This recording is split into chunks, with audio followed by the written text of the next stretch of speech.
Welcome to the highway survival world. This is a game with no end, and also your only chance to stay alive. Here, whether you were once a tycoon worth hundreds of billions and national leader standing at the pinnacle of power, or just an ordinary person on the street, at this very moment, all of you share the same starting line: one vehicle, one talent, and one life. The sides of the highway are fraught with hidden dangers, yet they also conceal infinite possibilities. But remember this while you must return to the main road.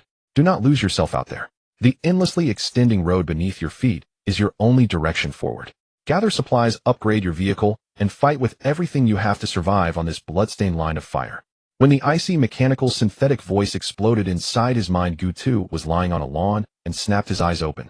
What met his eyes was not the perpetually flickering incandescent lamp of his dormitory, but blue sky, white clouds, and a faint scent of grass drifting in the air. Propping himself up on his arms, he sat up and swept his gaze around.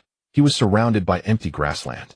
A grayish-white concrete road stretched straight from his side into the distance, with countless narrow paths branching off on both sides, their ends lost from sight. "Wasn't I sleeping in the dorm?" he muttered, his voice slightly airy. "Where the hell did they dump me? Highway sir, what the hell? Did something go wrong with my brain?" He pinched his thigh viciously. The piercing pain made him suck in a sharp breath, his teeth clenching tight. This was not a dream. He had truly crossed over into a damned highway survival world.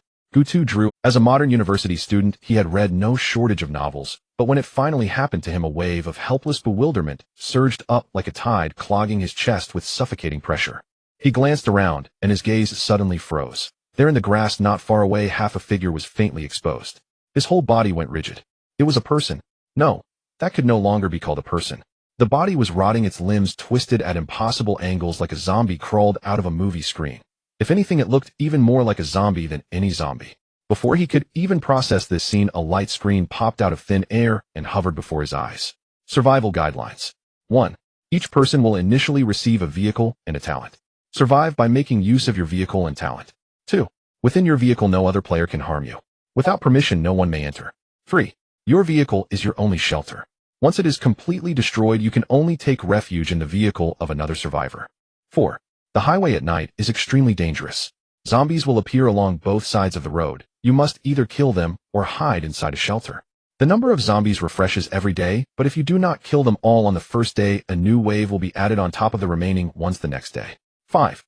The branches of the highway lead to unknown regions which are abnormally perilous. Without sufficient strength, do not enter. Stay obediently on the main road. 6. Everyone has a panel including personal information, chat channel, trading channel, and so on. 7. The highway is scattered with numerous resource crates and special stations that contain everything you need. 8. Every 7 days a massive zombie tide will erupt. Please upgrade your vehicle as much as possible within those 7 days. 9. Remember, this world is real. If you die here, you truly die. Use every means at your disposal to stay alive. After reading the 9 rules, Gutu fell silent for a few seconds. He understood. This was a collective transmigration. Everyone in the world had been thrown into this hellish place at the same moment. At the bottom of the light screen were several options: personal info, chat channel, inventory, vehicle info. He raised his hand and tapped the chat channel. The interface switched instantly. Regional population 9999991000000. Messages were surging upward like a waterfall. What the fuck? What kind of goddamn place is this? Where the hell am I? Wait, did we really transmigrate? Is there anyone who understands what's going on, who can explain? Highway survival. Vehicles. Talents. Zombies. You're telling me this is serious? Holy shit, holy shit, holy shit. There's a zombie lying at my feet. It's lying on my leg sleeping. Can someone save me? I've got them here too, they look insanely scary. Thankfully the 5 of them are still not awake yet. Huh, you all transmigrated too. I thought it was just me. I even wondered if I was some chosen one. There really is a chosen one. You didn't see the number already dropped by 1. He landed and turned into a box, brother. The chat channel was exploding, new messages popping up every second. Staring at that 99999910000, Gutu felt his heart sink slightly. One person had died right at the start. While he was still dazed, a voice that seemed to come from deep within his very bones suddenly exploded without warning in everyone's mind. Detecting that all survivors have fully awakened. Now beginning vehicle draw for all survivors. It's here. Gutu subconsciously rubbed his hands together. Vehicles and talents. These were the lifelines for survival. If you drew a tank at the start while someone else got a wheelchair, how was that the same starting line? The game system's words could only fool ghosts. In the end, it all came down to luck. He only hoped his own luck would not be too terrible. Ding. Congratulations to player Gutu for drawing the vehicle Sightseeing RV. The moment the voice fell, a brand new Sightseeing RV appeared out of thin air on the concrete road beside him. Its shell gleamed, its glass crystal clear, reflecting light beneath the sun. Gutu stared at the vehicle, the corners of his mouth involuntarily curving up. Pulling open the door, he found the interior fully equipped with everything one could need, the air still carrying that distinctive plastic scent of a brand new car. Unable to wait any longer, he opened the vehicle panel. Sightseeing RV. Tier 1. Durability 100. Speed 60 km/h. Fuel 20 units. Estimated range 200 kilometers. Defense 0. Utterly mediocre defense. A one heavy blow can smash a hole through it. External weapons none. Vehicle advancement requirements: 100 coins, 100 iron, 1 electronic component, 50 parts, 1 LV. 1 to LV. 2 vehicle upgrade blueprint. Comprehensive evaluation: a beautifully crafted vehicle that is in fact not even worth a pile of scrap metal, not even worth the effort to dismantle. Recommendation: hurry up and find a strong thigh to cling to. Defense is 0. Gutu stared at that glaring 0, his voice rising an octave. Which genius designed this RV? Was it made of paper? Or was this basically a mobile coffin? Before he had time to curse, the mechanical voice sounded for the third time, this time speaking a bit faster, as though rushing through a schedule. Now awakening talents for all survivors. This time Gutu drew all of his attention back. Talents. This was the only chance to turn the tables. He held his breath and waited 3 seconds. 5 seconds. 10 seconds. In his ears there was only the sound of the wind and the intermittent wheezing of that zombie in the grass. Where's my talent? He was stunned. In the very instant that confusion surged up, a voice far deeper than the systems resounded from the deepest part of his soul. The sound seemed to pour directly into his bones, carrying an indescribable sense of enlightenment, as though something within him had awakened. Detecting host soul. Quite a good match. Binding external plugin in progress. Ding. Plugin successfully bound. System modified. System effect grants you a single chance to modify anything. Newbie bonus modification attempt 1. Gutu's pupils abruptly contracted. Wait. Isn't this kind of thing only supposed to exist in web novels? So this is really his own golden fate. Before he could recover from the shock, the ethereal system voice had barely faded when another mechanical voice crashed down on him. Congratulations, survivor. Gutu has obtained a unique tier talent. Mutation. Gutu did not even have time to open the panel before the screen flooded his vision. Detected that host has awakened a unique tier talent. Mutation. Proceed with modification. Note this system strongly recommends it. His gaze was nailed to that tiny line of text. This system strongly recommends it. Alright. With a golden finger insisting like this, only a fool would refuse to modify it. Modify. Ding. Modification in progress. Modification successful. Host may view the modified talent on the panel.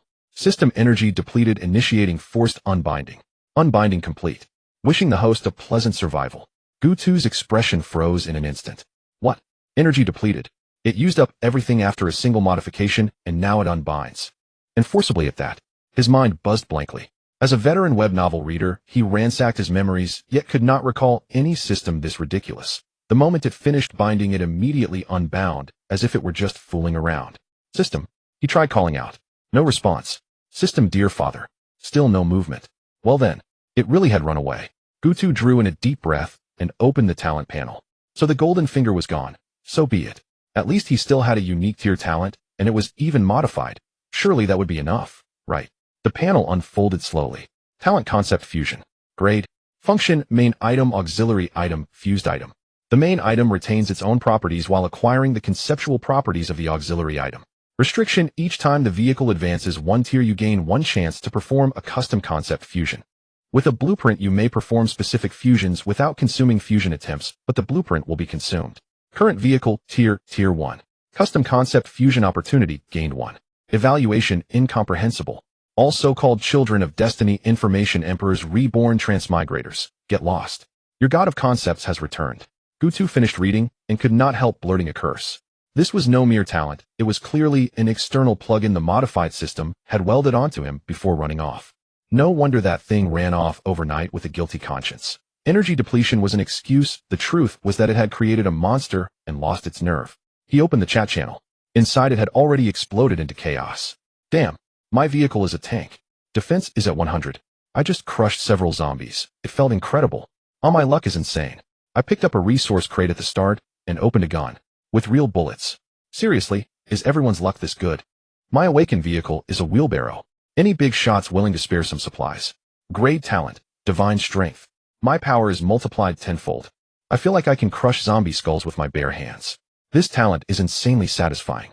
TCH, what good is brute strength? I only have a Kraid talent, but mine is zombie affinity. I can stroll through a zombie horde without a single scratch. Get it? Everyone stop showing off. You're basically handing over your bottom line, you know. The highway survival world never said we couldn't rob each other. If you run into someone with ill intent, aren't you just delivering them free intel? Damn. Is it still possible to retract my messages now? So jealous. I don't even have a talent. I'm crying I didn't awaken either. System prompt says awakening failed. Same here, type 1 to agree. 1. No way there are this many people without talents. Seeing this, Gu2's heart skipped a beat. So not everyone possessed a talent. Only a small portion had awakened. No wonder so many people flaunted their vehicles, while so few boasted about their talents. They were hiding them, keeping them close. Still, no one knew just how powerful those with high-grade talents truly were. Gu2 withdrew his wandering thoughts. The most urgent task was to raise his vehicle's tier as quickly as possible. Right. He still had one unused custom concept fusion attempt. He activated the talent. In that instant, his mind turned unnaturally clear, as though it had just been plugged into some vast network. The fibers of his clothes, the components within the RV, every single screw and sheet of metal seemed to be marked out in his sight. He could even sense that everything above and around him was connected by some kind of invisible linkage. Gu2 suddenly halted, his gaze locking onto the engine and fuel tank, as an overwhelming intuition surged up. In the highway survival world, what was most important? Fuel. Without fuel, one didn't even qualify to set foot on this road. On the panel, two strange boxes surfaced, along with a cluster of question marks like a fill-in-the-blank question. He could feel that any object on the vehicle could be dragged into those boxes. Drawing a deep breath, he pulled the engine into one box and the fuel into the other. In less than 10 minutes, Lin Ji had scavenged the entire second floor. Returning to the first floor, she also disassembled the solid wood sofa and coffee table into wood. Gu2 instinctively raised an arm to shield his eyes, yet all he saw through his fingers was light. Only a single phrase echoed in his mind. A golden legend. Concept fusion successful. He squinted and leaned closer to read. When he finally made out the words, he drew in a sharp breath. Fused product, infinite engine. Type concept here. Properties, indestructible, infinite fuel, doubled power. Install now. Did he even need to think about it? Install. Of course he would install it. In this world, fuel was the blade hanging over everyone's head. Now, with an infinite engine in his possession, while others were racking their brains for fuel, he could freely trade fuel for upgrade materials. What did that signify? It meant that as long as he upgraded fast enough, this RV would become an indestructible fortress. Gu2 dropped into the driver's seat, his right hand resting on the steering wheel, as his right foot gently pressed the accelerator. Roar. It was not the sound an RV was supposed to make. The noise was like a slumbering beast being rudely kicked awake, forcing out a bellow from deep within its throat. The entire vehicle shuddered, trembling like someone gripped by a violent chill, the window glass humming under the vibration.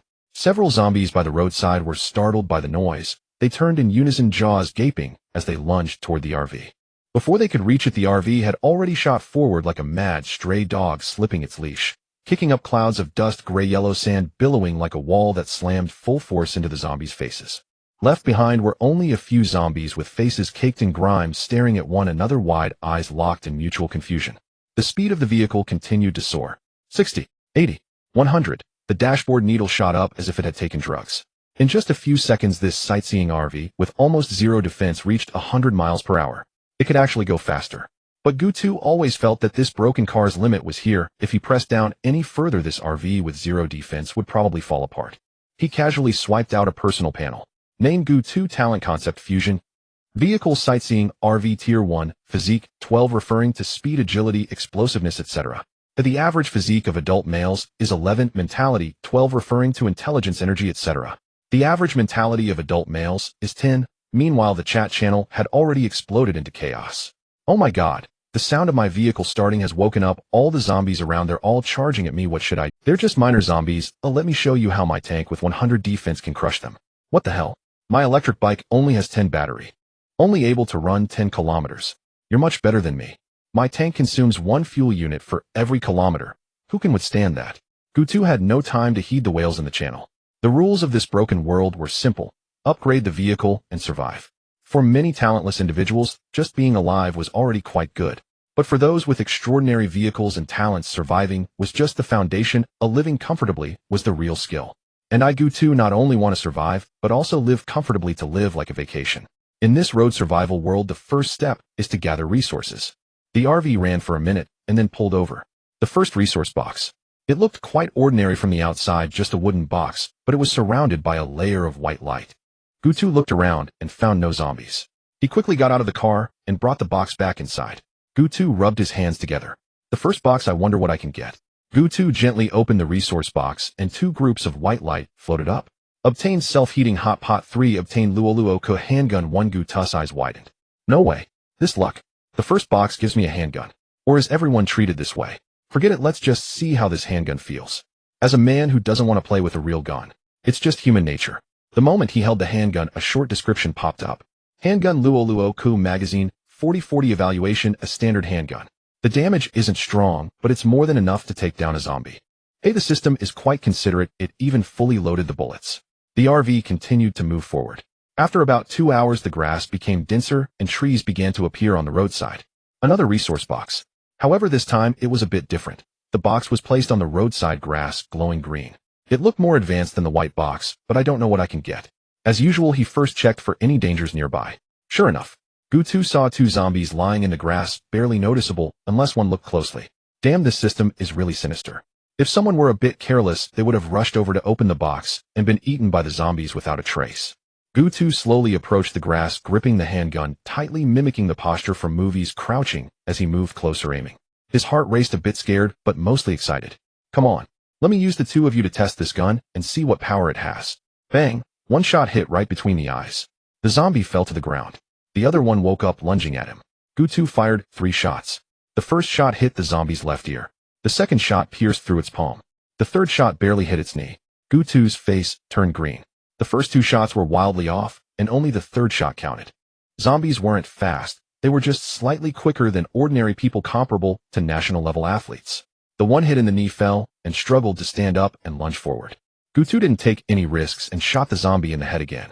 Because the distance between them wasn't far, the shot resulted in a headshot. Bang! This time it was solid. A black hole was made in the zombie's forehead. The zombie twitched a couple of times before going still, collapsing straight on the ground. Kill a zombie and earn 0. 1 gold. Kill a zombie and earn 0. 1 gold. Goodness, killing one only gives 0. 1 gold. Upgrading the vehicle requires 100. So I have to kill 1,000 of them. No wonder the gun drop rate is so high. It's just sitting here waiting. Gutu kicked away the zombie corpse at his feet and brought the resource box back into the car.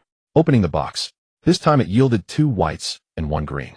Obtained parts 15, obtained iron 25, obtained universal fuel 5. Gutu held 5 clumps of black greasy stuff, frowning deeply. Is this fuel? Can't this damn system provide a container to hold it? Soon a description popped up. Universal fuel function. A portion can allow a vehicle to run for 100 kilometers. Evaluation. High purity fuel modified for the game significantly increases travel distance. Gutu felt his eyes nearly bulging out. A portion of fuel can run for 100 kilometers. What concept is this? No, this isn't just fuel, it's universal fuel. The 2 are not on the same level at all. While ordinary vehicles require 10 portions of fuel to run 100 kilometers, heavy vehicles, like tanks, need at least 100 portions. Even though I have an infinite engine that doesn't need fuel, this thing would definitely be in high demand if sold. There would definitely be people desperate to buy it. Night gradually fell. Gutu drove the RV into the grass, leaning against a few large trees. With the tree trunks blocking him, Gutu felt a bit more at ease. As night descended, the air changed completely. The previous scent of earthy soil mixed with grass vanished, replaced by an overpowering stench of blood. It invaded through the RV door, making him feel nauseous. Gutu opened the chat channel. What a stroke of luck. I found an AK, and it even came with 500 bullets. There aren't enough zombies for me to shoot. What the hell is this road? After running for so long, I still have nothing, and I'm starving. Damn, my tank is out of fuel. Who has fuel? I have good stuff to trade. Aha, I am the chosen one. Another idiot. You're the idiot. I found an infinite firepower chip. Paired with a submachine gun, I can sweep through this world. Big boss, take me with you. I'll cling to your thigh. Gutu looked at these comments, feeling envious. Why can others find infinite firepower with a submachine gun? Why is my measly Luoluo Ku not enough? Suddenly, he felt that the Luoluo Ku in his hand had lost its charm. However, there was one comment that made his fingers pause. I have 30 units of fuel and a bottle of basic extraordinary potion, but am now blocked by more than a dozen zombies. Can someone come to rescue me? Here are my coordinates. The coordinates. Sister, it's not that we don't want to save you, but it's late at night, and all the zombies are out for a stroll. Just so, with over a dozen zombies who can hold up. If we get surrounded halfway, wouldn't that mean putting ourselves in danger? Tisk, this girl really has bad luck. By the way, what is the basic extraordinary potion? I've never heard of it before. Are you blind? The girl has sent out the introduction of the extraordinary potion. 30 units of fuel. And a basic extraordinary potion. Especially since the coordinates aren't too far from me. Gutu opened the introduction she sent. Basic extraordinary potion effect increases intelligence, strength, agility, and constitution by 10 after consumption. Gutu cursed directly, adding 10 points to all 4 attributes. This is too outrageous. He felt a strong urge, but those dozen zombies. Forget it. With just a Laloke and over 30 bullets, what could he use to save someone? Not getting himself killed would already be quite. Gutu shook his head. The items are good, but one must have a life to use them. In the survival world, night and day each account for half, meaning if one only collects resources during the day, the efficiency is too low to survive the night zombies, let alone the zombie tide, in 7 days. Therefore, he couldn't afford to be idle. He had to make full use of his time. Gutu hid in the RV holding his Laloke handgun, staring at the nearby road. Several zombies wandered aimlessly on the road. Bang, bang. Accompanied by several gunshots, 2 zombies fell to the ground. Zombie killed, gained gold 0. 1 zombie killed, gained gold 0. 1. The massive recoil of the handgun made Gutu's arms numb. The remaining zombies suddenly turned and charged at him. However, before Gutu could pull the trigger, a horrifying noise came from behind. A large group of zombies, at least more than 30. Some were tearing at the car body, while others climbed on top one after another. The scattered zombies by the roadside didn't matter. Gutu suddenly understood the road was the safest place. The zombies were all hiding in the fields on both sides of the road. Parking his vehicle here was akin to walking into a tiger's den, utterly foolish. Gutu didn't think much. He fired several shots at the zombies climbing the window. 1 fell down, but 2 more climbed up. Gutu slammed down on the gas pedal. The RV roared with a loud roar, shaking as if it would fall apart, and suddenly charged onto the road. Several zombies appeared in front of the car, but he didn't let off the gas, just ran over them. Crunch, crunch. The sound sent chills down one's spine. Vehicle durability 1. Vehicle durability 1. Vehicle durability 1. The RV rushed onto the road, chased by a horde of zombies. These zombies ran incredibly fast, unlike the slow ones he encountered during the day. RV tire durability 1250, decreasing continuously. Immediate replacement recommended. The tire was scratched by zombies, causing the speed to drop sharply. At this rate, not only could he not shake them off, but he would only attract more. Moreover, the tires wouldn't last long and could completely fail at any moment. Suddenly a thought flashed through his mind. Right, upgrade the RV. But he lacked materials and needed 100. Isn't this nonsense? Watching the durability prompts continuously pop up, he felt his heart bleed, pressing the gas pedal firmly. He hurriedly switched to the chat channel to type, Junghu help. Who has tire schematics, or tires? I will trade universal fuel for them along with universal fuel information. What kind of godly fuel is this? 1 unit of universal fuel can run for 100 kilometers? Big shot, I have tire schematics, come take a look. Big shot, I took this off my vehicle. Dude, you're really brave, you dare to dismantle your own vehicle. Get lost, big shot. I have explosion-proof tires and reinforced tires. Can I exchange 1 unit of universal fuel for them?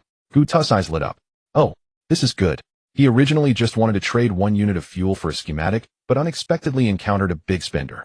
Just as he was about to agree, a shimmering golden schematic popped up. Big shot, let's add each other as friends for a detailed chat.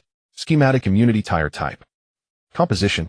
Evaluation and incomprehensible concept level fusion. Tire. Gutu stared at the tire schematic, unable to take his eyes off it. An injury-resistant tire with both type and composition completely unknown. It wasn't until Gutu saw the line of evaluation at the very bottom. An incomprehensible concept-level fusion tire. This perfectly coincided with his concept fusion talent, didn't it? Isn't this precisely the schematic needed for his concept fusion talent? It actually appeared at this moment. He added the person as a friend and discovered that the other party was the girl who had sought help in the channel tonight. Big shot, him surrounded by a dozen zombies. If you help me deal with them, the schematic is yours. Gutu glanced at the army of zombies chasing in the rearview mirror, and then at the tires that were almost smoking. Sister, him being chased by 50 of them. The other side was stunned for 2 or 3 seconds. He'll give you the schematic. Can you get me out of here? I can. Alright, I'll send you the coordinates. You drive over to pick me up. Gutu raised his eyebrows. This girl is quite decisive. She says abandon the vehicle, and she abandons the vehicle. He looked at the coordinates not far from him. The tire should hold up. Before long, he saw a large bus with its lights on in front. A dozen zombies surrounded it with a figure huddled inside.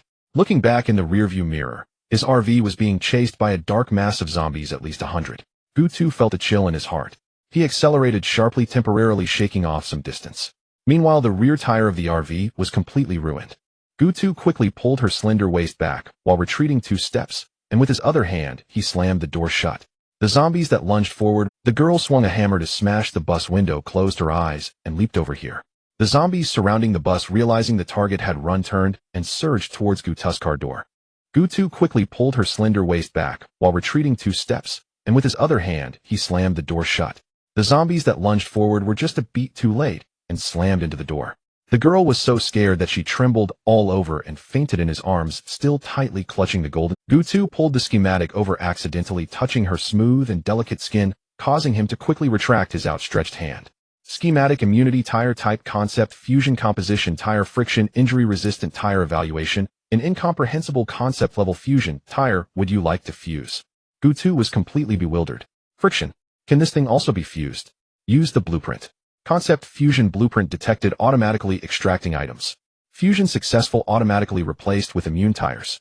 Fusion product: immune tires. Type: concept, fusion, characteristics: immune to damage, never wears out, evaluation, an incomprehensible concept level, fusion tire, where did this thing come from? Gutu stared at the 2 lines of text on the screen, his eyes nearly bulging out. Immune to damage. Never wears out. Is this the worth of a concept level fusion tire? This is just too amazing, truly terrifying. Cough, it's simply outrageous. With that, Gutu had nothing left to hesitate about. He floored the gas pedal, the speed soaring to 120 miles per hour, barreling down the highway. The group of zombies behind could only choke on exhaust fumes no matter how loudly they screamed. After shaking them off, Gutu took a moment to glance at the back seat. That girl was still unconscious, curled up and sleeping soundly. When he saw that face, clearly Gutu was taken aback. Isn't this Su Chinchua, the campus beauty from their university? How did she end up lying so charmingly in his car? Gutu glanced at her youthful face filled with the essence of first love, then looked down at her remarkably alluring figure. He swallowed silently, carried her to the bed, and turned back to the driver's seat. Then he continued driving. He wasn't idle on the road, either, occasionally opening resource boxes and casually dispatching a few zombies.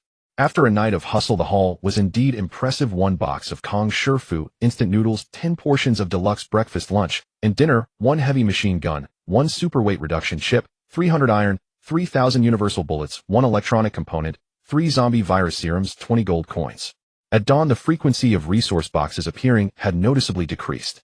After hustling all night, Gutu had figured out a few things. Zombies would emerge from the sides of the road, and there were far more resource boxes at night than during the day with better items.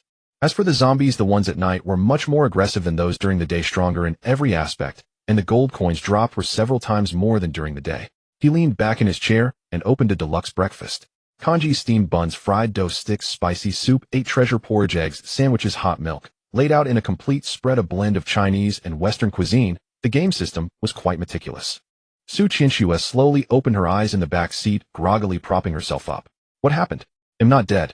Where am I? She struggled to sit up, cautiously surveying her surroundings. Awake. Then come over for breakfast. Su Chinchua jolted, staring fixatedly in the direction of the voice, her voice trembling. Who are you? How did I end up here? Gutu was taken aback for a moment, muttering quietly, did this girl lose her memory? Has she forgotten everything from last night? Su Chinchua didn't hear clearly, but vaguely caught the words, last night, her eyes reddening, and she shouted with a quivering voice, you hooligan. Pervert. What did you do to me last night? Gutu's mouth twitched. No, Su, to campus beauty, can't you feel what I did to you? Don't put the blame on me. I'm not the type to pity the fairer sex. First have some breakfast, calm down, and think it through properly. Saying this, he took a fried dough stick and jumped out. A few wrecked cars were parked by the roadside, basically totaled. Gutu began dismantling them one by one. Dismantle. Gained 20 parts, gained 30 iron, gained 10 fuel, gained 1 black silk JK uniform, gained 1 anti-material sniper rifle, gained 50 sniper rifle specific bullets. Gutu held the anti-material sniper rifle, his eyes bulging in surprise. These people died quite early, but their equipment was decent. Just that black silk JK uniform. He felt a line of sweat forming on his forehead. How did such a thing even appear in a survival world? A big man like him can't wear that. Forget it'll keep it dim. After scavenging around, he cleared out all the nearby zombies. Killed zombies, gained 3 gold coins. Opening the car door, Gutu was startled. Inside, the RV was completely transformed. The zombie blood that had splattered everywhere was wiped clean, the blankets neatly folded like tofu blocks, and the glass gleaming. I'm sorry. Thank you for saving me. Ooh, I misunderstood you. Su Chinchua lowered her head, her face reddening like it could bleed. Remembered. That's good. What are your plans next? If you want to return to the bus, I can give you a lift on my way. Su Chinchua shook her head. Forget it, the bus is probably falling apart. Fixing it would require a lot of resources. Can I stay in your car temporarily? Her tone was still cold, but in that last sentence Gutu detected a hint of hidden pleading. You can stay, but you need to tell me what skills you have. I don't support idlers here, especially not ornaments. Gutu emphasized the word ornament. Su Qiangshu's face turned crimson. I'm not an ornament. I'm very capable, don't underestimate me. She took a deep breath as if having made a significant decision. I have a unique level talent with unique level worth. I don't need to say more, right?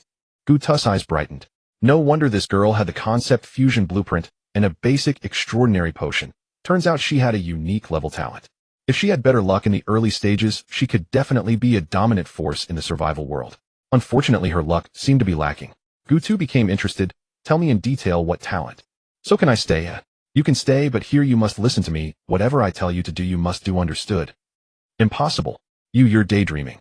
Su Qianxue pressed her hands tightly against her chest, stepping back, several times, her expression defensive. Gutu rolled his eyes. Hey Suda Campus Beauty, can you think of something clean for once? Su Qianxue still wore a suspicious expression, staring at him intently. You men are all no good, just animals thinking with their lower bodies. I want to get out of the car. Gutu looked at her meaningfully. Suda Campus Beauty, I'm just doing this for ease of command. Of course, if you want to change your identity to stay, that's also possible. People have needs, I understand. Su Qiangshu's face turned beet red, gritting her teeth. You shut up. This man, aside from being a bit annoying, was quite decent in other aspects. Most importantly, he was a gentleman, not taking advantage of her vulnerability last night. Su Qianxue didn't know why she suddenly remembered how it felt when he held her waist last night, her face flushing furiously. Strangely, she seemed to not dislike that feeling. Okay, but I have a requirement. Such things you can't force me. Don't worry, I'm a gentleman. I will only let you do it willingly. Shut up, this is my talent, you can see for yourself. Talent hidden information level unique effect. Can obtain 3 pieces of hidden information in the vehicle each day. Can choose whether to receive it. Evaluation, the highest potential talent. What European royal, what child of luck, step aside. Your information lord has arrived. Information, big brother. 3 hidden pieces of information every day, unwavering. Gutu stared at the talent panel, completely stunned. This only level talent is ridiculously powerful. Your talent is a bit abnormal, isn't it? Gutu couldn't help but comment. That's called defying the heavens, do you understand? Su Qianxue glanced at him and said, first take me back to my bus to collect some resources. After a pause, she tossed him a potion. And this a primary extraordinary potion, you should use it first. Gutu didn't hesitate, uncapping the bottle and downing it in one go. A warm current instantly surged through his body. At first it felt quite pleasant, like soaking in warm water. But the good times didn't last long. The warmth suddenly exploded, turning violently savage, as if it wanted to tear his body apart from the inside. Minutes later, Gutu was soaked to the skin, like he had just been pulled out of the water, slumped on the ground, gasping for breath. He glanced at his panel and casually said, I'll take a break. You drive for a bit. Name Gutu. Talent Concept Fusion. Vehicle Sightseeing, RV, Level 1. Physique, 22. Mental, 22. He clenched his fist, feeling like he could take down a tiger with bare hands now. Su Qianxue took the driver's seat, and the RV's information immediately appeared before her eyes. Sightseeing RV. Level 1. Durability 30. Speed 120 km/h. Fuel infinite. Defense 0. Ordinary, can be smashed through with a single blow. External weapons none. Vehicle upgrade requirements 100 gold, 100 iron, 1 electronic component, 50 parts. Level 1. Level 2. Vehicle upgrade blueprint 1. Overall evaluation, a beautifully designed vehicle. Its defense is worse than a pile of scrap iron. Only the tires and engine seem to have undergone some incomprehensible transformation. Su Qianxue stared intently at those 2 words. Infinite. What the hell? Infinite fuel? How on earth did this guy manage that? She took a deep breath and pressed the accelerator to the floor. A few zombies wandered sporadically on the road. Su Qianxue couldn't be bothered to look, just ran them over. The RV sped down the highway, the sound of tires crushing rotting flesh muffled like stepping on a bag of rotten persimmons. Not having to worry about fuel consumption. So refreshing.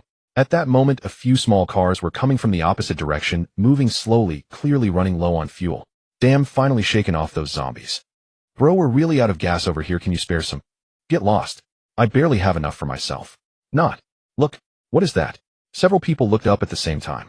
Ahead, a massive RV sped by, its paint gleaming clean, going at least 120 miles per hour. They barely had time to blink before the RV roared past, kicking up a cloud of dust that covered their faces. What the hell? Is that RV not using fuel? How can it go so fast? No way, how is it going the opposite direction? That's a big shot. They have the capital to waste. If you had fuel, you could do it too. Gutu took a shower in the bathroom and changed into new clothes. These were from the resource box that Su Qianxue had found on the way, 1 set of men's clothing and 1 set of women's. He comfortably slouched in the passenger seat, glancing at Su Qianxue. Not to mention her face was indeed beautiful, but too cold like a block of ice.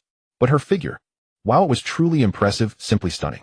He stole a few more glances before shifting his gaze down, fiddling with the anti-material sniper rifle in his hand. A killing weapon capable of blasting a zombie with a single shot.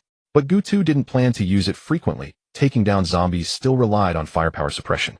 This thing was more for self-defense, and it was heavy as hell. After installing a super lightweight chip, its weight suddenly decreased. Shinshua, take this, keep it for self-defense. Suki Anxia's eyes widened. What did you just say? You want to give this to me? No way, I can't accept it. Just take it, no need for so much nonsense. Su Shinshua took the sniper rifle equipped with the chip, paused for a few seconds, and suddenly blurted out. Are you concerned about me? Of course, you're the information emperor. Losing you would be a huge loss for me. Su Shinshua nearly choked. So it turns out she was the one being overly sentimental. She had thought he might say something nice. But, deep down there was still a stir. At least in his heart, by the way, I still don't know your name. Gutu. The two chatted along the way, becoming much more familiar. An hour later, the two saw the abandoned bus from a distance. Su Shinshua jumped out of the RV, rushed into the bus to move all the resources into the RV, and then directly dismantled the entire bus.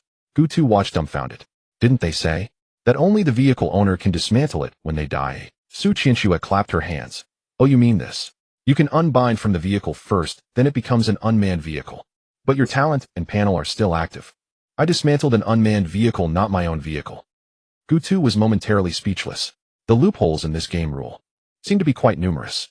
Is this also information obtained through your talent? Yes. Obtained 50 gold. Obtained 20 iron. Obtained 1 air conditioner. Obtained level 1 level 2 vehicle upgrade blueprint 1. Obtained 30 parts. Obtained 40 iron.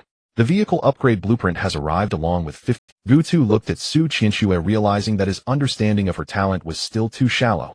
She was simply an extraordinary anomaly. Su Shinshua suddenly said, I see your vehicle hasn't been upgraded yet. When upgrading, you can use higher quality main materials for enhancement, making the resulting vehicle much stronger than ordinary upgrades. She paused and glanced at the panel. My intelligence tells me that if we drive 200 kilometers ahead, there's a military factory. If we go there, we might gather enough high-quality main materials. Military factory. There are not only many weapons there, but also plenty of materials. What Gutu needs most right now is firepower and upgrade materials. Let's go to the arsenal. Around noon, the two drove the RV, winding their way to the military factory. The place was too remote. Dense woods almost completely covered the entire factory area. If it weren't for Su Shinshua, Gutu would never have found it. Gutu, there are only level 1 zombies inside. Just drive in directly. What are you charging in for? Is the RV's durability enough? Let's go back to the vehicle and get the heavy machine. As the two just stepped onto the RV steps, a small car suddenly screeched to a halt beside them.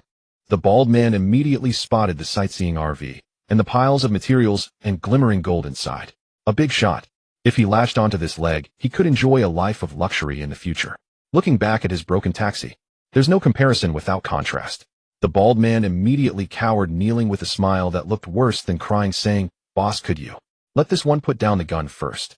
It's easy to misfire. Gutu looked down at the middle-aged man with a forced smile. If he were an ordinary player, he might have been swayed. However, Gutu, who had been struggling in society since childhood, knew very well. Such people are slick-tongued, dishonest, and you never know when they might stab you in the back. Such a person, even if they have some use, would never be allowed to stay by his side. What? Do you have something to say? Gutu's tone was as casual as if he were commenting on the nice weather. Boss, I'm very capable. I see you lack a little brother by your side, and am here to recommend myself. What can you do? Boss, I eat less, and am not picky. I can also shoot. Wait. Boss, I have value. I can repair vehicles, restore their durability. Keeping me around won't be a loss. Repair vehicles. Gutu raised an eyebrow. His old RV's durability was down to 30, so a repair wasn't out of the question. Show me. Upon hearing this, the bald man straightened his back immediately. But the look in his eyes, slyly glancing at Su Shinshua, carried an indescribable lewdness.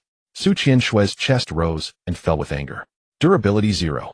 1. Gutu glanced at the panel. Flames of anger ignited within him. 10 minutes to repair 0. 1. Is this it? The bald man was still waiting for praise, his eyes darting back and forth at Su Shinshua, saying, Boss, my skills aren't bad, right? Keeping me around is definitely a good deal. Where were your eyes just now, eh? Gutu's voice turned icy. The bald man stiffened all over, not saying anything. As soon as the words fell, Gutu grabbed his arm and twisted it gently. Crack. Oh, boss, spare me. My eyes are damned. I shouldn't have looked at your woman. Please spare me. Your eyes really should be damned. Gutu turned to Su Shinshua and said, Qian Shui, which eye has looked at you? You can dig it out. Su Qian Shui did not move, her face still cold. But inside her heart was in turmoil. What? He didn't refute the words your woman. Could it be? He really has feelings for me. If it were him, it wouldn't be a bad thing. That night his waist and arms were so strong, and he was so warm. Oh, Su Qian Shui, wake up. You are the aloof school beauty. How can you think about such messy things? Qian Shui. Qian Shui. Su Qian Shui suddenly snapped back to reality. Gu, what's wrong?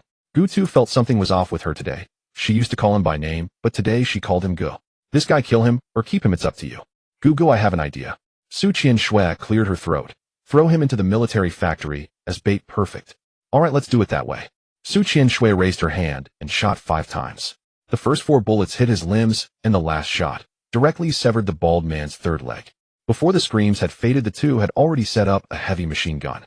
Gu Tu grabbed the barely alive bald man and tossed him into the military factory like trash.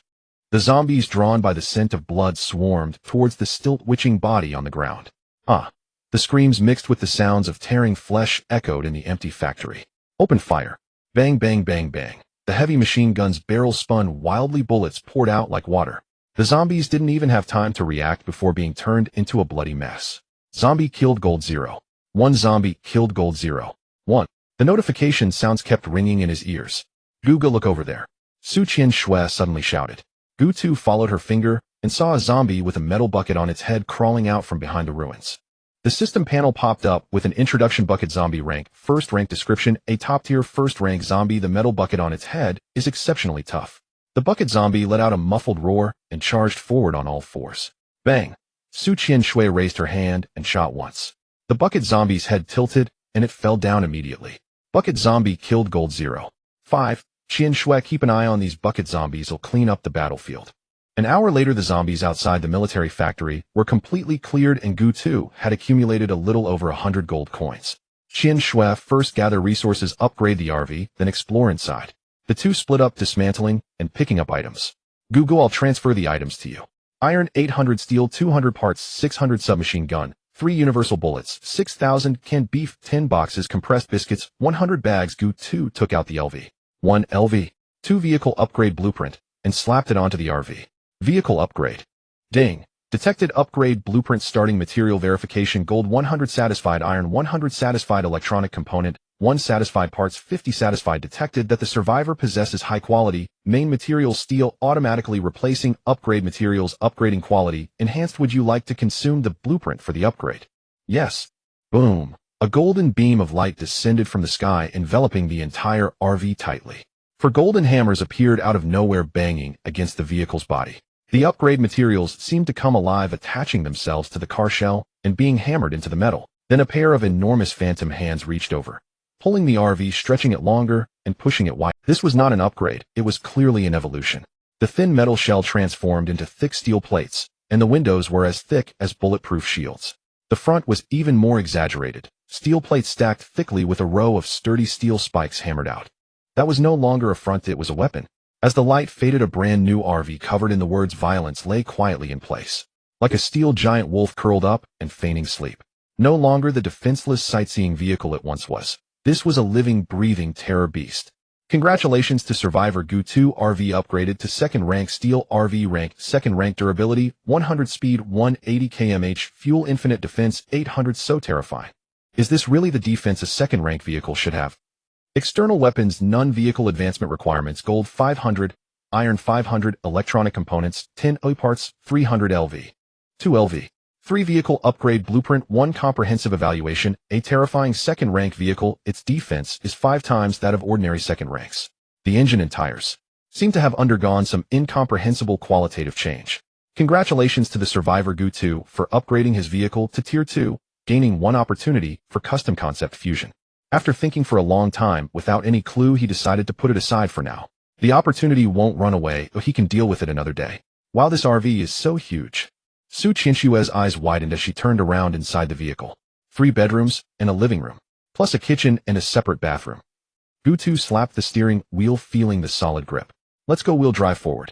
With this level of defense, even if we stand here and let the zombies hit us, they won't be able to break through our defenses. The engine roared as he pressed the accelerator to the floor. The walls of the military factory crumbled before the steel beast as a loud boom echoed, creating a large hole. The armored zombies and barricade zombies didn't have time to react before being turned into a pile of meat patties. At that moment, another wall suddenly exploded. Dozens of vehicles surged in, leading with a Tier 3 vehicle followed by 5 Tier 2 vehicles and a bunch of Tier 1 minions. The Tier 3 vehicle was mounted with an external heavy machine gun, its dark muzzle intimidating. Wei Yong, the small leader of the bully gang, chewed on a cigarette and said, "Kid, this territory is ours. If you know what's good for you, get lost now." The younger brothers behind him chimed in, "Yo, this vehicle is nice. Can we borrow it for a spin? Damn, that girl is really something. Boss, how about we take it back to pay tribute to the wolf leader?" Wei Yong arrogantly replied, "Kid, if you had scrammed earlier that would have been fine. But now you can leave with the vehicle, but you have to stay here." Gutu held Su Qiangshu's hand, his voice steady, but low. "Don't worry, I'm not that brutal. I won't hand my woman over to others." Su Qiangshu didn't speak, but tightened her grip on his hand. He pressed the accelerator down again, and the speedometer needle swung wildly, nearing 180. "Damn. Crazy. Get out of the way." Boom. The steel RV charged forward, flipping 3 Tier 2 vehicles over. Gutu didn't slow down, crashing one of them into pieces, parts flying everywhere. Wei Yong's face turned green. Attack. The heavy machine gun on the Tier 3 vehicle roared to life, bullets pouring down like a rainstorm onto the RV's armor. Then they all ricocheted off, leaving not even a mark. The Tier 1 vehicles fared even worse. Gutu didn't even need to lift a finger. The surrounding zombies did the work for him. "All Tier 2 vehicles go, knock him down." Wei Yong shouted until his throat was sore. 2 Tier 2 vehicles flanked him from the left and right. Gutu suddenly slammed the brakes. Those two collided heavily. Then Gutu pressed the accelerator, sending the 2 vehicles flying. The remaining 2, sensing danger, tried to flee. Su Qianxue raised her hand and fired 4 shots. Bang, bang, bang, bang, blowing out their tires. The swarm of zombies surged forward instantly, surrounding the vehicle tightly. Wei Yong looked around, realizing he was the only one left in the entire convoy. "You have a Tier 2 vehicle, but I'm in a Tier 3. Wei Yong's eyes were bloodshot. "I don't believe you're He floored the accelerator, and the Tier 3 vehicle charged like a mad bull. Just then, bang. A gunshot rang out, followed by a thunderous explosion.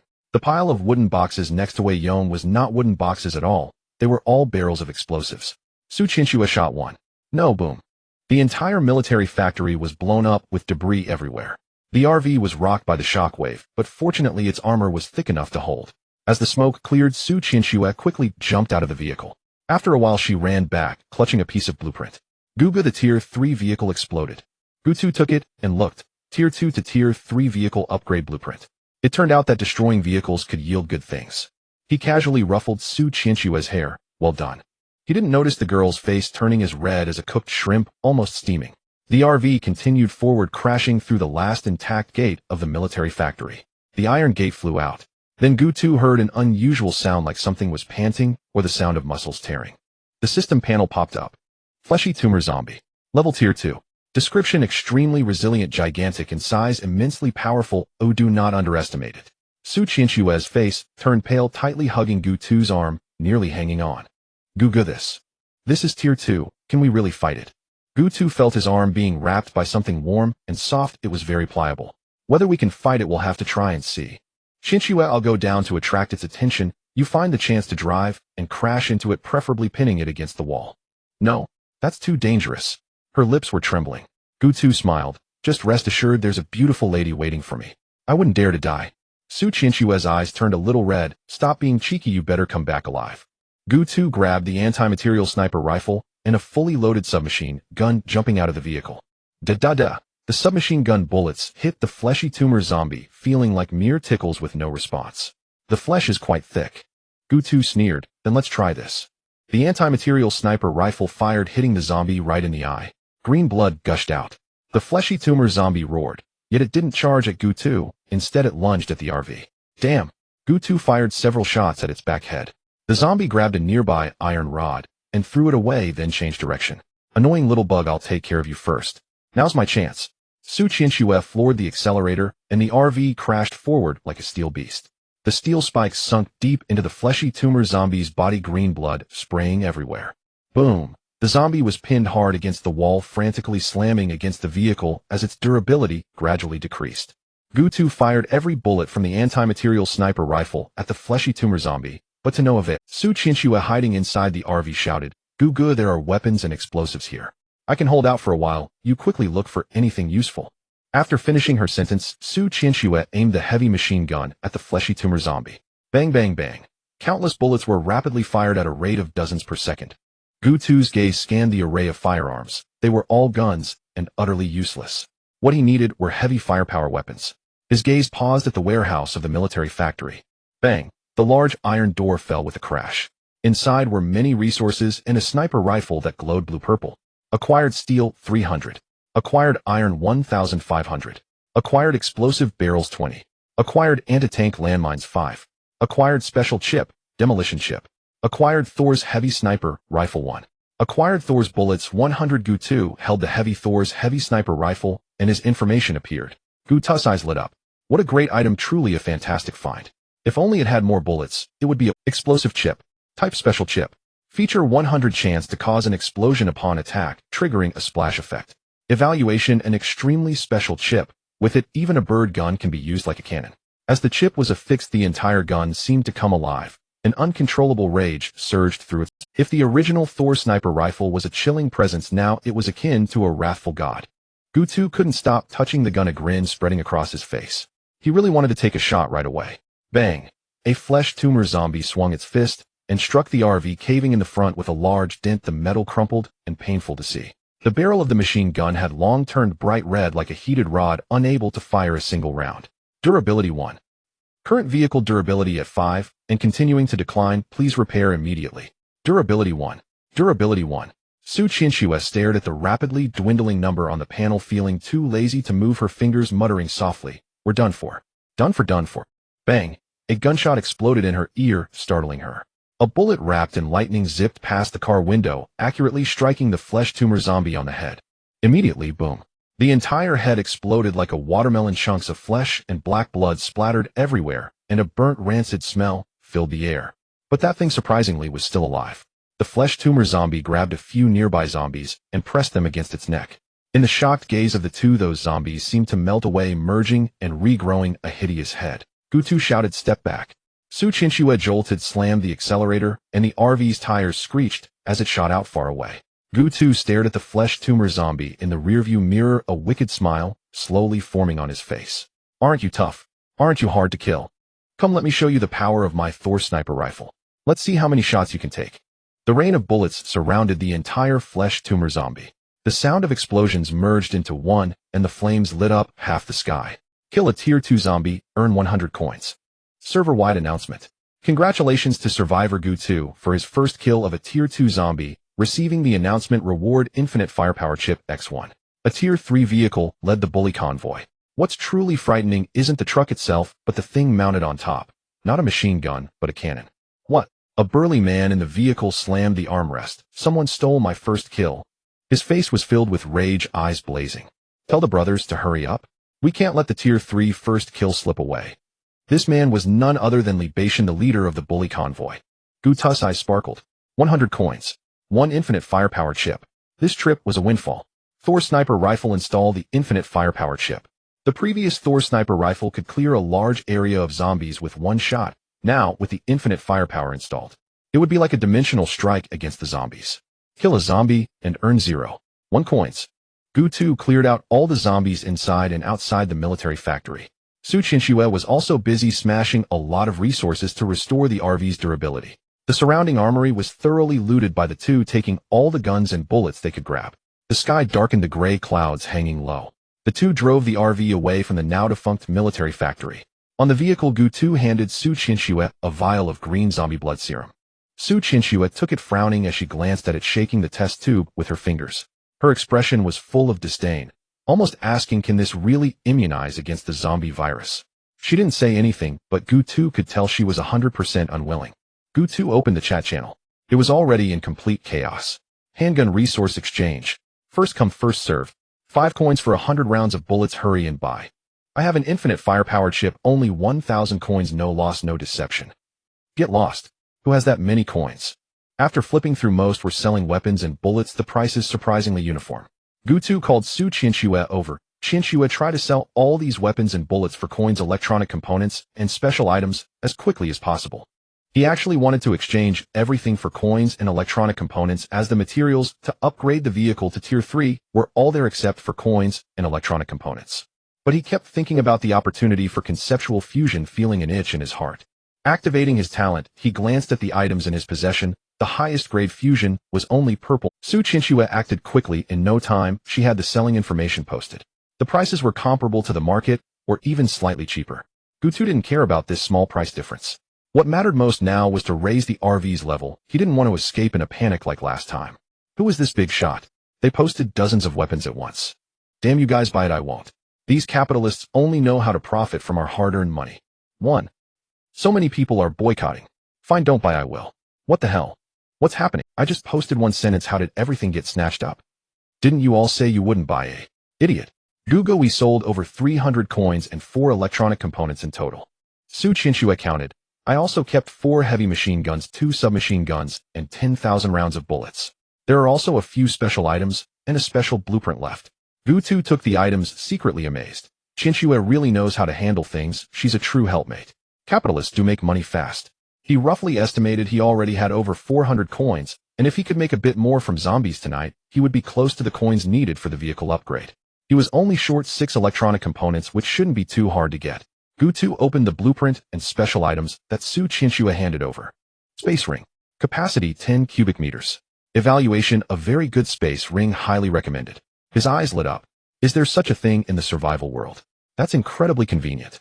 In the future, he wouldn't have to keep moving supplies back and forth to the vehicle. Corpse attracting incense. Function attracts zombies. Evaluation, prepare for the arrival of the corpse tide, poor little bugs. Gutu's pupils constricted. This thing is simply a divine artifact that defies fate. With enough strength, zombies come to deliver food. Weak. Then it's just a head delivery. But Gutu wasn't worried at all. The infinite firepower Thor sniper rifle is not to be trifled with. He also had a basic extraordinary potion, planning to use it later. Shooting chamber. Gutu was pleased again. This is a great item. With it, he could shoot inside the RV, significantly increasing the safety factor. Gutu suddenly had a thought. Could this thing allow for a conceptual fusion? Without hesitation, he activated his talent. A thin bright red thread appeared before his eyes. Strangely, this red thread was not connected to a soldier's blueprint, but to a shooting pod. A window and a shooting pod. Gutu scratched his head. He never expected these two seemingly unrelated items could fuse into a red object. Who cares? After all, it's red. That's surely better than gold, right? Shooting pod, glass window. The red light burst forth, illuminating the entire RV in crimson. Ding. Conceptual fusion. Automatically replace the vehicle's glass with one-way material glass fusion product. One-way material glass type. Concept level. Characteristic 1. Ignores all damage, physical, magical, mental curses, etc. Characteristic 2. Blocks out the outside world. One-way disregard. Evaluation. What is this thing? Are you sure this thing isn't something that can be cheated to create? What the hell? Gutu blurted out, his eyes wide. Ignoring any damage. One-way disregard. With these two characteristics combined, isn't that an absolute bug? Ignoring damage means the glass will never break. The most fragile part of the RV was the windows, and now the weakest point had become the strongest. It blocked out the outside world. People outside couldn't see in through the glass, yet he could see everything clearly outside. The key point was the one-way disregard. What does that mean? It means he could shoot outward from inside the vehicle, and the bullets could pass through the glass, leaving it unscathed, but others couldn't do the same. Is this what they call a red-level conceptual fusion product? This is simply a god-level bug. Now that I think about it, the weakest glass of the vehicle has been resolved. The fuel needed for the vehicle has been resolved. The tires that the vehicle relies on have also been resolved. All 3 major weaknesses have been clearly addressed. As long as the vehicle continues to upgrade, it basically has no shortcomings. Gutu glanced at the upgrade materials, needing just a few electronic components.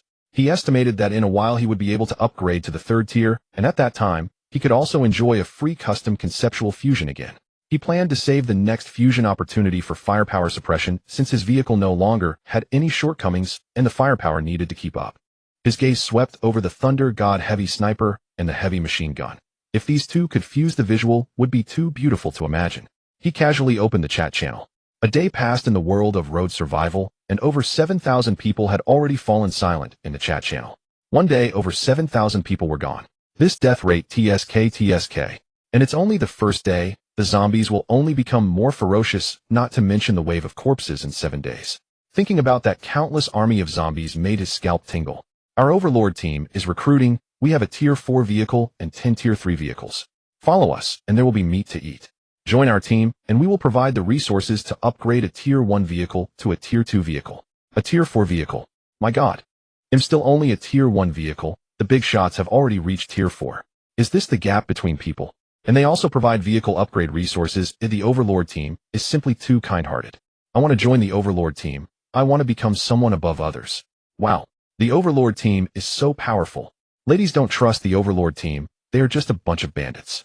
Do not believe them if you encounter them. Our Statue of Liberty team is also starting to recruit. Although our overall strength is not as strong as the Overlord team, we still have 8 Tier 3 vehicles limited to female members. Statue of Liberty team. I want to join. There must be many pretty girls in it. Hey, they said it's limited to girls only. What are you, a big guy, doing here? This is gender discrimination. Damn, a group of girls have Tier 3 vehicles.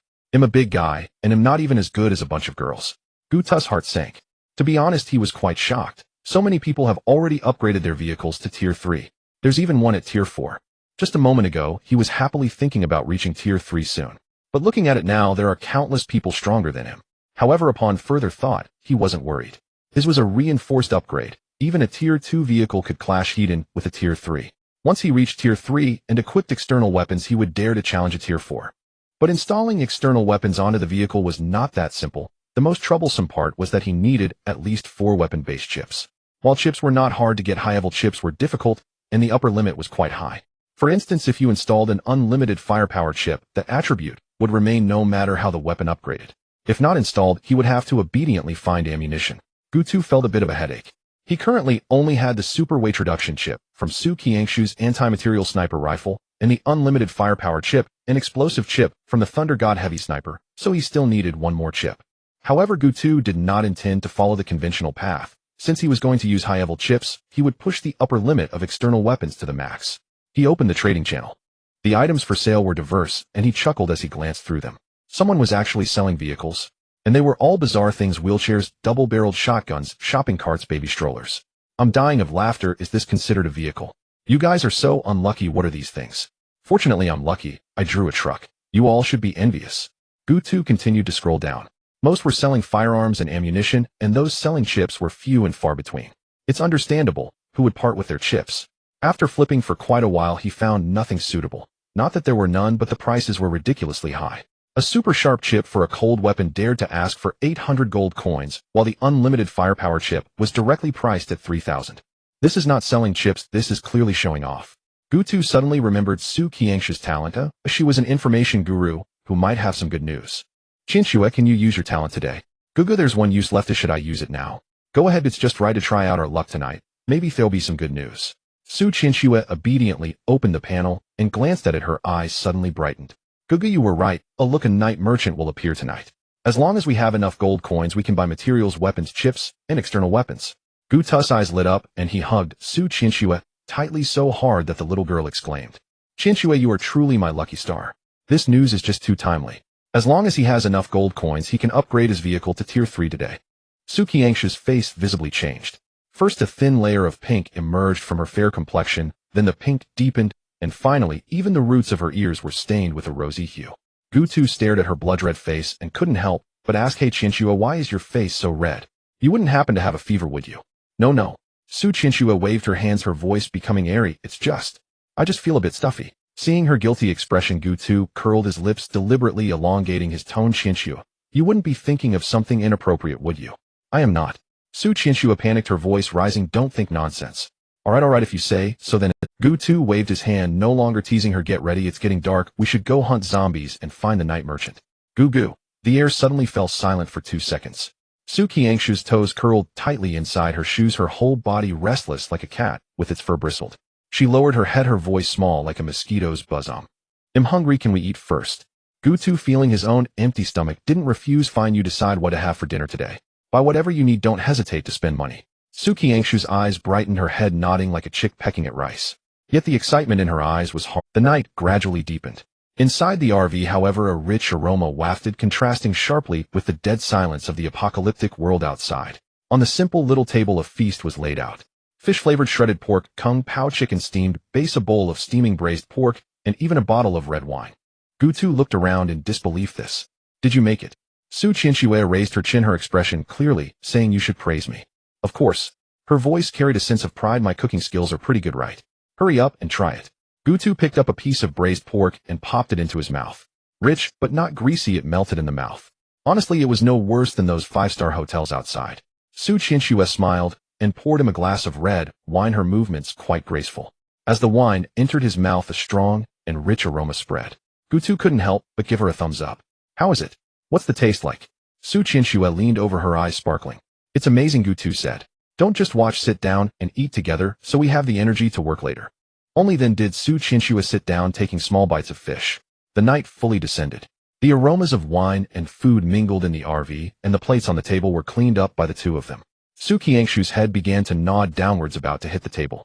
Gutu also felt a bit dazed. The effects of the red wine were indeed strong. He stood up, shook his head, walked over to Su Qianxue, and pushed her shoulder. Hey, wake up, don't sleep.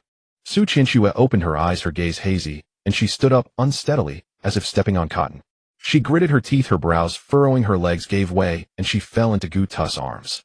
He instinctively wrapped his arms around her waist, which felt so slender it was as if it had no bones. What's wrong? It hurts. Su Qianxue's voice was muffled, her whole body hanging on him. Where did you? Su Qianxue grabbed his hand and pressed it onto her thigh right here. The touch beneath his palm was delicate, as smooth as satin. Gutu's mind buzzed. He took a deep breath and decided to carry her horizontally. Su Qianxue in his arms was restless, twisting and turning like a slippery fish. Goo. Her voice was sticky, laced with the scent of wine. What is this? He's pressing against me. Gutu gritted his teeth. Shut up, don't move, be good. It was unclear whether she fell asleep or was startled, but Su Qianxue shrank back, burying her face in his chest like an ostrich that had gone still. Gutu laid her down on the bed and turned to leave. He was afraid that if he stayed one more second, he would end up taking advantage of this drunken girl. Gutu sat by the window, silently waiting for the night to fall completely. From behind there came rustling sounds. Gutu turned to look. Su Qianxue, who had been lying peacefully on the bed, was now tossing and turning, her skirt lifted without him noticing, revealing large patches of her white legs. He frowned, walked over, pulled down her skirt, and covered her with a blanket. So hot. Su Qianxue mumbled, kicking the blanket off with one foot, her hands awkwardly tugging at her collar, exposing a large area of skin beneath her collarbone. Her rosy lips parted slightly, glistening with a hint of moisture from the wine. Gutu's throat went dry. He looked for 2 seconds and couldn't resist. He leaned down and kissed her. It was not a gentle, tentative kiss, but one filled with a hint of punishment, as if he wanted to release all the pent-up emotions he had just restrained. Su Qianxue's hands had somehow grabbed his collar, clutching it tightly, her knuckles turning white. She occasionally let out a few vague sounds, as faint as a mosquito. Noticing that the person in his arms was clumsily responding to him, Gutu felt like the string in his mind was about to snap. He pressed Su Qianxue back onto the bed, his hand exploring down her waist. She could feel the person beneath her palm trembling slightly, her breathing becoming rapid and shallow. His fingers touched the hem of her skirt. Gutu stopped twisting hard, making the originally white skin turn purple. He stared at Su Qianxue's flushed face, her gently rising chest, and the exposed curve of her waist. Then he raised his hand and gently patted her thigh. It wasn't heavy, but the crisp sound echoed clearly in the quiet RV. He flipped over, sat up, and rubbed his face vigorously. He went to wash his face with cold water, put on a jacket, and opened the RV door to step outside. The cold wind rushed and stinging his face, and the fire in his heart was finally somewhat subdued. On the disheveled bed, Su Qianxue slowly opened her eyes. There was no sign of drunkenness in those eyes. They were clear. She turned over, pulled the blanket over half her face, and her fingers unconsciously brushed over the spot Gutu had just touched. She recalled the slap on her buttocks, which still felt slightly warm. Her face turned red again. She looked down at herself and then at the door, lost in thought, yet her lips slowly curled into a smile. Outside the RV, Gutu leaned against the vehicle, gazing up at the now completely dark sky. The night was pressing low, and in the distance the hoarse growls of zombies could be faintly heard. It's dark now. Gutu's gaze turned to the distance, his voice soft. The show is about to begin. The sky had completely darkened. It wasn't a gradual fading, it was that kind of darkness where after staring out the window for a while you suddenly realize you can no longer see the distant objects. The moon overhead was quite spirited, hanging there large and round, shining excessively bright, like a highway-age incandescent light bulb, blinding to the eyes. The beginner phase of the survival world on the highway has passed. Survivors, please strive to stay alive. As night falls, the lurking zombies will emerge to hunt. Weak little rabbits, prepare for your final dinner. This mechanical voice, how should I put it? It always feels like the last sentence carries a hint of mockery, that kind of mischievous laughter. What the hell? Beginner phase. The chat channel exploded. So yesterday was still the beginner phase. If there are this many zombies at night during the beginner phase, won't we all be having a feast during the official phase? Damn, why are the zombies wearing armor? Holy crap, me too. Barrier zombies. Barrel zombies. Shooting them with my handgun feels like just tickling them. Damn it, does this broken game want to kill us? I don't believe it. Watch me throw a grenade. Boom. Oh my god, it exploded, killed 2, and there are still hundreds behind. Did I poke a nest of zombies? Gu2 glanced at the chat channel, his expression unchanged. He set up the heavy machine gun, aiming the barrel at the one-way glass. There was movement outside. It was a rustling sound like something dragging along the ground mixed with a gurgling noise as if something was stuck in a throat. Bang, bang, bang. Flame shot from the barrel, dark red bullets tracing arcs in the night. The front batch of zombies hadn't even managed to strike a complete biting pose before being turned into a sieve. The sound of bullets penetrating flesh wasn't loud, it was a muffled puff-puff sound like thumping a wet quilt. Zombies behind were charging forward, stepping over the bodies of those in front, but they couldn't break through that line of fire. Killing a zombie grants 0. 5 gold coins. Killing a zombie grants 0. 5 gold coins. Killing a zombie grants 0. 5 gold coins. The notification sounds kept popping up like a barrage of messages. Goo. A vague voice came from behind. Su Qianxue rolled over in bed, barely opening her eyes a crack, looking dazed, her hair a mess like a bird's nest, and a crease from the blanket pressed into her face. Awake. Gu2 didn't even turn his head. It's already dark. He paused and added, you really can't hold your liquor, drink less in the future. Su Qianxue sat up, and as she propped herself on the edge of the bed, a sudden sharp pain shot through her thigh, making her gasp and her leg tremble. She looked down and lifted her skirt. There was a large purple bruise on the inner thigh, the kind that looked painful. Su Qianxue knew it was caused by Gu2, but still pretended to be confused. I remember, I didn't bump it that hard. Gu2's finger on the trigger paused for a moment. Just a brief moment. Maybe you were too drunk, causing your senses to dull so you can't feel the pain. He said it very naturally. Su Qianxue stared at the bruise for 2 seconds, then looked at Gu2, her gaze seeming to pierce through him. Gu2 decisively changed the subject. Alright, it's just a bruise. Come on, let's kill zombies, these are walking gold coins. Su Qianxue rubbed her eyes and walked over. She glanced out the window. Good heavens. The dark mass outside was filled with zombies. Su Qianxue said, Gu, the visibility inside the car isn't great, why don't we go on the roof? It's more open up there, we can shoot freely. Sure. Gu2 thought for a moment. It's okay to go up, but be careful. If anything feels off, withdraw immediately. The zombies tonight are different from yesterday, they're much fiercer. The two moved the 2 heavy machine guns to the roof of the car and secured them. The view from the roof was indeed good. Under the moonlight, they could see at least 200 meters around. Within 200 meters, it was densely packed with zombies. Not dozens, not 100. At least 200. Fire. Bang, bang, bang, bang, bang. Both heavy machine guns fired simultaneously, the sound booming like thunder, each shot bright enough to reveal the decaying flesh on nearby zombies' faces. Shell casings clattered down, bouncing on the roof's metal, ringing incessantly. Yet the zombies continued to surge forward. It's not that they couldn't be killed, but there were just too many of those in front fell, while the ones behind stepped over their bodies and continued to push forward. Occasionally a few barrier zombies and barrel zombies would mix in, but in the face of such overwhelming firepower, they were utterly helpless. The barrels of the 2 guns began to glow red, dark red, particularly noticeable in the night, like 2 burning iron rods. The barrels are overheating. Switched. Each grabbed a new machine gun, replacing the overheated ones. The firepower was restored. The zombies surging from behind were blasted into a bloody mess. Some zombies had their waists broken by bullets, still crawling on the ground, dragging themselves forward with their hands, their nails worn down to bone. After crawling for a while, they stopped moving. Killing a zombie grants 0. 5 gold coins. Killing a zombie grants 0. 5 gold coins. The notification sound rang out over 100 times. When the last zombie fell, the surroundings finally fell silent. The silence felt somewhat unreal. Su Qianxue shook her wrist, her palms sweaty. How many did you get? Gu2 asked. 7 tight. Well, how about you? About the same. They counted together, totaling 143 gold coins. 286 zombies. A decent harvest. But the cost was also high. Gu2 rummaged through the ammo box, his expression not looking good. Only 7,000 rounds left. They had reserved 10,000 rounds yesterday. They had used 3,000 in this battle.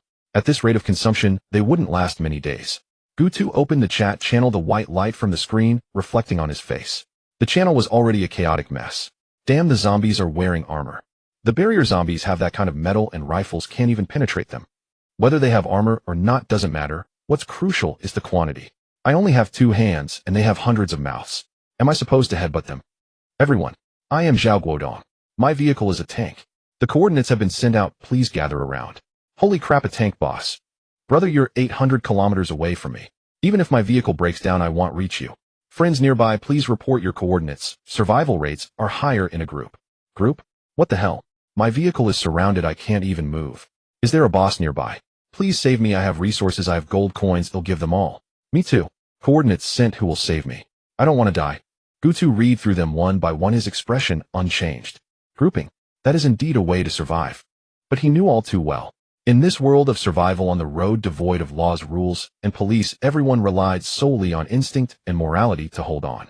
However, after 3 days of hunger and 5 days of exhaustion, there was hardly any morality left.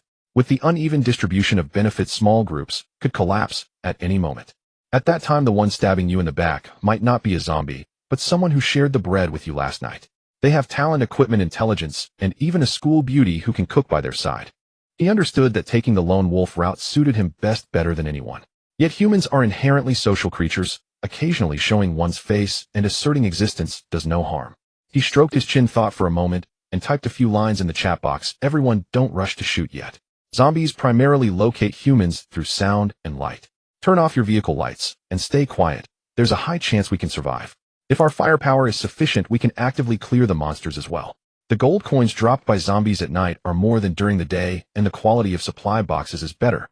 After sending it, the channel fell silent for about 2 seconds, an eternity in the apocalypse. Then it exploded. What the hell? Is what this big shot said true? Someone clearly didn't believe it, but their tone was already wavering. I was just about to shoot. When I saw this message, my hand pulled back. Thank you, Big Shot, for saving my life. The voice message carried a clear sense of lingering fear, trembling. I tried it. I turned off the lights and hid in the car. Several zombies slowly walked past without noticing me. Incredible. Su Chinchua leaned over with her phone, the distress messages scrolling up the screen like a waterfall. She suddenly stopped, her fingertip tapping the screen. Google, look at this message. This person says there's a merchant in a black robe nearby being surrounded by zombies desperately seeking help. Google, should we go?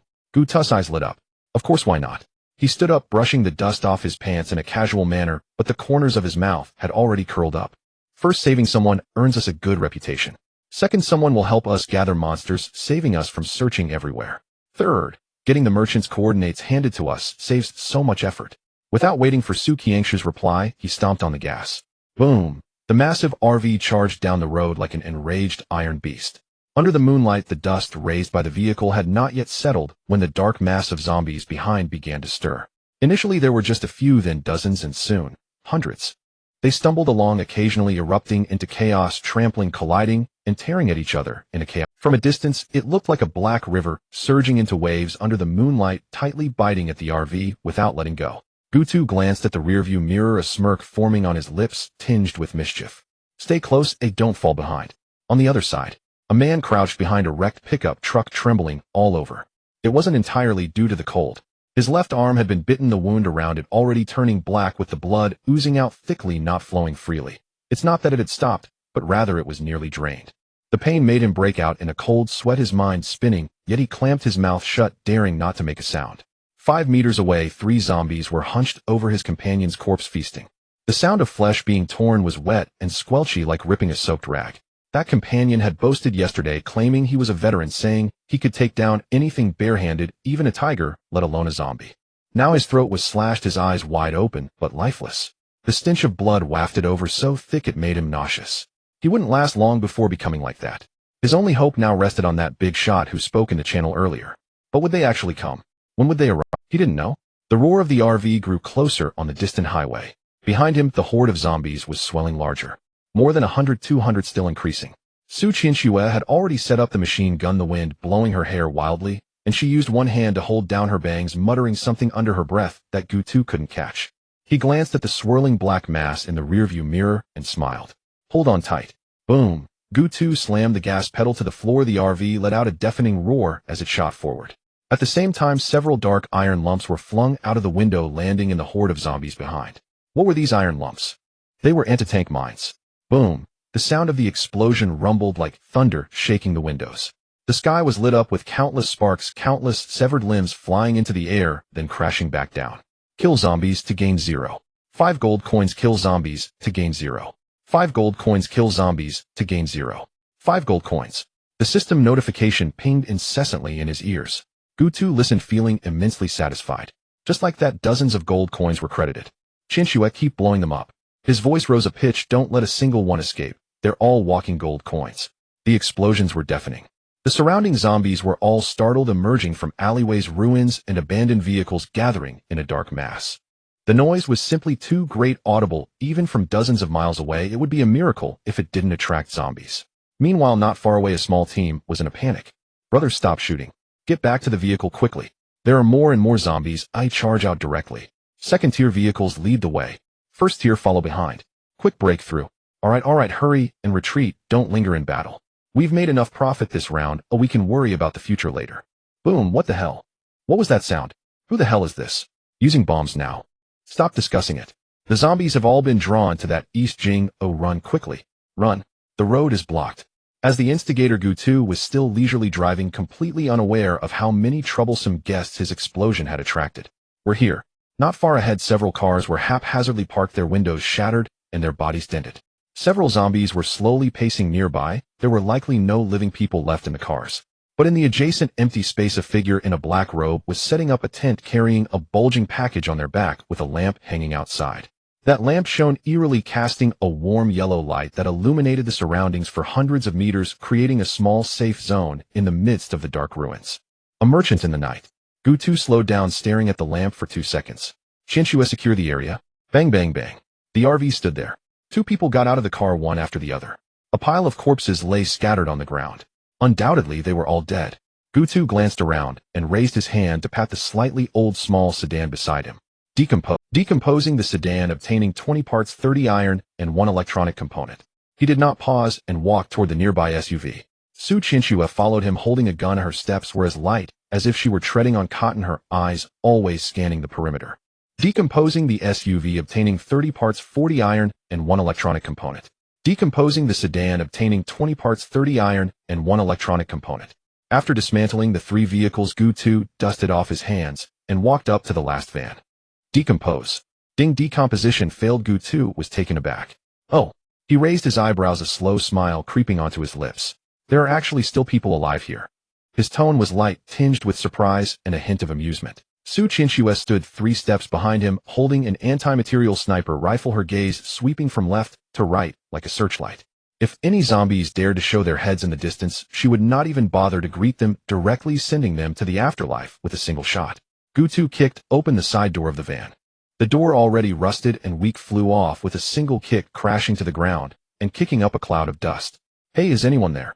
He leaned in halfway, quickly scanning the interior. Empty. They must have run away. It was just a broken van, not something valuable. It didn't matter whether he dismantled it or not. Just as Gutu was about to pull back, his peripheral vision suddenly caught something moving in the driver's seat. A figure suddenly sprang out. No, that wasn't a human. To be precise, that thing once was human. Its skeletal outline still remained, with facial features barely recognizable, but it was no longer human. Its skin had a sickly pale hue, not the kind that comes from lack of sunlight, but rather the white of blood being drained, with the subcutaneous tissue decaying, resembling a long-soaked corpse. It was absurdly tall, estimated to be over 2.5 meters. The most unsettling aspect was these were not normal veins, but thick, dark green tubes writhing slightly on the surface of the skin, as if something alive beneath was breathing. Its entire body was covered with dark scales, overlapping and reflecting a cold light, as if they had been forcibly adhered from some reptile. What made Gutu's pupils constrict was not these features. It was that the creature opened its mouth. It was not the mindless growl of a zombie, but it was speaking. This was a bit absurd. He had seen many zombies, from the most ordinary to the second-tier flesh tumor zombies. All were single-minded in attacking and biting, recognizing only flesh, not people. A talking one was the first. Gutu instinctively jumped back to maintain a safe distance from the half-corpse. His right hand had already drawn out the Thor sniper rifle from the space ring, ready to pull the trigger at any moment. Su Qianxue did not hesitate. Bang! The gun's muzzle spat out a tongue of flame, and the bullet spun through the air, accurately hitting the chest of the half-corpse. Clang! The crisp sound of metal colliding. The bullet seemed to strike a steel wall, deforming and flying off at an angle. The two exchanged glances, their expressions suddenly serious. What kind of defense is this? The previous second-tier flesh tumor zombie was tough, but the anti-material sniper rifle could at least penetrate. But this thing, the bullet bounced off, leaving only a shallow white mark on the scales of its chest. Su Qianxue bit her lip, her fingers already resting on the next round's cartridge. Is this how you treat your guests coming in with gunfire? The half-corpse grinned. Its voice was raspy, each syllable carrying a chilling scratchiness. Gutu squinted at it, not loosening his grip on the gun. What the hell are you? Me? The creature tilted its head, the movement so exaggerated it nearly twisted its neck, emitting a series of dislocated joint sounds. Its tone carried a disgusting arrogance. You won't have the chance to know. However, becoming my sacrificial offering is a blessing you earned over 8 lifetimes. The smile on the half-corpse's lips widened, almost splitting to the roots of its ears. Soon you will become a part of me. At that time you will witness my glorious life. After hearing these words, Gutus' lips twitched. He really couldn't hold it in anymore. Just think about it. In a post-apocalyptic wasteland with zombies everywhere, standing in front of him was a 2.5-meter tall scaled monster. Its blood vessels slithered like snakes beneath its skin, and yet when it spoke its mouth was full of cliché villain lines. A glorious life. And a sacrificial offering. He had been somewhat nervous, but that tension was all washed away by the awkwardness. Bang! The Thor sniper rifle erupted in flames. The bullet, wrapped in blue arcs of electricity, shot like a small meteor, striking the half-corpse's face with a scorching tail. The explosion created a cloud of smoke that engulfed the area for several meters, accompanied by a strong, burnt, and sulfuric smell. As the smoke cleared, the half-corpse was still standing. However, it was clearly weakened. Half of the scales on its face had been blown off, revealing the gray-white flesh underneath still pulsing slightly. A crack formed in the skin beneath its left eye, oozing a dark green liquid. When it looked back at Gutu, its expression had changed. The previous arrogance, as if looking down on him, had completely vanished. In its place was a very simple expression. Caution. Or perhaps fear. The half-corpse's mind buzzed. What kind of gun was that? How could it be so powerful? It clearly had defenses that could ignore most physical attacks, with ordinary bullets feeling like mere tickles. Even the sniper rifle would only make a noise at most. But that last bullet had dealt real damage, directly affecting its health. Its once reliable defenses were now worth nothing in the face of that attack. No matter how thick its blood was, it couldn't withstand such wear. It wasn't that it couldn't fight back, it was that there was no need to. As long as the Green Mountains remained, one need not worry about firewood. It should say something fierce and run away. However, before it could open its mouth, bang, bang, bang, bang, bang. Gutus' finger on the trigger seemed to leave a shadow. He did not have the habit of being verbose. For him, if he could act, he would not chatter. If he could shoot, he would leave no survivors. Whether it was cliché or not, he would first turn it into a sieve. Bullets poured down like a torrential rain, each wrapped in blue and white arcs of electricity, exploding continuously, engulfing the half-corpse in flames and smoke. Boom! Scales flew everywhere, dark green blood splattered across the ground, instantly evaporating under the high temperature. The air was filled with a burnt stench mixed with a vague, indescribable odor of rotting flesh, causing a churn in the stomach. Gutu and Su Qianxue had already hidden inside the car. Regardless of whether he was dead or alive, it would be better if he were dead. Even if he wasn't entirely dead, they could just press the gas and speed away. The smoke slowly dissipated. The two of them stared intently at that area, fixated on the indistinct figure. There was no prompt sound. The absence of sound indicated that he was not dead yet. Without a second thought, Gutu leaned out of the window and fired a few more shots. Bang, bang, bang. The explosions echoed 3 times, shattering the ground into a spiderweb of cracks, causing the earth to tremble. Then the long-awaited prompt finally arrived. Killed a half-dead person, gained 50 gold coins, gained 5 beginner extraordinary potions. Gutu nearly flew off his seat, his head banging against the roof of the car with a loud thud, causing him to hiss in pain, but he couldn't care less. 5 bottles. 5 bottles. Beginner extraordinary potions. He swallowed hard and hurriedly opened his personal center interface. 5 bottles of purple potions were neatly arranged in his backpack slots, their bottles emitting a faint glow resembling some kind of gem-like liquid. It should be noted that the only bottle he had previously obtained was found by Su Qianxue's talent, and now 5 bottles had just fallen into his lap. What does this mean? It means all his attributes could be raised above 70, which translates to 7 times the strength of an ordinary person. 7 times. Gutu had no doubt that by then ordinary zombies would be as fragile as paper in his hands. With a single punch, he could explode a zombie's head. With one hand on each side, he could literally tear a zombie in half. He was so ecstatic that his smile nearly reached his ears. Suddenly the ground began to shake. The tremors felt as if some gigantic heart was pounding beneath the earth, or like countless feet stomping in unison. Gutu's smile froze on his face. Both of them looked up simultaneously. On the distant horizon, a dark mass was surging toward them.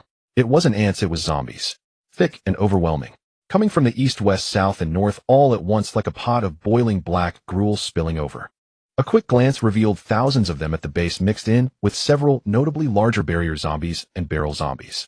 The smile on Gutu's face disappeared entirely. He indeed needed zombies to farm gold coins, but what lay before him was a small-scale beast tide. What could he use to fend it off? He had just over 7,000 bullets in total.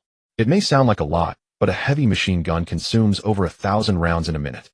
How long could that last? With just a finger pull it would be depleted in no time. The Thunder God sniper rifle had great power and a wide range capable of blowing up a large area with one shot. However, the problem was that it could only fire one round at a time, and the time taken to reload was enough for the zombies to advance several dozen meters. Moreover, while this gun had high precision, it was inefficient against groups. It was a divine weapon for single-target bosses, but using it against a horde of zombies was pure folly. Not to mention that there were also barrier zombies and barrel zombies mixed in for whom ordinary bullets would feel like mere tickles. There would be negligible damage. The most critical issue was that they were surrounded on all sides.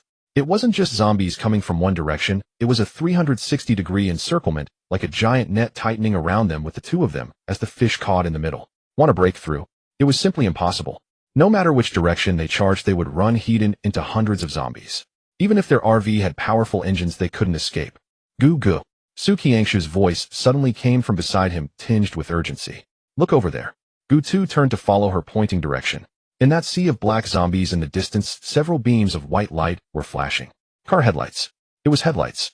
In this gray-black ocean of zombies, those beams of white light were particularly striking, like lighthouses on the sea. Though faint, they were clear enough. Gu Tu squinted, his pupils reflecting the swaying light points. Oh, someone was coming. It seemed they too were caught up in the tide of zombies within the same encirclement southeast, about a few kilometers away. It would be better if some capable characters came. Coordinating and crossfiring might truly create a gap for escape. But what he feared most was that they were all a bunch of rookies. Those who would go weak in the knees at the sight of zombies screaming at the sound of gunfire. Teammates like that were scarier than the zombies themselves. Gu Tu placed his hand on the steering wheel, lightly tapping it twice with his knuckles.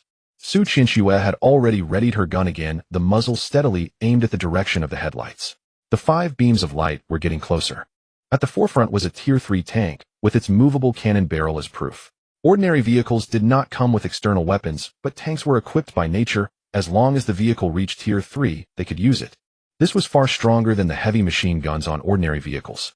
The rest were 2 Tier 2 vehicles and a Tier 1 pickup truck, which had 7 or 8 women tied to it. The 5 vehicles came to a steady halt opposite Gu Tu's RV. A subordinate in one of the Tier 2 vehicles shouted, "We are the people from the bully squad. The people in front, hand over your resources and vehicles." Hearing the words, bully squad, Gu Tu raised an eyebrow. Bully squad. That was the squad Wei Yong was part of. He hadn't even gone looking for trouble with them, and these people had come knocking on his door. Although that Tier 3 tank had a cannon, Gu Tu wasn't afraid. How many shells could they have? After all, he hadn't fired a single shell in the past couple of days, and he couldn't even find any at the military. Even if they had some, so what? His RV could easily withstand a few shells, not to mention that his Thunder God sniper rifle was no pushover either. A tank with astonishing defensive power might seem like an unbreakable fortress to others, but before the Thunder God sniper rifle, it was as fragile as paper.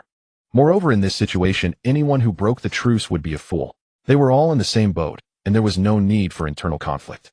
The tank's hatch opened, and a figure leaned halfway out, immediately captivated by the massive crater that had been blown out. That person was none other than Zhao Ba, one of the 10 notorious leaders of the bully squad. Cold sweat broke out on Zhao Ba's back. Such a large crater must have been created by an explosion. What kind of terrifying firepower would be required to achieve this? This could not have been caused by a single explosion. Zhao Ba believed that even if he brought his tank over, it would never achieve such an effect. He swallowed hard, shifting his gaze from the crater back to the modified RV across from him. Zhao Ba spoke, his voice much lower than that of the earlier subordinate, but laced with a hint of caution. "Bro, that pit, did you blow it up?" Gu Tu remained silent. He simply sat quietly in the driver's seat, fingers resting on the steering wheel, a slight, ambiguous smile playing at the corners of his mouth. Outside the window, the roars of zombies were drawing closer. Zhao Ba, one of the top bullies of the evil bully team, continued. "My name is Zhao Ba. How should I address you, brother?" Gu Tu. Zhao Ba chuckled, his smile appearing somewhat awkward in the apocalyptic world, as if he hadn't smiled in a long time and his muscles had stiffened. "Brother Gu, your firepower is quite fierce.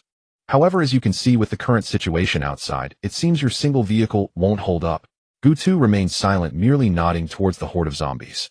A younger member behind Zhao Ba could no longer contain himself, muttering, "Brother Ba, why are we wasting time with... We have so many people here." "Shut up." Zhao Ba didn't even turn his head, his voice low, but the younger member immediately shrank back, silenced.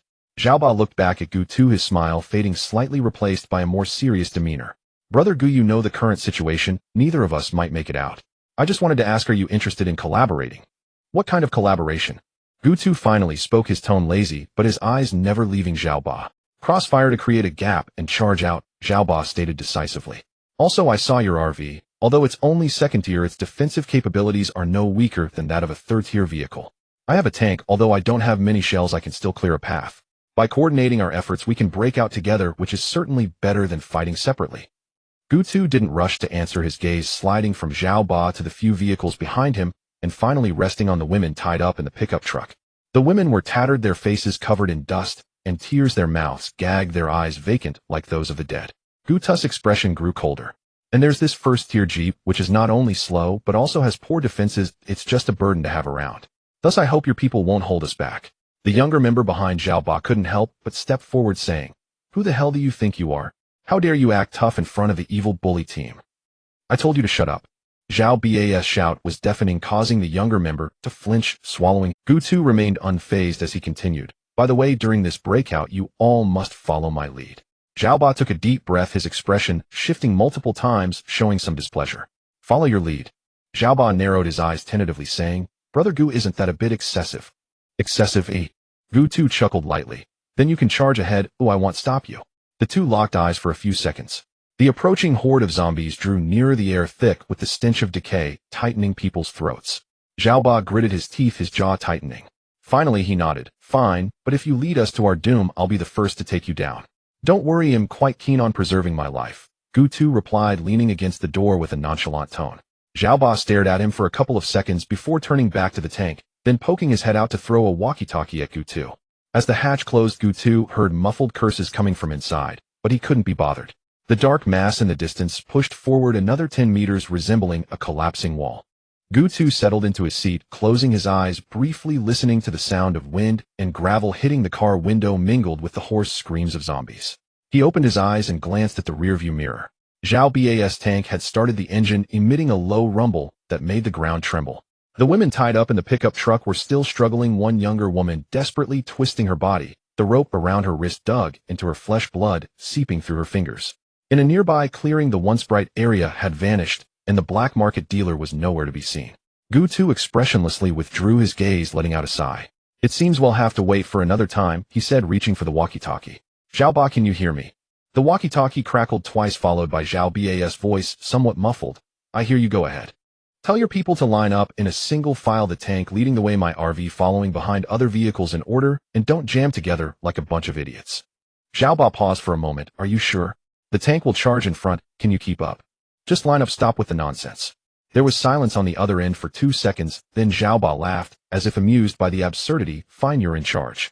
Outside, the evil bully team began to mobilize. Some were cursing as they started their vehicles, while others shouted hoarsely. Gutu tapped his fingers on the steering wheel, his eyes scanning the terrain around. To the east stood a half-collapsed apartment building, rebar and concrete exposed like broken bones. To the west lay a dried-up riverbed, its sides piled high with trash and abandoned vehicles. The horde of zombies in front was advancing slowly. The features of the zombies in the front rows were already distinguishable. Their rotting faces, white teeth, and something writhing in their hollow eye sockets made for a grotesque sight. "Is everyone ready?" Gutu pressed the walkie-talkie, his voice low. "Tank is in position," came Zhao Ba's response. "Jeep is ready."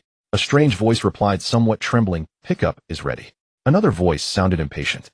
Gutu took a deep breath, the smell of decay flooding his lungs, thick and foul, like drinking putrid water. He rested his hand on the gearshift, pressing down on the gas pedal, the engine growling low. Guta's voice came through the walkie-talkie, each word pronounced clearly. "Everyone listen carefully, do not use high beams, it will attract zombies. Follow my lead. When I shout charge, the tank will fire to clear a path, and everyone else follow closely, don't fall behind. If anyone's vehicle stalls, figure it out yourself, oh, no one will wait for you. Understood?" Muffled responses acknowledging understanding came through the walkie-talkie. Zhao Ba's voice finally came through, carrying a half-serious threat. "Gutu, if you run, I will hunt you down to the ends of the earth." Gutu ignored him. His eyes were fixed on the approaching black tide, his pupils reflecting the twisted face. He pressed the gas pedal a little deeper. The roar of the engine grew louder, drowning out the sound of his heartbeat. Gutu swallowed hard. Then he released the handbrake. "Charge! Charge!" As Gutu uttered the word before the intercom could respond, his vehicle surged ahead. Boom! Zhao Ba's tank was even faster. With a turn of the turret, the cannon was aimed at the densest area of the zombie horde and fired. The black-red blood mist spread outward, pushed by the shockwave. The stench of decay mixed with gunpowder. A gap was blown open in the zombie crowd ahead. "Stay close." Gu2 shouted into the intercom. The second vehicle was a first-stage Jeep followed by a modified pickup truck. The last vehicle was a box truck, its body welded with steel plates and the windows sealed with iron bars resembling a mobile iron coffin. Gu2 glanced at the rearview mirror, frowning slightly. The cargo truck lagged behind, clearly unable to keep up, and the distance was widening. Zhao Ba's voice erupted from the intercom. Lao Zhou, step on the gas. You're falling behind, and no one will help you. I'm flooring it. This damn car is just too slow. Lao Zhou shouted back, his voice trembling. Before he could finish, a zombie lunged from the side, grabbing onto the back door of the truck, its decayed fingers scraping against the iron bars. Damn it! Lao Zhou cursed, jerking the car violently. The zombie was thrown off, but its upper half clung desperately to the vehicle, its rotten face, with two hollow eyes staring, making hissing sounds. Gu2 withdrew his gaze, focusing ahead. The tank had already trampled into the outermost ring of the zombie horde, the sound of bones cracking under its treads audible from afar. But the gap was closing. Zombies on both sides surged inward like a tide, their speed terrifying. Gu2 stepped on the brake, increasing the distance between him and the tank. Su Qinxue, observing the situation, was fixated on the surrounding terrain, the bullies' convoy, and the time. It was already 11 o'clock. As long as they held out until midnight, her intelligence ability would refresh. Perhaps she could acquire some useful information. Gu to the left. Gu2 jerked the steering wheel sharply. His strength almost seemed like he was trying to twist it off. The heavy steel body of the vehicle swung sideways with a loud thud, directly knocking the lunging zombie 3 meters away.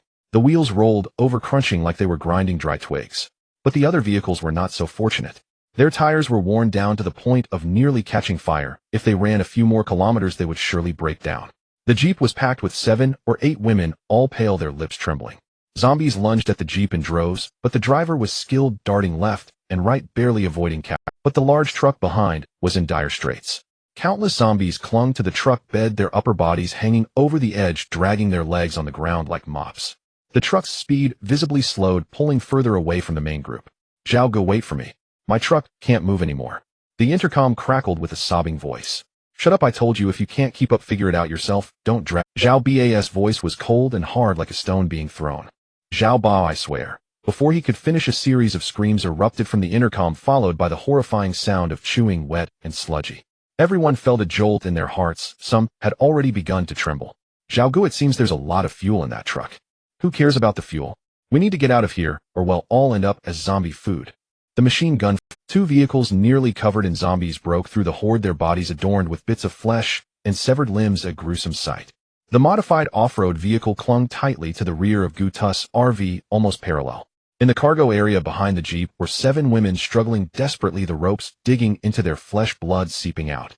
But the zombies lying on them were indifferent, heads down, slowly biting. Gu2 covered Su Qiangshu's eyes with his hand, which trembled slightly. Don't look. The Jeep bounced violently, slowing down. Then bang. Not 1, but 4 consecutive explosions. All 4 tires blew out at once. The immense inertia lifted the entire vehicle, flipping it in midair, and then zombies surged like a tide, engulfing that area. Those lagging behind, running out of fuel or with blown tires, disappeared one after another from the convoy. Su Qinxue clung tightly to Gu2's arm, her nails digging into his flesh, her knuckles turning white. Gu, we can't break through. There are too many. Even the tank can't push through. Gu2's voice became calm. Get the explosives and blow a path, there's no need to hide anymore. He grabbed the intercom. Zhao Ba and the one driving the off-road vehicle, get to the back, it'll clear the way, you stay on the sides. A chuckle came from the intercom. You clear the way? Our Zhao guest 3rd stage tank struggles, what use is your 2nd stage RV? Shut up, listen to him. Zhao Ba's tank began to slow down. Gu2 slammed the accelerator to the floor, the RV surged ahead, surpassing the tank. Qinxue, blow it. Don't hold back. Blow all these things to the sky. Zhao Ba narrowed his eyes, fixated on the RV ahead. He only saw that woman throwing several dark iron barrels out of the window, glinting under the light. Zhao Ba muttered, what is this kid trying to do? What the hell is that? Before he could finish, boom. Flames erupted suddenly like a tangerine flower blooming in the night, illuminating the surrounding area for hundreds of meters. The bodies of the zombies were tossed into the air by the shockwave, severed limbs and bits of flesh raining down. Yet the zombies behind showed no fear, stepping over their fallen comrades, pressing forward like an ant swarm. Su Qinxue looked at the endless sea of zombies, her hands trembling so much she could barely hold the barrel. Her entire body shook. It wasn't just that the zombies looked terrifying, though they certainly were, but the main reason for her fear was their overwhelming numbers.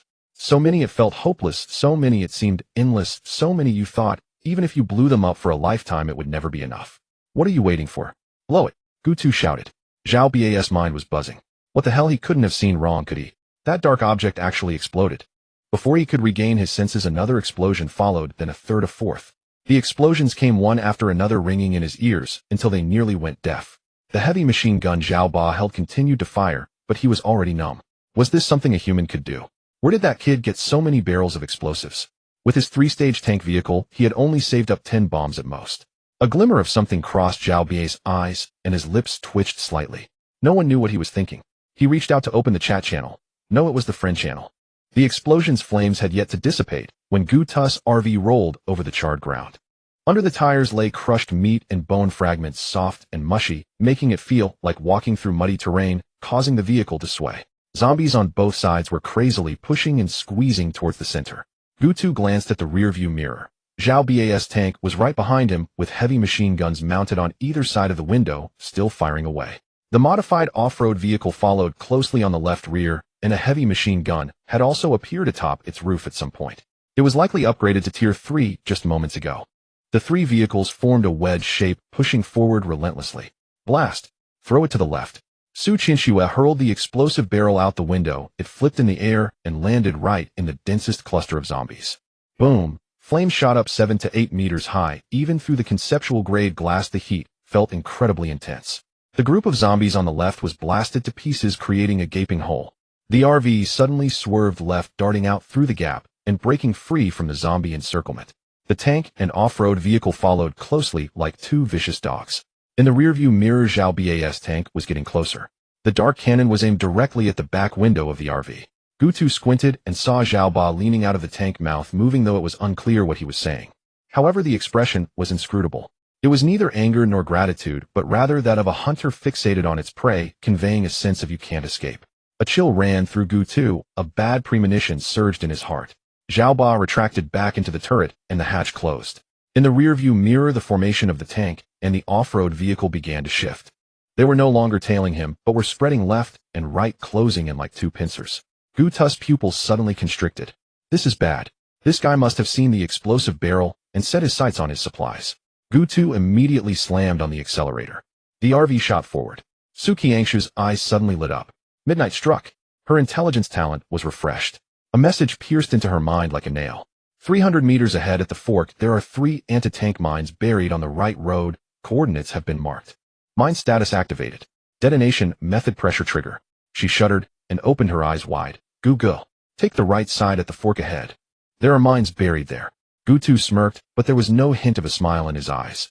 The RV swerved sharply to the right, its wheels brushing the curb as the entire vehicle tilted into the right fork.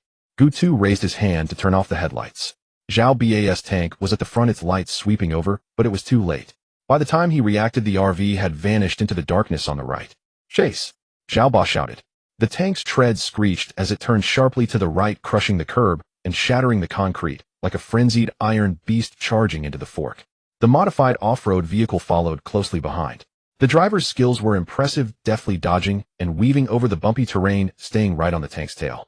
Zhao Ba poked his head out and shouted at the off-road vehicle, "Where did that guy go?" The off-road driver yelled back, "I don't know. That bastard turned off the lights as soon as he got here. There's nothing on this lousy road. Oh, we can't see anything." Before he could finish, the tail lights of the RV suddenly lit up. 200 meters away in the darkness, 2 red lights flickered like ghostly eyes. There! The off-road driver shouted excitedly, flooring the accelerator, speeding up and darting out from it. Zhao Ba frowned, feeling that something was off. But he had no time to think. The off-road vehicle shot over 100 meters, speeding up to over 90. The driver fixated on the 2 red dots ahead, cursing, "Damn it, who do you think you are?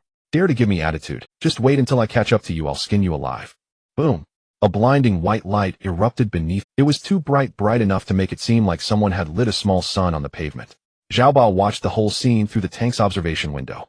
That off-road vehicle suddenly jumped up all 4 wheels, leaving the ground, the body flipping in midair, crumpling like a crushed tin can. Then the explosion sound reached them. It wasn't just one or 2 sounds overlapped. The first was from the mine, the second from the fuel tank. A fireball shot into the sky, lighting up the entire national highway, as if it were daytime. Zhao Ba watched as the off-road vehicle disintegrated in midair. The doors flew over 30 meters away, the roof was torn apart like paper, and seats shattered glass, and human limbs scattered everywhere. A black mass plummeted onto the tank's turret, and with a thud something slid down the turret. Xiaoba reached out and touched it. It was a spherical object. Sticky blood coated his hand. His pupils constricted to pinpricks. Break! He almost shouted. The treads instantly locked, emitting a painful metallic screech. The tank slid forward over the gravel, leaving a deep break mark on the pavement. The searchlight's beam flickered ahead, and Zhao Ba spotted something. Illuminated by the flames, a nondescript bump on the road reflected faint light from its metallic edge. It was a mine. Not just any mine, but one of 21 anti-tank mines specifically designed for massive vehicles. The tank's front armor was less than 5 meters away from that thing. Cold sweat poured down Zhao Ba's forehead. Damn it. If we really run over it, my tank is guaranteed to be totaled. No way, we have to stop now. Stop for me.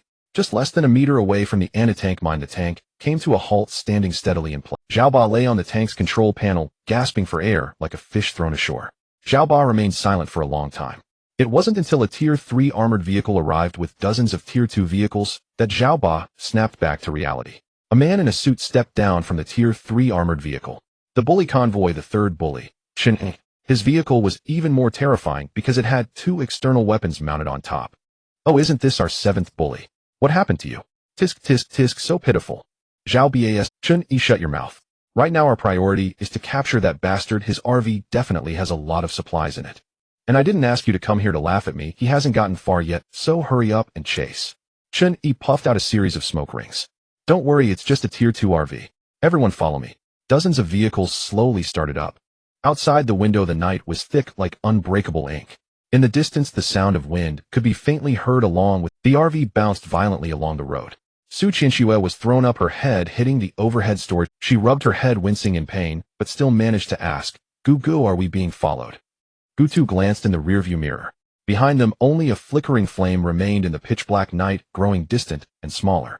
Gu said calmly, our feud with the bullies convoy is now completely established. The RV continued to surge forward. On both sides of the road, zombies began to appear, some leaping out from behind abandoned vehicles, while others crawled up from the roadside ditches. Not many, just a scattering, but they were particularly bothersome. Gu did not stop. The tires rolled over them. Creak, creak. It was like crushing a pile of dried branches or stepping on some hard-shelled insect. The sound sent chills down her spine. Su Qianxue leaned against the window to look outside. After a moment, she suddenly pointed to the right front. There's something over there. Gu looked in that direction. It was an abandoned gas station. The convenience store door was half open with several boxes stacked crookedly at the entrance. Su Qianxue's eyes brightened. It was new information from her talent, many resource boxes. 2. There was also a blue one hidden inside the fuel pump. Gu squinted. A blue resource box. That item was rare and contained good stuff. Moreover, being hidden in the fuel pump. If it were someone else, they would never think to check there. He turned the steering wheel to the right, driving the RV onto the shoulder and rushing into the gas station. Before the vehicle even stopped, Su Qianxue flung open the door and jumped out, gripping her submachine gun tightly, bullets fully loaded, with an anti-material sniper rifle slung across her back. Gu was faster than her. He had already rushed to the convenience store entrance, kicking open the half-closed glass door. Inside, 2 zombies lunged at him. Bang bang. Before his kicking motion could fully retract, the gun fired. As the 2 zombies poked their heads out, their heads exploded. Their lifeless bodies fell to the ground, twitching a couple of times before going still. Gu stepped over them and kicked aside 2 gray boxes. A few lines of text popped up before his eyes. Acquired fuel, 5 acquired barbecue ingredients, 3 acquired barbecue grill, 1 acquired fruitwood charcoal, 10 acquired D-class talent fragment 1. Gu's lips twitched. All for barbecuing. He weighed the talent fragment in his hand. 10 of them could combine into a complete talent. Although it was D-class, the lowest rank, it was better than nothing. He casually smashed the fuel pump. Acquired fuel, 50 from the broken shell, rolled out a resource box, emitting a faint blue glow. On the other side, Su Qianxue had already run back to the RV, clutching the green resource box. The 2 of them placed the boxes in the middle of the vehicle. Gu rubbed his hands together, preparing to open the green one. Acquired parts, 20 acquired universal fuel, 5. His face darkened instantly. What the hell? Is my luck this bad? A green resource box yielded parts and fuel. Universal fuel might be a treasure for others, but for Gu, who had an infinite engine, it was useless. At most, he could sell it.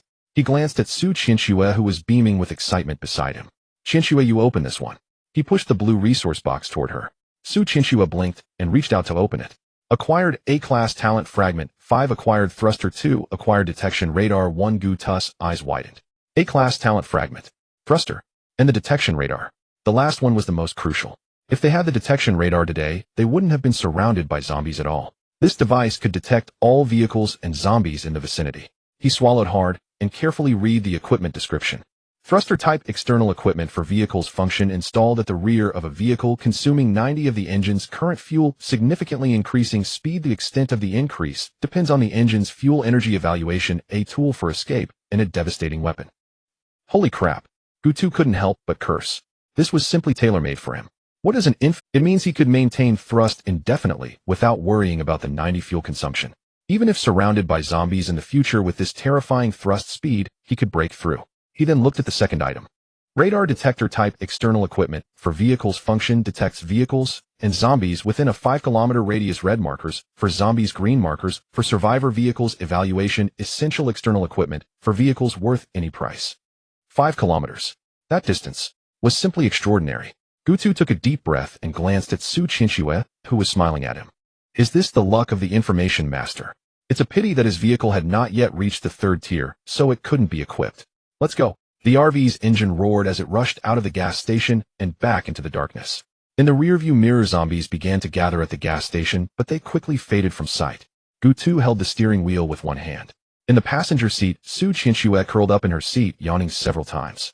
The headlights illuminated the endless darkness ahead. A few zombies staggered on the road, and upon hearing the noise they opened their mouths wide and lunged at the RV, only to be crushed into a pile of mush. After driving for more than 10 kilometers, Gutu finally found a relatively open stretch of road to stop. Once the engine turned off, the world suddenly fell into an eerily quiet state. Only the occasional distant sound of zombies' howls remained. Su Qinxue snuggled in the passenger seat, her eyes half closed and struggling to stay awake. Gu. Let's rest here tonight. Gutu rubbed his temples, feeling like his head was filled with a tangled mess. All right. He stood up. Just as he reached for a blanket, he stumbled slightly. Today had been exhausting. Escaping from the bullies' convoy, crushing zombies, and collecting supplies had kept him on edge. Now that he relaxed, his legs felt as heavy as lead. His body swayed, and his hand instinctively reached out for support, landing on a soft shoulder. Su Qinxue was pushed back by his weight, her head hitting the seat. She exclaimed, "Ouch." Before she could complain, Guta's face was already close to hers. The two of them froze. So close.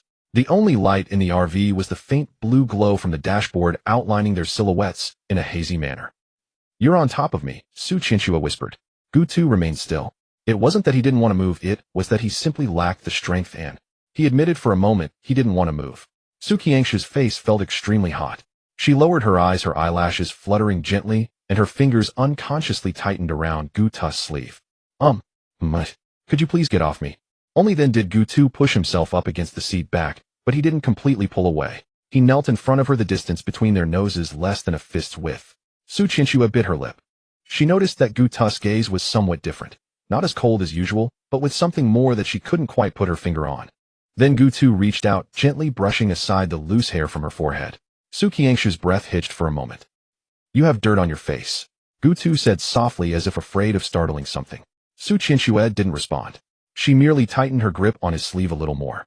Outside the window, the night was thick like unbreakable ink. In the distance, the sound of wind could be faintly heard, along with the endless low growls of zombies. Just listening to it sent chills down one's spine. Yet in this parked RV at this moment, nothing happened. Gutu simply took a blanket, draped it over her, and then returned to the driver's seat. Su Qinxue curled up in the blanket, hearing him softly say sleep. Gutu flattened the driver's seat, lay down on it, and unknowingly fell asleep. It was unclear how long he had slept. A gunshot rang out. Bang! Gutu suddenly opened his eyes. It wasn't yet dawn, and this time was still when zombies rampaged.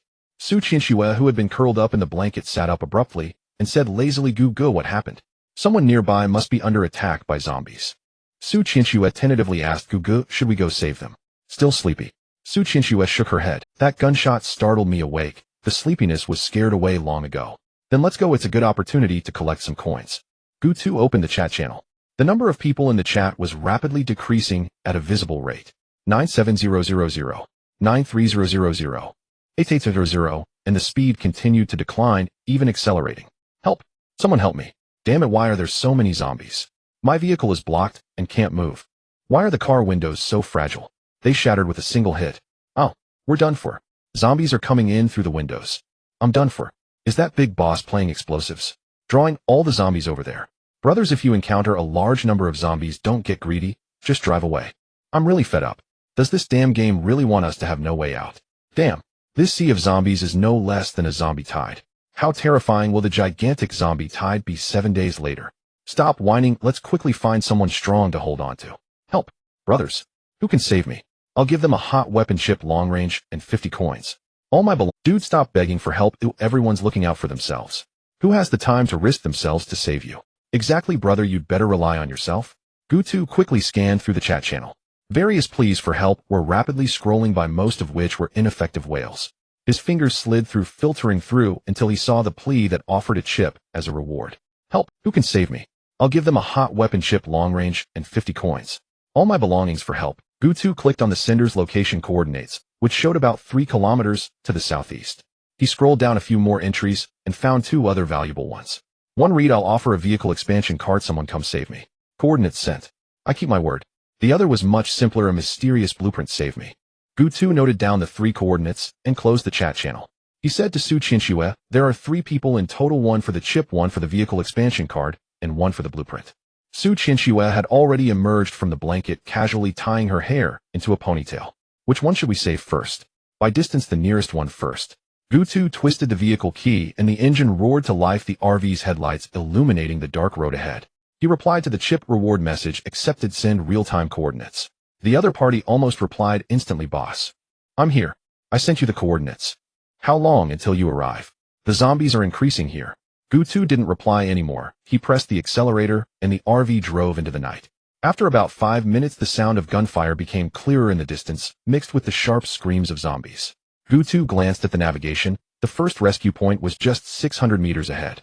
We've arrived. The headlights of the RV scanned over, and Gutu saw the situation clearly. A black SUV was surrounded by at least 40 to 50 zombies, the body already pockmarked, and both front and rear windshields were shattered mostly. A man was crouching in the driver's seat, frantically shooting at the rotting arms stretching in through the window.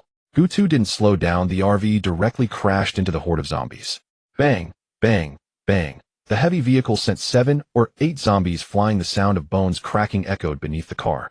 The remaining zombies were startled and turned toward this new iron lump. Gutu parked the car 10 meters away from the SUV. Boom! The head of the first zombie exploded, black blood splattering everywhere.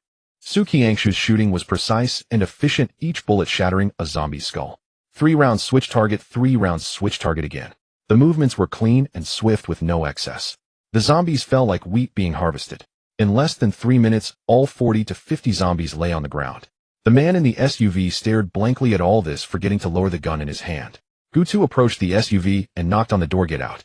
The man scrambled out, his legs almost giving way as he steadied himself against the car door, his voice trembling. Bro. Big brother, thank you so much. I thought I was going to die here today. Where's the item? Gutu asked. The man froze for a moment, quickly pulling out a black chip the size of a fingernail from his pocket. This is the long-range chip, big brother, please keep it safe. Gutu took it. Acquired long-range chip X1, he stowed away the chip and coins, turning to walk back to the RV. The man shouted from behind, bro. Can you give me a ride? No. Gutu didn't look back as he opened the door and sat back in the driver's seat. He checked the coordinates of the second rescuer, 3 kilometers away. Let's go. The RV started again, disappearing into the night. Gutu hadn't approached the destination when he heard dense gunfire, much more intense than the first. As the RV turned the corner, Gutu saw the situation. 2 vans were parked side by side at the entrance of a convenience store, forming a makeshift barrier. The number of zombies was several times greater than at the first point, with at least 100. On both sides of the street, they surged in, densely packed. Their gray-white skin looked particularly horrific under the car lights. Before the RV had even stopped, Su Qianxue was already ready in front of the heavy machine gun. Bang, bang, bang. Gutu didn't even stop the RV, driving straight through the zombies. The people in the convenience store saw the rescue arrive, and their firepower surged. A crouching young man suddenly stood up and threw something hard towards the back of the zombie horde. Boom. A violent explosion hurled 7 or 8 zombies skyward, scattering fragments and gore across the battlefield. Meanwhile, Gutu's armored RV crushed a horde of undead beneath its tires, emitting sharp, crunching sounds. Driving over zombies was undeniably exhilarating. The crisp, rhythmic crunch now sounded almost soothing. With Su Qianxue's final gunshot echoing into silence, the last of the undead lay motionless. Those sheltering behind the convenience store's barrier rose to their feet. A bearded man stepped forward and shouted toward Gutu, brother. Did you come for the bounty? Yeah. The bearded man pulled a card from his pocket. Here's your payment. We keep our word, no exceptions. Received vehicle expansion card 1, the bearded man called after him. Hey brother, you've got serious firepower. Want to form a team? We're not elite, but each of us has something valuable to offer. No thanks. Gu2 had already opened the RV's door. Su Qianxue leapt in right behind him. The third distress signal wasn't far away, and within minutes they arrived. As Gu2 steered the RV forward, he noticed an eerie stillness unlike the previous two locations. No sustained gunfire. No swarming hordes. Only sporadic isolated shots punctuating the quiet. Su Qianxue frowned. Strange. Where are the zombies? No idea. Let's investigate further. The headlights swept across the storefront revealing the undead. Not many. Only 2 or 3 dozen. But each clung tightly to the metal roller shutter, their decayed fingernails scraping against the surface with a grating metallic shriek. Gu2 wrenched the steering wheel hard. The RV surged forward like a ravenous beast, slamming headlong into the zombies, stunning them instantly. Then with brutal efficiency, it rolled over them. Before the survivors could react, the vehicle abruptly reversed. Within 60 seconds, the last zombie collapsed lifelessly onto the asphalt, black ichor oozing from its skull, soaking deep into the gas station's concrete. At that moment, the shutter groaned upward, and a slender hand emerged. Its owner was a woman radiating quiet authority, tailored executive attire, gold-rimmed spectacles, yet unmistakably hardened by survival. Her eyes, however, were shadowed with exhaustion, her face smudged with dust and grime. In this world, mere survival demanded extraordinary resilience. Hello, I'm Gu Nianqing. Here's your reward. She extended a schematic scroll. I don't know what this schematic truly is. All its metadata appears as question marks. But that ambiguity itself suggests immense value. Gu2 accepted the scroll. Schematic: Infinite Water Recirculation System. Type: Conceptual Fusion. Composition: Vehicle System Water Infinite Water Recirculation System. Rating: A conceptual tier vehicle system beyond comprehension. It fundamentally violates the foundational logic of the survival world. Gu2's eyes gleamed. Indeed, it was a conceptual fusion schematic. This single artifact alone justified the entire mission. Gu Nianqing's weary gaze flickered downward, then locked onto Gu2's imposing RV. Her pulse spiked instinctively. Her intuition, and decades of strategic acumen, told her this vehicle was exceptional. Its hull splattered with dried zombie blood reflected the headlights with a cold metallic sheen. Yet not a single dent marred its armor, not even a scratch. Such impenetrable defense defied rational expectation. Most strikingly, it bore no external weaponry, suggesting it was merely a Tier II vehicle. Yet no Tier II construct should possess such overwhelming dominance, unless its upgrade materials themselves transcended standard tier constraints. But that was impossible. Even her own chopped pepper fish head vehicle incorporated premium tier components. So why did it pale so drastically beside this RV? Wait, I'd like to propose another deal. Gu2 paused, intrigued. What kind of deal? My vehicle's disabled. Let me ride with you until dawn, for 50 gold coins. Gu2 shook his head. Not worth it. Minimum 200. You'd gain a passenger, and 50 gold coins, for free. You're already profiting immensely. 50 coins. That's trivial. I earned that rescuing just 1 or 2 people. Besides, carrying you consumes my space, resources, and attention, and might entangle me in serious trouble. 50 coins. You're treating me like a beggar. Gu Nianqing took a deep breath, cheeks puffing slightly before deflating. She bit her lip, glaring at Gu2 with the unmistakable skepticism reserved for seasoned con artists. I only have 50-odd coins. Take it or leave it. 200. Final offer. Clenching her teeth, she stared at Gu2, the very picture of a shrewd merchant, and fury surged through her veins. With a sudden thud, she collapsed onto the ground. Gu2 remained rooted, glancing down at Gu Nianqing sprawled on the pavement, her gold-rimmed spectacles askew. Hold on. Is this professional extortion? Su Qianxue sighed faintly. Brother Gu, she's utterly exhausted. Your unapologetic haggling just pushed her over the edge. Then tilting her head with a mischievous grin, and honestly, she's stunning. Doesn't that stir even a flickering? Get lost. Beauty aside, I don't collect ornaments. What are you waiting for? Carry her inside. Once she wakes, we'll negotiate again. Brother Gu, shall we take more missions tonight? No. Something far more critical awaits. Su Qianxue didn't press further, just nodded and hoisted Gu Nianqing into the RV. Gu2 unfolded the conceptual fusion schematic Gu Nianqing had given him. Activate. Vehicle System Water Infinite Water Recirculation System. The vehicle interface blazed with golden light, a hair-thin filament of gold piercing into his spatial ring. The radiance intensified until the entire RV shimmered within its luminous aura. Gu2 sensed 2 irreconcilable forces clashing violently, then yielding instantly to an overwhelming primal force. Conceptual fusion schematic detected, automatically extracting components. Fusion complete. Infinite Water Recirculation System successfully installed. Fusion product: Infinite Water Recirculation System. Type: Conceptual Fusion Vehicle System. Trait 1: Infinite Regeneration, never depletes. Trait 2: Nutrient Rich. Enhances vitality and rejuvenation. Trait 3. Dynamic thermal regulation. Effortlessly shifts between cooling and heating. Rating a conceptually incomprehensible fusion system. Has this even passed Survival World's compliance review? Gutu's eyes were fixed firmly on the newly formed object. An infinite water recycling system. Infinite regeneration never exhausted. This meant that he had perfectly solved the issue of water resources. It's worth noting that even Gutu rarely drew water from the box. Most of the water was obtained through trade. Rich in nutrients beneficial for beauty and health. Gutu paused slightly when he looked at the second feature. The richness in nutrients was easy to understand. But what was this beauty and health nonsense? Did a big man like him need beauty treatments? Temperature regulation alternating between hot and cold. Upon seeing the third feature, Gutu pushed everything else out of his mind. Who cares? Since arriving in this road survival world, he hadn't taken a single shower. Although he had only been here for 3 days. But in truth, that was not inaccurate. The sound of flowing water was a delightful splashing noise. The fatigue of the entire day dissipated in an instant. Warm steam filled the bathroom. The second day dawned quickly, sunlight filtering through the one-way glass of the RV, casting a warm orange glow inside. Gu Nianking's consciousness gradually returned. She first felt the soft touch beneath her. It was neither the cold hard ground nor the creaky wooden bed that hurt her bones. It was a real thick mattress covered with impossibly clean sheets. Gu Nianqing suddenly opened her eyes. What she saw was a delicate petite face with long eyelashes breathing evenly, peacefully sleeping beside her. It was the girl who had followed Gutu last night. She turned her head, her pupils suddenly constricting. This was not an RV at all. This was a mobile shelter, or even a mobile home. Her gaze swept across the interior of the RV, which was far larger than she had seen from the outside. Her sight continued to move. On the left side of the bed was a bathroom.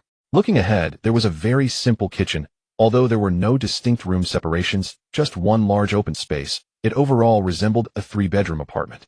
For heavy machine guns were lined up next to the window in the middle of the RV, and piles of ammunition gleamed with a metallic shine in the morning light.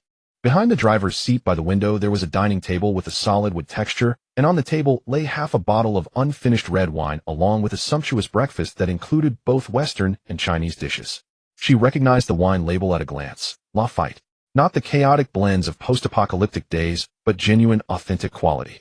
A man drinking Lafite in the zombie apocalypse. And such a lavish breakfast. Gu Nianking's mind went blank for a moment. She had survived in the apocalypse for so long, witnessing all kinds of survivors. Some were hiding in cold basements, barely clinging to life. Some scavenged through ruins for food. Some would kill for a half bottle of mineral water. She considered herself among the better off, at least maintaining basic dignity and respect. But at this moment, looking at Gutu's RV, she suddenly realized something. The gap between her and Gutu was not just a level or two apart, but an insurmountable chasm. The feeling was absurd.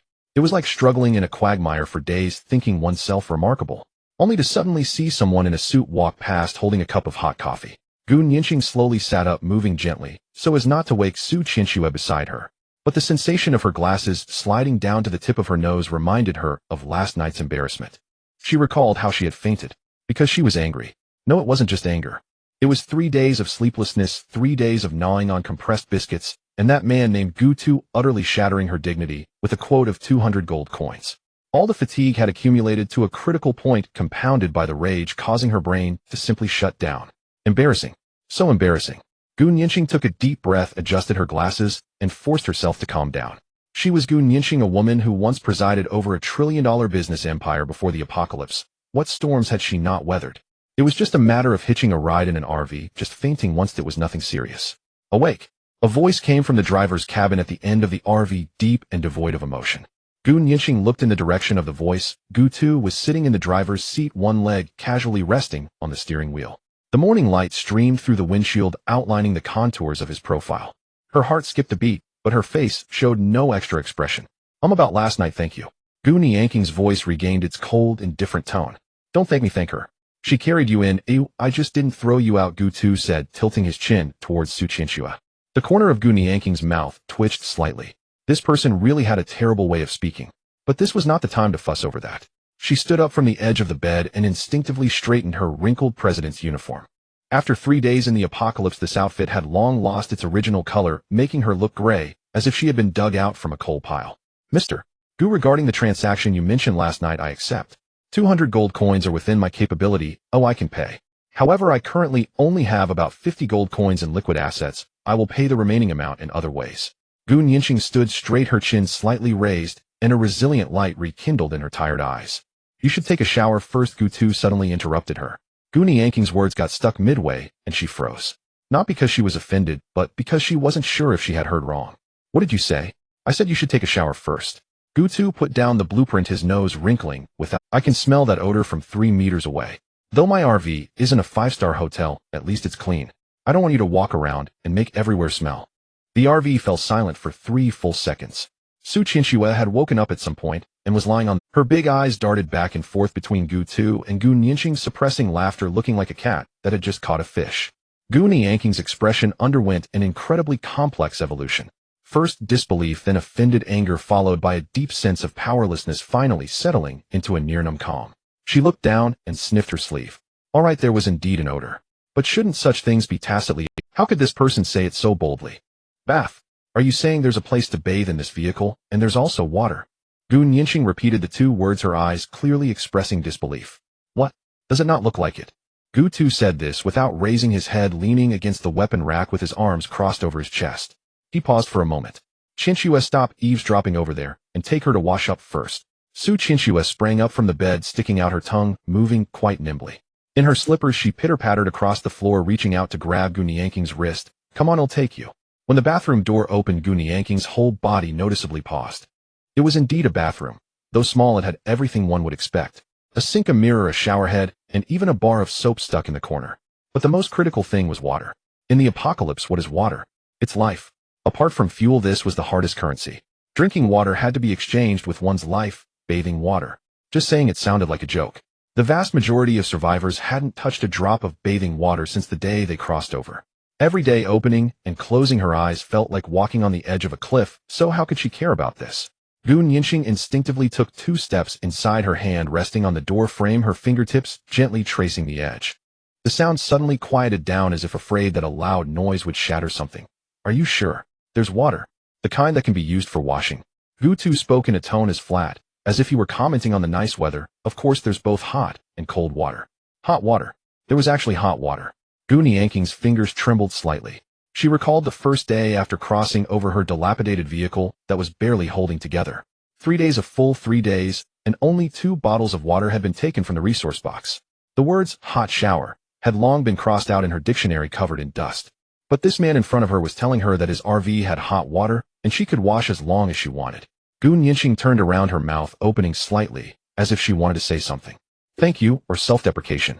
In the end, no sound came out, only a deep breath as she pushed her black-framed glasses up her nose and turned to step into the shower. The moment the door closed, Su Qianxue could no longer hold back. Puffed. She flopped onto the bed, rolling over. Gu, you really don't know how to talk. What do you mean by not wanting you to make everywhere smell? That girl has no sense of shame. Gu Tu sat back in the driver's seat, expressionless. I'm stating a fact. Facts are facts, but you're way too blunt. Su Qianxue sat up, her hair cascading down, her eyes shining with laughter. In the shower, the sound of water echoed. Splash, splash. The sound was particularly clear in the quiet morning, as if something were gradually washing away the rough edges of the world. Gu Nianqing stood under the shower head, warm water cascading down over her, flowing along her cheeks, neck, shoulders, and back all the way down. The moment the water touched her skin, she felt as if something had struck her. It was that kind of tenderness that hadn't been felt in such a long time, suddenly flooding and leaving her a little overwhelmed. She closed her eyes, her hands bracing against the wall, her shoulders trembling slightly. Not because of the cold, but because this feeling was too familiar, so familiar that it suddenly reminded her of those days before the apocalypse that were taken for granted. Back then, she never thought that a hot meal, a clean bed, or a hot shower were anything remarkable. She even occasionally complained that the water was too hot or the bed too hard. And now, these had all become luxuries, the kind that couldn't be exchanged for one's life. Yet the person in this vehicle had turned these luxuries into daily life.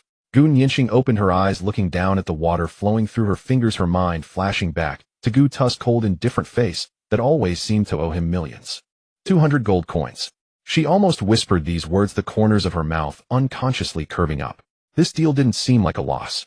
Steam trickled out from the gap in the shower door, carrying the faint scent of shower gel, slowly spreading throughout the vehicle. Gu Nianqing stayed inside for quite a while, long enough for Su Qianxue to start tossing and turning on the bed, glancing towards the driver's seat from time to time. Gu, do you think she's fainted in there? Shouldn't you go knock on the door? Gu Tu rolled his eyes. Don't worry, she's not as fragile as you. Su Qianxue made a face. Alright, you know best about people. Just as she finished speaking, the sound of water stopped. It was quiet for a few seconds, then the sound of the door lock turning. The door opened a crack, and Gu Nianqing poked half her head out, her wet hair sticking to her cheek. A thin layer of steam clouded her glasses, softening the originally cold look in her eyes, taking away some sharpness, and adding an indescribable warmth. My clothes fell on the floor and got soaked. Her voice was a bit tight, as if it had been squeezed out from her throat. Su Qianxue stifled a laugh, pulling out a neatly folded white t-shirt and a pair of black shorts, walking to the door to hand them over. Here, wear mine for now, make do with it. Thank you. The voice was very soft, as if afraid of startling something. The door closed again. A few minutes later, the door opened again. Gu Nianqing walked out wearing Su Qianxue's bunny slippers. The white t-shirt was a size too small for her, the fabric hugging her figure, outlining clean lines. The hem barely covered the edge of her shorts, exposing her straight, slender legs, whose skin still bore the rosy hue of having just stepped out of the shower. She adjusted her glasses with one hand, maintaining a relatively calm demeanor, but the tips of her ears had turned bright red. Her lips were no longer the dry, pale color from before. They had returned to a light pink, slightly pursed, carrying a hint of uncomfortable shyness. Gu Tu turned his head. He looked at her slowly, his gaze moving from top to bottom and back up again, not in a scrutinizing manner, but more like appreciating a freshly polished object with a sense of naturalness and openness. The vehicle fell silent for several seconds. Su Qianxue stifled a laugh beside her, almost engraving the words, "I already knew," on her forehead. "Have you seen enough?" Gu Nianqing's voice regained its cold quality, but the redness at the tips of her ears had spread to her cheeks. Even her neck was tinged with a light pink. Gu Tu's expression remained unchanged, but the corners of his mouth twitched slightly, as if he wanted to laugh, but held it back. "You look quite nice, very pleasing to the eye." Gu Nianqing took a deep breath, pushing her loose hair behind her ear, quickly adjusting her expression. But that layer of pink wasn't so easy to fade, like the glow of sunset lingering on her cheeks. Gu Tu withdrew his gaze from her, leaning back against the driver's seat, his tone reverting to a cold, businesslike indifference. "The air is finally clean. It's time to discuss serious matters." With those words, the ambiguous humidity in the car seemed to be swept away by the wind. Gu Nianqing lowered her eyelids, her fingers gripping the hem of her t-shirt, gently squeezing it before releasing. When she lifted her head again, the woman whose ears had been flushed red was already gone.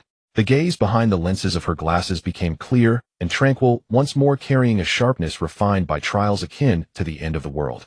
She leaned back in her seat, her posture relaxed, like a knife returned to its sheath, yet the blade still protruded outward. "I can't produce 200 gold coins right now, so I'll owe you." Her voice steadied, regaining a cold, crisp quality. Gu Tu turned his head to glance at her, his gaze resting on her face for 2 seconds before shifting to the car window. The vehicle, a spicy fish head, lay quietly there, its body rust glistening in the morning light with a dark red sheen, like an abandoned can left by the roadside. Gu Tu raised his chin, pointing in that direction. "No need to. That car looks quite good. Just use it as collateral." Gu Nianqing followed his gaze, her pupils suddenly contracting. She looked at the spicy fish head, the color draining from her lips bit by bit, as if a hand had tightened a valve. White, deathly pale. Her lips pressed into a line, her jaw slightly clenched, and she seemed to be suddenly pinned to her seat by some unseen force. Gu Nianqing opened her mouth, wanting to say something, but then closed it again. Gu Tu remained silent, just watching her.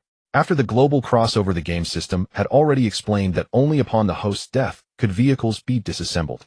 Gu Tu asked her to use the car as collateral, which to her sounded like saying, "You might as well die." Gu Nianqing's fingertips turned cold, digging into the fabric of the seat, maintaining a facade of calm, but her breathing had already become erratic. Gu Tu looked at her expression and suddenly chuckled. It wasn't derisive or malicious, just a laugh born from seeing too clearly, finding it a bit amusing. "What are you thinking?" His voice was soft, like he was coaxing a ruffled cat. Gu Nianqing was taken aback. "Initiate the unbinding, then disassemble." Gu Tu's lips curved slightly, revealing a rare expression beyond seriousness. The car cabin fell silent for a moment. Su Qianxue bit her lip beside them, her eyes crescent-shaped, struggling to stifle a laugh. Gu Nianqing stared at Gu Tu for several seconds, and finally a thin layer of anger surfaced on her cool face, mixed with the fluster of surviving a catastrophe. "Why didn't you say so earlier?" Gu Tu shrugged. "You didn't ask. You clearly did it on purpose. You just wanted to see me make a fool of myself, didn't you?" Gu Nianqing's tightly wound string in her heart snapped abruptly as she spoke in exasperation. "If you think so, there's nothing I can do about it." Gu Tu's tone was very calm. Gu Nianqing's chest rose and fell, her face flushed as she attempted to reason with Gu Tu. "And if I give you my vehicle, what am I supposed to do? Am I supposed to fend for myself here?" "I don't think so. Your vehicle has obvious steel plating for protection, indicating that it used some high-quality primary materials when it upgraded to the second tier. In other words, it's made of steel that's superior to iron, and judging by the scale, it seems quite a bit of steel was used. So you have talent, and your talent level is not low. It's at least S rank or higher. Gu Nianqing took a deep breath. So you want to recruit me? Gu Tu chuckled softly. No. I'm just saying you have impressive talent, but I never said I wanted to recruit you. I'm merely pointing you toward a path. It depends on whether your talent is useful to me. Of course you can refuse. Gu Nianqing chuckled self-deprecatingly. Refuse. I've already lost the qualification to negotiate since I entered here, haven't I? No, it's different. I've given you a choice, so it depends on how you choose. Gu Nianqing fixed her gaze on Gu Tu, as if trying to see through the man before her. However, this man had no intention of concealing anything, staring directly at her. Agreeing would mean she lost her autonomy, becoming entirely this man's vassal. But if she refused, how could a person without a vehicle survive here? Gu Nianqing gritted her teeth, her hands clenched, fingers turning white. Fine, I can join, but I have one request. Gu Tu smiled. Of course, but I have my own demands. You need to hear my requirements first. First, you must obey my orders unconditionally during missions. Second, I'm not a philanthropist. This place does not welcome those who cause trouble.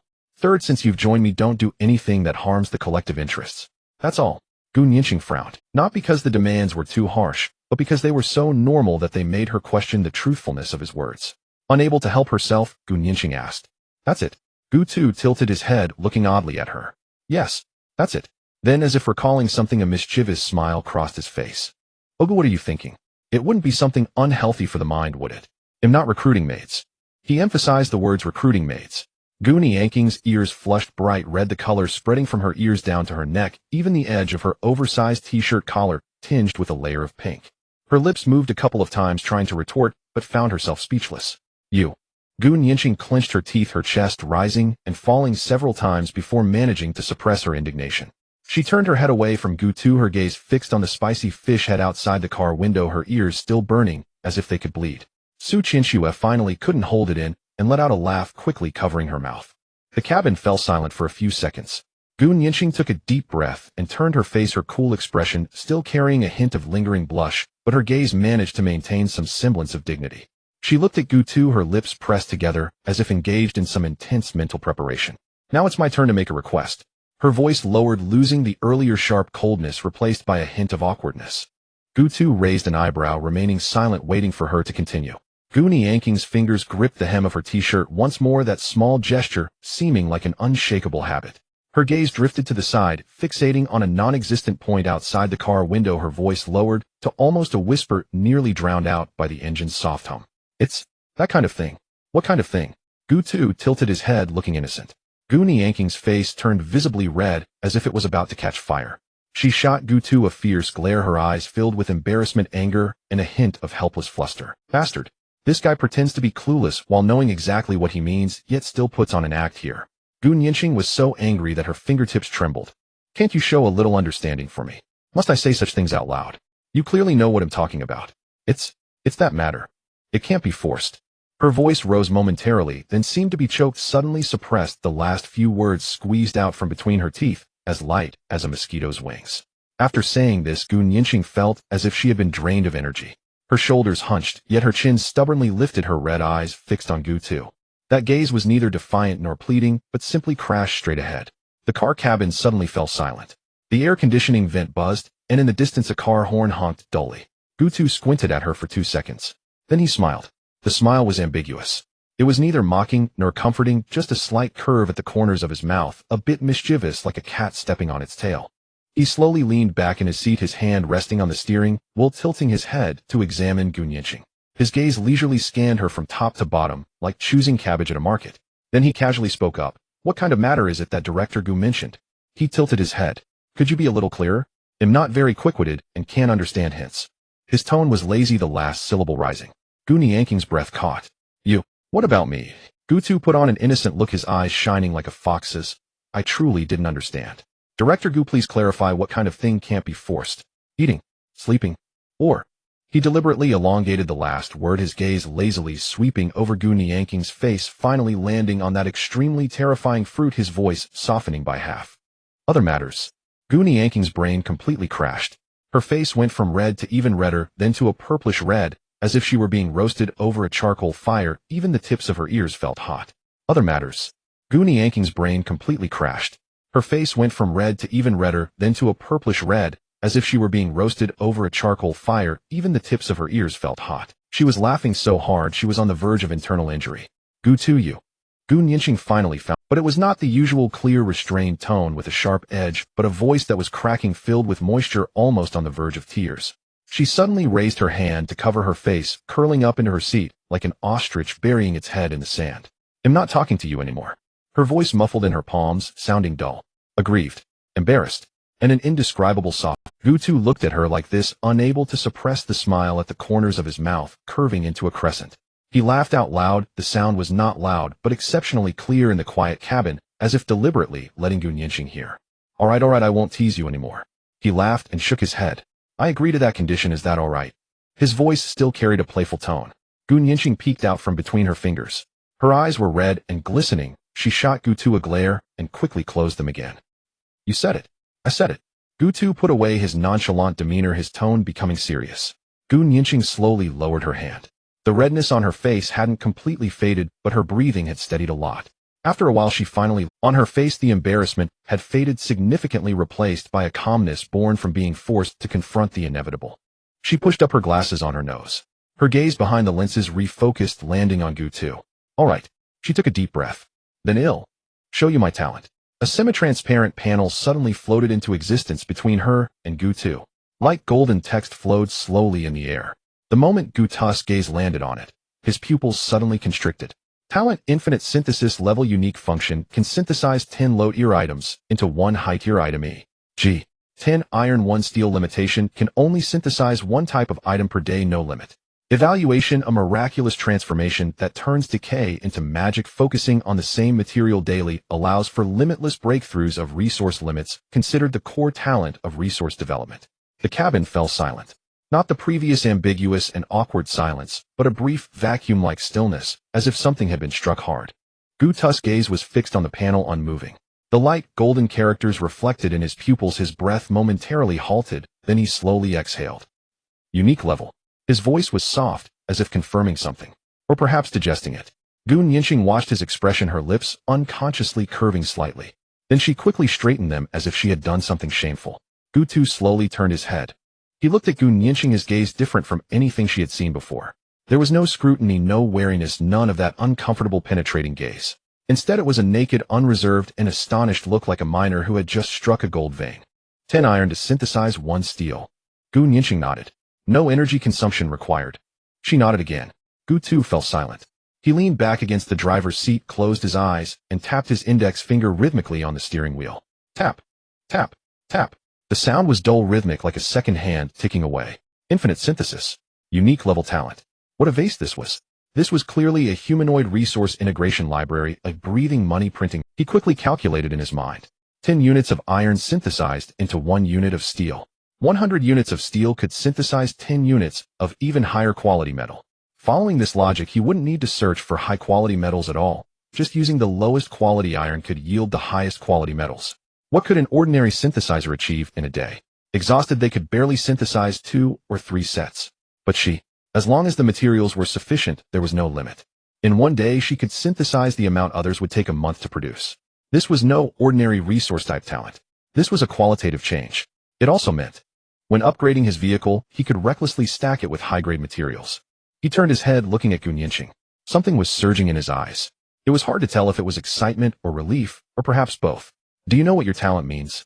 His voice was slightly hoarse. Gu Nianqing felt a bit uneasy under his gaze, and slightly turned her head away.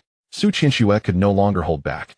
She lifted her face from the crook of her arm, her small face flushed red, tears of laughter glistening at the corners of her eyes, gasping for breath, as she called out, "Oh dear, oh dear. It's not that. I mean you too." She clutched her stomach, laughing in fits. "Can you consider the feelings of the audience in the back row?" I'm about to burst from holding it in. Gu Nianqing suddenly turned her head, as if just remembering there was someone sitting in the back row, her ears turning crimson, the color quickly spreading to her neck. "Qianxue, what about me?"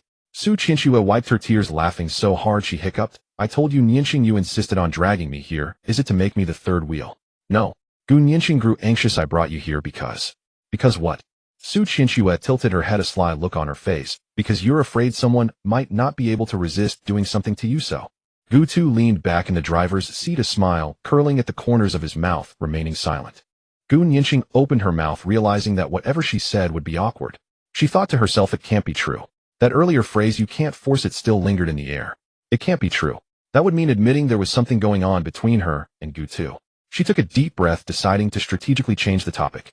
Let's not talk about useless things. She turned to look at Gu Tu, trying to make her tone sound official. Does what we discussed earlier still count? What matter? Gu Tu blinked.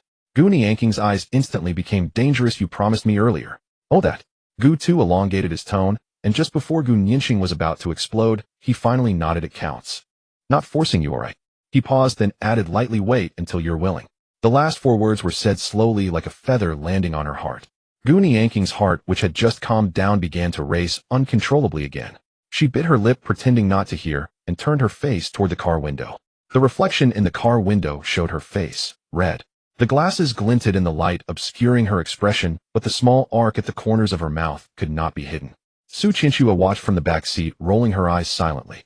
All right, you two, take your time acting ill. Just pretend I'm watching an idle drama. The car interior fell quiet for a few seconds. Then Su Qianxue tapped the front seat, her tone finally turning serious. So what's the arrangement now? Is Gu Tu officially part of the crew now? This was said casually, but the meaning was clear. Joining the crew. Not just helping out, not collaborating, but binding herself to Gu Tu's ship. Gu Nianqing was silent for 2 seconds. Then she nodded. Her voice was soft, but clear. Su Qianxue looked at Gu Tu. Gu Tu did not speak, merely extended his hand.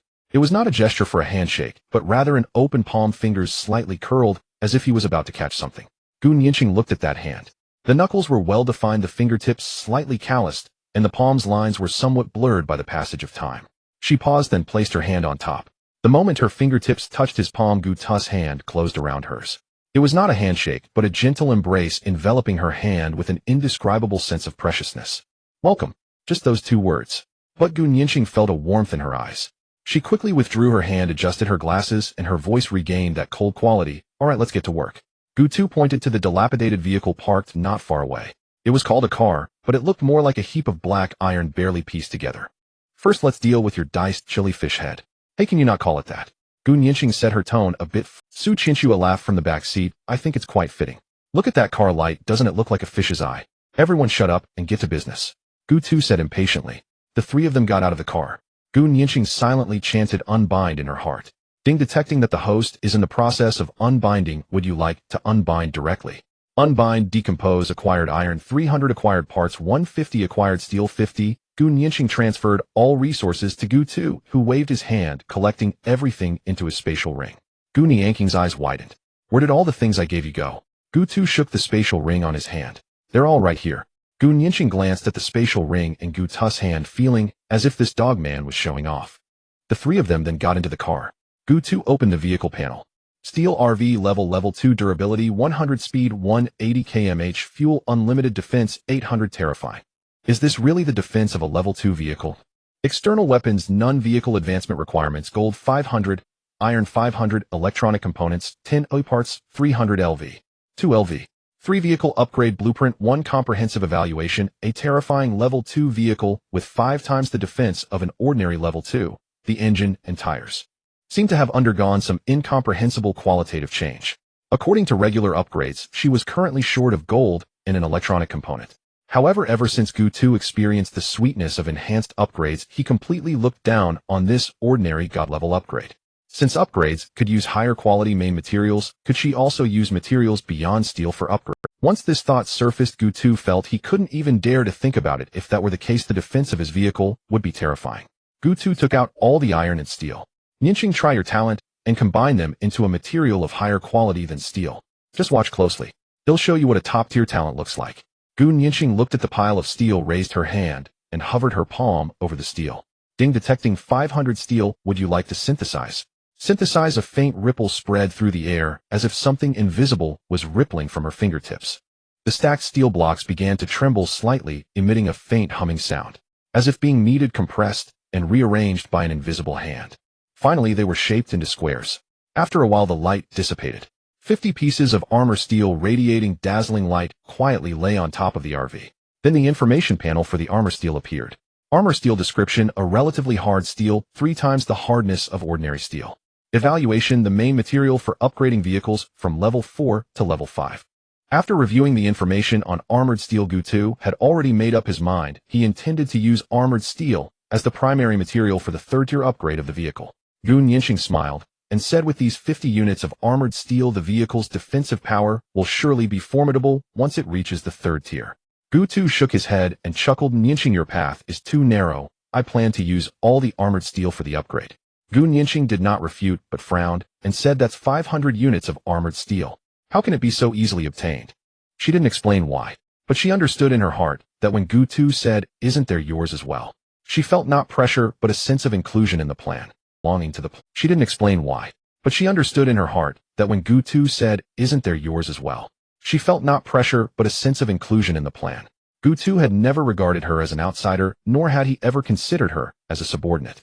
All right, I'll follow your lead. You are the boss. Gu2 nodded in satisfaction and pulled out a card. Using vehicle expansion card. Ding. Using vehicle expansion card. There will be slight vibrations during the expansion. It is advised to exit the vehicle and wait. Qinshu and Nianqing, please exit the vehicle first. Neither of the two women said anything and jumped down from the RV, with Gu2 following closely behind. A deep rumbling sound echoed from beneath them, as if some giant beast was slowly awakening. Gu Nianqing instinctively took a half-step back, staring intently at the RV parked in front of her. The originally stable outline of the vehicle began to expand, not in a violent tearing manner, but as if it were growing like a living creature. The steel skeleton creaked and extended outward, with steel plates unfolding one after another, stretching the originally compact body of the vehicle significantly. Su Qianxue almost lost her grip as she exclaimed, is this getting bigger? The transformation continued for about 10 seconds before it came to a halt. Let's go in and take a look. Gu2 was the first to enter the RV, heading straight to the back. Gu Nianqing stood at the door, her expression shifting from surprise to complexity. Su Qianxue followed behind her and peeked inside, looking around. What is this? You two will temporarily stay together. When the vehicle reaches the third tier, it should expand again, and then each of you will have your own room. All right, the sleeping arrangement is settled. Qinshu and Nianqing, you both drive to find resources. I have some matters to deal with. After Gu2 finished speaking, he turned and entered the bathroom. Gu Nianqing, puzzled, asked Su Qianxue beside her, Xiaoxue, where did Gu2 go? Su Qianxue blinked, her big eyes rolling them around. Since Sister Nianqing is so curious, why not take a look? I believe Gugu would be very willing. Shut up. What is your talent? Hurry up and tell the truth. Su Qianxue did not hold back and directly opened the panel. Here. Gu Nianqing muttered to herself, monster, you really are a monster. Sister Nianqing, you drive, an ill scout for information. All right. Gu Nianqing sat in the driver's seat, gently pressing the accelerator, and the RV slowly started. At that moment, the vehicle panel displayed. Steel RV Tier 2, tier durability 100, speed 180 km/h, fuel infinite, defense 800, terrifying. Is this really the defense a second-tier vehicle should have? External weapons, none. Vehicle advancement requirements, 500 gold, 500 iron, 10 electronic components, 300 parts LV. 2 LV. 3 vehicle upgrade, blueprint X1. Comprehensive evaluation, a terrifying second-tier vehicle with a defense 5 times that of a normal second-tier. The engine and tires seem to have undergone some incomprehensible qualitative change. Gu Nianqing's gaze fixated on the fuel displayed above. Infinite. What the heck is this? This guy's vehicle actually has infinite fuel. Moreover, the defensive power is astonishingly high. An average second-tier vehicle only has a defense of 1 or 200, even a third-tier vehicle is around 500. This guy has a full 800 defense. What does that even mean? Su Qianxue's voice sounded. Sister Nianqing, turned right at the fork in the east. There's a valley there. The RV subsequently turned right. Gu2 took out 5 bottles of basic extraordinary potions, and without hesitation gulped them down in one go. Bones crackled, veins bulged on the back of his hand, and he broke into a sweat, unsure how long it had been. Gu2 stood up and stretched his body. Name: Gu2, talent concept fusion vehicle, sightseeing RV tier 2, physique 72, spirit 72. Gu2 glanced at his attributes. Both major stats had reached over 70, 7 times that of an ordinary person. Gu2 was confident that even if a tiger came, he would be able to smash it to death with one punch. Even a first-tier zombie could not break through his defense. Gu2 exited the bathroom, and Su Qianxue was the first to speak. Gugu, there's a blue resource box and 2 green resource boxes in the valley ahead. Gu Nianqing frowned slightly. But the valley's name is quite ominous. It feels like something major is about to. No worries, we'll take the resource boxes and leave. If we want to leave, not even a second-tier zombie can stop us. The RV drove into the falling Phoenix slope. There's a green resource box in the grass on the east side, and there's another green resource box hidden in the crevice above. The blue resource box is still ahead. Gu Nianqing returned to the vehicle, carrying 2 green resource boxes. The blue resource box is in the mouth of that snake ahead. What? In its mouth. Gu2 glanced over. Where is there a snake? Gugu, that snake is a chameleon snake. It's normal that we can't see it. Chinchue, you fire a shot first. Oh, let's test this guy's level. Su Chinchue picked up an anti-material sniper rifle and fired a shot beside the blue resource box. Gugu, this sniper rifle's damage is too low. It's just tickling the opponent. Then let him taste this. As Gu2 spoke, he raised the Thunder God heavy sniper and fired a shot. Bang! The bullet passed through the RV's windshield, followed by a loud explosion. The chameleon snake slowly revealed its figure.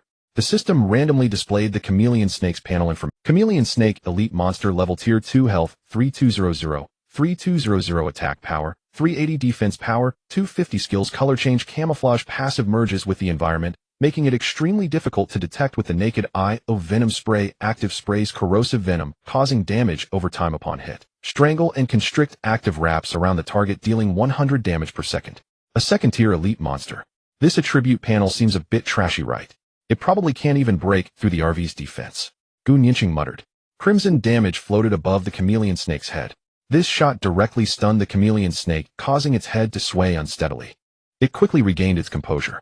The snake's triangular head abruptly turned towards the RV, cold, killing intent flashing in its vertical pupils. The snake's body twisted and lunged at an astonishing speed, carving a deep trench in the ground along its path. Bang! The second gunshot sounded. The bullet from the Thunder God sniper rifle accurately struck the core of the snake's head, bursting into a fiery explosion upon impact. The chameleon snake emitted a sharp hiss, its health instantly plummeting to 900, 3200. Not dead yet. Gu2 raised an eyebrow slightly.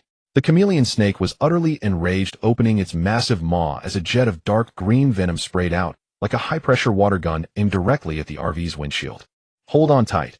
Gu2 didn't even lift his eyelids, deftly turning the steering wheel with one hand. The RV's wheels carved an arc on the ground as the venom narrowly missed the vehicle. Landing on the grass beside them, it emitted a hissing, corrosive sound, instantly scorching the grass black. Seizing this moment, the chameleon snake lunged towards the front of the RV, its body coiling up, attempting to wrap around the vehicle. Gu2 squinted, seeking death. He suddenly pressed the accelerator. The RV's heavy body with its 800 defense points crashed into the chameleon snake like a mobile fortress. Boom! The dull sound of collision was accompanied by the crisp sound of shattering bones. The chameleon snake was sent flying 7 to 8 meters away, rolling and crashing into two small trees by the roadside. Its health was completely reduced to 0, and its massive body twitched twice before falling motionless. Ding killed a second-tier chameleon snake elite monster, gained 20 gold coins. The snake's body slowly transformed into light particles and vanished, leaving behind a resource box glowing with a blue light. Su Chinchue leaned out of the window, blinking her eyes. So, it died from the collision. Gu2 got out of the car and walked over to pick up the blue resource box. What else? With 800 defense, even a third-tier vehicle can't crash into me, let alone a second-tier snake. Gu Nianqing watched Gu2's calm figure collecting the box in the rearview mirror, her lips twitching unconsciously. She had seen many people crash cars into zombies, but this was the first time she had seen an RV used as a battering ram. The three returned to the vehicle. A blue and 2 green resource boxes lay quietly on the ground. You two can open these 2 green resource boxes. Su Chinchue and Gu Nianqing eagerly opened the 2 green boxes. Gained 5 boxes of Golden Wolf spring water, gained 10 pounds each of chicken, duck, fish, and lamb, gained 3 grade talent fragments, gained 6 grade talent fragments, gained 10 sets of male and female clothing, gained 5 medical first aid kits, gained 2 grade talent fragments. Su Chinchue exclaimed happily. Wow, we even got meat. We can have a barbecue now. Gu Nianqing silently organized the supplies, categorizing everything with clean and swift movements. Gu2 observed her actions, realizing that this woman was indeed systematic in her work. He opened the blue resource box. Blue light illuminated the surroundings. Gained 5 grade talent fragments, gained 1 space ring, gained a super energy armor-piercing chip. Gu2's pupils constricted. He actually obtained a space ring again. He picked up the silver-white ring, its surface as smooth as a mirror with intricate patterns engraved on the inner circle. Nianqing, come here for a moment. Gu Nianqing organized her supplies and approached, asking, what's the matter? Here, take this space ring. You'll be our resource repository from now on. Gu Nianqing was taken aback for a moment. The silver-white ring lay quietly in Gu2's palm, reflecting the faint light from the vehicle's ceiling, appearing inconspicuous. But it was a space ring, a rare item that countless people dreamed of possessing.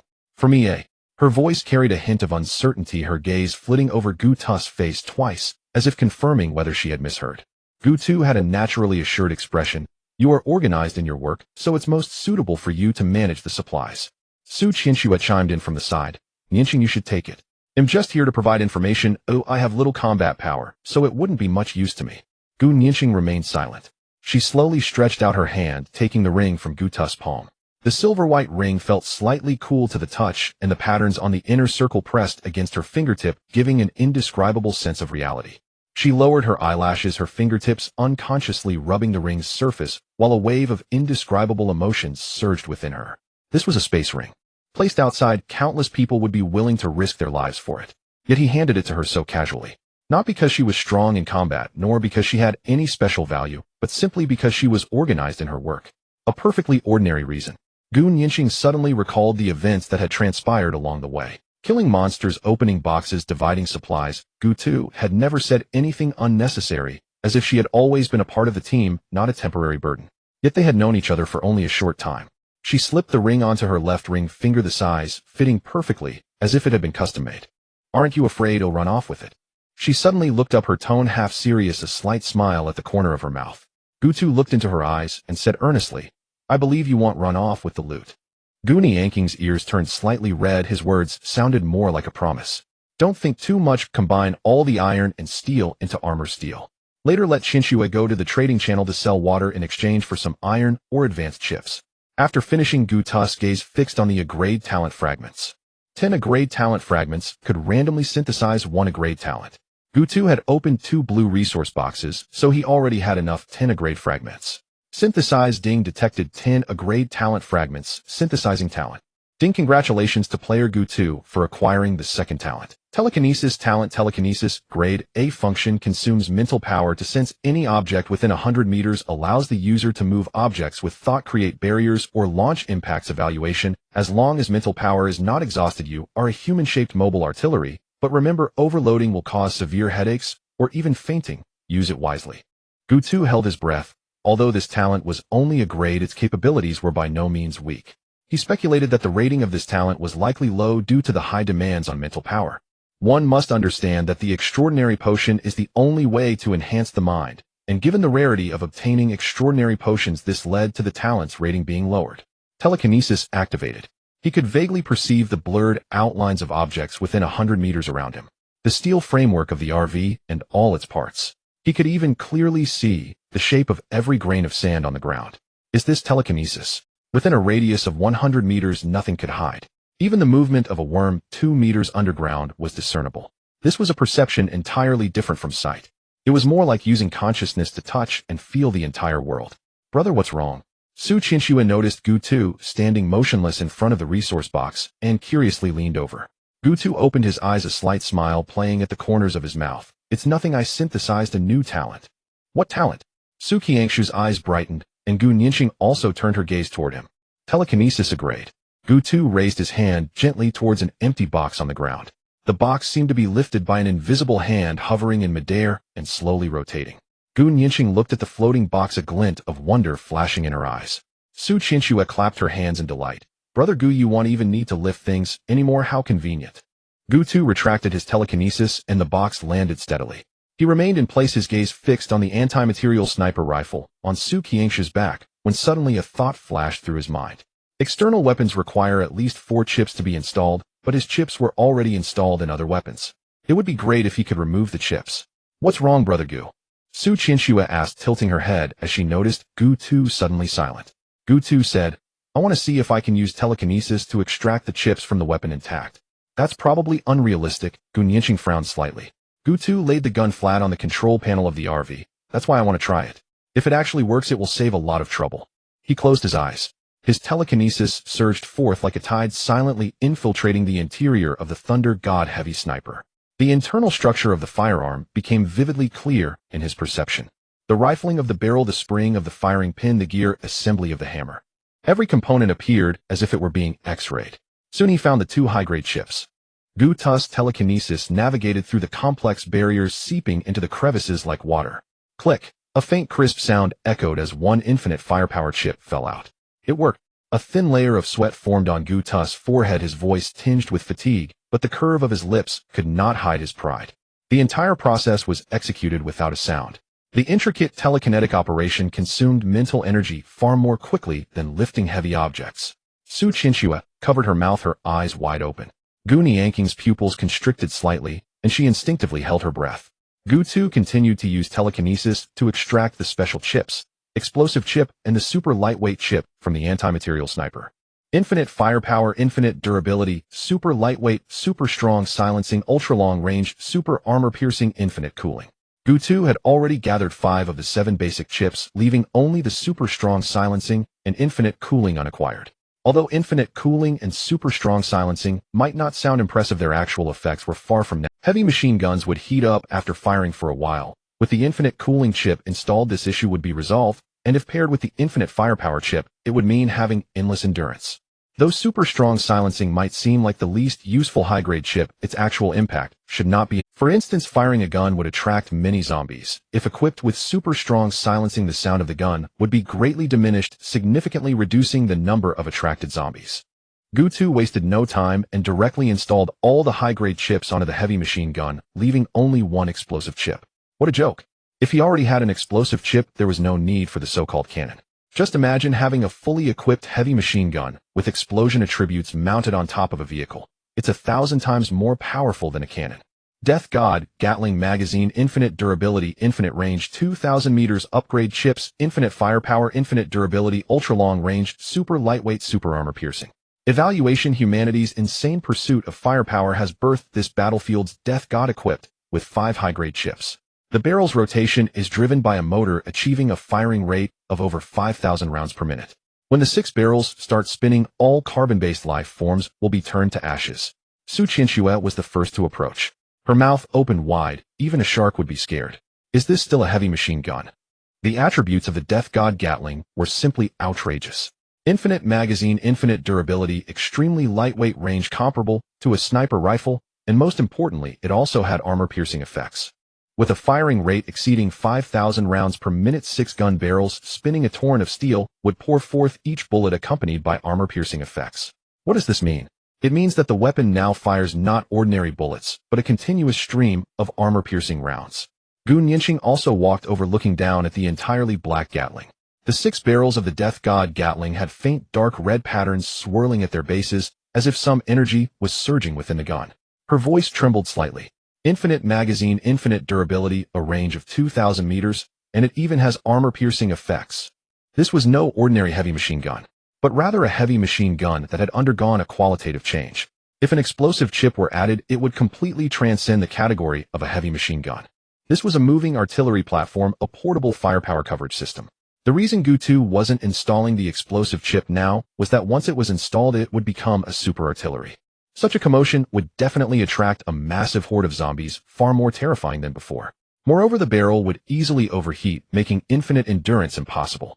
At that time, escape would be impossible. Ignoring the astonished gazes of the 2 women, Gu Tu opened the 6550-010-0000. Now, among 100,000 people, only over 60,000 remained, with a death rate already reaching 30 to 40%. And this was only the 3rd day after the crossover. So many people had already died.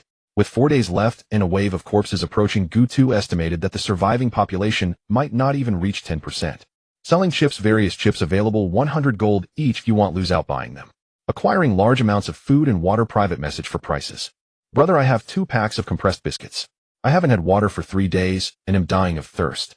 He'll trade biscuits for some water. Acquiring bullets, any type will do. Oh, we have firearms. The Raider team is recruiting. Our team's motto is to plunder others' resources and liberate the souls of those about to die. Press 1-1. Gu Tu glanced at the channel, a hint of a mocking smile curling at the corner of his mouth. Su Chinchua leaned over and saw the message, her small face immediately wrinkling up. Raider convoy. That name sounds ominous. Gu Nianqing stood to the side, her cool voice slowly resonating. Only 3 days into the apocalypse, and already someone is engaging in such acts. The collapse of humanity happens faster than we can imagine. The messages in the channel kept refreshing. Raider convoy. What does that mean? What do you do? Right? Are you really liberating the souls of the dying? What kind of second-rate characters are there in this apocalypse? Truly bizarre. Many people expressed their doubts. Then a person with the ID Raider Black Wolf posted a message that instantly ignited the entire channel. The meaning of our convoy is simple: rather than allowing those who waste resources to drag on, we might as well concentrate resources in the hands of the strong. We will eliminate those without survival capabilities and conveniently take over their supplies. Of course, if anyone is willing to voluntarily surrender half of their resources, they can apply to join our convoy. As soon as this text was revealed, the entire chat channel fell silent for 3 seconds. Then curses surged like a tide. What the hell? Are you guys robbing and killing? And you say it so eloquently. Elimination. Who do you think you are? The judge of the apocalypse. 3 days. Just 3 days, and someone has degenerated to this extent. Everyone be careful of this convoy. If you encounter them, shoot on sight. These people are worse than zombies. I suggest all survivors unite to eliminate such scum. Voluntarily surrender half your resources. Hey, why don't you go rob instead? Oh wait, you are robbing. Brothers, remember this ID Raider convoy Black Wolf. Don't hold back when we meet again. Gu2 watched the one-sided curses in the channel, yet his expression remained largely unchanged. He had seen too much of this in his past life. When the apocalypse descends and order collapses, there are always those who believe they are the chosen ones, always those who wish to climb over the corpses of others. This raider convoy seemed exceedingly arrogant, directly revealing their identity as robbers. But in reality, this was a selection process. Actively exposing their malice could more quickly filter out the weak, the willing to submit, and those ready to surrender resources for protection. Those who cursed the loudest were often the least threatening. The real danger lay with those who remained silent in the channel, quietly absorbing all the information. Goonie Yanking's slender fingers traced across the virtual screen. Gu2, this convoy is not simple. They dare to openly declare their identity and intentions in front of so many, indicating they have ample backing. Backing? They definitely have that, but I wonder how much. Whether it's bluster or real strength, anyone daring to trouble me will get to experience the power of an invincible artillery. Gu2 said, shaking the demolition chip in his hand. However, this thing is too powerful and noisy. I'll hold off on installing it for now. I'll wait until the RV upgrades to Tier 3 before placing it on the exterior weaponry. Shinshu and Yinxing, hurry up and gather iron. We need to upgrade the vehicle to Tier 3 as quickly as possible. After issuing the command, Su Qinshu suddenly said, Gugu, there's a small group of zombies 500 meters ahead, about 200 undead. Turn right into the forest there. There's a villa inside with a Tier 2 mutated zombie. But it seems that the resource box inside is obscured by something in my talent can't detect it. Moreover, it has already begun to show some intelligence. Gu2 didn't even furrow his brow. A Tier 2 mutated zombie sounded formidable, but he wondered how long it could withstand the firepower of his god of death Gatling gun. Most importantly, this information came from Su Qiangshu's intel talent, and there had to be good things inside. Gu2 slammed the accelerator to the floor. The RV's diesel engine roared deeply, and the vehicle shot forward. Navigating along the road littered with abandoned vehicles and rubble, Gu2 reached the zombie swarm in just a few dozen seconds. The rotting bodies were aimlessly wandering in the middle of the road, and upon hearing the roar of the engine, they all turned their heads in unison. Gray-white eyeballs, decaying faces, and mouths revealing jagged teeth. They began to surge toward the RV, over 200 zombies moving simultaneously like a wave of gray. Su Qinshu saw this scene through the car window and instinctively shrank back. Gugu, can we really crush through this? Hold on tight. Gu2 steadied the steering wheel with his left hand. The RV crashed straight into the zombie horde at 80 miles per hour. The front of the RV was reinforced with a heavy steel plate, sharp metal spikes welded onto it, making the entire vehicle resemble a moving weapon. The instant the first row of zombies was sent flying, Su Qinshu heard a sound, as if something was being crushed, the dull sound of bones breaking mixed with the ripping sound of rotting flesh. The vehicle only jolted slightly before continuing its advance. More zombies were sent flying, caught under the vehicle, and ground into a bloody pulp. The windshield was splattered with dark brown blood. The wipers automatically engaged, leaving several arc-like streaks on the glass. Killed zombie and earned 0.1 coins. Killed zombie and earned 0.1 coins. Gu2 jerked the steering wheel. The RV swung wide tires, leaving black marks on the ground as it headed toward the forest. The entrance to the forest was a narrow dirt road with branches on both sides scraping against the paint of the vehicle, creating a harsh sound. Gu2 did not slow down and drove into the fork in the road. The RV traveled through the forest for about 10 minutes, and suddenly the view ahead opened up. A 3-story European-style villa appeared at the end of his sight. The entire villa emitted a technological glow. This is the place. Su Qiangshu's voice lowered a bit. Gu2 slowed down the vehicle to about 50 meters from the villa's gate. The surroundings were eerily quiet, not even a bird's chirp. The entire villa was shrouded in a peculiar silence, as if even the wind was deliberately avoiding this place. It felt like something terrifying was brewing. A cold smile curled at the corner of Gu Tu's mouth. He directly aimed the six-barreled god of death Gatling gun at the villa, the cold metallic sheen reflecting in his eyes. Gu Nianqing stopped Gu Tu from sweeping the area. Wait, the iron here is of excellent quality. There must be at least 1,000. Let's dismantle it first. Gu Tu had already placed his finger on the trigger, but upon hearing Gu Nianqing's words he paused slightly. 8,000 iron. He withdrew his gaze and reassessed the villa before him. Indeed, the entire villa's fence gates, and even the decorative lines on the exterior were made from high quality. Here these were genuine resources. If a volley of bullets were fired, the iron would not be obtained, and everything would be destroyed instead. Alright, I'll listen to you. If we go over and dismantle it piece by piece, it will be too slow, Gu Tu muttered to himself. He closed his eyes and summoned that faintly perceptible telekinetic power within him. The telekinetic talent was mainly used for scanning and perception, probing the surrounding life forms and sources of danger, and occasionally used for fetching objects from a distance. But as for long-distance disassembly, he had never tried it. But now he wanted to give it a try. Gu Tu closed his eyes, summoning the faint thought power within him. The thought power spread outward like ripples, sweeping over the villa's fence, the gate, and even covering the metal lightning rod atop the roof with his perception. Decompose, Gu Tu whispered. As soon as the words left his mouth, the metal fence surrounding the villa began to tremble violently. Then, as if being squeezed by an invisible giant hand, it twisted, deformed, and shattered into countless fist-sized metal fragments. The metal pieces clattered to the ground, reflecting a cold gleam under the sunlight. Su Qiangshu's eyes widened, her mouth forming an O shape. Guga, what are you doing? Is that remote metal shattering? Gu Nianqing also glanced over, a hint of surprise flashing in her cool eyes. She had seen Gu Tu use thought power to scan and sense danger, but this large-scale high-precision remote decomposition was a first. A new application of thought power talent, Gu Tu explained casually. He increased the output of his thought power, covering more than half of the villa. The entire process lasted less than 2 minutes. Nearly all visible metal structures of the villa had been decomposed, leaving only the core area, where a second-tier mutated zombie was located. Gu Tu slowly withdrew his thought power, his chest slightly heaving. This large-scale, precise operation consumed a substantial amount of thought power, but the results were indeed impressive. Gained iron 2,500, gained steel 500. Just as Gu Tu was about to speak, a sudden jolt ran through his forehead. Although a significant amount of thought power had been consumed in the recent large-scale decomposition, his basic perception abilities remained intact. He distinctly sensed that something inside the villa had been disturbed. It was a life force far more powerful than that of ordinary zombies. Furious, violent, carrying a trace of anger. It's coming, Gu Tu's gaze sharpened. As soon as he finished speaking, a deafening roar erupted from the villa's entrance, or rather were the remnants of the door. The sound was unlike anything a human could produce, deep and resonant. It resembled the roar of some large beast, yet it carried a tone reminiscent of humanity. In the next moment, a massive figure burst out of the villa. It was a giant zombie, nearly 2.5 meters. Its physique was nothing like that of ordinary zombies, emaciated and decayed. Instead, it was exaggeratedly robust, covered in bulging muscles that exhibited a peculiar dark red hue, as if every fiber was swelling outward. Its skin was grayish-brown, riddled with cracks that glowed with a dark red light, like magma flowing beneath the surface. Most striking were its arms. Those limbs were as thick as an adult's thighs, with fists as large as a basin, and thick calluses formed at the knuckles resembling 2 natural metal claws.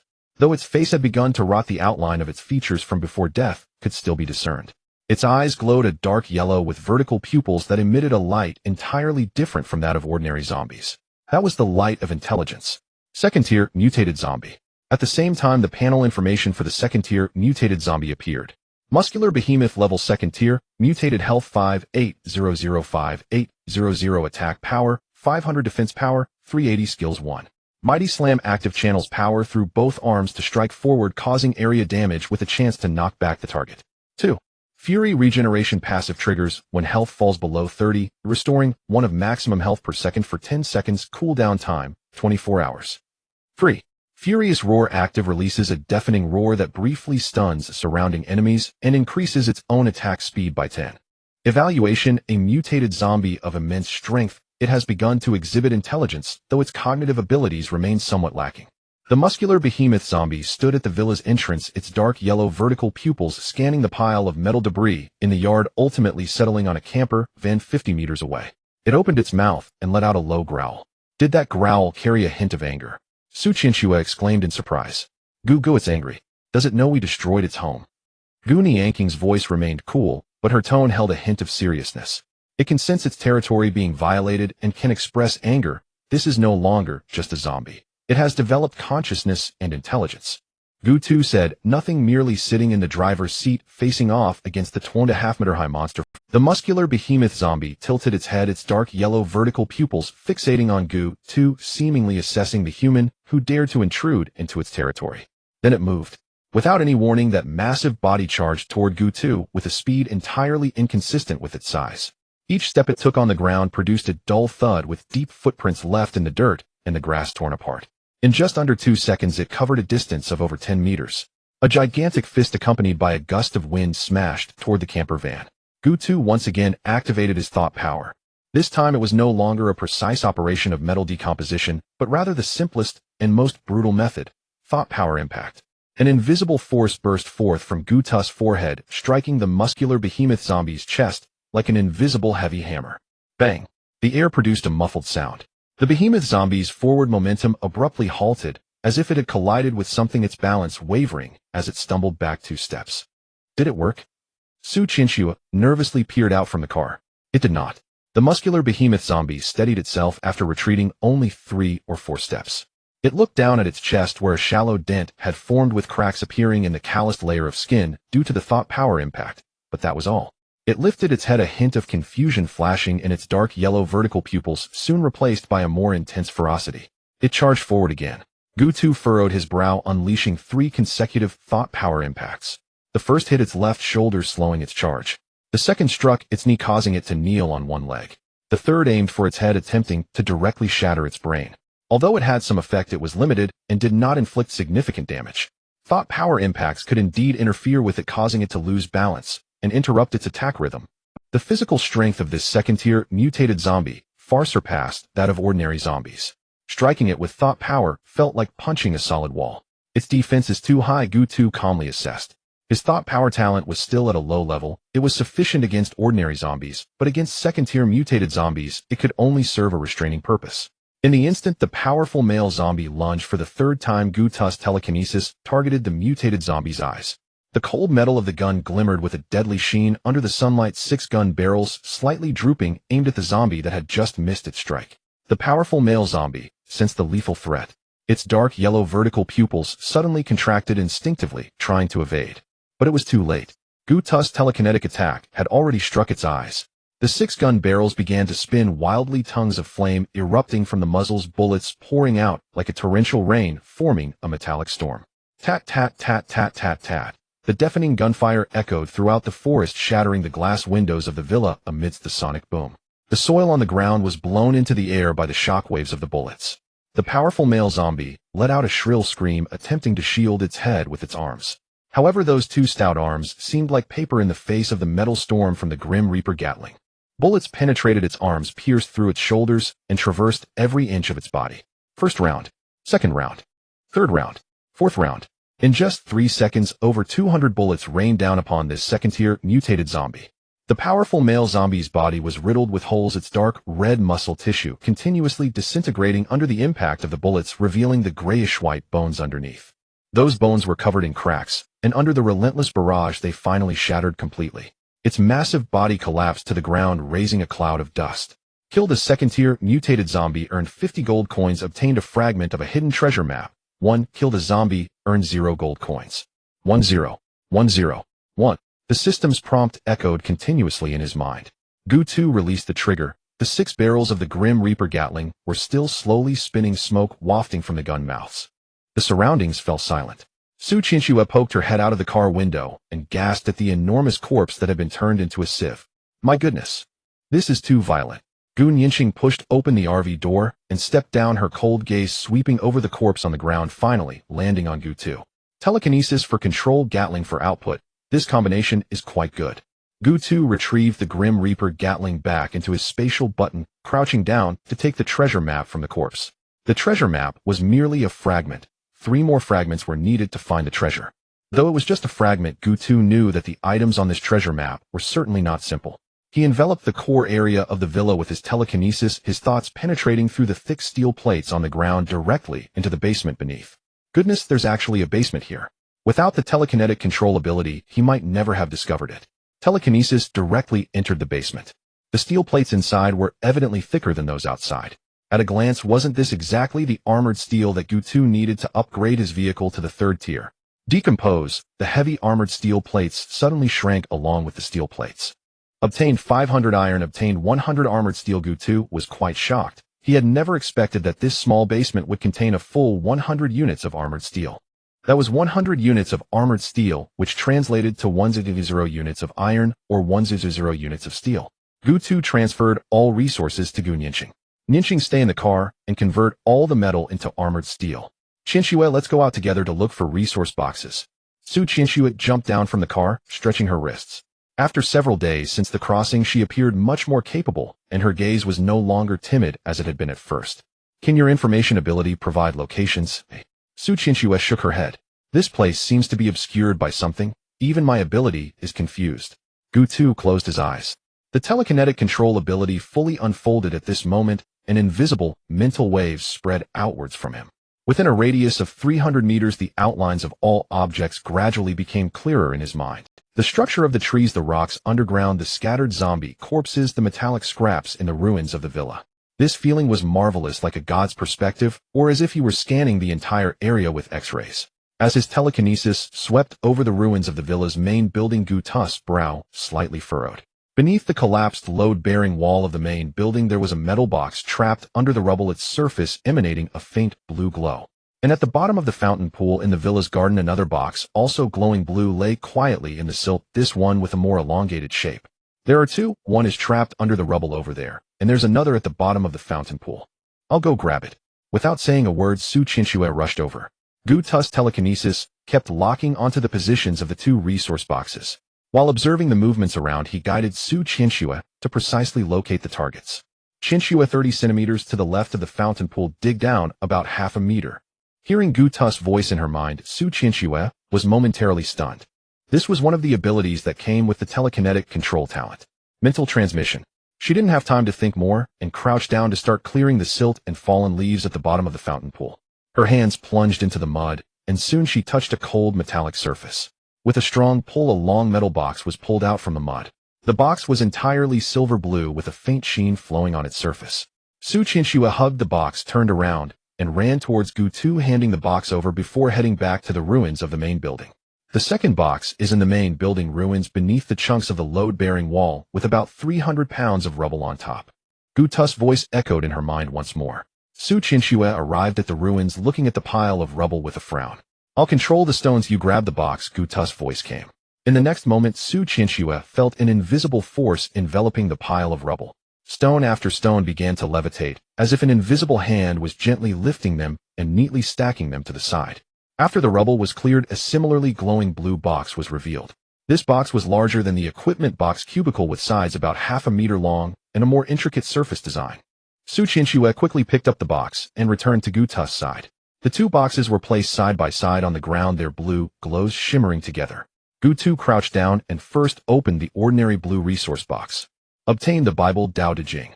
All kinds of books in the classics. Obtained 200 parts. Obtained a fragment of a treasure map. 1. He swiped his finger, and all resources were collected into the spatial button, then turned his gaze to the elongated blue box. Blue equipment exclusive box. Gutu was taken aback. This special equipment resource box could only yield equipment, not blueprints, food, or resources. He took a deep breath and reached inside. Obtained Cursed Blade 1. Obtained Heart of Sanctuary 1. 2 pieces of equipment lay quietly at the bottom of the box, their metal glistening with a cold light. Gutu picked it up and examined it carefully. Cursed Blade Dagger Quality Green Skill 1. Curse active, inflicts a curse on the target, causing them to experience bad luck for the next day. Cooldown 24 hours. 2. Hatred passive. Upon your death, all your hatred points will transfer to the killer. Gutu's mouth twitched. What on earth is this? A passive skill that requires you to die. Isn't that cursing yourself? Which fool of a designer came up with this? He muttered, flipping the dagger over and over. To put it bluntly, this thing is a hot potato. If someone kills you, won't all the hatred be transferred to them?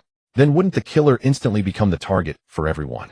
As for the active skill, cursing someone to have a bad day, Tisket might as well be used for revenge. Who would use this for no reason? He casually tossed the dagger into his backpack and picked up the necklace. Heart of Sanctuary Necklace Quality Blue. Absolute Protection passive, automatically blocks damage once when receiving a fatal blow, one time used. 2. Purifying Heart passive continuously restores health within a radius of 3 meters. This one's decent, Gu2 mumbled, running his fingers over the smooth surface of the necklace. A one-time life-saving measure coupled with a restorative aura. At least it was something genuinely useful. Just as he was pondering whether to wear it right away, the door of the RV suddenly creaked open behind him. Gu Nianqing leaned halfway out, one hand resting on the door frame. Her face, usually as cold as an ice cellar, surprisingly bore a hint of a smile. Not overly evident, but the corners of her mouth did lift slightly. Her voice carried a rare note of joy. The metal synthesis is complete. Guess how much armored steel we have now. Gu2 paused in his steps. He had given Gu Nianqing a large amount of basic metals, including 100 units of armored steel. That stuff is precious. 150. He ventured a guess. Gu Nianqing shook her head, raising 3 fingers. Her pale fingers waved in front of him. 300. Gu2's eyes widened in shock. Gu Nianqing's tone finally rose, as if she had found an outlet after being suppressed for too long. We synthesized 180 units just now, plus the previously synthesized ones. We have a total of 380 units. 380. Gu2's pupils constricted sharply. The demand list for a Tier 3 vehicle immediately sprang to his mind. Armored steel, 500 units. That means we still need 120. 120 units of armored steel translates to 12,000 units of regular iron. Gu2 silently swallowed. 12,000 units of iron. Iron may not be rare, but the high demand makes it difficult to collect. The wind blew over from the desert, stirring fine sand that hit the RV's exterior with a soft rustling sound. After about 20 minutes, the RV resumed its journey. Gu2 gripped the steering wheel, gazing out through the windshield. The road was getting wider, but the trees were becoming fewer.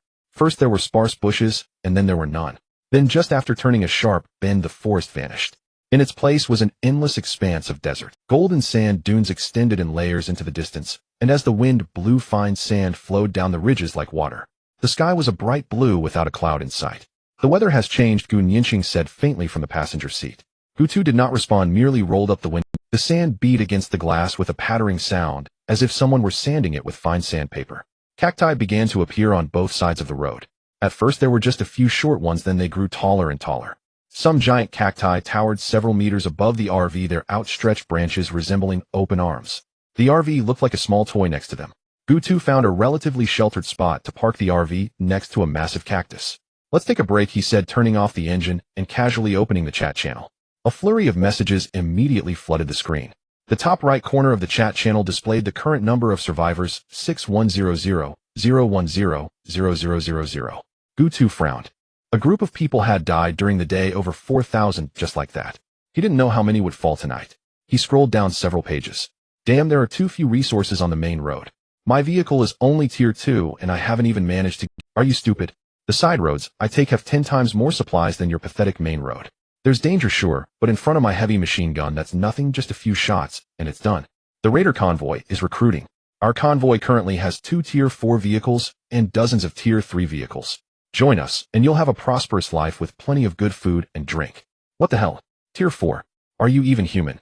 I worked my ass off to reach Tier 3, just installed an external weapon, thought I was pretty awesome. Turns out there's always someone better. Awesome. Voice cracked. Damn, it's that group of dogs hit raiders again. Luckily I ran fast, otherwise I'd be caught tonight. These guys rely entirely on robbing others to get rich. How can their skill points not be fast? They're leveling up on your head. Damn, everyone run as far as possible when you see a raider convoy. The farther you run, the better.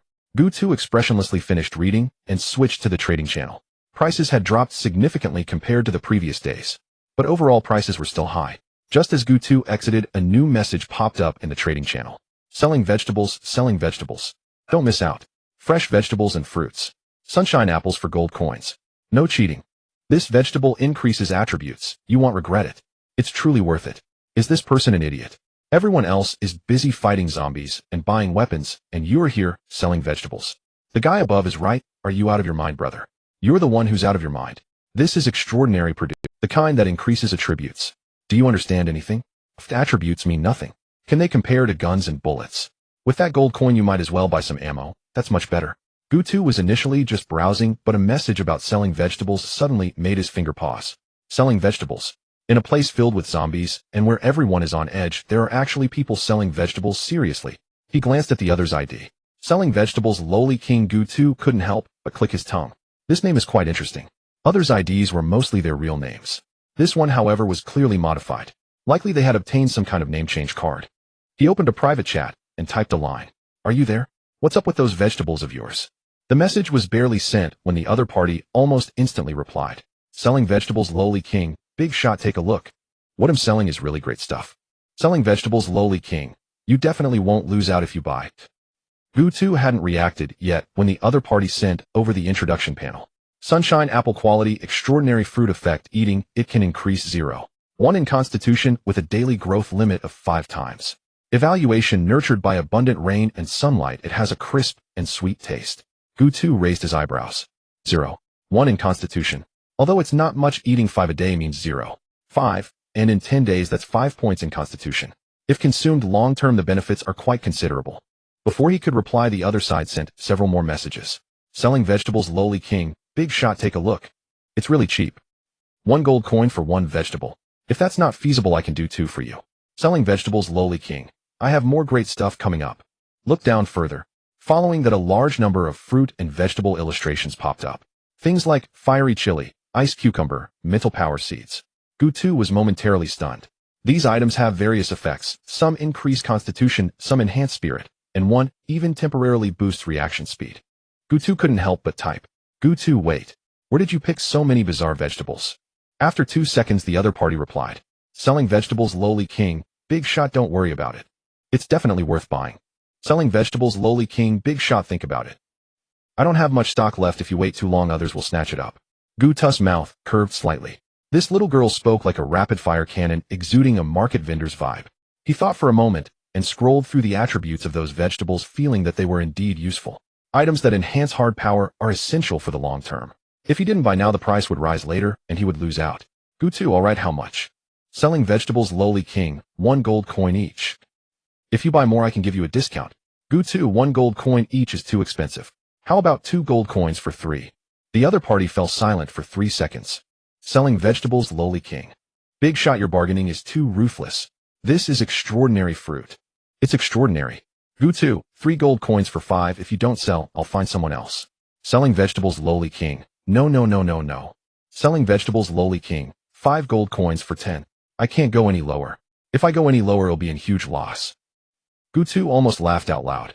Gu2, alright, 5 gold coins for 10 sunshine apples deal. Selling vegetables, lowly king, he. Big shot, enjoy your meal and sleep. I'll always keep the door open for you to get my vegetables. Gu2, okay, let me know if you have any new varieties. Selling vegetables, lowly king, big shot, don't worry. I have a spirit of contract. The desert dusk came. The sun hung low in the west, dyeing the entire sandy sea a golden red. Those gigantic cacti cast long shadows resembling a group of silent giants. Gu2 pushed open the car door and stepped onto the scorching sand, walking a few steps. The dry air made his throat itch, and his nose was filled with the scent of sand. On the distant sand dune ridge, the wind blew fine sand into wispy veils of dust drifting upwards. He took out the sunshine apple and rubbed it on his sleeve. The fruit was not large, with a skin that was a translucent orange-red, glowing in the sunset. It had a faint sweet fragrance, somewhat like a ripe apricot. Gu2 took a bite. Crunch. The pulp burst in his mouth, and the juice flowed down his throat with a refreshing sweetness. He was momentarily stunned. This was not just delicious. He could feel a warm current rising from his stomach, slowly spreading to all his limbs. That feeling was indescribable, as if his entire being had been ironed out. It really works. Gu2 looked down at his palm and clenched his fist. He definitely felt a bit stronger than before. He took another 2 bites, finishing the whole apple in 3 bites, then pulled out 2 more from his backpack and walked back to the RV to hand them to Gu Nianqing and Su Qianxue. Try this. Gu Nianqing received the apple, examined it, and silently took a bite. Her eyes widened. Though she quickly returned to her expressionless face, Gu2 still caught it. How is it? It's just okay, a bit better than ordinary apples. Su Qianxue shot a glance at Gu Nianqing, her mouth full. Tough mouth, this is far from just a bit better than ordinary apples. This is simply not an apple. A rumbling engine sound came from afar. Gu2 looked up and saw a cloud of yellow dust rising at the end of the desert road. 5 vehicles were lined up, 3 of which were Tier 3 vehicles, and 2 were Tier 2 vehicles, particularly eye-catching under the sunset. The leading vehicle's door opened, and a burly middle-aged man got out, sporting a crew cut and wearing a gold chain about the thickness of his thumb. His boots crunched on the sand. Behind him followed 5 or 6 people, all standing tall and straight, clearly trained fighters. Yo, brother, all by yourself? Let me introduce myself. My name is Lei Longfei. You can call me Lei Lao. We are from the Shanghai car team, and it's getting dark soon. Why don't we team up to deal with the zombies? Your vehicle looks impressive, but it's just a Tier 2 vehicle. Lei Longfei confidently introduced. As you can see, we have 3 Tier 3 vehicles all equipped with external weapons plus 2 heavy machine guns, 3 submachine guns, and over 20,000 bullets. We can easily get through this night. Gu Tu frowned. Shanghai car team. Why haven't I heard of it? Lei Longfei was momentarily stunned, his mind evidently lagging. I forgot our team hasn't advertised like the Liberty Statue Team, Bully Team, or Raiders. It's normal you haven't heard. However, all the people in our team are decent, not those morally corrupt types. Brother, if you can't hold on any longer, feel free to look for us nearby. Gu Tu smiled. If you guys can't hold on, feel free to come find me too. Upon hearing this, Lei Longfei was initially stunned, then burst into hearty laughter. The few people behind him joined in their laughter, echoing far into the vast desert, startling a few sand rats hiding behind the cacti. Lei Longfei laughed so hard that he slapped his thigh. What are you talking about, brother? We are 6 people, 3 Tier 3 vehicles fully armed with heavy machine guns and submachine guns. Are you saying we can't hold our ground and need to call you? A tall and thin man behind him coughed from laughing. Brother Tiger, this guy must have just come out of some shelter. He's never seen the world. Another bald man wearing sunglasses chimed in. Brother, while your RV may look sturdy, it's still just a Tier 2 vehicle. Just take a look at our outer weapons. The gap is not trivial at all. Wiping away the tears of laughter, Lei Longfei waved his hand saying, all right, everyone has their own way of... Brother, I'm not looking down on you, just a friendly reminder it's not safe in the desert at night, so it's better to be cautious. He looked up and down at Gu Tu's vehicle, shook his head, and didn't finish his sentence, but the meaning was already clear. All right, I've said my piece, you weigh your options. Lei Longfei turned to walk away, but after a couple of steps he looked back. By the way, if you hear gunfire tonight, don't panic. That's us earning gold coins. If you really get into trouble, just shout. My name Lei Laohu is well known, or if I can help I will. Gu Tu leaned against the car door, a faint smile on his face as he replied, all right, I'll remember that. Lei Longfei nodded and returned to his convoy. The 5 vehicles restarted, kicking up a storm of sand as they rumbled forward to a clearing about 100 meters ahead, backing against a giant cactus, forming a semicircular temporary camp. 3 Tier 3 vehicles were on the outside, while 2 Tier 2 vehicles were surrounded in the middle. Gu Tu watched them busy for a while before turning around and getting into the vehicle. Su Qianxua leaned against the car window looking outside, while chewing the last bite of an apple. Gu, who are those people? They're so loud I can hear them from 800 meters away. They are from the Shanghai convoy, saying that if we can't hold out tonight, we should find them. Gu Tu sat in the driver's seat and opened a thermos to take a sip of water. Gu Nianqing leaned over from the back, her expression unchanging as she asked, how many vehicles do they have? 5 3 Tier 3 and 2 Tier 2. What about their weapons? 2 heavy machine guns, 3 submachine guns, and over 4,000 rounds of ammunition. Gu Nianqing nodded and pulled back, her voice drifting from the back. That should be enough to last a while. Su Qianxua burst into laughter. Sister Nianqing, your words are just like Gu guess. Gu Tu touched his nose and did not respond. The sky outside darkened quickly. The wind picked up, whipping fine sand against the car windows, creating a rustling sound as if something were scratching. Gu Tu glanced through the car window at the Shanghai convoy's camp. Several high-powered searchlights had already lit up, sweeping white beams around the camp. The 2 Tier 2 vehicles in the middle had machine guns mounted on their roofs, with 2 individuals guarding the turret of each. The others sat around in the empty space, eating something. Occasionally laughter and chatter could be heard. Gu Tu's RV had been mostly transformed by Gu Nianqing. The original gas tank and stove had been removed, replaced by a row of metal shelves fixed to the floor. On these shelves were neatly arranged various basic supplies, food, miscellaneous items, etc. Items like metal weapons and medical kits were considered rare. Gu Nianqing had directly stored those in the spatial ring. Suddenly, a burst of rapid gunfire erupted from outside. Da-da-da-da-da. The sound of heavy machine guns was deep and powerful, like a massive hammer pounding on a drum. Gu Tu looked outside. At the Shanghai convoy's camp, the searchlight beams focused on the sandy ground not far. Something was moving quickly on the sand, shadows flitting, taking advantage of the night and the wind and sand to approach from 3 directions simultaneously. Zombies, judging by their numbers, there are at least 200 of them, and there must be armored zombies among them. Gu Nianqing had somehow appeared behind him, her voice as calm as ever. Su Qianxua also jumped down from the upper bunk and leaned against the window to peer out. Wow, so many. Can the Shanghai convoy hold up? The gunfire grew increasingly intense. The roar of heavy machine guns and the bursts of submachine guns intertwined, occasionally mixed with shouts from several people. Gu Tu squinted and watched for a while. The firepower of the Shanghai convoy was indeed fierce. 2 heavy machine guns suppressed a significant portion of the zombies in front, while submachine guns cleared out those slipping through the flanks. Meanwhile, the external weapons of the 3 Tier 3 vehicles also joined the battle, demonstrating tremendous power. However, the number of zombies far exceeded their expectations, and it seemed that even more were converging from the darkness. The desert night was originally a peak period for zombie activities. This won't last long for them. Gutu concluded with just one glance. Firstly, the number of zombies was still increasing. Secondly, there were many armored zombies among them, which could only be killed by high-damage sniper rifles and shotguns. Thirdly, their ammunition was limited and their endurance was not high. If the number of zombies kept increasing, they would eventually be worn out. Most importantly, the number of zombies on this fourth night was clearly much higher than the previous day, catching everyone off guard. As soon as he finished speaking, a panicked voice from the Shanghai convoy cried out, "Tiger brother! To the east! A huge swarm of zombies is coming. Damn, there must be 300 or 400 of them. Pay attention to both sides. Both sides. Your defenses have been breached." Lei Longfei's roar pierced through the noise of the gunfire and wind. "Don't panic. Everyone stay calm. Contract the defense. Move towards the center." Before his words had finished, a piercing scream shattered the night sky. Then came the heart-wrenching cries, "Old Five! Old Five! Damn it! They bit Old Five's arm. Old Five is going to be infected." Lei Longfei's eyes turned red in an instant. He grabbed the zombie that was lunging at Old Five, and the butt of his gun smashed hard against its skull, the sound of bones shattering mixed with the gunfire almost inaudible. "Pull him in. Hurry the hell up and pull him in," he shouted as he snatched Old Five back from the pile of zombies. On Old Five's right forearm, 4 bloody holes were oozing black blood. His face had already turned pale, lips trembling, and his eyes filled with fear. "Tiger brother! Tiger brother, I was bitten." Lei Longfei tore off his sleeve and tightly wrapped it around the elbow of Lao Wu's arm, pulling it tight. "Shut up. You're not dead yet." His voice trembled. The onlookers noticed the wound on Lao Wu's arm, their expressions growing increasingly grim. Being bitten by a zombie meant 100% infection rate. This was basic knowledge in the apocalypse. Unless a zombie serum is injected before full infection occurs, otherwise one is destined to become a zombie. But such a thing is rare and hard to come by. The price of a single zombie serum is a staggering 500 gold coins. Even within the top-tier Shanghai convoy, there aren't many. "Brother who? They are coming from the east." The shout from the tall and skinny one pulled Lei Longfei back to reality. Gunfire intensified again. But Lei Longfei knew that the bullets were running low.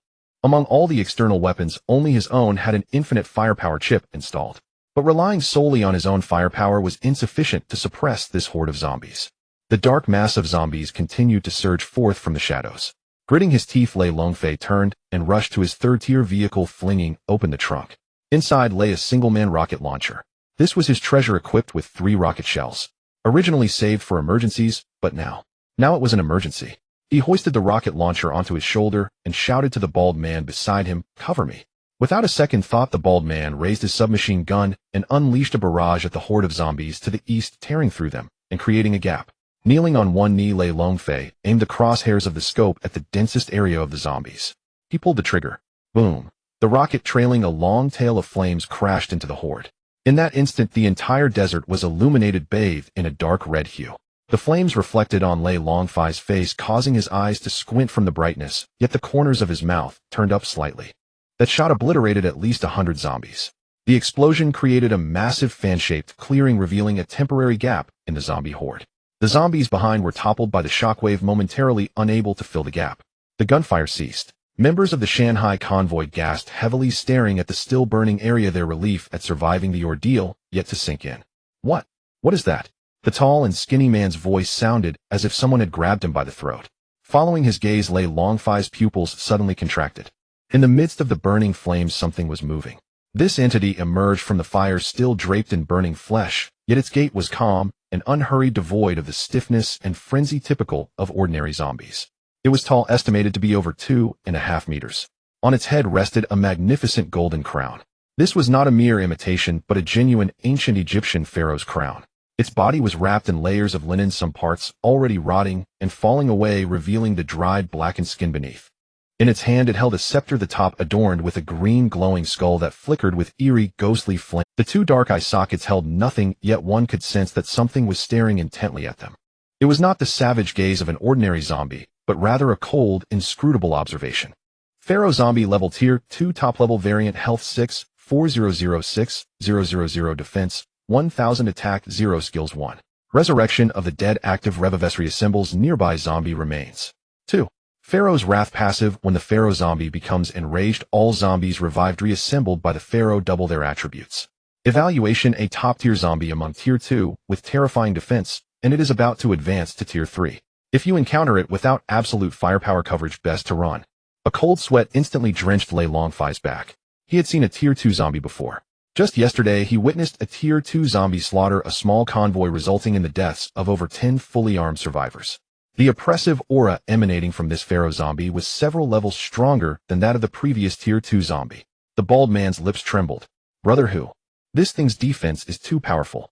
The rocket launcher barely broke through its defense. Lei Longfei did not respond. His hands shook, yet he gritted his teeth and hoisted the scorching rocket launcher back onto his shoulder, fumbling in the ammo box for the last rocket shell, trembling as he loaded it.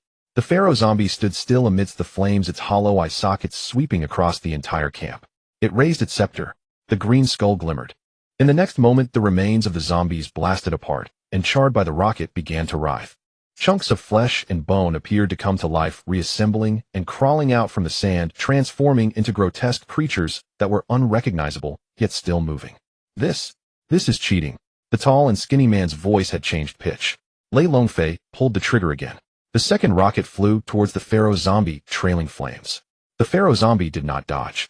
It stood there, raising its scepter, the hollow eye sockets fixed on the incoming rocket. Boom! The explosion's flames once again lit up the night sky. Lei Longfei stared at the inferno, palms slick with sweat. Then he saw it. As the flames dissipated, the pharaoh zombie remained standing in place, utterly motionless, looking only slightly disheveled, with no significant damage inflicted upon it. It was nearly unscathed. The rocket launcher was his last resort. 2 rockets, one failed to kill, and the second failed to penetrate. Now he was out of ammunition. Lei Longfei surveyed his surroundings: 5 vehicles, 4 living people, and Lao Wu was already half unconscious. The skin around his wound began to blacken and harden, with a maximum of 2 minutes left before complete mutation. He dropped the rocket launcher to the ground. He fumbled for a Mauser pistol at his waist, the first gun he had ever obtained. The magazine sprang open. There were only 5 bullets left inside. 5 bullets. What could they do? Hand one to each of the 5 of us. He let out a bitter laugh and turned to look at the others beside him.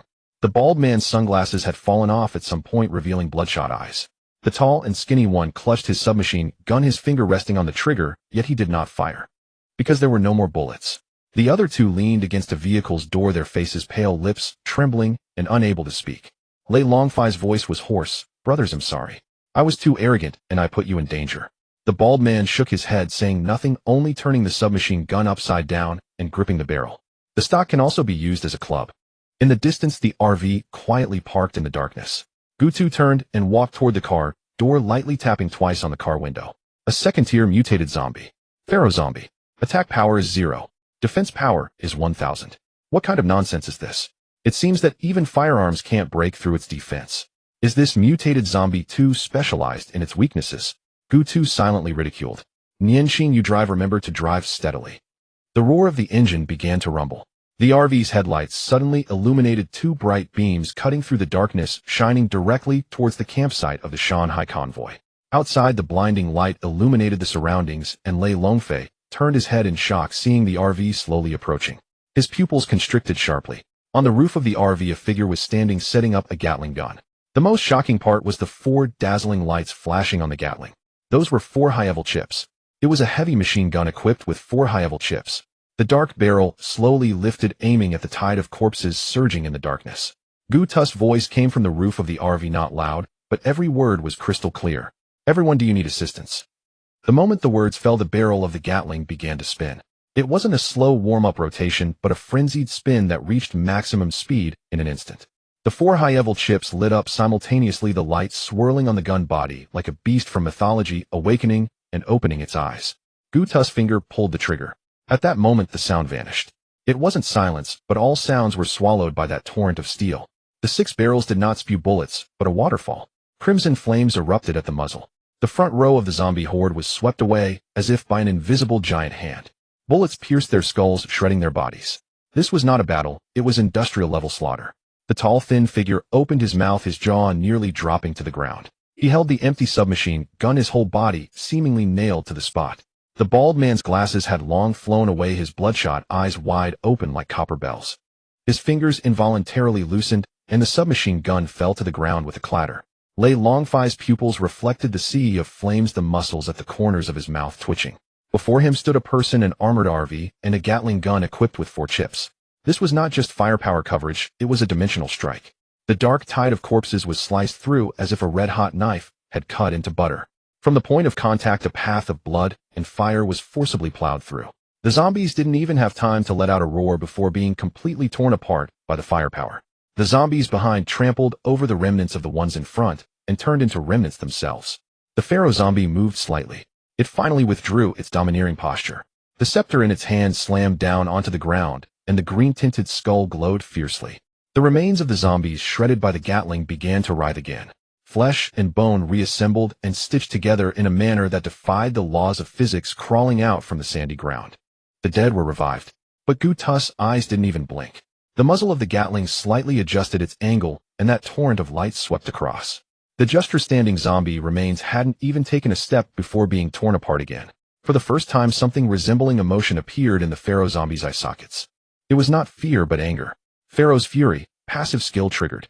The remains of the zombies that climbed up for the third time were no longer humanoid. They transformed into a more bizarre and terrifying form. Bones formed into claws and shredded flesh wrapped into armor, with green ghostly flames burning in their eye sockets. Their speed, strength, and defense doubled in that instant, surging towards the RV like a tide. Lei Longfei's heart tightened. He knew the effect of that skill. The system panel clearly stated it. All attributes doubled. This meant that the ordinary zombies around him now had attributes close to that of a first-tier mutated zombie. Yet Gutus' expression remained unchanged. Inside the RV, 2 women each held a heavy machine gun. Bang, bang, bang. Every zombie that lunged forward was instantly turned into a beehive. And the Grim Reaper Gatling on the RV's roof was like entering a no man's land, every bullet capable of taking down a zombie. The bald man suddenly knelt down with a thud. Not from fear, but from exhaustion. His body had been pushed to its limit, but more importantly, his spirit had completely collapsed at that moment. Not collapsing from fear, but from a tremendous, incomprehensible shock.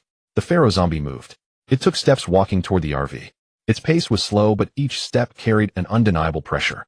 It raised its scepter high, the green light intensifying, dyeing the entire desert in a strange green hue. It was a top-tier, second-tier mutated entity with a defense power of 1,000. 2 rocket shells only made it stumble. Even the Grim Reaper Gatling's bullets with armor-piercing chips were nothing to it. It was not afraid of Gutus' firepower. Gutu certainly knew this. The Gatling had been firing for 3 minutes, and he had been observing this pharaoh zombie. That 1,000 defense power was not a decoration. Ordinary bullets did not leave a mark on it. Even with armor-piercing effects, the impact was minimal. This was the flaw of powerful firepower: insufficient lethality. Gutu glanced at the Gatling barrel, which was starting to turn slightly red. A sniper rifle emitting a faint blue glow appeared in his hand, the Thor heavy sniper. Gutu did not aim at the pharaoh zombie's chest, the spot beneath the linen cover at the center of the shriveled dark skin.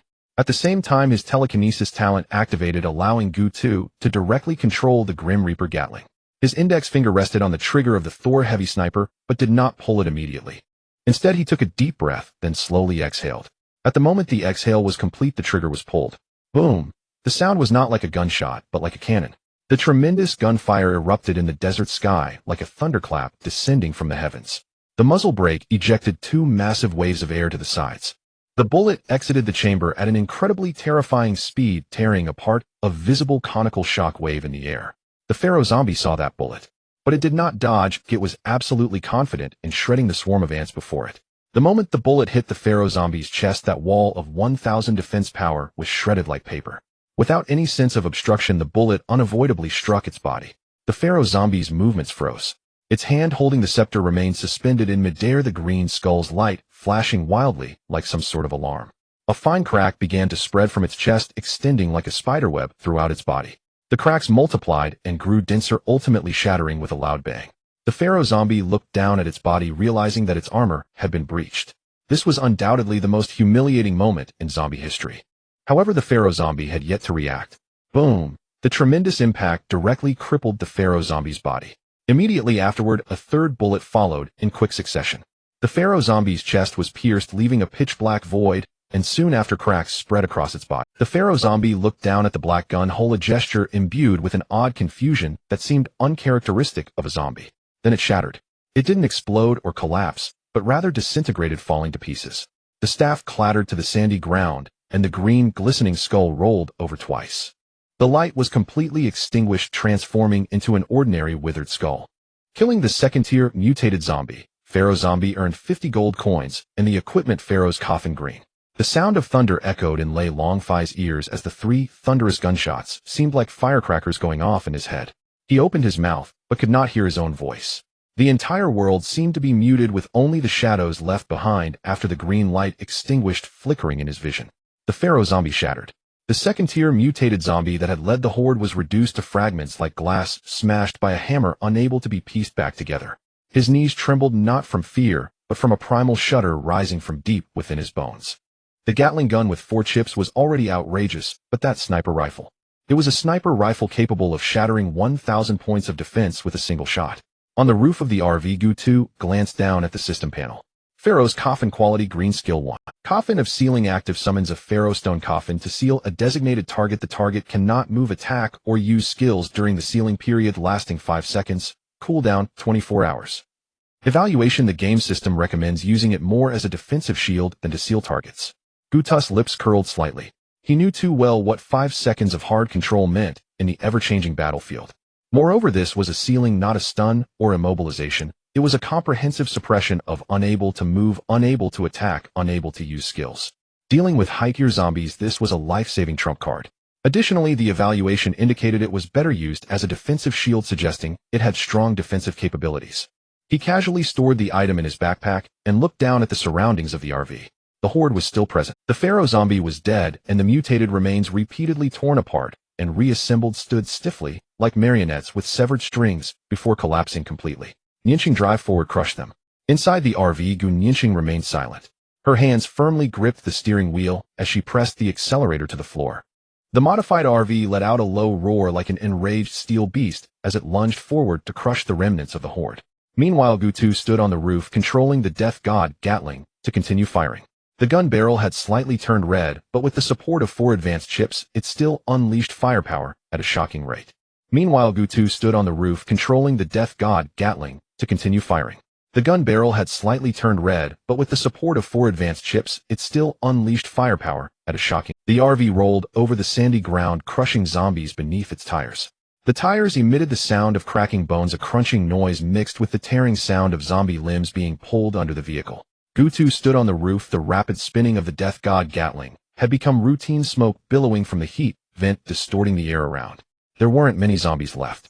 However, the Gatling was nearing its red temperature, and it might not be able to fire even a single bullet in the next moment. Ultimately, the firepower was sufficient, but the endurance was lacking. He needed to find a way to acquire an infinite cooling chip. Nianqing steadily maneuvered the steering wheel. The RV traced a graceful arc in the sand, crushing the last few zombies trying to pounce from the side. The gunfire gradually became sparse. Su Qinxue released the trigger and exhaled a breath of stale air. Her fingers felt somewhat stiff. The heavy machine gun's recoil was substantial, and the continuous vibrations made her palms tingle. Is it cleared?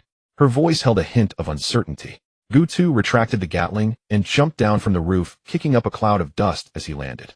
He surveyed his surroundings. Everywhere he looked, there were no zombies left standing. The sandy ground lay scattered with shattered corpses, black-red blood soaking into the dry yellow sand. The air was thick with a nauseating mix of decay and gunpowder. It's over, Gu2 said. A faint sound came from a distance. Gu2 turned his head to look. Lei Longfei's modified off-road vehicle had its door ajar, and Lei Longfei himself was slowly emerging from the driver's seat, moving stiffly like a corpse just risen from the grave. His expression was complex. Shock, fear, incredulity, probably all of it. The ringing in his ears had not fully faded, and the world before him looked as if it were separated by a layer of shattered frosted glass. He leaned against the car door for a while, his vision slowly sharpening.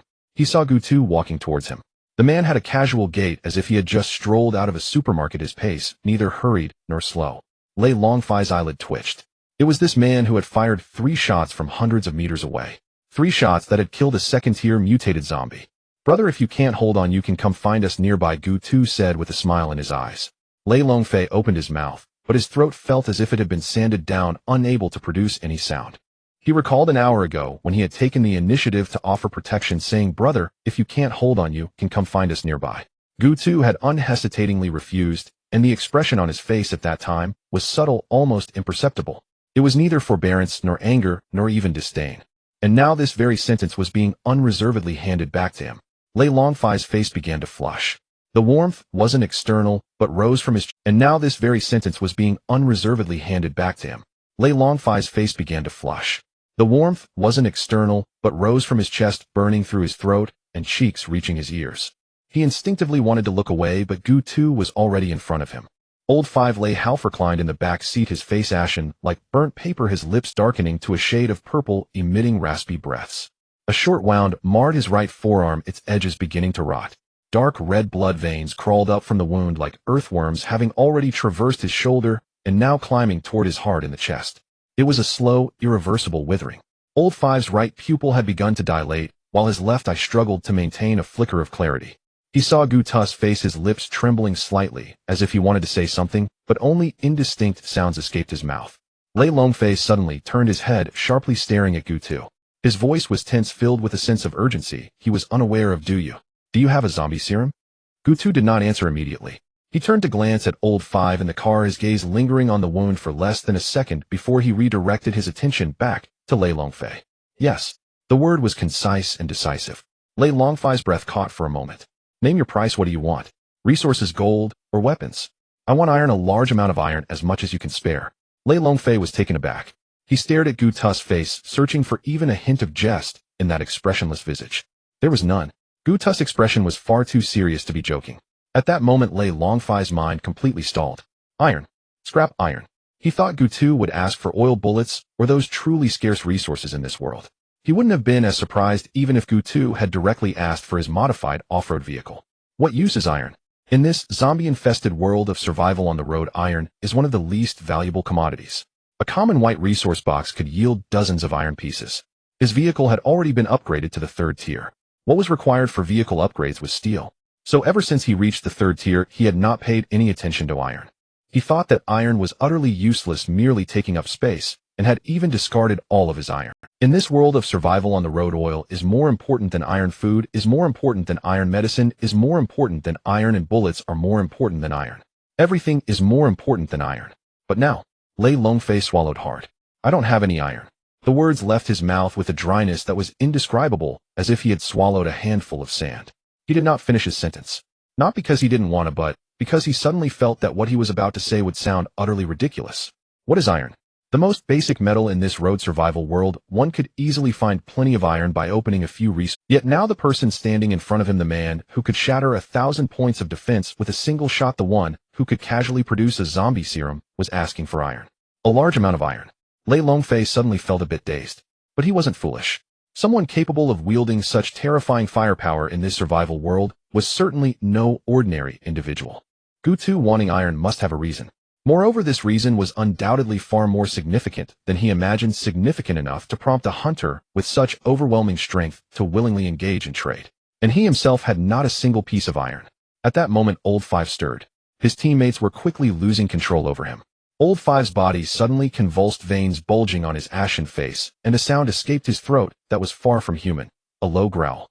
The black line spreading from the wound had already crossed his shoulder and was now extending toward his neck, moving at a speed visible to the naked eye. Old Five. Lei Longfei suddenly turned and lunged forward, pressing down on Old Five's shoulder. When he looked back at Gutu, his eyes were already reddened. I don't have iron, but I can take you to find some. His words came out rapidly, as if fearing that if he spoke slowly, Old Five would completely transform into something else. I know a place. There's a huge scrap iron factory. I saw it when I passed by. There are several heaps of scrap iron, at least several tons. I can take you there. I remember the way. You give me the serum, and I'll take you to find the iron. Lei Longfei's voice trembled. It was not fear, but urgency. Old Five had been his brother since the first day they survived together. They had fought for supplies together and escaped from hordes of zombies together. This person who had been scratched by a zombie had joked with him just a few hours ago, saying they would definitely celebrate with a good drink once they returned to the convoy. Gutu looked into Lei Longfei's eyes. In those eyes was something Gutu had seen many times before, but had never grown weary of. It was the will to survive, the concern for a companion, the human warmth that had yet to be completely extinguished in this rotten world. Deal. Gutu took out a silver-white vial from his spatial backpack, within which flowed a green liquid that refracted a sharp light under the sunlight. He handed the zombie serum over, his movement casual, as if he were passing a pen. When Lei Longfei grasped the vial with both hands, he realized his hands were trembling. It was not fear, but a bodily instinct after the adrenaline had receded. Gutu added, you should be aware of the market value of this thing. Lei Longfei certainly understood. The value of the zombie serum in this world was akin to gold. Not because it was rare, but because it gave every infected person a second chance. And in this world, a second chance was the most extravagant thing. I know, don't worry, I will definitely make it worth your while. At worst, I'll compensate you with my vehicle. Lei Longfei's voice steadied, and he carefully held the vial in his hand. Gutu said nothing more, only nodded and turned toward the direction of the RV. As he walked a few steps away, his voice floated back, neither heavy nor light, just enough to reach Lei Longfei's ears. By the way, later could you introduce me to the Zishan High Convoy? Maybe we could trade regularly. He lowered his head, pouring the green liquid directly into Old Five's mouth, causing Old Five's body to jerk violently. The low growl in his throat suddenly rose, then abruptly fell silent, as if something had choked his throat. The black line ceased its spread. Then at a visible speed it began to slowly recede. Lei Longfei closed his eyes, exhaling deeply. That breath was long, as if he were expelling all the fear and danger from earlier. At that moment, only one thought filled Lei Longfei's mind. The scrap iron factory in the north of the city. When he had passed by it, he hadn't even glanced at it. Now looking back, those heaps of scrap iron that resembled small mountains had become Old Five's lifeline. After injecting the serum, Lao Wu fell into a deep sleep, his breathing gradually stabilizing from chaos to calm. The black lines that crawled up to his neck seemed to dissolve away layer by layer. Lei Longfei guarded the back seat of the car for half an hour until he confirmed that Lao Wu's complexion had shifted from ashen to pale. Pale may not be attractive, but at least it was the color of a living person. Only then did he truly breathe a sigh of relief. Let's go, I'll lead the way. Lei Longfei jumped into the car. Gutu said little, turning back to the RV, closely following Lei Longfei. Occasionally a few groups of zombies appeared on the road, but to Gutu such a number of zombies were like children playing house. A single burst of bullets wiped them all out. 0. 5 gold coins obtained for killing a zombie. 0. 5 gold coins obtained for killing a zombie. 3 hours later, a gray-black silhouette appeared on the horizon. Lei Longfei turned the steering wheel, and the off-road vehicle veered onto a small road covered in gravel, the sound of tires crunching the stones echoing beneath. They arrived. The scrapyard was even larger than Lei Longfei remembered. The rusty metal sheets stood crookedly, with some areas already collapsed, revealing heaps of scrap iron inside. The remnants of steel piled up like mountains here. Abandoned cars, twisted I-beams, rusted metal sheets, and the remains of mechanical equipment unrecognizable in form. The air was thick with a strong smell of rust mingled with the musty scent of rain-soaked decay. Nearby there were many vehicles, but no one was inside them. These vehicles were rather peculiar. Wheelchairs, Tweety bicycles, strollers and shopping carts. Gutu attempted to disassemble one. Disassembly failed. It seemed that the binders of these vehicles were still alive. After all, this place was filled with scrap iron. Any random hiding spot would keep zombies at bay. Standing at the door of the RV, Gutu's gaze swept across the scrap yard in an instant, and something deep in his eyes flickered slightly. It was a hunter's instinctive reaction upon spotting prey. Unassuming yet sharp. Here, this is the place. Lei Longfei turned off the engine, jumped down from the off-road vehicle, and kicked a piece of scrap iron on the ground. I glanced over this place the last time I passed by, and there's at least several tons of scrap iron, if not more. He paused, looking at Gutu's expression, tentatively asking, is this iron enough? Gutu did not answer the question. He turned to glance at the vigilant Gu Nianqing in the passenger seat. Gu Nianqing immediately understood and stepped out of the RV. She wore a dark-colored windbreaker, her long hair tied back in a low ponytail, making her appear quite ordinary. However, the ring on her hand reflected a nearly invisible glimmer under the sunlight. Lei Longfei's gaze lingered on the ring for less than half a second. Then his pupils suddenly constricted. Spatial equipment. That was a spatial ring. He considered himself quite adept in this road survival world. Yet he could count on one hand the number of spatial devices he had seen, each one being worth a fortune. And this ring did not seem like one of those small capacity items that could only hold a few cubic meters. Gu Nianqing approached the pile of scrap iron, raised her right-hand palm, facing the mountain of scrap. No incantation, no gestures, no flashy effects. The top piece of rusted iron vanished into thin air. Then came the second and third pieces. The surface of the scrap pile seemed to be licked by something continuously sinking at a visibly rapid pace. Iron blocks, iron plates, iron pipes, iron sheets, iron chains. Everything containing iron, as long as it was within the range of the spatial ring, was being devoured at an astonishing speed. However, unbeknownst to others, those scrap pieces had already undergone earth-shattering changes inside. Gu Nianqing directly used her synthesis talent within the spatial ring. Inside the spatial ring there were no anomalies. No sounds. No light. But the pile of iron was changing at a visibly rapid pace. The surface of the rusted iron blocks began to emanate a faint luster. It was not being polished, rather the essence of the iron was undergoing a change he could not comprehend. The topmost iron block began to shrink, coalesce, and fuse. 100 units of iron under Gutu's talent were being compressed, purified, and reforged into a brand new whole. The essence of iron was completely transformed at that moment. When the light faded, more than half of the mountain of scrap iron stacked on the trailer had disappeared. In its place were blocks of silvery gray metal ingots, smooth as mirrors reflecting a cold gleam under the sunlight. Armored steel.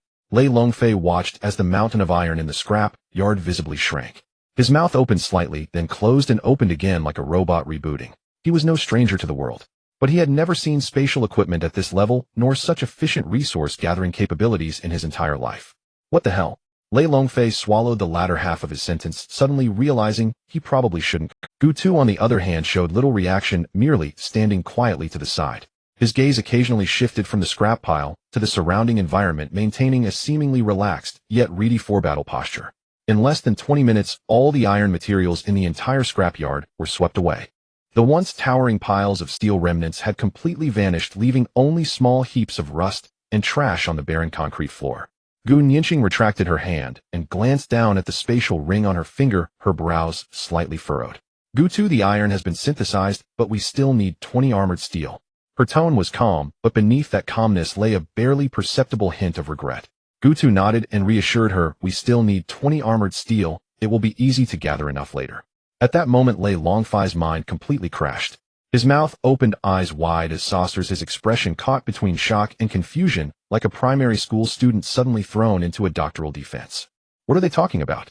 Armored steel. They are discussing armored steel. In this road survival world, the hard threshold for vehicle upgrades is metal. From Tier 3 to Tier 4, the materials required for vehicle upgrades change from iron to steel, and the quality of the steel directly determines the upper limit of the vehicle's defense after upgrading. Ordinary steel is already a scarce resource now. And armored steel, that is a metal even more advanced than. Even the captain of their Shanghai team has only upgraded his Tier 4 vehicle with some armored steel, while his vehicle is only Tier 2, yet it has already begun using armored steel. Before Lei Longfei could recover, a furious voice came from a nearby pile of land that had already been emptied. Who the hell touched my iron? A roar suddenly erupted from deep within the scrapyard. The sound was like thunder, leaving people's ears ringing. Immediately 7 or 8 figures emerged from behind the concrete floor, their movements quick and agile, clearly seasoned offenders. The leader was a bald man. His head was shiny, his face full of flesh, and beneath his brows were a pair of triangular eyes that seemed to slice through people. The most noticeable feature was the scar on his neck, crawling like a centipede from behind his ear down into his collar, looking quite ghastly. He wore a tactical vest, the oil stains soaked into the fabric, and held a modified assault rifle with a chip installed. The muzzle was aimed directly at the spot where Gu Tu had been standing. Fuck. I've been squatting for 3 days. 3 days. Just for this free hiding spot, and you guys didn't even make a sound before emptying it out. The bald man's voice grew louder, the veins on his neck bulging. The few people behind him also straightened up. One was dressed in camouflage with the collar open, revealing a sweaty t-shirt underneath. Another wore a tattered leather jacket, the sleeves worn to a pale color. Then there was a skinny man who stood out wearing just a white tank top, his arms covered in colorful tattoos. Though it was hard to make out what they depicted, they blended into a chaotic mess. Then came a group of people, mostly young, totaling over a dozen. Each one was armed with real weapons, handguns, rifles, shotguns, and one person was carrying a rocket launcher. The skinny man squinted into the distance and suddenly pointed towards Gu Tu and the others' direction. Boss, look over there, a camper and an off-road vehicle, a total of 3 second-tier vehicles and 3 third-tier vehicles. The bald man's gaze followed suit. Anyone who can afford such vehicles must have something good on them, boss. The skinny man licked his lips, his voice turning sticky. Call the other brothers over quickly. We absolutely cannot let these fat sheep escape. I mean, call everyone. Boss, should we also call those old guys? I said everyone. Can't you understand human language? Call all those old geezers and women to come and bolster our numbers. The bald man spat. The saliva hit the ground, rust-colored, glaringly bright under the noon sun. Leave the vehicles to me. You are not allowed to take anything inside. I might consider sparing your lives. The bald man's voice dropped, becoming even more intimidating. Before he finished speaking, someone behind him chimed in. Bald brother, why waste words on them? The one in camouflage snorted and pointed his chin towards Gu Tu. That pretty boy driving the camper is just irritating, standing there like a woman. Exactly, look at that deadpan expression. Does he think he's something special? The leather jacket guy joined in, his tone mocking.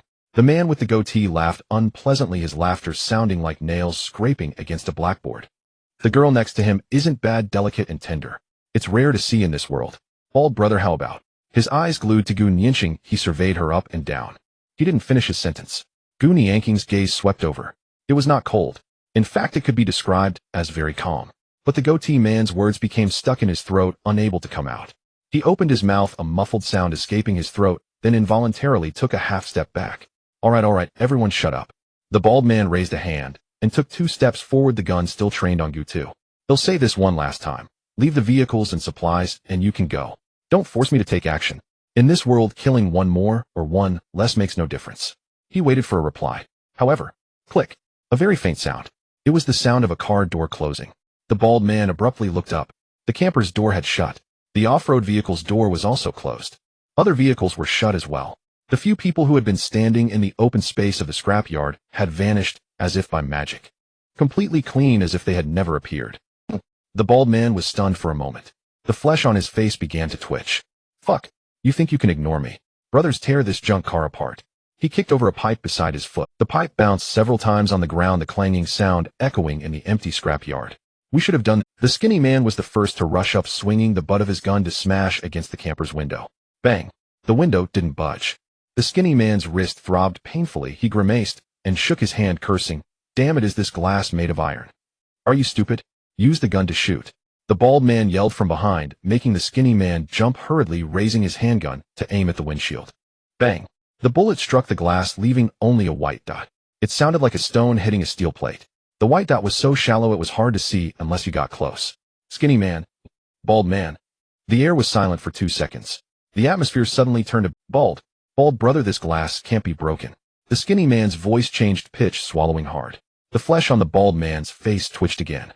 Having survived in the apocalypse for so long, he had seen armored vehicles, but he had never seen glass this bulletproof. This was even sturdier than the 4th-tier vehicle of their beggar gang's leader. Shoot the tires. Surely we can blow them up. The bald man decisively lowered his gun. A barrage of gunfire erupted. Bang, bang, bang. Sparks flew. Bullets struck the tires, making a sound identical to hitting a metal plate. The tires didn't even get a dent. Bald man. Inside the off-road vehicle. Lei Longfei leaned against the driver's seat, watching the group outside smashing, hitting, and shooting at Gu Tu's vehicle through the bulletproof glass for quite a while, finally unable to hold back a click of his tongue. These idiots. Do you even know what terrifying existence you are facing? Gu Tu sat in the driver's seat of the camper, his whole demeanor relaxed, one arm resting on his knee. The bald man was completely furious. He circled the camper twice, looking like a hyena circling his prey, but failing to find a way to attack. His curses never stopped flowing out, one after another, like garbage being dumped. Damn it, come out if you're brave. Hiding in your shell is no skill. Come out. Weren't you so cocky just now? Why are you shrinking back like a... This pretty boy is just a pretty boy, only knows how to hide behind a woman. Where's that girl? Call her out. He had just said half of this sentence. The door of the camper suddenly opened a crack. The bald man's eyes lit up. He thought the other side could no longer hold on, and would come out instinctively, taking half a step back, aiming his gun at the crack in the door, his finger resting on the trigger. But what emerged was not a person. It was a dark object. Round and plump, it rolled out from the crack in the door, bouncing twice on the ground, perfectly rolling to the bald man's feet. The bald man looked down. It was a hand grenade. The safety had been pulled. The hissing sound was the sound of the fuse burning. Zzz. The bald man's pupils constricted and his face, covered in folds of flesh, turned a deep shade of liver. He did not know where the strength came from, but he kicked that dark object away with one foot and dove backward, rolling and scrambling behind a pile of discarded garbage. The skinny monkey reacted the quickest, sliding to the ground, hands clutching his head with his bottom raised high like a frightened ostrich. The camouflaged figure and the one in the leather jacket fell to either side simultaneously, their movements quite agile, though their postures were rather ungraceful. The camouflaged man dove headfirst into a pile of rusty barbed wire, his face scratched by several bloody gashes. The one in the leather jacket fared worse. He did not see the ground clearly while diving and crashed solidly into a puddle of machine oil, sliding far away, looking as if he had just been pulled from a coal mine when he got up. The big guy carrying the rocket launcher was so scared that his hand trembled, and the rocket launcher clanged as it fell to the ground, nearly crushing his own foot. The others were not in much better shape. Some were huddled on the ground, trembling, while others peeked out from behind piles of scrap iron, their eyes wide with fear. The man with the goatee was the most exaggerated, squatting down with a loud cry, mumbling incoherently, his legs shaking like a sieve. The bald man lay on the ground, a singular thought racing through his mind. It's over, it's really over this time. He knew the power of his grenade well, who just one could blow a car sky high. Now it lay right by his feet, and there was no time to run. 1 second, 2 seconds, 3 seconds. Time ticked by second by second. The anticipated explosion did not occur. The bald man lay on the ground, only the sound of his own heartbeat echoing in his ears. He cautiously lifted his head and glanced in that direction. That dark object still lay on the ground. No flames, no smoke, not even a sound. Another 2 seconds. The sound was not loud. Very light, very crisp. Like the firecrackers set off in the community during the new year, even less than that. The bald man. The skinny monkey lay on the ground waiting for ages, without feeling the blast wave, slowly lifting his head, squinting his small eyes to look over. Bald. Brother Bald, it seems like a dud. The bald man was stunned for 2 seconds, then got up from the ground, his face fluctuating between green and white. He strode over, bending down to pick up the object on the ground. It was indeed a grenade. A toy grenade. The shell was plastic with a line of small text that read, "Made in YW." The bald man. The scrapyard fell silent for a full 3 seconds. It was a silence not of normalcy, but of everyone holding their breath, unable to contain their laughter. Inside the RV, Su Chinchua leaned against the car window, her face flushed, her hands tightly covering her mouth. She held back for about half a second, but she couldn't hold it in. Puffed, she burst into laughter. Her crisp laughter echoed through the bulletproof glass, resonating in the open scrapyard. She laughed so hard that she was bent over, almost in tears, one hand slapping the car seat, unable to straighten up. Gu Yinxing sat beside her, the corners of her mouth slightly upturned, her beautiful eyes squinting. Though she did not laugh out loud like Su Chinchua, her expression clearly conveyed that she was enjoying a good show. Lei Longfei in the off-road vehicle was far less restrained. Ha! He laughed until he was breathless, slapping the steering while causing the horn to emit a short beep. Yuegong. Ha ha ha. Yuegong Productions. This bunch of idiots scared to this extent by a toy grenade made any woo. I could laugh for a year. Wait, I could laugh until the road survival ends.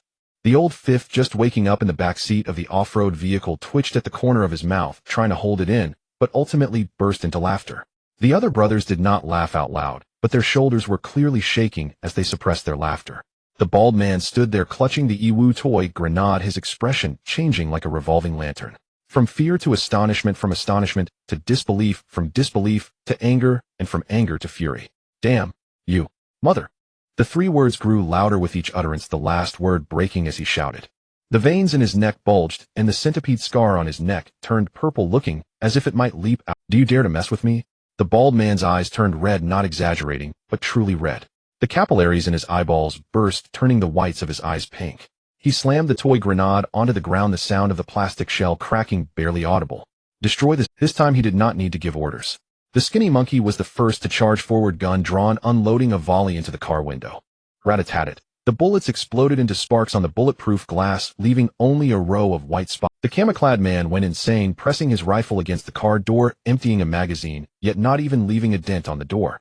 The one in the leather jacket pulled out a shotgun from somewhere and fired at the tire. Bang! The tire did not budge. The iron shot hit the tire without leaving even a mark. Damn it! What the hell is this vehicle? The voice of the leather jacket changed, imbued with an indescribable despair. The big guy with the rocket launcher hesitated for a moment before hoisting it up. The bald man caught a glimpse of this scene from the corner of his eye, his pupils shrinking. Are you crazy? That's my loot. If you break it, who will pay? The big guy froze, unsure whether to put down the rocket launcher. The bald man snatched the rocket launcher from him and tossed it aside. Shoot with bullets. I refuse to believe there's glass in this world that can't be broken. Thus those 10 or so people surrounded the RV, shooting at the windows, doors, tires, and undercarriage, any place that could be shot at. Shell casings clattered to the ground, bouncing on the cement floor, producing a crisp sound. The smell of gunpowder mingled with the original rust smell of the scrapyard, very pungent. Yet the RV remained completely still. Not even a scratch was left. The bald man emptied 3 magazines, panting heavily in front of the RV, his nostrils flaring like a bull enraged. He could not shoot anymore. He really couldn't shoot anymore. It felt like an ant trying to punch and kick an elephant, the latter not even bothering to glance at him. The bald man gritted his teeth, feeling furious, and took out a walkie-talkie from his backpack. Hey, Captain, we've encountered some tough nuts. They can't be chewed down. Yes, there are a total of 3 Tier 3 vehicles and 3 Tier 2 vehicles, one of which has very high defense, even a rocket launcher can't break through. Understood. Gripping the walkie-talkie, he let out a long breath, turning to glare at the RV with a sinister expression. The bald man's gaze shifted away from the RV, slowly turning towards the 5 vehicles beside him. 3 third-tier vehicles and 2 second-tier vehicles. He squinted his eyes, a sinister grin curling at the corner of his mouth. Can't damage that RV, huh? Fine. Let's take these few vehicles down first. He suddenly waved his hand, his voice low, yet filled with intensity. Change of target. Take down those nearby vehicles first. Surround those 5 cars and attack. The skinny monkey was the first to react, crouching with his gun and darting forward. The camouflaged uniform and leather jacket followed closely behind, and others began to emerge from their cover, a dozen people fanning out in a semicircle to encircle the 5 vehicles of Lei Longfei and his group. Bullets rained down, striking the armored plates of the off-road vehicle with with a cacophony of clattering sounds, sparks flying in all directions. Lei Longfei was laughing heartily when he suddenly heard a series of dense impacts on the vehicle, his laughter abruptly ceasing. Peering through the window, his pupils constricted sharply. Damn it, these bastards are coming for us. The fifth man in the back seat's expression changed. Brother Long, our armor isn't as thick as that RV's. We can't hold out for long. Lei Longfei gritted his teeth, his mind racing. He grabbed the walkie-talkie, his voice steady and composed, unlike the one who had just been laughing uncontrollably. Third-tier vehicles move to the sides, then surround Gutus RV with the two second-tier vehicles in the middle. Prepare the external weapons. Wait until they get closer to strike.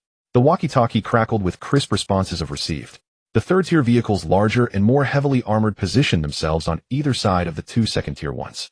Lei Longfei then blocked the last gap, forming an irregular defensive circle. The external weapons on the roof began to rotate, their dark muzzles aimed at the encroaching direction.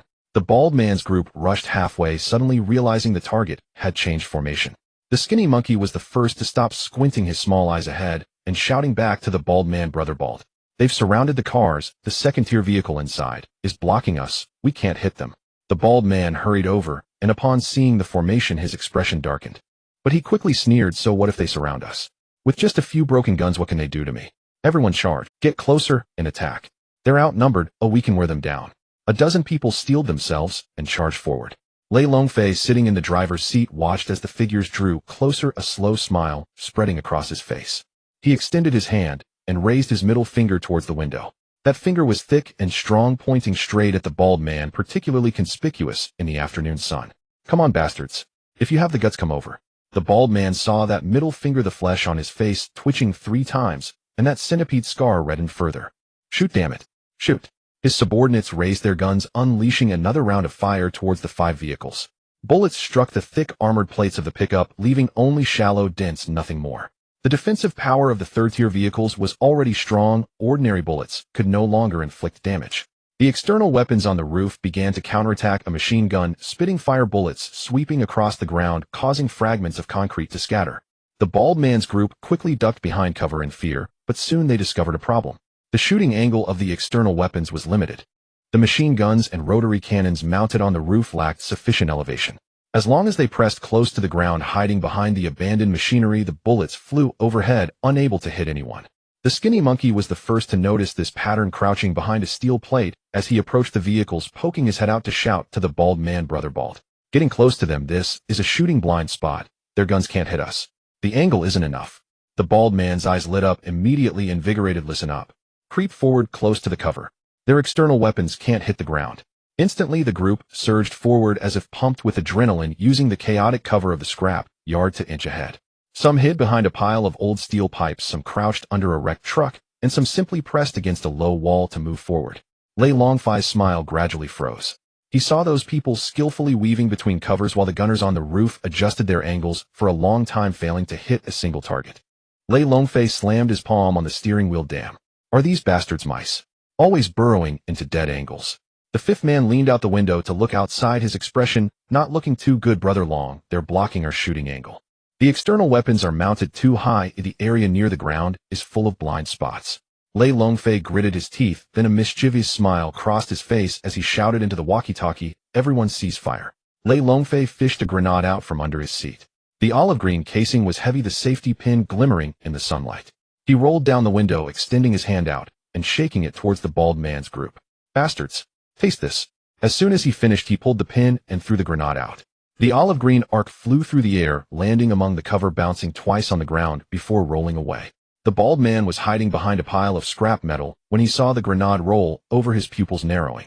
But soon he laughed, a smile that was more skin-deep than genuine. "Here we go again." He stood up from behind the cover, dusting off the dirt from his knees, swaggering towards the grenade. The skinny monkey also poked his head out from behind the stamping machine, grinning. "Is this a free sample? These guys only know how to play these crude tricks." Halfway through his sentence, he twitched his nose. A pungent smell filled the air. It wasn't the smell of rust or gunpowder. It was sulfur. The skinny monkey's nose was sharper than a dog's. Those in his line of work were particularly sensitive to the scent of gunpowder. He sniffed a couple of times, and the smile on his face gradually faded. "Brother Bald." The bald man was bending down to pick up the grenade. His hand was halfway out when he heard the skinny monkey's unusual tone and paused. "What's wrong?" The skinny monkey's voice sounded a bit dazed. "Brother Bald, this toy grenade, why does it smell like sulfur?" The bald man's movements froze. His hand hung in the air less than 20 centimeters from the grenade. Only then did he notice that the surface of the grenade was not smooth plastic, but rather cast with a patterned surface for shrapnel. The safety lever was still attached to the pull ring, and when it fell to the ground the spring released, sending the lever flying far away. This was not a free sample. This was the real deal. The bald man's hands began to tremble. It was not a trembling born of fear, but rather the kind that comes when adrenaline surges and the body fails to keep up with the mind. His pupils rapidly contracted, and the color drained from his face in an instant. The ugly centipede scar on his pale visage stood out starkly. The bald man wanted to run, but his body felt as if it were nailed to the ground. He stared blankly at the olive-green grenade on the ground. 1 second. 2 seconds. Boom. Boom. The deafening sound of the explosion erupted in the scrapyard. A basin-sized crater was blasted into the concrete floor, and fragments of stone and metal clattered against the surrounding scrap machinery, sparking a shower of fire. The skinny monkey lay flat on the ground, pressing his hands tightly against his head, his ears buzzing. A piece of shrapnel flew past just a few centimeters above his scalp, slicing off a small tuft of hair. The camouflage-clad figure was caught off guard by the shockwave, tumbling over as the back of his head struck a scrap steel plate, plunging him into darkness as he nearly fainted. The leather jacket fared worse. A piece of shrapnel grazed his calf, tearing a gash from which blood streamed down his pant leg, causing him to howl in pain. As the aftershock of the explosion dissipated, silence enveloped the scrap yard for a moment. Then the skinny monkey heard the sound of his own heartbeat thudding against his eardrums. He slowly raised his head and looked towards the spot where the bald man had been standing. The thick smoke had yet to clear, and a dark silhouette stood motionless in place. The bald man breathed a sigh of relief as the talisman at his waist disintegrated into a cloud of dust. This talisman was something he had found in a small-town temple, a relic of an old monk. He had never understood its purpose, merely finding its peculiar shape intriguing and wearing it as decoration. It wasn't until the moment the grenade exploded that a chilling, bone-deep force surged from the talisman, enveloping him like a transparent cocoon. Shrapnel, shockwaves, and flames were all kept at bay. The talisman shattered, yet he survived. The bald man slowly stood up, glancing down at the remaining talisman powder, remaining silent for a few seconds. Then he raised his head. His eyes held no relief from having survived, but rather a chilling, heavy intent to kill. He turned his head to look at the location of Lei Longfei's 5 vehicles. Lei Longfei was half leaning out of the car window, and upon seeing the bald man still alive, his expression shifted from smugness to shock, his mouth agape, unable to close it for a while. Damn it! How can he still be alive? Lei Longfei cursed, his voice tinged with a barely perceptible tremor. The bald man fixed his gaze in that direction, the corners of his mouth slowly curling upwards. The centipede scar on his face appeared particularly menacing amidst the smoke and dust from the explosion, resembling a living creature crawling on his skin. He raised his hand to wipe the dust from his face, his movements slow enough for everyone underneath to see the veins bulging on the back of his hand. Good. Just a single word. It was not loud, but everyone heard it. The word seemed to have been squeezed out from between his teeth, carrying an extreme sense of suppressed rage. The bald man's chest heaved violently a few times, then he took a deep breath, suppressing all his emotions. He turned to face the dozen subordinates, his gaze sweeping over each of them. The skinny monkey was still sitting on the ground looking up at him. The camouflage-clad man was holding his injured head, wearing an expression of having survived a calamity. The leather jacket dragged his bleeding leg, gritting his teeth in silence. The bald man looked at them and suddenly smiled. It wasn't a fake smile, but a genuine, heartfelt laugh. A fierce, insane laugh imbued with a chilling sense of delight. The bald man lifted his head, his gaze passing over the 5 vehicles, landing on a large RV. The RV sat quietly like a silent giant. The bald man suddenly raised his voice. Skinny monkey. The skinny monkey jumped up from the ground with a start. Yes. We can't breach the defenses of that RV, and those 5 vehicles are forming a turtle shell that we won't be able to crack anytime soon. The bald man's voice returned to calmness, calm enough for someone who had nearly been blown to bits. The skinny monkey cautiously glanced at him. Bald brother, should we retreat? Retreat. The bald man turned to look at him, his eyes devoid of any warmth. Why should we retreat? He pulled out a modified shotgun from his waist, cocking it with a sharp click. They have guns, armored vehicles, and good weapons, but what do we have? No one answered. The bald man provided the answer himself. We have people. He said these 2 words lightly, as if discussing something utterly mundane. In this world, lives are the least valuable, yet they are also the most valuable. The bald man shouldered the shotgun and strode deeper into the scrapyard. The skinny monkey froze for 2 seconds, suddenly understanding something, his face paling. Bald brother, you wouldn't be. Go bring those dozens of old folks and women here. The bald man tossed off this sentence without looking back, his voice as calm as if he were discussing what to eat for dinner. The skinny monkey stood there, his lips trembling as he tried to say something, but ultimately closed his mouth. He knew that the bald man feared nothing when he went mad, but he had no idea how far the bald man could go. Using ordinary people to block gunfire. Such a thing might not be something others could do, but the bald man could do it. The skinny monkey turned and ran. In less than 10 minutes, the skinny monkey returned with a group of people. Dozens of them, all elderly and women. The elderly had gray hair and faces lined with deep creases, some leaned on canes, while others hunched over, their eyes dull and lifeless. The women ranged in age from their 20s to 50s, most with their heads bowed, their hair disheveled, wearing tattered clothes and ill-fitting rubber shoes. No one spoke. It wasn't that they didn't want to, but that they didn't dare to. The skinny monkey gripped a length of iron chain, the other end connected to the wrist of the foremost elderly woman. The elderly woman's wrist had developed a dark purple bruise, yet she remained silent like a soulless puppet. The camouflage-clad man saw this scene, gulped, and turned away without speaking. The leather jacket shifted a couple of steps to the side, as if wanting to distance himself from the group. The bald man seemed oblivious to his subordinates' reactions, walking up to the group of elderly and women, looking at them one by one. He observed them closely, as if selecting a suitable tool. Those who were scanned by his gaze all turned their eyes away, not daring to meet his. You all heard that sound just now, right?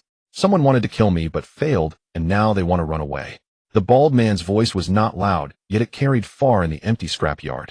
No one responded. The bald man's gaze fell on the foremost elderly woman. She was over 60, as thin as a skeleton, with deeply etched wrinkles on her face. She wore a faded floral shirt and had on a pair of Holy Liberation shoes. "Andy, could you do me a favor, please?" The bald man suddenly changed his tone, even adding a hint of polite laughter. The elderly woman lifted her murky eyes to look at him. Her lips moved, but no sound came out. The bald man's smile remained unchanged, but there was no mirth in his eyes.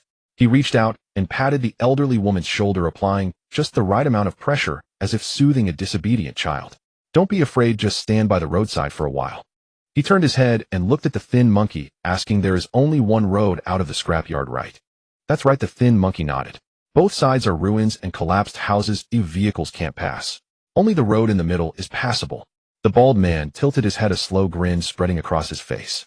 "Open fire. They are just a bunch of young punks. Do they dare to shoot at a group of unarmed elderly and women? But just to be safe, set up the cameras. If they dare to shoot, you can post the video in the chat channel."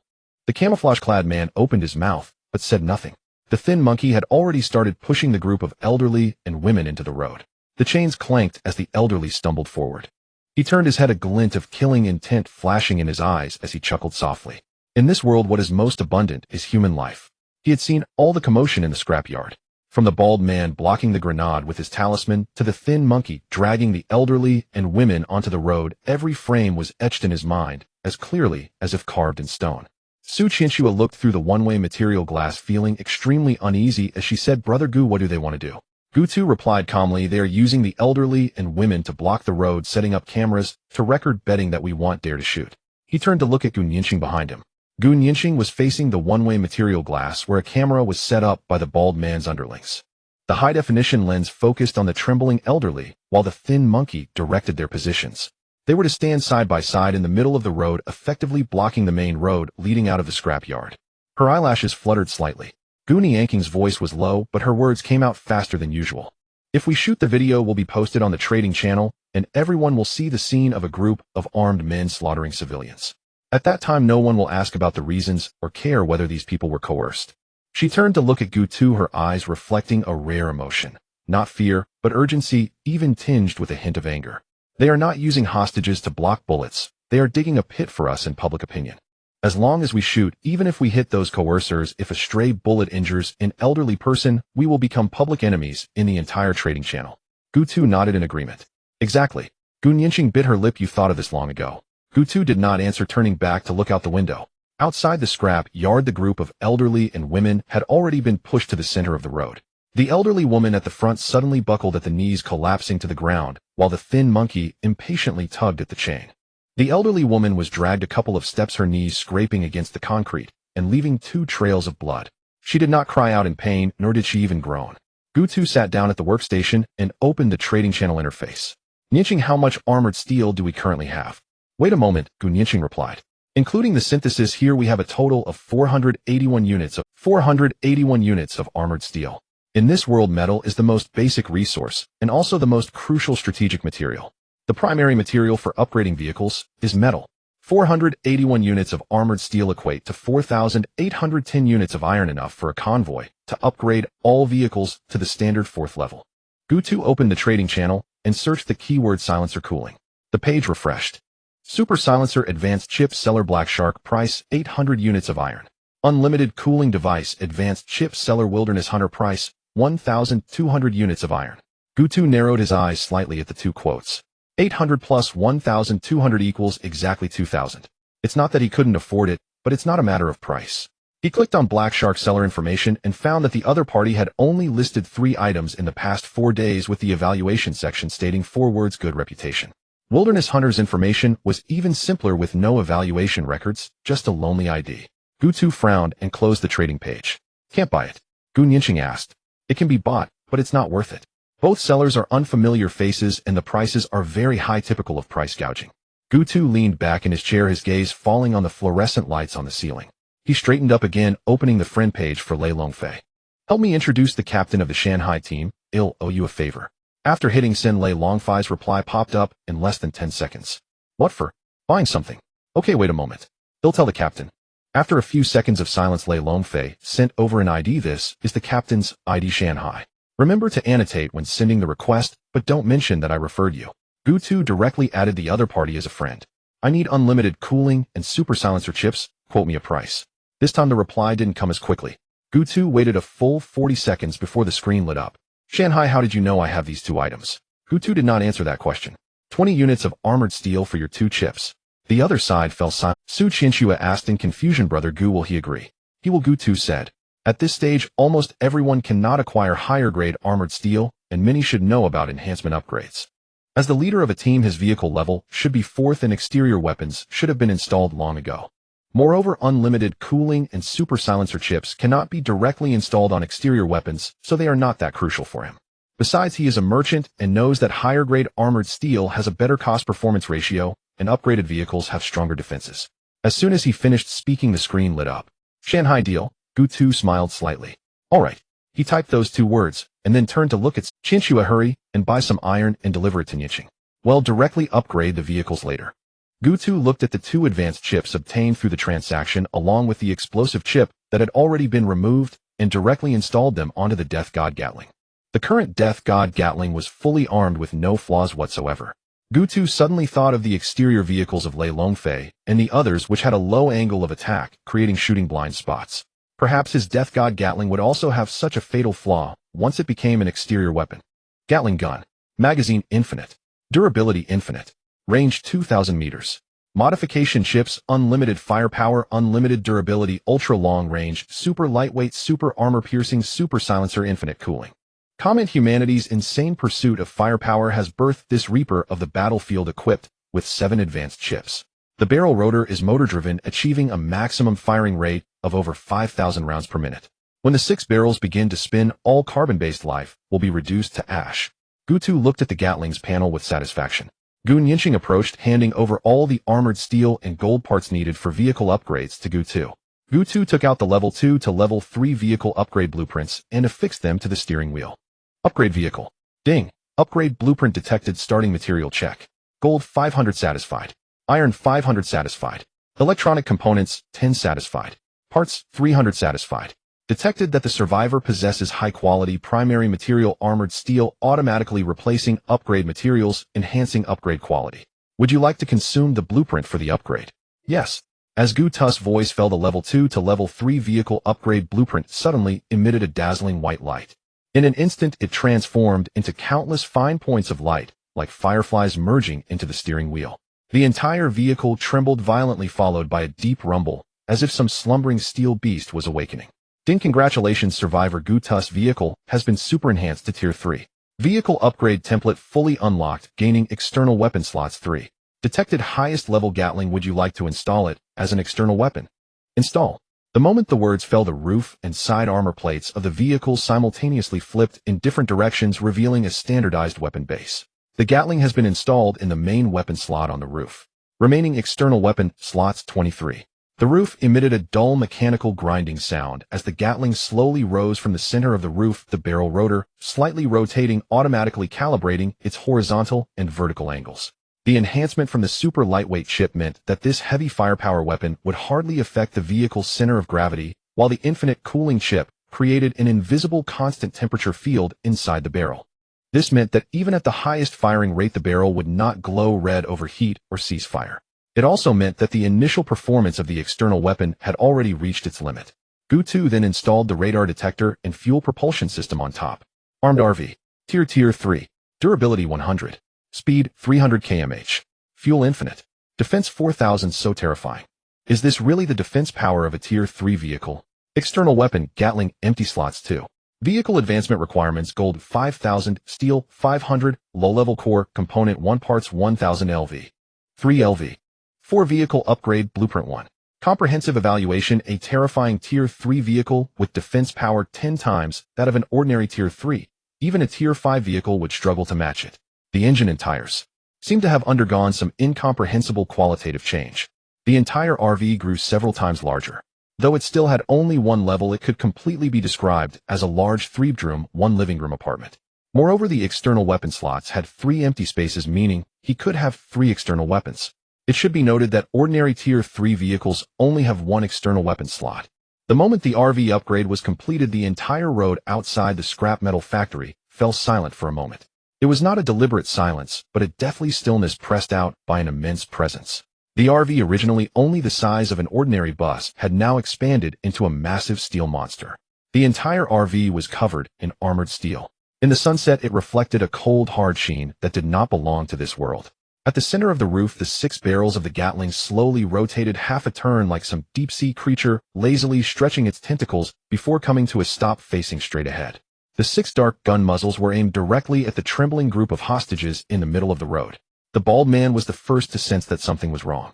He was directing the camouflaged person to adjust the camera angle when he caught a glimpse of the RV, nearly dropping the walkie-talkie in his hand.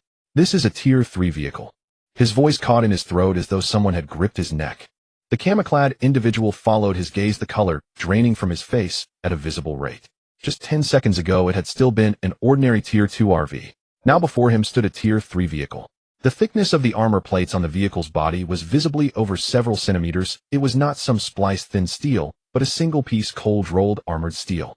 The thin monkey ran back from the hostages, his expression as if he had seen a ghost. Bald brother, that vehicle just upgraded to Tier 3. It expanded 3 times and even installed a Gatling. I saw it. The bald man's voice was hoarse. He forced himself to calm down, his gaze darting between the Gatling and the vehicle body.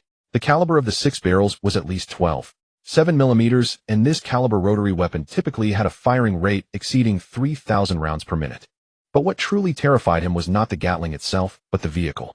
Even the Tier 4 armored vehicle of the beggar gang leader was not as large as this RV.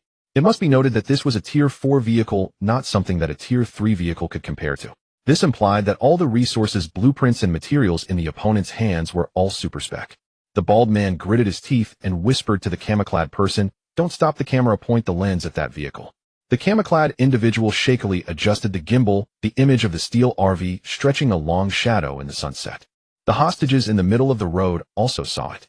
The old lady kneeling on the ground raised her head, her murky eyes reflecting the outline of the black giant. She couldn't comprehend what defense power, firing rate, or caliber meant, but she could feel that cold sense of oppression, like a true steel monster lurking 50 meters away, ready to shred everything in front of it.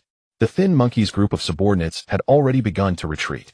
It was not an organized withdrawal, but a backward movement that was beyond their control, as if wherever the muzzle of the Gatling pointed, the air would become thick and suffocating.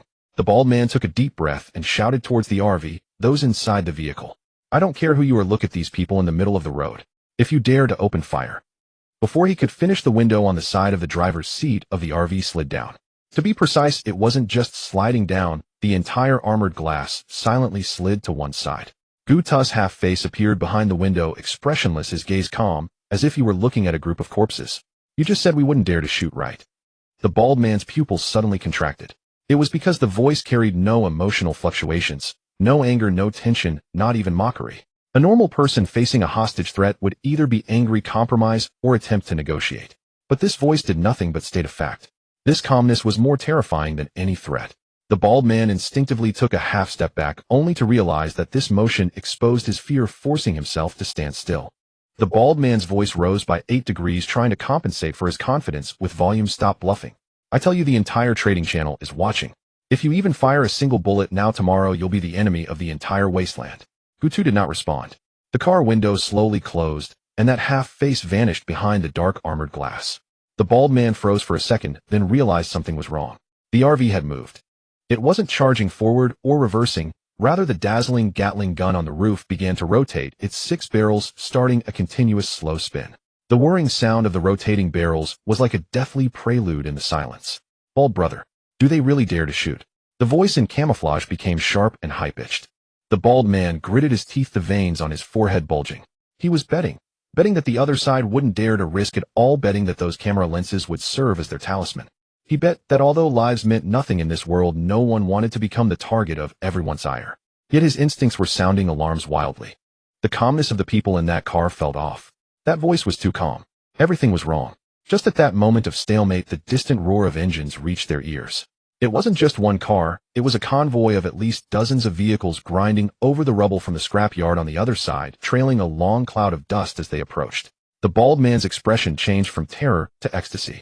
He suddenly turned around and shouted at his retreating subordinates, "Stand firm, all of you. The beggars' convoy is here. Let's see how those bastards behave now." The thin monkey also recognized that convoy, his fear vanishing, replaced by a near-manic excitement. "Bald brother, our convoy has arrived." The hands in camouflage stopped trembling. He raised the camera again, aiming at the approaching convoy, while also capturing a close-up of the RV. Dozens of vehicles from the beggars' convoy lined up at the entrance of the scrapyard. Leading them was an armored vehicle, its front equipped with a plow, the edge stained with the dried blood of an unknown creature. On top of the armored vehicle sat a machine gun, its muzzle glinting with a dark red hue under the sunset. Most striking was the flag hanging above it, depicting a crooked symbol, a silhouette of a figure leaning on a cane. The beggars' convoy was a mercenary group with a small reputation in the trading channel, specializing in dirty work. It was said that most members of the convoy were desperate outlaws from the wasteland's edge. As long as the price was right, they would do anything and didn't care about the consequences. They did not care about reputation, nor the evaluations from the trading channel, and even their own lives meant little to them. The car door opened, and a lean man jumped down. He was the leader of the beggars' convoy, Skardai. The bald man hurried to greet him, a flattering smile plastered across his face. "Captain, you finally made it. There's just one car over there, but its firepower is a bit intense, you see." Skardai ignored him. That intact left eye passed over the bald man's shoulder and landed squarely on the black steel RV 50 meters away. His pupils slightly dilated for a moment. Then he saw the Gatling gun on the roof slowly rotating and the absurd thickness of the armor on the vehicle. Skardai's expression finally changed. It wasn't fear, but an instinctive reaction when a hunter encounters a prey of equal standing. His jaw tightened slightly, the muscles in his neck tensed like steel cables, his left eye squinting, trying to find a flaw in that vehicle. He searched for 5 seconds, but found nothing. The vehicle's details: armor steel. Not ordinary steel plates, but the kind of armor steel that was outrageously priced in the trading channel, and the amount used must exceed 400 to 500 units. He had used less than 50 units of this material when upgrading his own vehicle, and it had made him feel heartbroken for 3 whole days. The owner of this vehicle had built an entire car with 400 to 500 units of armor steel. Skardai stopped in his tracks, his left eye slightly rolling up towards the Gatling gun on the roof. 7 advanced chips. His pupils contracted once more. Skardai slowly turned around to look at the bald man. That remaining left eye held no expression, only a cold gaze. "The car you wanted me to intercept is this one." The bald man detected the unfriendly tone in Skardai's voice, and his expression changed drastically. The thin monkey behind him opened his mouth, but not a single word came out. Skardai no longer looked at the bald man, but turned back towards the RV.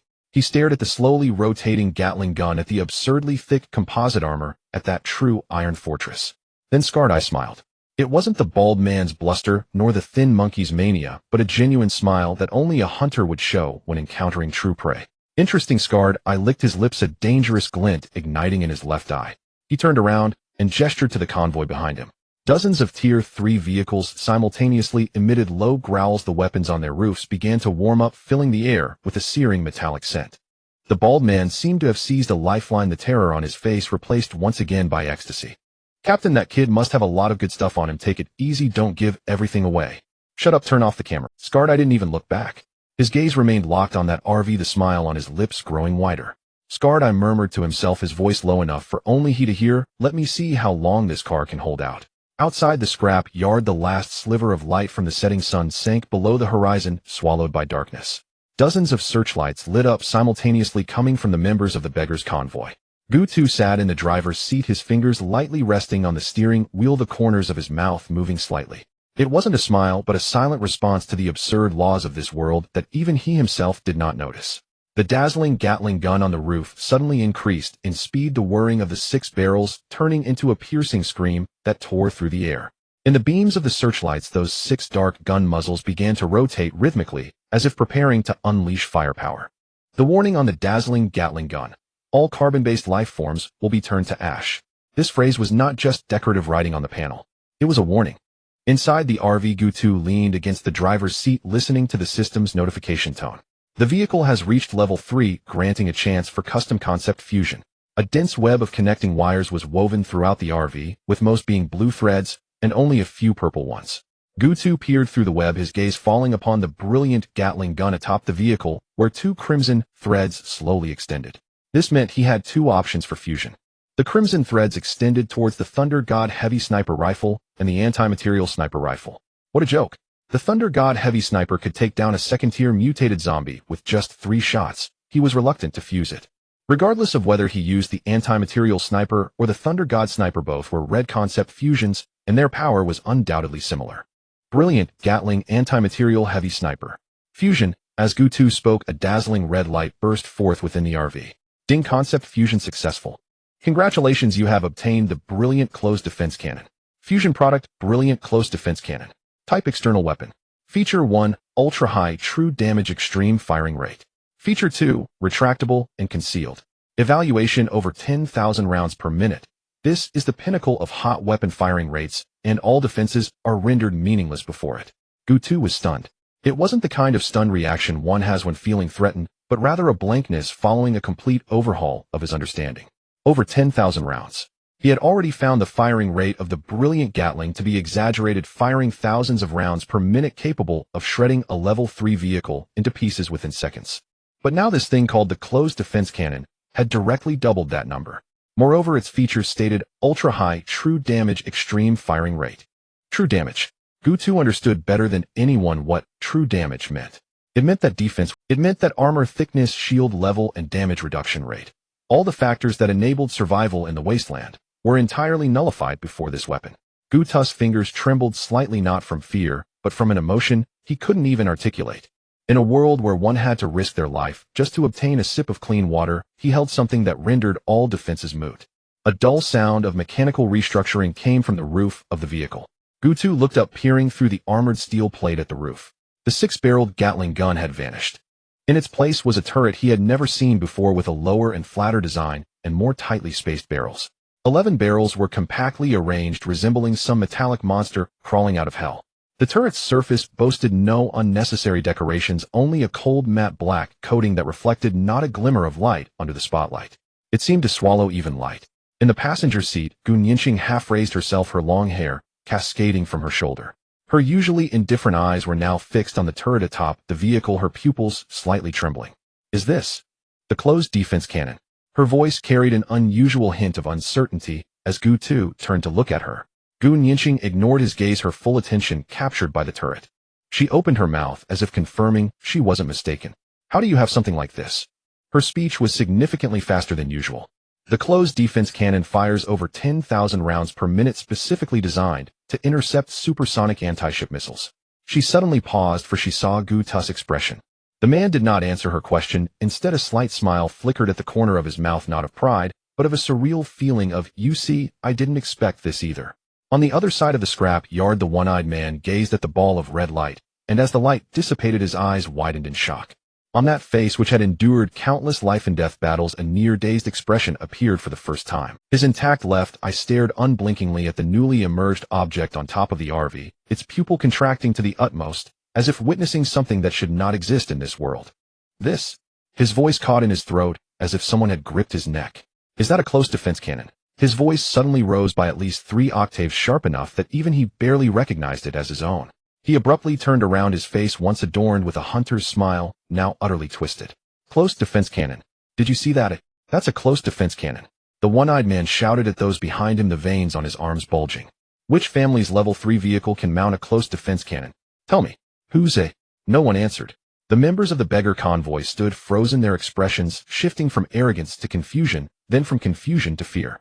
Most of them had no idea what a close defense cannon was. But they saw the captain's reaction. Who was the one-eyed? He was the madman who could charge at second-tier mutated beasts with a smile, the desperado who crawled out of a pile of corpses without batting an eye. Something that could scare the one-eyed man like this was undoubtedly terrifying beyond imagination. The one-eyed man abruptly turned back, his gaze piercing through the RV like a knife aimed at the bald man. The bald man's expression was nothing short of spectacular.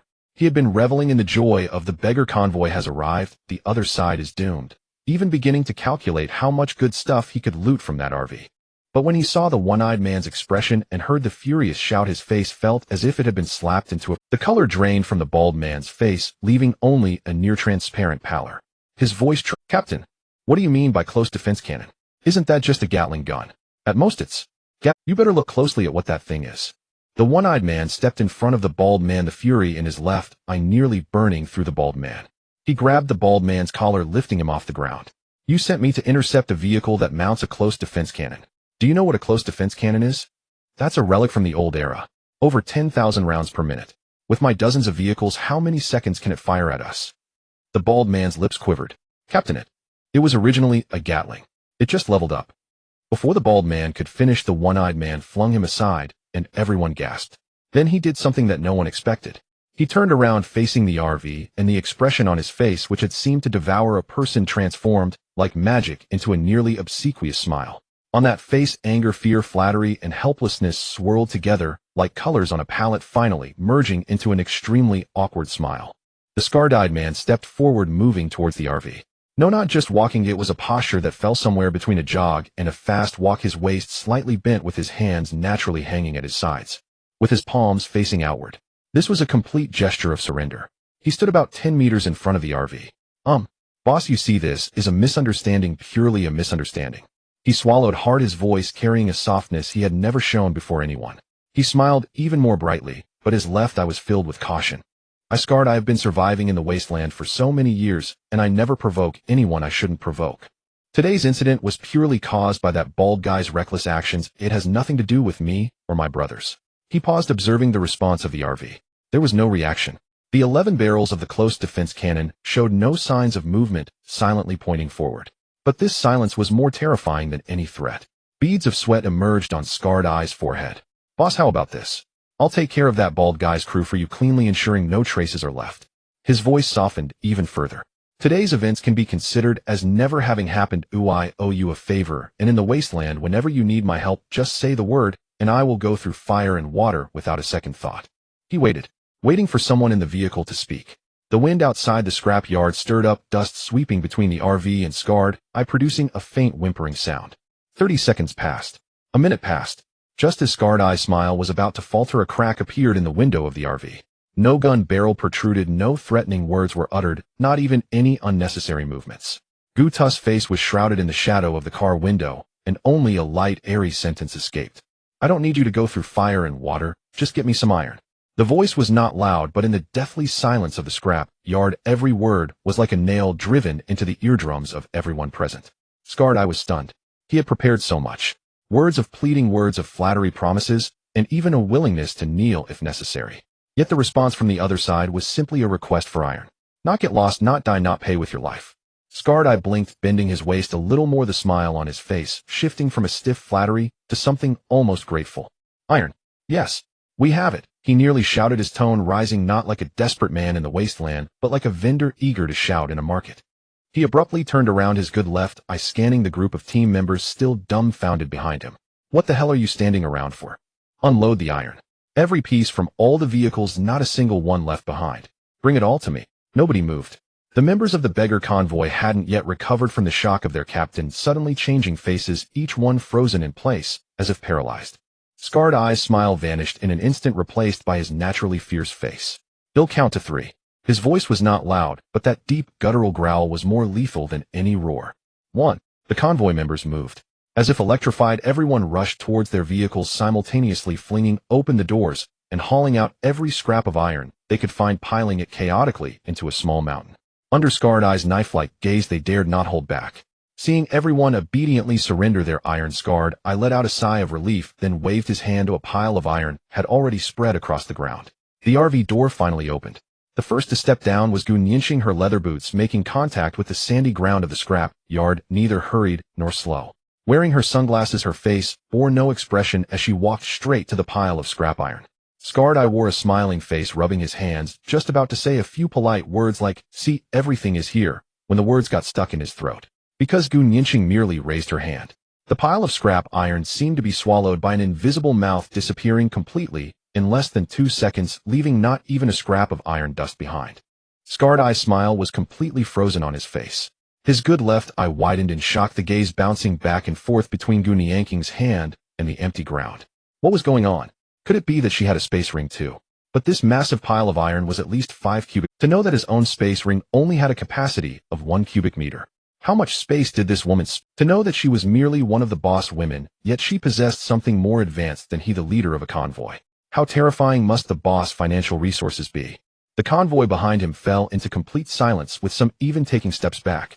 Gu Nianxing did not look at him. After collecting the iron, she turned back to the RV. The sound of the door shutting was crisp and plain, as if she were putting things away in her own storage. The entire process took no more than 5 seconds. Scarred Eye swallowed hard. He suddenly felt that the words he had just said about going through fire and water without a second thought might truly be a joke in her eyes. With such capabilities, did he even need to go through fire and water for her?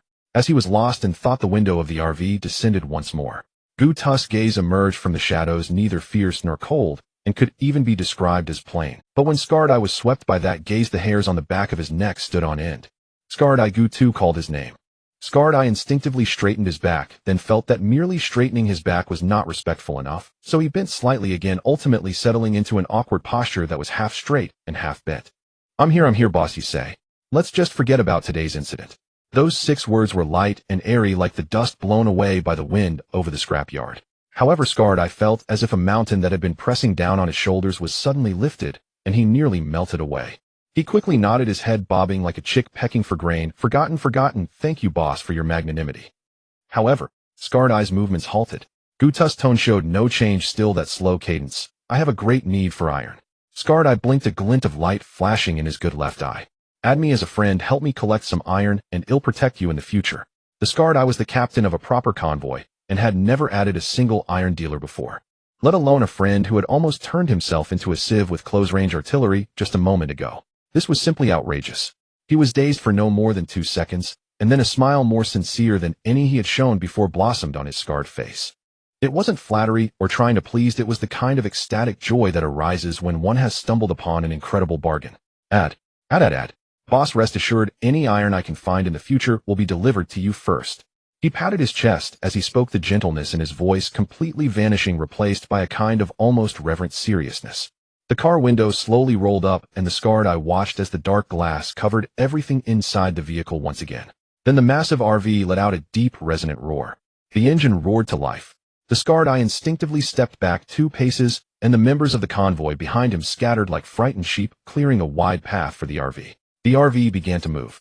Not quickly, in fact, one could say it was slow. The massive wheels rolled over the rubble-strewn ground of the scrap yard, producing a dull rumbling sound. The 11-barrel close-range cannon on the roof remained silently pointed ahead, the reflective surface of the gun barrel dulled to a matte black by the dust. The Scarred Eye stood in place, watching the direction in which the RV disappeared.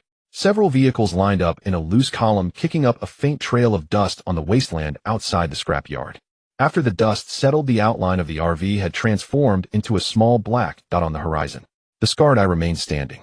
His face was a mix of relief from surviving a disaster, the exhilaration of unexpected fortune, and a complex emotion that even he could not articulate.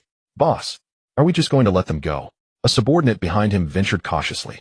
The Scarred Eye turned. He stared at the subordinate for a full 5 seconds, his expression shifting from complexity to a benevolent calm. "A minute can unleash tens of thousands of rounds. If you can withstand it, go ahead. I won't stop you." The Scarred Eye then turned his gaze to the bald men. "You don't need to follow me anymore. Huh? If you can't tell the difference between a close-range cannon and a Gatling gun, following me will eventually get me killed." The Scarred Eye turned away, brushed off the dust from his hands, and spoke with a serious tone. On the highway, the dust from the scrap yard was left behind as the RV rolled over the cracked asphalt road, leaving a straight trail of dust on the endless highway. Gutu sat in the driver's seat, his left hand resting on the steering wheel, while his right hand tapped twice on the interface for the radar popped up, and the green fan-shaped scanning waves expanded outward, gradually outlining the terrain within a 5-kilometer radius. Ruins, dead, trees, abandoned vehicle wreckage. These are the things that exist in the survival world of the highway. When the scanning waves reached the third circle, a red suddenly lit up at the edge of the radar. It was not an ordinary red. Ordinary zombies appeared as dark red on the radar with weak signals, their edges blurred, resembling an ink blot that could disperse at any moment.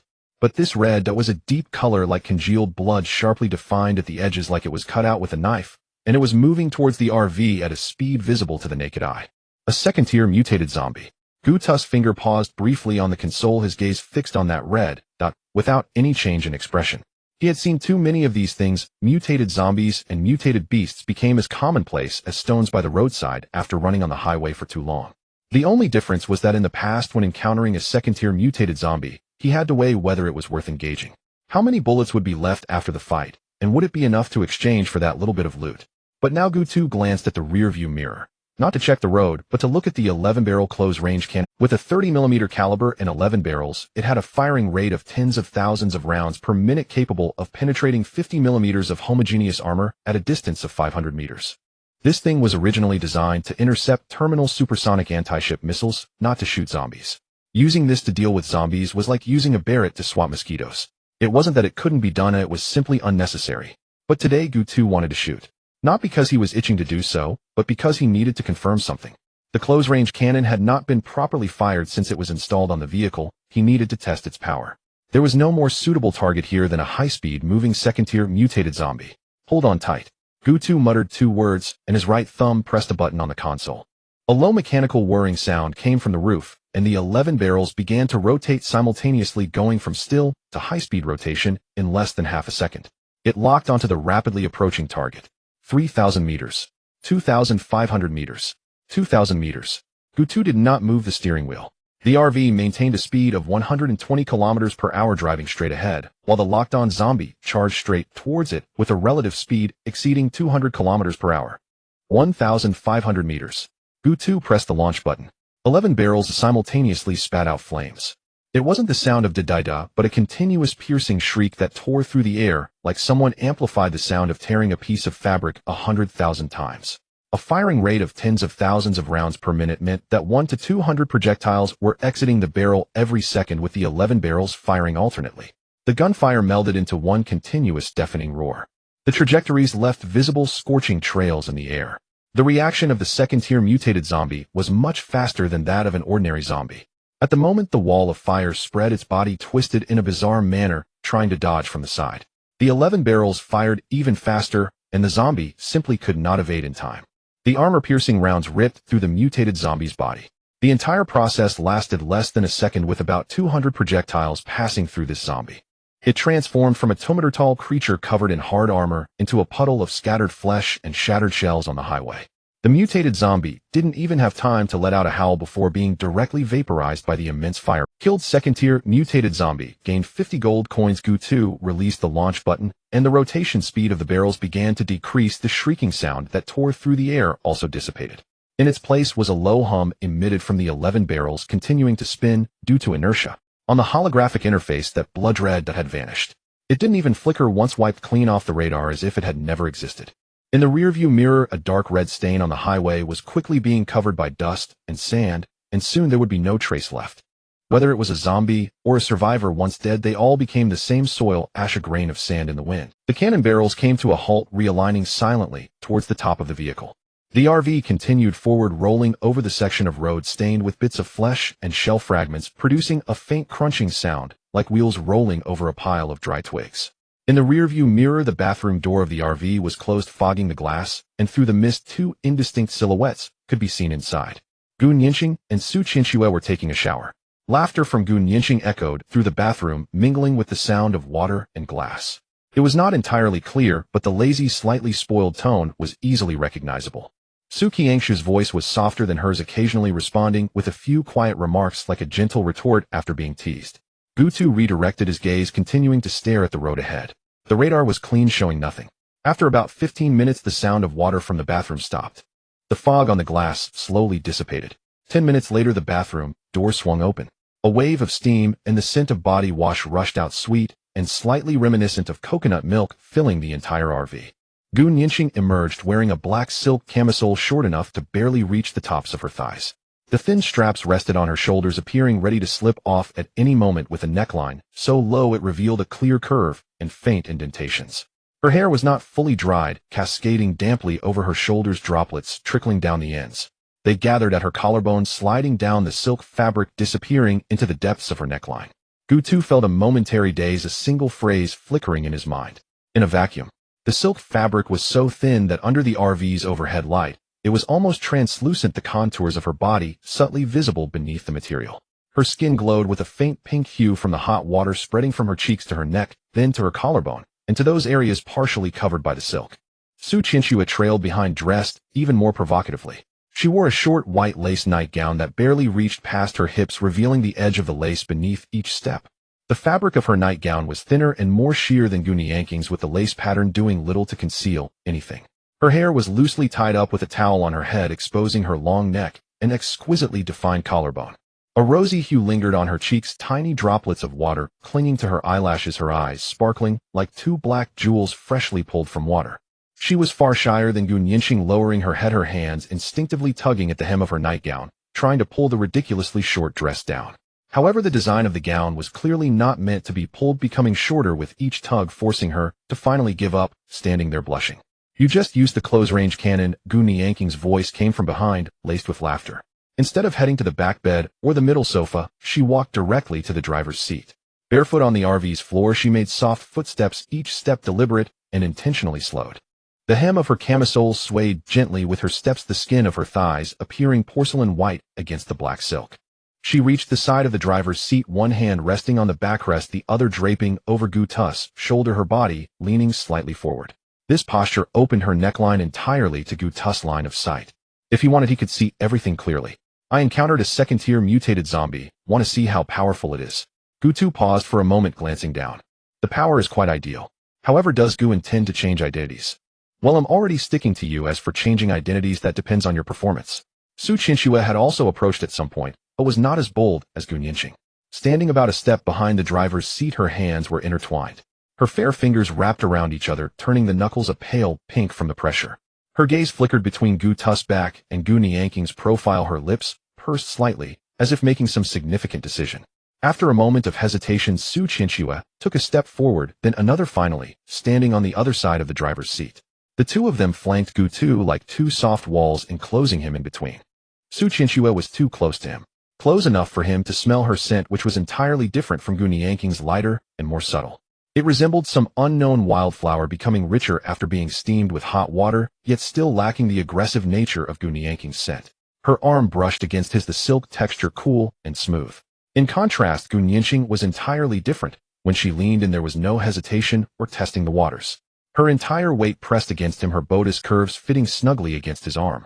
The RV fell silent for a moment. Su Qianxue's head was bowed almost to her chest, her ears flushed crimson. Gu Nianqing, however, did not flinch. Instead, she burst into laughter, doubling over the strap, sliding down her shoulder, exposing most of her shoulder and a small section of collarbone. She did not attempt to pull up the strap, allowing it to hang as it was. Su Qianxue stole a glance at Gu Tu from beneath her lashes, her lips moving without a sound. Her fingers tightened even further, the color of her knuckles deepening from pink to red, the red spreading from her knuckles to her entire finger, then to the back of her hand, and finally to her wrist. The white lace nightgown was almost transparent under the RV's light, her body trembling slightly beneath the fabric, not from cold, but from nervousness. Gu Nianqing reached out to wrap her arm around Su Qianxue's waist, pushing her further toward Gu Tu. Su Qianxue stumbled slightly, hurriedly bracing herself against Gu Tu's chair to steady herself. The softness of her chest brushed against Gu Tu's shoulder through the thin lace. She recoiled as if scalded, the blush on her face spreading instantly to her ears and neck. "Nian Nianjia." Su Qianxue's voice was small and urgent, tinged with a hint of playful protest. Then she stealthily slipped away. Gu Nianqing laughed even more heartily. She relished this gaze. Not the kind that was furtive, evasive, or laden with guilt, but one that was open, direct, and even carried a sense of entitlement.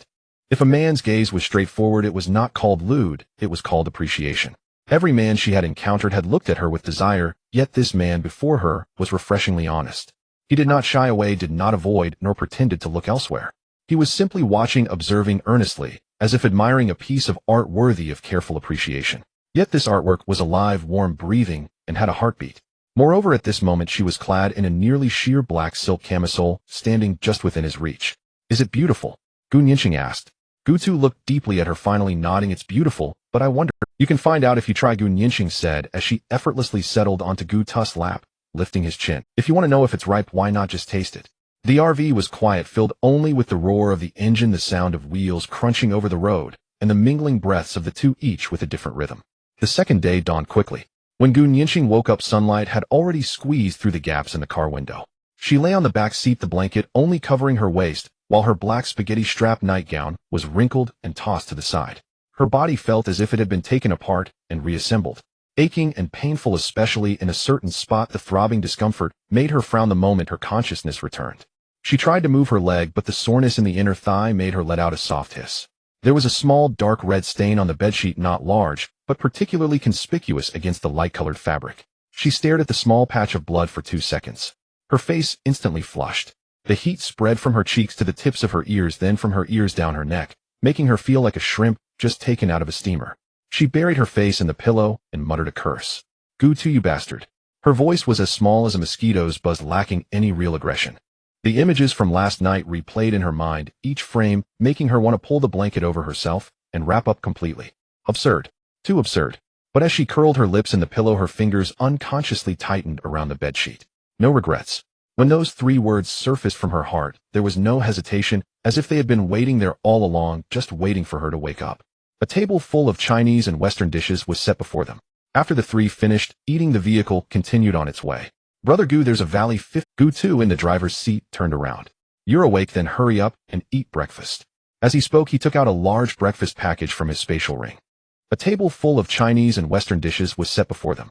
After the 3 finished eating, the vehicle continued on its way. "Brother Gu, there's a valley 50 miles to the east, where there are 2 blue resource boxes." Gu Tu turned onto the small road heading east. The midday sun was scorching as if it were going to melt the earth.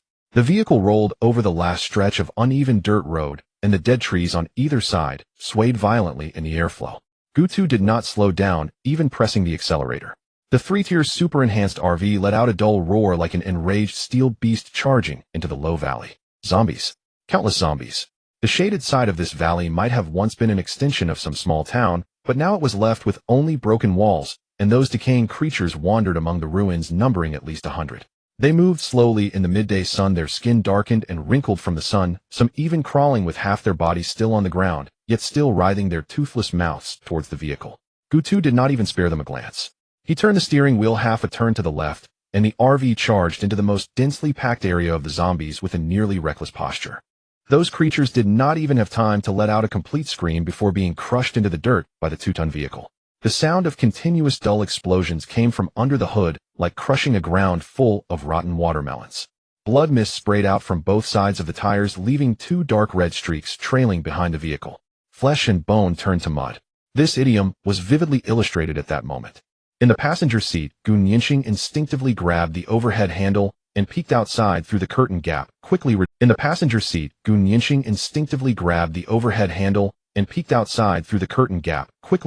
her gaze, maintaining her composure. Then Gu Tu saw the convoy. On the other side of the valley, on the eastern side of the dirt road that could barely be called a road, a dense line of vehicles formed a twisted dragon, slowly driving towards the valley entrance. He squinted. The lead vehicle was entirely silver-white, with smooth lines and sharp angles, free of rust or dirt, reflecting a blinding light in the sun. Its size was a circle larger than the surrounding vehicles. The tire tread deep, like the claws of a beast, leaving deep impressions on the road. Especially the 3 external weapons on the roof of the RV: 2 cannons and a fire element cannon. 5th tier. Gu Tu's pupils slightly constricted, then his gaze swept over the vehicles behind it, quickly counting them. 5 4th-tier vehicles, clearly smaller in size, but still massive compared to ordinary vehicles. Behind them was a mixed formation of 3rd and 2nd-tier vehicles, with a chaotic array of colors and types. There were off-road vehicles, box trucks, and even a bus. Roughly counting, there were over 40 vehicles. The leading silver-white vehicle had a pattern painted on its side, a clenched fist. A broken iron chain wrapped around the wrist, and lines radiating from the fist resembled some kind of energy's radiation. Gu Tu had seen that pattern before. The Freedom Goddess convoy. Not the largest in the circle, but quite famous. The reason was simple: the founder of this convoy was a woman and the core members were all female. Their slogan was "Women do not rely on any man to survive." It attracted a large number of female survivors during the reconstruction of order after the apocalypse. Because of this, the convoy was vehemently against the phenomenon of treating women as accessories. Gutu had heard about it before, but had not taken it seriously. Now he saw it. The convoy across the way had clearly seen him as well. That silver-white fifth-tier vehicle suddenly slammed to a stop, its body lurching forward before stabilizing. Immediately following, the 40 or so vehicles behind it also came to a halt, raising a cloud of dust that swirled like a gray-yellow curtain, pushing over from the valley entrance. The two sides stood off against each other across a patch of muddy ground soaked with blood. A few zombies that had not been crushed were still scattered on the ground, dragging their incomplete bodies as they crawled, making faint tooth-grating scraping sounds. No one spoke, only the sound of the wind and the hoarse groans of the zombies could be heard. Gutu steadied the RV. After the opposing convoy stopped, they fanned out to either side of the fifth-tier vehicle, forming a loosely arranged. The door of the silver-white fifth-tier vehicle opened. A woman stepped down. Short hair, slim build, wearing a sharply tailored black tactical vest, exposing her tanned muscular arms.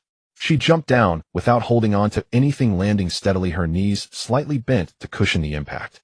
Following her were others, all women, each holding a gun.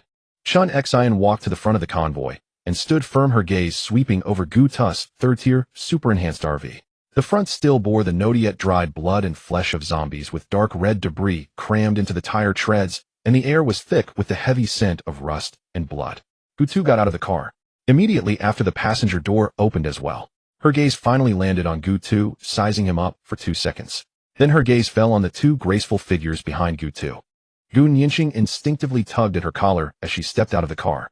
She was wearing a high-necked, dark long-sleeve shirt today, covering her neck thoroughly, yet the lingering lazy flush from last night's revelry still remained on her cheeks. As she walked, her legs had a slightly unnatural posture. The movement was minimal, but to Chen Xian, every detail was magnified. The back door of the car opened, and Su Qianxue jumped down. She wore a loose white long-sleeve shirt, her hair casually draped with features so exquisite they seemed out of place in this post-apocalyptic world. After getting out of the car, she naturally stood beside Gu Nianqing, their shoulders almost touching. Two women. Two beautiful women. One was a mature woman with an alluring charm, the traces of last night's joys still visible in her eyes. The other was a young girl with an ethereal, cold demeanor, as if untouched by the world's troubles. They stood behind Gutu, resembling two carefully nurtured flowers completely out of place in this ravaged world. Chun Xian furrowed her brow, forming a clear and unabashed expression of disdain. She had seen too many configurations like this. With the collapse of order after the apocalypse, vehicles became kings. It was not uncommon for capable men to keep several women as concubines in survivor settlements. What was new was that this man's vehicle bore no external weapons, meaning it was merely a second-tier vehicle. Since Gutu's defensive cannon was hidden, it appeared to outsiders as if there were no external armaments. A second-tier vehicle parading around with two meticulously dressed women in this wasteland made her feel nauseous. Chun Xian took 2 steps forward, her shoes sinking into the mud soaked with zombie blood, producing a dull squelching sound. She did not look at Gutu, her gaze directly crossing over him to focus on Gu Nianqing and Su Qianxue. Her expression shifted from disgust to a nearly tender empathy, her tone lowering as if to soothe two frightened birds. "Ladies, I am Chun Xian, the captain of the Free Goddess Convoy." Her voice was not loud, but it clearly reached everyone's ears. She raised her hand to point at the more than 40 vehicles and the fully armed women behind her. "Our convoy consists entirely of women. We do not accept men. We hunt, scavenge, and modify vehicles on our own without relying on anyone. Join us, and we will stand strong and independent, no longer needing to live under the gaze of any man." She paused, her gaze moving back and forth between Gu Nianqing and Su Qianxue's faces. But she could not find a single compelling reason these two women were well cared for, showing almost no signs of abuse. This left her argument without a strong point, but so what? Establishing a harem was simply that such men were all worthless. "If you are being forced, we will definitely seek justice for you." Chun Zin's voice deepened, and a cannon mounted on the vehicle aimed at Gutu, her gaze finally turning toward him like a knife honed with poison. When these words landed, all the external weapons of dozens of vehicles were aimed at Gutu's RV, resembling a declaration of war poised to strike. The atmosphere tensed instantly. Gu Nianqing stood still, her fingers curling slightly. She understood Chun Zin's meaning, being forced, relying on men seeking justice. Every word was tagging her, every tag defining her circumstances. But the problem was she did not need anyone else to define whether she was being forced. The absurd decision from last night was made by her own volition. No regrets. She confirmed this with herself earlier this morning. She raised her eyes to glance at Chen Xian, then turned her head to look at Su Qianxue. Su Qianxue was just looking at her, as well their gazes meeting briefly in the air.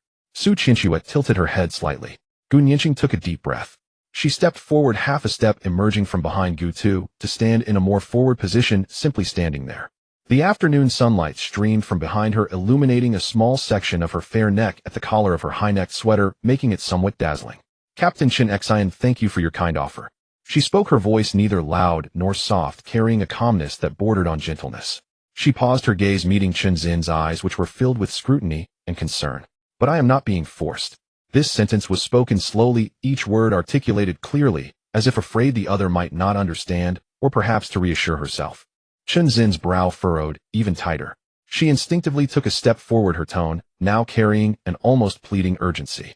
You don't need to be afraid of him, say it in front of me, he wouldn't dare do anything. We have more than 40 vehicles here, and he is alone. Gu Nianqing's lips curved into a faint smile, not mocking, but rather a helplessness towards some misunderstanding. I stayed in the car because I wanted to stay in the car. Su Qianxue nodded gently beside her, the movement, so slight, it was nearly imperceptible, yet it caught Chen Zin's peripheral vision. Chen Zin's expression stiffened for a moment. She took a deep breath, her chest rising and falling violently. She looked at Gu Nianqing, her gaze moving from her face to the neck covered by her high-necked sweater, then back to her eyes. She did not believe it. Not that she did not believe the words of the woman before her, but that she could not believe any woman would choose to stay with such a man without being forced. She felt it was an illusion born from domestication, a kind of Stockholm Syndrome self-deception. She had seen too much. Those rescued women would initially say, he treats me well, until true freedom presented itself, and only then would they cry out the truth. Are you sure? You don't need to answer me now, but you can think it over and answer when you're clear about it. Chen Zin's voice lowered, almost like a whispering inquiry, as if trying to pry open a crack in Gu Nianqing's. Gu Nianqing looked at Chen Zin's eyes, filled with obsession, and suddenly felt an indescribable complexity. She could tell that this woman's intentions were good. But good intentions and correctness were two different matters. She did not explain further. Explanations were for those who could understand, and in Chen Zin's current state, it was clear she could not accept any answers contrary to her beliefs. Gu Nianqing stepped back half a step, returning to stand beside Gu Tu, her shoulder gently leaning against his arm, her posture as natural as breathing. Su Qianxue stood on the other side, tilting her head to look at Chen Xian, lazily asking, is it true that your convoy accepts any woman? Chen Xian did not expect her to ask this. She was taken aback for a moment before nodding. As long as they are willing to be independent and strong, we accept them all. Su Qianxue nodded thoughtfully, then asked with an extremely innocent tone, oh, is there anyone in your convoy who wants to fall in love? You mean? The kind that likes men? The air fell silent for 2 full seconds. Chen Zin's face darkened immediately. Behind her, a few young women could not help but turn their heads, their shoulders slightly shaking, as if they were stifling something. The girl with the low ponytail simply lowered her head, her bangs covering her eyes, but the curve of her lips could not be suppressed. Su Qianxue's eyes curved as she smiled like a cat that had just stolen a fish. I was just asking casually. Gu Tu sighed, reaching out to gently press on Su Qianxue's head, causing her to. Then he looked at Chen Xian and uttered the first sentence of the day. Captain Chen, do you have any business? If not, could you please make way? You are blocking the path. His voice was not loud, but it was clear in the quiet valley. Chen Xian was stunned, not because of the weight of the words, but due to the implications behind them. This man driving a second-tier RV, flaunting himself in the wasteland with 2 beautiful women. After seeing the more than 40 vehicles behind her, including 5-tier main battle vehicles, he had the audacity to say, you are blocking the path. It was not a plea for mercy, nor a negotiation, nor a forced smile, and certainly not a warning. It was a dismissal, like driving away an obstacle in the middle of the road. Chen Xian stared at Gu Tu, trying to find signs of pretentiousness on his face. But on that overly youthful face, there was no extraneous expression at all. He simply stood there quietly. He didn't even look at the cannons aimed at him. Chen Zin's gaze swept over his RV. She had assessed the heavy steel plates at first glance. Its defensive capabilities were extremely strong. It was like a sleeping lion. In terms of appearance, the oppressive feeling of this RV was no less than her own 5-tier vehicle. However, what puzzled Chen Xian was that the roof of the vehicle was completely bare, knowing that 3rd-tier vehicles could install external weapons. This meant that the RV in front of her could only be 2nd-tier or 3rd-tier. She had seen many vehicles, some looked impressive, but were actually quite weak. Even if his vehicle was really strong, what difference would it make? Her vehicle was a 5-tier one. The gap between 2nd and 3rd-tier vehicles and a 5-tier vehicle was not something that could be bridged. The 5-tier Liberty was a heavily modified main battle vehicle equipped with 3 external weapons alone, and its main cannon could shred the armor of second-tier vehicles into pieces within hundreds of meters. She also had more than 40 escort vehicles. What right did this man have? Chun Xian took a step forward, the soles of her shoes crunching on the gravel, making a sound. Do you not understand the situation? Her voice deepened, no longer the gentle tone she used when speaking to sisters, but a cold, hard, threatening tone. Your vehicle has no weapons, mine does. You have 3 people, I have hundreds. This road is not yours, but if you insist on being obstinate, I can make it so you can't pass. In terms of combat power, numbers, and vehicles, which one of yours is stronger than mine to be so arrogant? And as she finished this sentence, 2 escort vehicles moved forward in unison, sealing off all maneuvering space on the left and right sides of Gutus RV. This was a standard encirclement formation, not a spuro-themant decision, but a tacit understanding developed through countless practical drills. Chun Xian was ready, waiting to see the change in the man's expression. Fear, panic, bluster, or at least hesitation. But Gutu did not look at her. He was looking at her vehicle, not with the fearful gaze of prey observing the hunter's weaponry, but with a calmness as if he were looking at an unrefined piece of craftsmanship, revealing a nonchalant, "It's just." He even tilted his head slightly, his gaze lingering on the earth cannon of the Liberty for less than 2 seconds before retracting it. This action inexplicably raised a sense of irritation in Chun Xian. Her Liberty upgraded to a 5-tier vehicle with the top configurations collected from over 40 vehicles in her team. What right did this man have to look at her vehicle with such eyes? Gutu finally returned his gaze to Chun Zin's face. Are you done speaking? Then Chun Xian heard a sound. The sound of metal grinding against metal, low and powerful, carrying a mechanical quality that sent shivers down her spine. The sound came from the roof of the RV, as if something that had been sleeping for a long time was awakening. Chun Xian instinctively looked up. The roof of the RV was changing. The originally smooth surface seemed to be torn apart by an invisible hand from the middle. The camouflage layer that had covered it slid to the sides, revealing the true form of what lay beneath. It was a turret. No, not just a turret. It was a complete, independent weapon platform with its base deeply embedded in the vehicle's structure. 11 barrels arranged in a circular formation, each as thick as an adult's arm, the silver-gray surface of the barrels reflecting a sharp metallic sheen in the afternoon sun. The 11 barrels slowly rotated like joints that had been stiff for too long, producing a delicate mechanical sound. Then they aimed at Chun Xian. No, the target was not Chun Xian. It was the Liberty behind her. Chun Zin's pupils suddenly constricted. She recognized that thing. Not because she had seen similar weapons in the wasteland before. She had never seen one. But because the outline of that object, the 11-barrel revolving structure, the length and thickness of the barrels. It was almost identical to a type of weapon system in footage from the old era. A Closian weapon system. The last line of defense used by naval vessels and land-based air defense systems to intercept supersonic anti-ship missiles. With a firing rate of several thousand to tens of thousands of rounds per minute, the density of the barrage was such that it could shred a supersonic missile in midair within seconds. A Closian weapon system. This man had installed a Closian weapon system on his RV. But that was a Closian weapon system, not a heavy machine gun. That thing could instantly destroy a 3rd-tier vehicle, and even a 4th-tier vehicle wouldn't be able to withstand it. What Chun Xian didn't know was that this Closian weapon system was not an ordinary one. It was a Closian weapon system with true damage throughout. Any defense in front of it was like paper. Chun Zin's brain experienced a brief moment of blankness. Not because of fear, although that thing was indeed terrifying. It was because her understanding had been shattered. A 2nd-tier vehicle? No, how could this be? How could he possibly possess a Closian weapon system? The air was completely frozen at that moment. The women behind Chun Xian, who had initially seemed indifferent, stood up straight, almost in unison. Some began to retreat. It was not fleeing, but an instinctive subconscious withdrawal. It was like suddenly encountering a snake while walking down the road. Even before the brain could react, the legs had already moved. The girl with the low ponytail lifted her head, her eyes wide as saucers beneath her bangs, her lips slightly parted. Her face changed from red to pale at a visibly rapid pace. Captain, I remember that thing's firing rate is. Shut up. Chun Zin's voice was not loud, but each word seemed to be squeezed out between her teeth. She did not look back. All her attention was fixed on the 11 slowly rotating barrels atop Gutus' vehicle. 11 barrels. The typical number of barrels for close defense cannons is usually 6 to 7. What does 11 mean?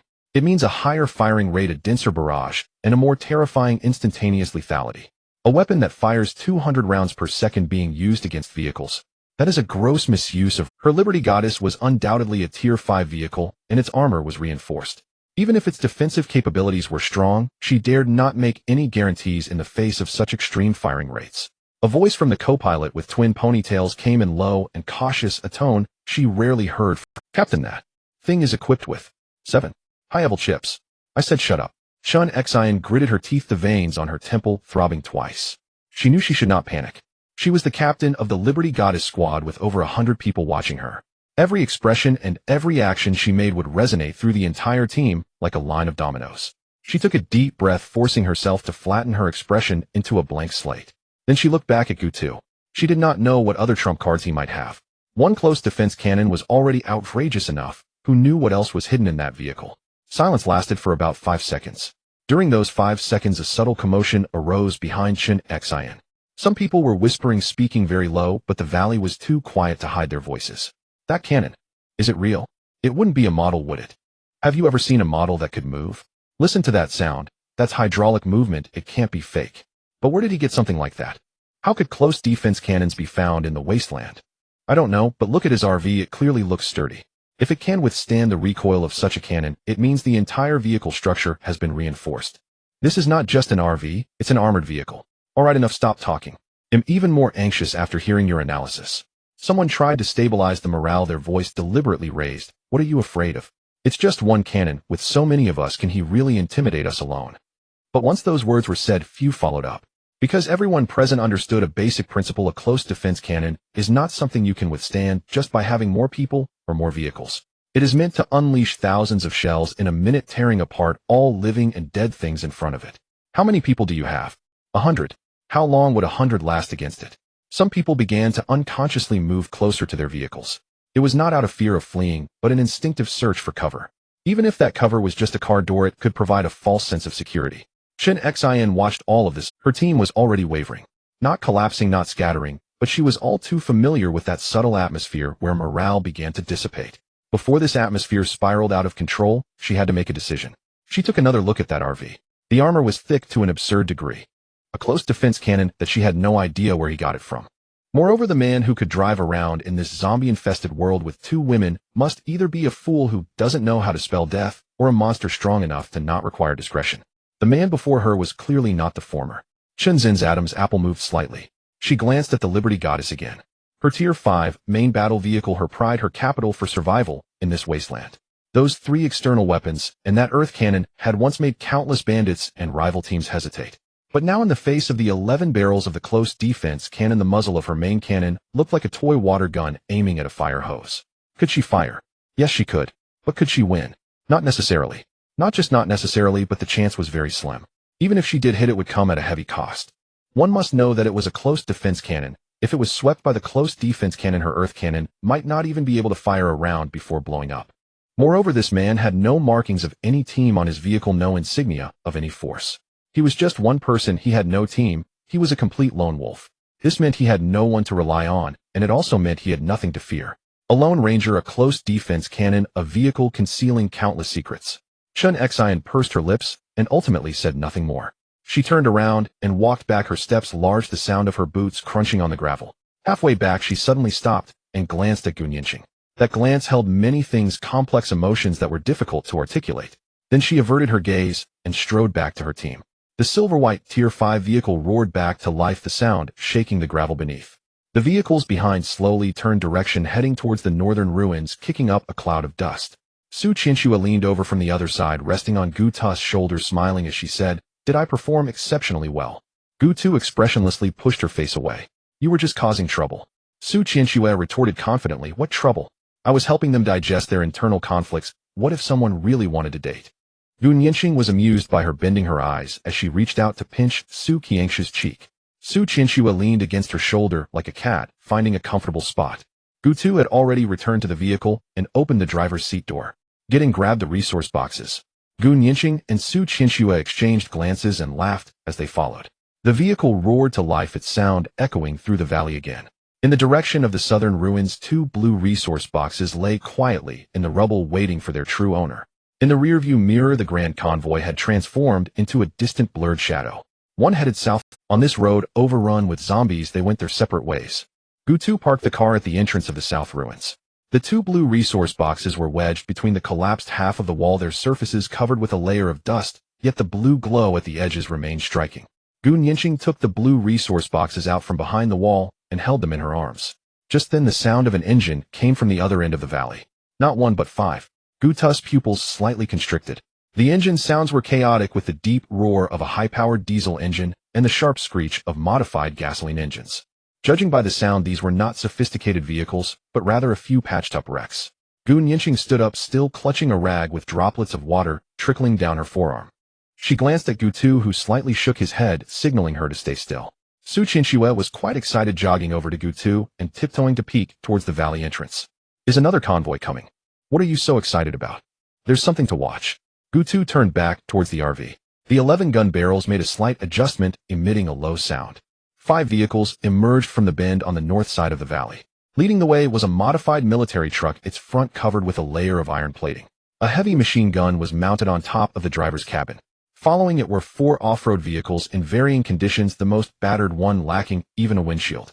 The vehicles were packed with people, roughly counting around 15 or 16, both men and women dressed in a hodgepodge of attire and armed with weapons. This was not a regular convoy. They looked more like a makeshift scavenger gang. They clearly spotted Gu Tu's RV. The military truck stopped about 200 meters away from Gu Tu, and the 4 off-road vehicles followed suit, kicking up a cloud of dust.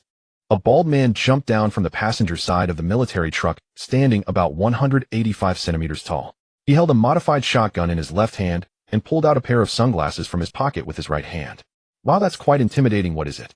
The bald man tilted his head to look at Gu Tu's RV, then glanced at the closed defense cannon, a smirk appearing on his lips. A woman behind him leaned in, her voice low, but the valley was so quiet that Gu Tu could hear her clearly. Boss, that seems to be a closed defense cannon. Closed defense cannon. Are you out of your mind? What closed defense cannon would be in a place like this? It's definitely fake, just some iron pipes welded together to scare people. I've seen this trick plenty of times. The bald man was momentarily taken aback, then burst into laughter. The convoy stopped about 150 meters from the RV, and the bald man opened the window, raising his right hand out, the shotgun's muzzle aimed at Gu Tu. Buddy, I want those 2 boxes. If you know what's good for you, drive your car and scram. His tone was casual, typical of a seasoned bandit. Su Qianxue tilted her head, observing the bald man, as if he were a not-so-smart animal. Gu Nianqing had already retreated back to the RV, holding the resource boxes. The bald man's shotgun fired at Gu Tu's RV. Clang. The shotgun sounded as if it had struck a hard steel plate, not even sparking. The bald man was momentarily stunned. Did you hear me? I want those 2 blue resource boxes. Are you deaf or just dumb? Gu Tu finally spoke. Try saying another word. His voice was not loud, but as calm as if discussing a trivial matter.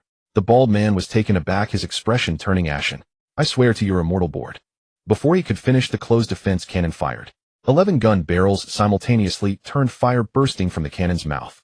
The sound was not da-da-da, but a tearing noise that sliced through the air like an invisible steel blade sweeping across. The 4 off-road vehicles behind the military truck vanished in a fraction of a second. It wasn't an explosion or fire. The entire vehicles, along with their engines, were shredded into pieces by the barrage. The bald man stood frozen in place. His smile remained on his face, but it had solidified like a mask painted on. The bald man stood frozen in place. His smile remained on his face, but it had solidified like a mask painted on. His sunglasses were askew, sliding down to the tip of his nose, revealing eyes wide open like brass bells. His mouth hung open, his lips quivering, producing a whimper akin to a chicken being choked.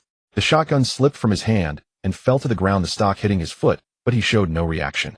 The people behind him, who had been laughing and whistling moments ago, now turned into nothing but mud along with their vehicle. The 11 gun barrels slowly turned, moving away from the burning wreckage of the vehicles and realigned towards the military truck where the bald man stood. Do you still want it? Gu Tu asked.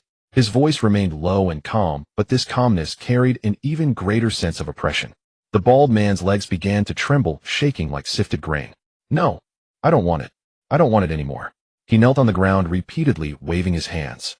Gu Tu opened the window of the RV, leaned out, and said softly, scram. Just one word. The bald man froze for a second, then jumped up as if electrocuted, turning and running.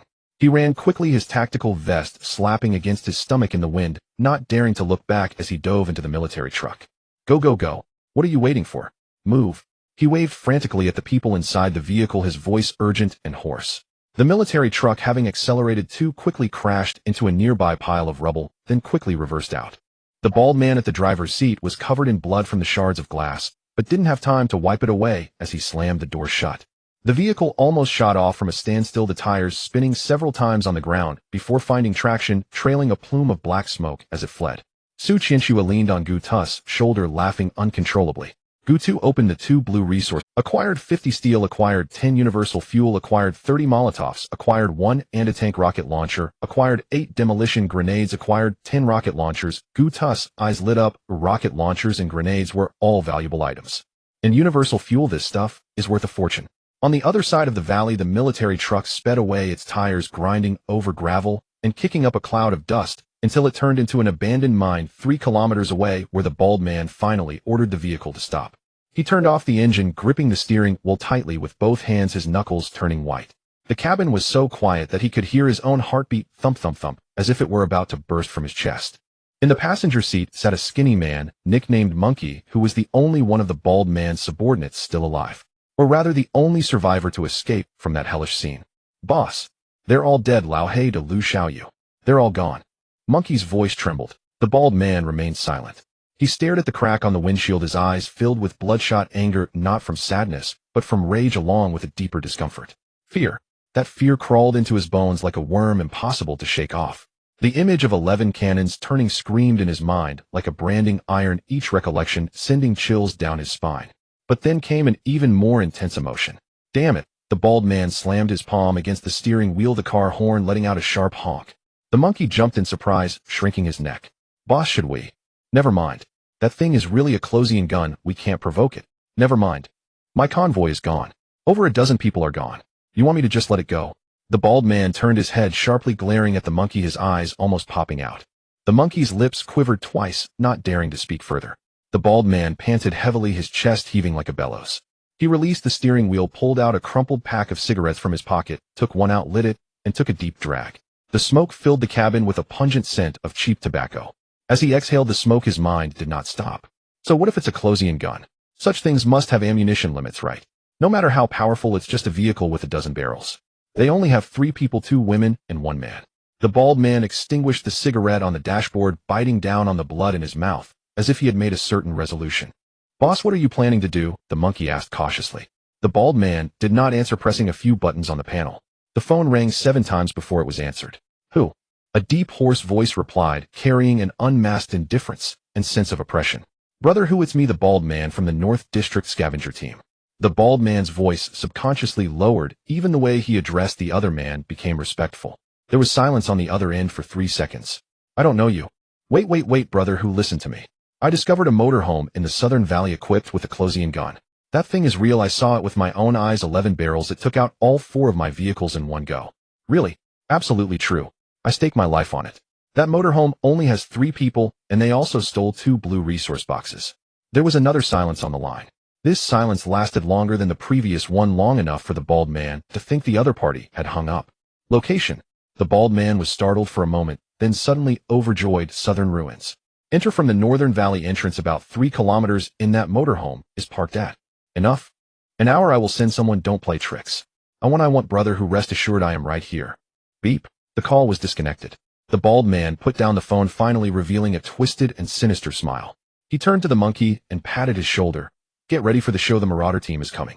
The monkey's eyes widened in shock. "The Marauders? Boss, are you talking about Who Wolf's Marauder team?" "Otherwise." The bald man snorted coldly, leaning back in his seat, lighting another cigarette. In the valley, Gu2 slowly drove the motorhome over the vehicles that had been pierced by the closing gun. The bottom of the motorhome made a crunching sound. Gu2 handed the Thor sniper rifle to Su Qinxue, as she was accustomed to using a sniper rifle, and switching to other weapons would feel uncomfortable. As for the anti-tank rocket launcher, it was given to Gu Yinxing. The motorhome rolled over the last piece of shattered metal, slowly proceeding along the abandoned road in the valley. Gu2's attention remained fixed on the road ahead. The cliffs on both sides gradually became lower. The originally steep walls began to flatten. They reached the Southern Valley. The scene here was much more vibrant than deeper in the valley. Lush grass grew everywhere, and a river wound its way through the exit ahead. Gu2 slowed down. His instincts were warning him of something. The river resembled a black snake lying right in the center of the windshield, dividing the view ahead. Gu2's gaze passed through the cracks, scanning the cliffs on both sides, finally landing on a narrow pass, 500 meters ahead. That was the only exit from the valley. Any vehicle wanting to leave this area must pass through there. Gu2 squinted his eyes. He saw something at the pass. It wasn't ruins or rubble, but a large number of vehicles. And at the very front of that large group of vehicles, a military truck stood there steadily. Gu2 recognized that vehicle. It was the bald man from earlier. It seemed that after fleeing, the bald man had gone to call for reinforcements. Upon seeing Gutus' motorhome, the bald man felt no fear at first, but rather a shudder of sudden release after being pushed to the limit. He opened his mouth, the sound squeezed out from his throat sharp and piercing like a dull knife scraping against iron. Oh, isn't this the impressive motorhome? The bald man's shout echoed through the valley, reflected and amplified by the rocky walls on either side, like ripples spreading out in circles. Weren't you pretty fierce just now? The closing gun turned, and just like that my 4 vehicles were gone. Why aren't you firing now? Come on, show me if your 11 barrels can still turn. A sparse laughter came from the high ground. The Marauder team didn't laugh much. Their discipline was far stronger than that of the bald man's crew, but a few couldn't help but snicker. The laughter was not loud, but in the valley it was amplified several times, sounding particularly harsh. The bald man grew more spirited, stepping forward, the gravel underfoot rolling down with a clatter. I'll tell you, that vehicle in front of you, a Tier 4 vehicle, see those 2 barrels? A 30mm cannon. Your broken motorhome's armor can't withstand a single shot. Do you think you can escape today? He pointed at the motorhome, his finger trembling in the morning light, creating a blurred shadow. 2 blue resource boxes, 11 lives. I, the bald man, will settle this account with you today. Aren't you the tough one? Aren't you brave? Come on, let me see how tough you still are. The bald man's shout abruptly stopped as he noticed that the motorhome had not stopped. Chunpai leaned against the door of the Tier 4 vehicle, squinting at the motorhome. His expression showed no change from beginning to end, no mockery, no disdain, not even any emotion. He looked for 3 seconds, then slowly said 4 words. Prepare to intercept. Gutu did not stop. As soon as the words Chunpai left his lips, several Tier 3 vehicles beside him were already in motion. The engines roared, tracks kicked up dust, and the heavy machine guns on the rooftops began adjusting their angles, their dark muzzles aimed at the slowly advancing RV. The bald man excitedly stepped back a few paces, hiding beside a Tier 4 vehicle, his eyes fixated on the RV, a grin stretching from ear to ear. This is more like it. That's right. Let's see how long that junk can hold up. He rubbed his hands together, his voice sharp with excitement. Hold on tight. His voice was low, yet carried an unusual sense of safety. Su Qinshue had already set up the Thunder God heavy sniper rifle in the rear compartment, aiming through the one-way material glass at the armored vehicle approaching from the left. Gu Yinxing sat in the passenger seat, an anti-tank rocket launcher resting across her lap, her fingers poised on the trigger guard. Gutu, there's a machine gunner on the roof of that vehicle on the left, and he has us in his sights. I know, Gutu replied. He pressed the accelerator, and the RV's speed suddenly surged. Chunpai squinted at the RV that had suddenly accelerated, his lips twitching slightly. He raised his right hand, pointing forward. Fire! The heavy machine guns of the 2 Tier 3 vehicles almost simultaneously roared. Bullets poured down like a torrential rain, striking the RV's armor with a deafening metallic clatter. Sparks flew, bullets shattered, debris formed a gray-white barrage around the RV. The bald man covered his ears, but did not take his eyes off the RV for a moment. His expression shifted from excitement to confusion, then from confusion to disbelief within seconds. The RV continued to forge ahead amidst the hail of bullets. The heavy machine gun bullets capable of penetrating ordinary armored vehicles struck the RV as if hail were hitting a steel plate. The sound was thunderous, but that was all. The bullets left no trace on the armored surface, then shattered and ricocheted, none able to penetrate. Impossible. The bald man murmured, the color draining from his face. Chenpi's expression finally changed, his brow slightly furrowing, but soon returned to calm. He glanced down at the Tier 4 vehicle. He was leaning against the 2 parallel 30mm cannon barrels, glinting with a cold metallic sheen in the morning light. Interesting, he said quietly, almost to himself. The RV was less than 300 meters from the narrow pass. The machine gunner on the left Tier 3 vehicle had emptied a belt and was frantically trying to reload. In that moment of distraction, Su Qinshue squeezed the trigger. The sound of the Thunder God sniper rifle was unlike ordinary firearms. It was a deep, violent roar, as if someone had detonated a small explosive in the valley. The bullet sliced through the shooting port, tracing an almost invisible trajectory through the air, striking the engine hood of the armored vehicle with precision. The bullet penetrated the metal plate, exploding inside the engine. The front of the entire vehicle erupted violently. Chenpi's eyelid twitched. His gaze swept over the vehicle that had been rendered useless by a single shot, then refocused on the RV, his expression changing. It was no longer a casual observation, but a serious appraisal tinged with danger. Chenpi straightened up, leaving the door of the vehicle, and walked to the front of the Tier 4 vehicle, resting his hands on the cannon control panel. His movements were neither rushed nor slow, exuding a kind of unhurried rhythm, like an experienced predator sizing up its prey. He was not aiming at the body of the RV. His gaze passed over the RV, landing on the road ahead of it. Then he pressed the launch button.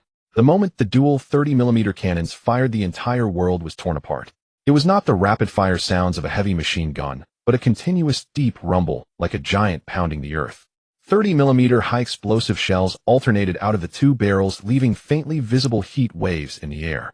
The shells did not target the RV, but rather struck the ground 20 meters in front of it. The first shell exploded on the ground, sending stones and dirt flying 3 to 4 meters high, creating a half-meter deep crater in front of the RV. Second, third, fourth. The shells poured down as if they were free, forming a barrier of death comprised of explosions and debris in front of the RV. Debris and shrapnel flew everywhere, smashing against the RV's windshield with cracks spreading like a spider web. Gu2 slammed on the brakes. The RV came to a stop less than 10 meters from the barrage, its tires leaving 2 black skid marks on the ground. He's sealing the road. Gu Yinqing said, her voice tense. Gu2 certainly knew. The man named Chen Pai was not shooting at the RV, but at the road ahead of it. He was using shells to dig a pit, building a wall of explosions and debris to force the RV to stop. Once it halted, it would become a sitting target. Of course, this did not exclude the possibility that he was afraid of turning the RV to shreds and ending up with nothing.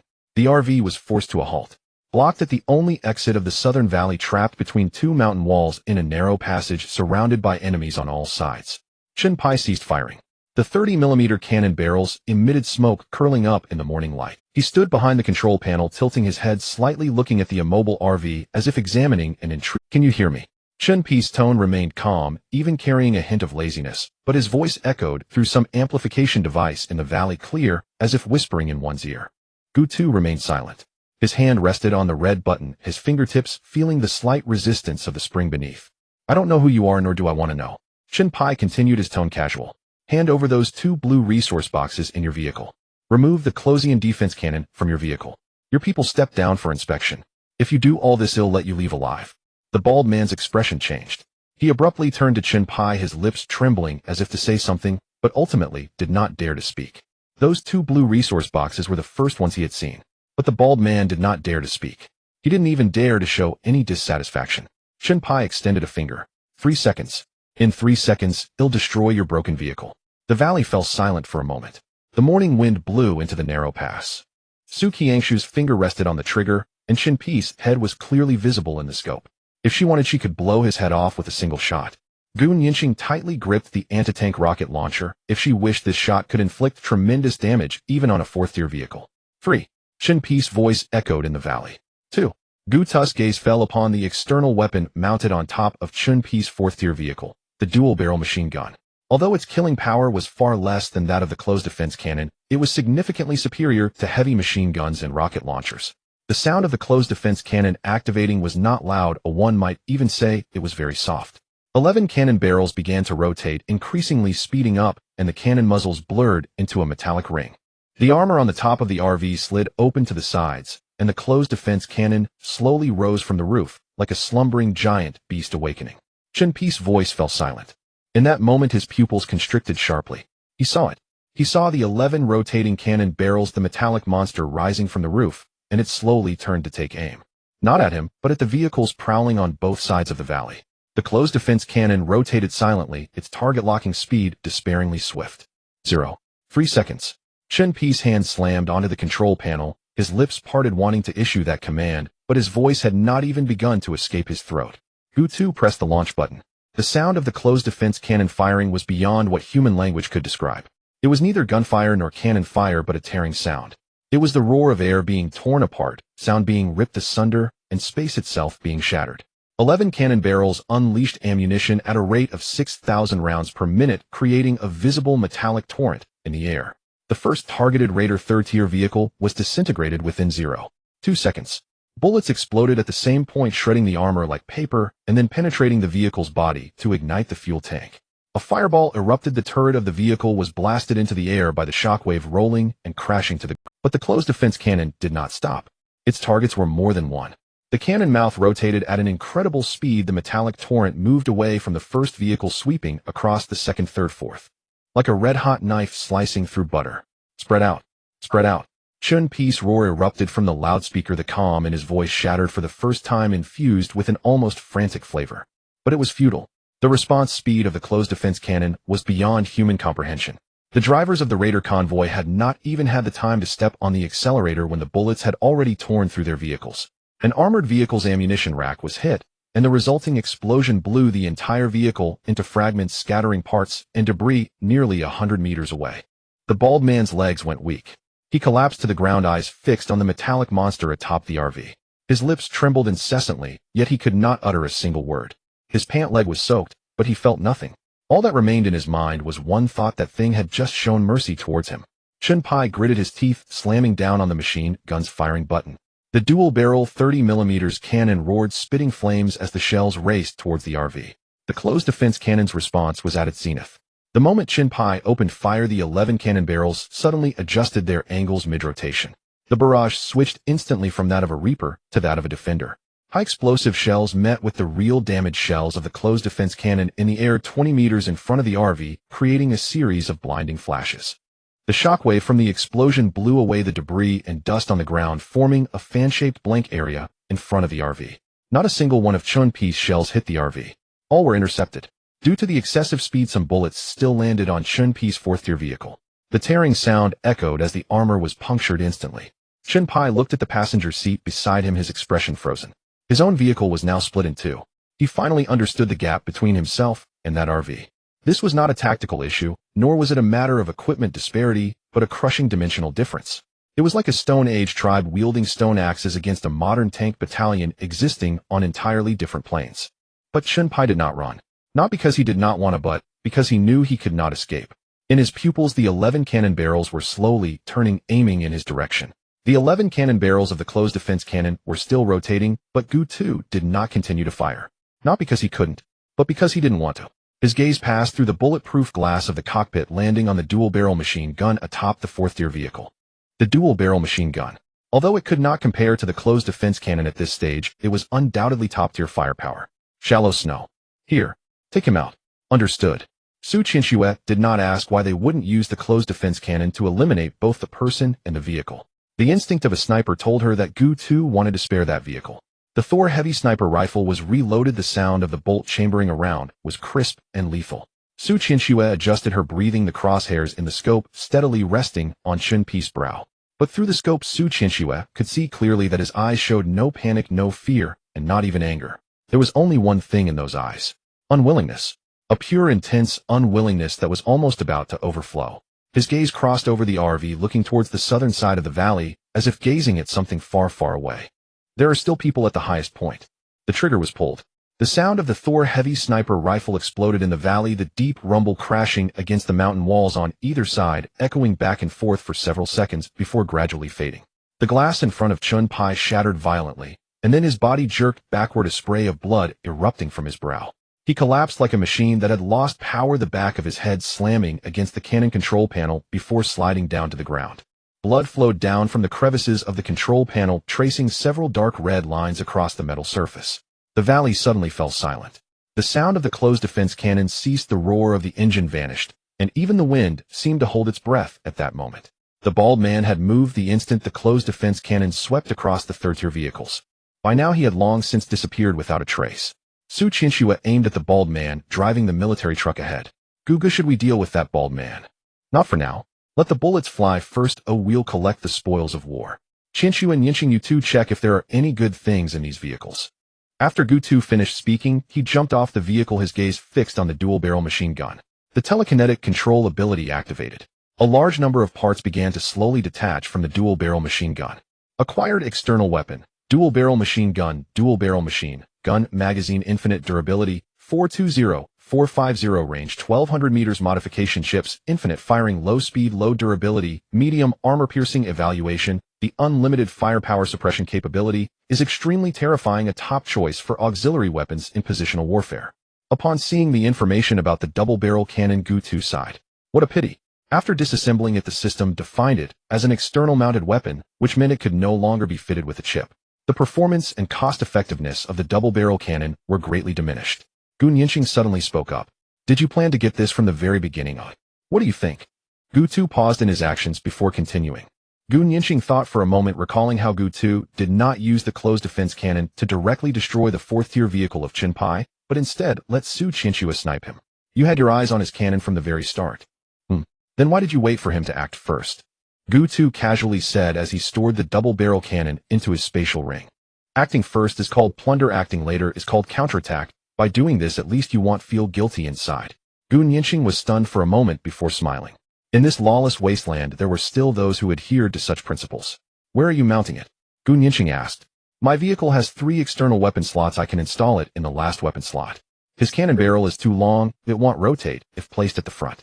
Install the double barrel cannon in the second external weapon slot. Ding, executing installation successful. Gu 2, then open the vehicle panel. Armored RV rank, Tier 3 durability, 100 speed, 300 kmh, fuel, infinite defense, 4,000. Such terrifying stats. Is this really the defense power expected of a Tier 3 vehicle? External weapons, brilliant closed defense cannon, double barrel cannon, slot available, 1 vehicle upgrade requirements, 5,000 gold, 500 steel, 1 low-level core, component 1,000 parts LV. 3 LV. 4 vehicle upgrade blueprint, 1 overall evaluation, a terrifying Tier 3 vehicle. Its defense is 10 times that of an ordinary Tier 3 vehicle, making it difficult for even a Tier 5 vehicle to compete. Its powerful firepower is enough to instantly destroy a Tier 4 vehicle, and the engine and tires seem to have undergone some incomprehensible transformation. Gu 2 took a few steps back, looking at the double barrel cannon atop the vehicle and glancing at the retracted closed defense cannon at the front. The closed defense cannon and the double barrel cannon were mounted on the top of the RV, resembling 2 sharp spikes protruding from the back of a metal beast. Is it ready? Gu Nianqing walked over, looking up at the new weapon on the roof. It looks quite intimidating, but I wonder how it performs in battle. Gu Nianqing touched the cannon barrel, feeling its cold touch. We won't know until we try it, Gu 2 said, turning towards the cockpit. Gu Nianqing was taken aback. Now? That bald guy has been gone for a while. If we don't chase him now, he'll be out of radar range soon. Gu 2 pulled open the cockpit door. Su Qinxue and Gu Nianqing exchanged glances, both corners of their mouths slightly lifting as they hurried towards the RV. Before the door closed, the roar of the engine erupted. The RV's tires left deep tracks on the gravel. The vehicle shook slightly, then roared out like a startled beast. The scenery on both sides of the valley began to accelerate backward, transitioning from a slow walk to a run and then to a sprint. Gu 2 gripped the steering wheel, his gaze fixed on the winding mountain road ahead. The tire tracks on the surface were still fresh, left by the bald guy's military truck. On the radar, a few scattered red dots appeared, with one conspicuous green that rapidly distancing itself from this location. Gu 2 pressed the accelerator, and the speedometer needle jumped from 60 to 80, then to 100. Within just a few minutes of pursuit, he spotted the shadow of that truck 2 kilometers ahead. Dust filled the air as the military truck's exhaust trailed a long black smoke ribbon in the dry atmosphere, resembling a filthy tail. The bald guy saw Gu 2's RV in the rearview mirror. In that instant, his heart felt as if it had been yanked from his chest and brutally smashed onto the ground, then stomped on twice. Damn it. Damn. His voice was so sharp it hardly sounded like that of an adult man, his hands gripping the steering while tightly, knuckles turning white. The skinny monkey in the passenger seat was startled by his shout, almost dropping the cigarette in his hand. Brother Guang, what's wrong? Look behind. What is that behind us? The skinny monkey turned to look back. The white RV was leisurely following behind, the distance closing bit by bit. The skinny monkey's cigarette really fell. Brother Guang, that's not. That's the vehicle. The one with the closed defense cannon. Damn it, they're catching up. The bald guy's voice cracked with fear. He slammed the accelerator, and the truck's engine let out a roar. The tachometer needle shot into the red zone, the exhaust pipe spewing thick smoke as the speed barely reached 90. But the RV was faster. 100, 101, 102. Gu 2 did not rush to close the distance. He maintained a distance that was neither too far nor too close. Like an experienced sheepdog, he leisurely followed behind the flock, neither pouncing to bite nor letting the prey escape his sight. Su Qinxue looked at the truck ahead, then at Gu 2, and smiled. Are you just letting him run? No hurry, let him run until he can't run anymore. Aren't you afraid he will call for help?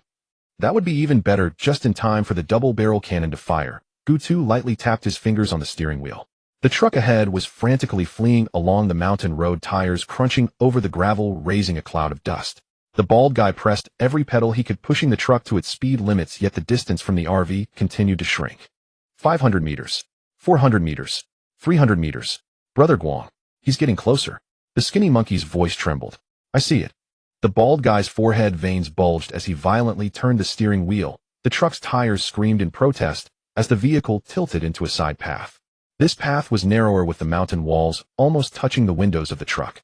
The ground was littered with fist-sized gravel. The bald guy laughed a laugh that was both manic and near-crazed. He stared intently at the white RV in the rearview mirror, watching it stop at the intersection like a beast tethered by chains, helplessly watching its prey escape. You can't come in. You can't come in. The bald guy laughed wildly, slapping the steering wheel as his voice echoed in the valley. The skinny monkey also began to laugh, his laughter tinged with a sob as he picked up the cigarette that had fallen at his feet, still trembling. The bald guy wiped the sweat from his forehead as the truck's speed finally slowed. That broken RV can only take the main road, it can't come down this narrow path. Before he finished speaking, he heard a low rumble coming from behind. It was not the roar of an engine, but more like a deep growl from a massive beast. The bald guy instinctively looked into the rearview mirror, his pupils dilating in shock. The double-barreled machine gun, mounted on the top of the RV, moved. Both barrels raised at an angle pointing towards the sky, then slowly descended, aiming at the fleeing military truck ahead. The bald man's peripheral vision swept past the rearview mirror, catching sight of the two barrels aimed at him. No, no, no, no, no. Before his voice could finish, the double-barreled machine gun had already fired. The sound of the double-barreled machine gun firing was completely different from that of the Closian defense cannon. The Closian defense cannon sounded like tearing, like roaring, as if the entire world was screaming. The sound of the double-barreled machine gun was heavy and dense, like a giant hammer striking an anvil. The impact echoed dozens of times per second, shaking the cliffs on both sides of the valley. Dong, dong, dong, dong, dong, dong. Flames half a meter long erupted from the muzzle, and the trajectory of the bullets drew a dark red light in the air, heading straight for the military truck. The bullets did not penetrate, they tore. The caliber of the double-barreled machine gun's ammunition was much larger than that of the Closian defense cannon, with each bullet carrying the penetrating power of a mid-level armor-piercing round. When they struck the rear panel of the military truck, it wasn't just a puncture, it tore the entire steel plate apart. The panel shattered like a piece of paper, fragments scattering into the air. The sound of the bullets tearing through the steel plate still echoed in the valley, and the bald man's military truck had completely lost control.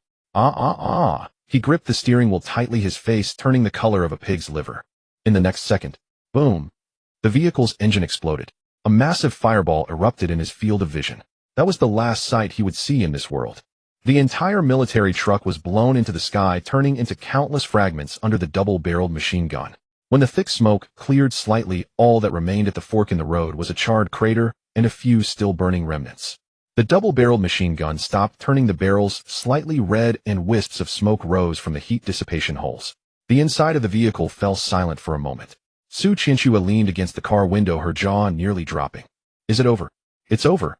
Gu Nianqing also leaned forward, her eyes reflecting the distant flames still burning. Not even a screw left. You should go down and look, maybe you can find a nut. Su Qianxue retracted her neck, sitting properly, turning to look at Gu Tu in the driver's seat, her expression complicated. You're too brutal, aren't you? Not a trace left. Gu Tu released the firing button, tapping the steering wheel with his fingers, a smirk playing on his lips as he said, My RV couldn't fit down that little path. He insisted on making me go in. So you blew his vehicle to smithereens. Su Qianxue's mouth twitched. My RV couldn't fit in, so I had no choice but to take action.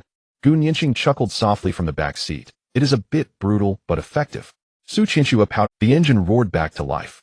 The scenery on both sides shifted from exposed rocks to towering trees. The treetops intertwined above, slicing the midday sunlight into countless fragmented spots, scattering them on the vehicle. The air became humid, carrying the mixed scent of decayed leaves and soil. The red dots on the radar had thinned considerably, but the movements in the forest were still significant. As the RV passed through a thicket, the treetops on the left suddenly shook violently, a gray shadow flashing between the branches and leaves. Su Qianxue's reaction was faster than the sound. She single-handedly grabbed the modified sniper rifle leaning against the seat, pushed the window open, and thrust the gun barrel out, hardly aiming. Bang! The gunshot was deep and powerful, like a heavy hammer striking a damp wooden plank. A burst of blood mist erupted from the treetops, and a huge furry figure fell from the branches, hitting the ground with a dull thud. It was a mutated lynx, its size akin to that of a small calf, with half its head blown off by the bullet. Got it. Su Qianxue blew away the non-existent smoke, skillfully reloaded the rifle, and a brass shell clinked to the ground at her feet. The vehicle continued forward. Not 200 meters later, rustling sounds emerged from the right side of the deadwood thicket. Several mutated rodents peeked their backs from beneath the dry leaves, their sharp cries scratching like nails on a chalkboard. Su Qianxue extended her gun again. Bang! Blood mist exploded. The largest one was directly flipped over, and the remaining one scattered in a panic, the deadwood thicket returning to silence. A piece of cake. Su Qianxue raised the corner of her mouth. For the third time, the treetops 50 meters ahead suddenly startled a flock of birds, and a much larger shadow moved swiftly between the trunks, snapping branches down with a crackle. Su Qianxue's eyes lit up. This one is big. She raised her gun. Bang! The shadow fell to the ground in response. It was a mutated wild boar, its bristles exploding like steel needles, and its tusks were half a meter long. The bullet struck true in the forehead, brain matter, and blood splattered everywhere. Su Qianxue lowered her gun and turned to give Gu Nianqing an okay gesture. Gu Nianqing did not return the gesture. She reached over and gently tapped the back of Su Qianxue's head. Ouch! What was that for? Su Qianxue covered her head, turning around with a pitiful expression. Save some ammo. Gu Nianqing looked at her tone not harsh, but very serious. This gun is powerful, but the bullets are limited. Once they're gone, they're gone. Su Qianxue paused, glancing down at the sniper rifle in her hands, her lips moving. I only shot a few rounds. Gu Nianqing held up 3 fingers. A few rounds. You used a Thor heavy sniper rifle on this thing. That's called excessive violence, do you understand? Su Qianxue fell silent, hugging the gun to her chest, her head shrinking down like a cat caught by the scruff. Gu Tu glanced at her in the rearview mirror, the corners of his mouth twitching slightly, but he said nothing, continuing to focus on the road ahead. The commotion in the forest continued, with rustling sounds of branches and leaves occasionally coming from both sides, or the low growls of some creatures. But Su Qianxue had learned her lesson this time, resting the gun on her lap, her hand placed outside the trigger guard, managing to refrain from moving. Gu Nianqing nodded in satisfaction, pulling out a purple gold dagger from her space ring and handing it over. This was scavenged from Chunpi's 4th-tier vehicle. Use this, and when you encounter stronger zombies, then use the Thor heavy sniper rifle. Su Qianxue took the dagger, rolled her eyes, and muttered softly, I'm a dignified sniper, and you're asking me to stab with a knife. Su Qianxue glanced at the dagger as she muttered. Calling dagger quality green skill 1. Calling aura passive. The holder's spoken words have a 20 chance of triggering calling dagger. Evaluation: this dagger once belonged to a wasteland prophet, and his last words before dying were, this knife is quite safe, before tripping over himself and stabbing it into his throat. What did you say? Nothing. Nianqing Jie is right, conserve the bullets. Su Qianxue immediately plastered a smile on her face, but her hand quietly tucked the dagger into her boot. Although this thing looks unimpressive, at least it's equipment, so why not take it? The forest grew denser. Gu Tu slowed down the vehicle, the tires of the RV crunching over the decaying leaves. The tree canopies on both sides nearly obscured the sky. A cluster of red dots suddenly appeared on the radar screen. Not just 1 or 2, but a multitude, densely packed in the depths of the forest on either side of the road, at least 100. Something's happening, Gu Tu said in a low voice, but the 2 women in the vehicle simultaneously tensed up. Su Qianxue set the sniper rifle down by her feet, while Gu Nianqing pulled out several Molotov cocktails from her spatial ring. As the RV turned a bend, the sight ahead made all 3 squint. The tree trunks on both sides of the road were adorned with something. It wasn't fruit or vines, it was corpses. Mutated animal bodies were impaled by thick vines hanging in midair like dried meat. Some had rotted away to mere skeletons, while others still oozed blood, greenish liquid trickling down the. A putrid sweet smell pervaded the air, mixed with the unique dampness of the forest, invading the nostrils and causing waves of nausea. Su Qianxue covered her nose and exclaimed, "What the hell is this place?" Before she finished her sentence, a pile of leaves in the middle of the road suddenly heaved. Not one, but dozens. They crawled out from beneath the thick layer of leaves, their movements stiff and slow, like corpses rising from graves. The most bizarre aspect was their bodies. Each zombie was entwined with vines and roots, the plant matter appearing to have grown from within them, merging with flesh and bone to form a natural vined armor. Vines wove dense patterns on their trunks and limbs, with some areas blooming pale white flowers, their petals smeared with black goo. Gu Nianqing whispered, "Forest zombies, I've heard about such zombies in the system chat channel. They're particularly common in forest environments, tough-skinned and resilient. Irregular bullets have little effect, but using fire attacks is highly effective." Gu Tu glanced at the radar. The red dots were slowly converging towards the center of the road, but at a leisurely pace, as if driven by something aimlessly gathering. Then Gu Tu slammed on the brakes. The trunk of the largest ancient tree ahead suddenly cracked open. Not truly splitting, but the bark revealed a distorted human face. The bark's patterns formed the features of a face with a pair of pupilless eyes staring directly at the RV. The mouth slowly opened, revealing a mass of wooden spikes inside. A deep, resonant hum emanated from that mouth, like wind rushing into a hollow tree hole, or countless pieces of wood snapping simultaneously. The sound was not loud, but the entire forest trembled in response. The corpses hanging from the trees began to sway violently, the vines moving like living things, dislodging the bodies and dropping them to the ground. After hitting the ground, the corpses surprisingly stood up, joining the horde of zombies in the center of the road. Then the ancient tree, with the tree face, began to move. Thick roots pulled out of the ground, crawling across the surface like octopus tentacles. The face on the trunk slightly turned towards the RV, its mouth opening and closing. The system also provided an information panel. Tree Spirit Zombie rank level 3 mutated health 108, 001, 0800 defense, 500 attack, 400 skill 1. Corrupting Roots active extends decayed roots from beneath its feet to entangle enemies within a certain range. Decayed body passive. The wooden body is rotting yet resilient, reducing physical damage taken by 15, but when hit by fire damage it enters a flammable state, taking an additional 50 damage for 4 seconds. Life Drain active cooldown 15 seconds inserts roots into the ground, drawing vitality from surrounding deceased creatures, instantly restoring 15 of maximum health and recovering an additional 10 over 5 seconds. Evaluation. A meat shield type monster among level 3 mutants. Its high health and self-healing capabilities make it exceptionally durable, suitable for wearing down enemies in a positional battle. Gutu glanced at the system panel, raising an eyebrow slightly. A level 3 mutant has quite a few skills. Su Qianxue had already raised the Thunder God heavy sniper rifle, aiming the scope at the moving ancient tree. On the external weapon platform atop the vehicle, the dual-barrel machine gun was slowly turning its barrels, aimed at the horde of zombies approaching from the left. But before the lock could be completed, several thick roots as thick as adult arms suddenly burrowed up from the ground, coiling around the turret like snakes. The dual-barrel machine gun let out a muffled sound, its barrels forcibly stuck in midair. Even the Closian defense cannon that had retracted into the vehicle's roof could not extend out. Gu Nianqing glanced at the ensnared turret and then at Gu Tu. Don't worry, the RV's defenses are strong enough. Even if we stay here without moving, they can't break through. The horde of zombies outside the RV had already closed in. The movement speed of those vine-armored zombies was not fast, but their numbers were overwhelming. They poured out from the depths of the forest on both sides of the road, stepping over the decaying leaves, dragging their stiff bodies closer to the RV. The first zombie lunged at the front of the vehicle. It opened its mouth, revealing a partially severed tongue, its teeth biting onto the edge of the hood. Crack! The teeth shattered. The zombie paused for a moment. A vacant expression could still be seen in its hollow eye sockets. More zombies surged forward. The front sides and rear of the vehicle were surrounded on all sides. The bodies covered in vines pressed together, resembling layers of black waves crashing against the rocky RV. Inside the RV, durability alert sounds occasionally rang out. Vehicle durability 0.0001. Should we use fire to burn them? Gu Nianqing held 2 Molotov cocktails ready to use fire attacks at any moment. Gu Tu shook his head. This is the forest. If we use fire, even if these zombies are burned to death, we will be roasted alive ourselves. Qianxue, shoot that tree first. Su Qianxue had been waiting for this command. She didn't even adjust her stance, keeping the crosshairs steady on the tree face at the center. The ancient tree was slowly moving towards the RV. The face on the trunk consistently faced this way, its mouth formed of wooden spikes opened and closed as if chewing on something. Su Qianxue muttered, "Ugly creature, take a bullet first." Then she pulled the trigger.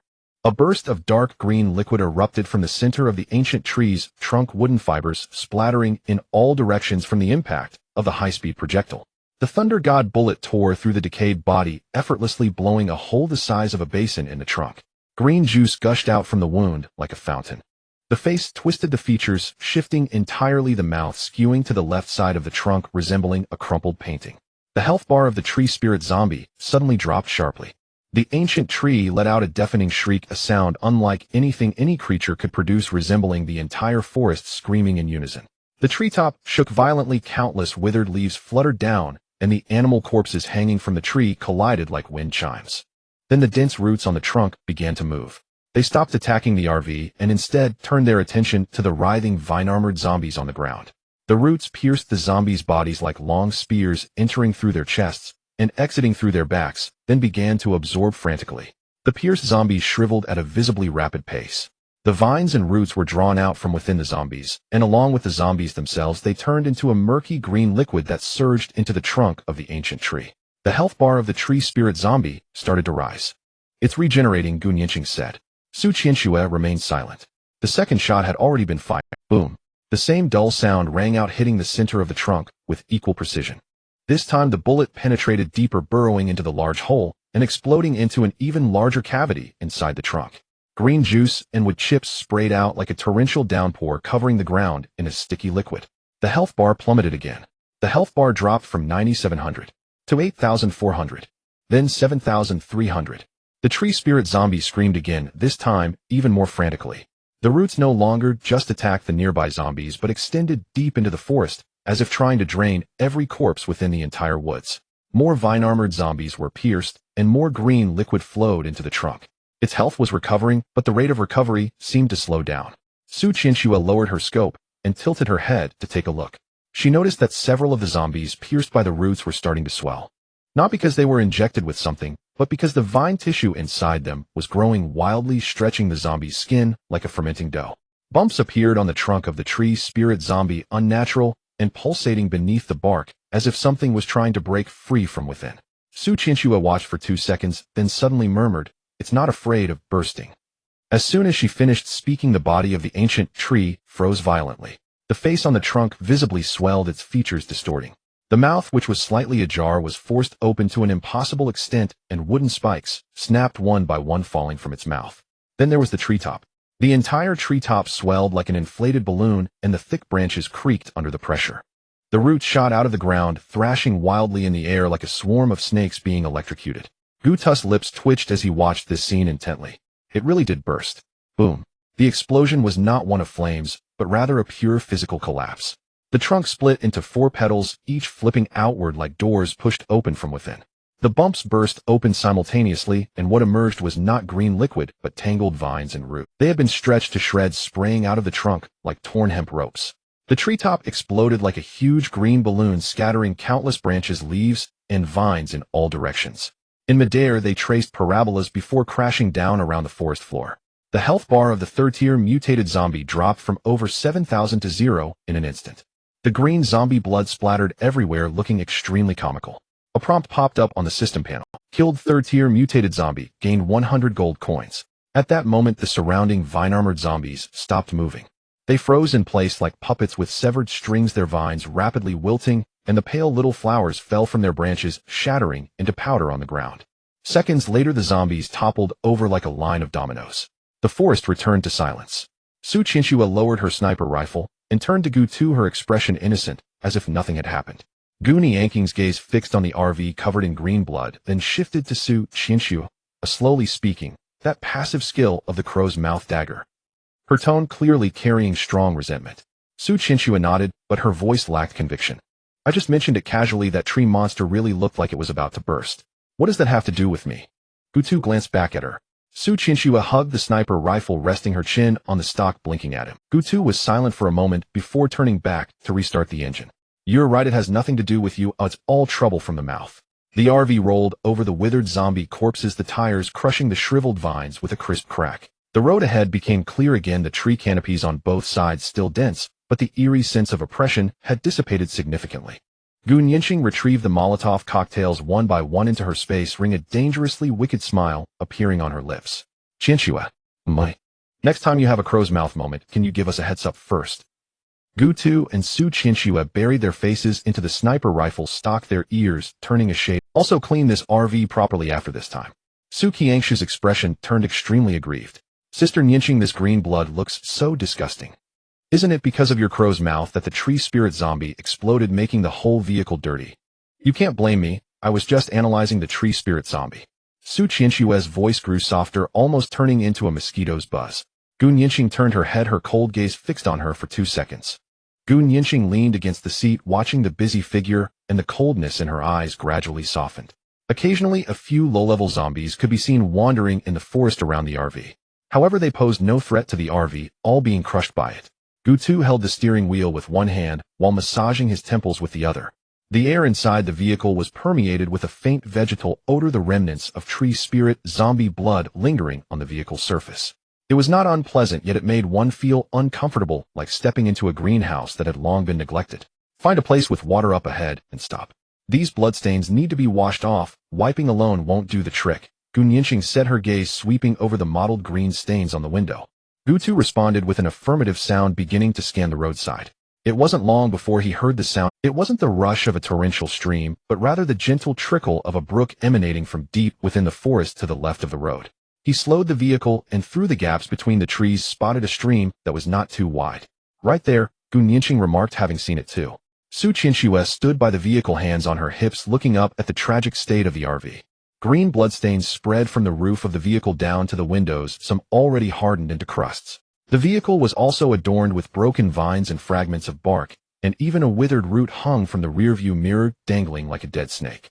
"This is just too ugly." Su Qianxue frowned, her dislike evident on her face. It's all thanks to your— Gu Nianqing passed by her tone as flat, as if she were commenting on the pleasant weather. Su Qianxue pouted and followed mumbling. I said it wasn't a crow's mouth, it was analysis. Gu Nianqing glanced back at her. Su Qianxue immediately fell silent. The three of them walked through a small patch of bushes to the stream's edge, where the water was clear enough to see the pebbles and the occasional small fish swimming below. Su Qianxue turned and ran towards the RV, but stopped after a few steps, looking back at Gu Nianqing cautiously, saying, Sister Nianqing, do you want to sit by the stream and rest for a bit? I can handle the cleaning myself. Gu Nianqing looked at her blinking eyes and saw right through her intentions. You're afraid he'll supervise you and you want to clean it well, so you'll have to redo it. Su Qianxue was caught in her thoughts, chuckled awkwardly, and ran off even faster. Splash. She heard a certain sound. It wasn't the sound of water or wind, but rather a strange noise mixed in with the wind.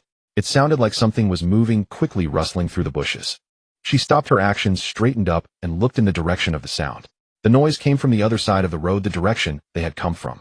The forest there was much denser than by the stream, with tall trees and thick underbrush, the sunlight barely reaching the ground, making it dim like dusk.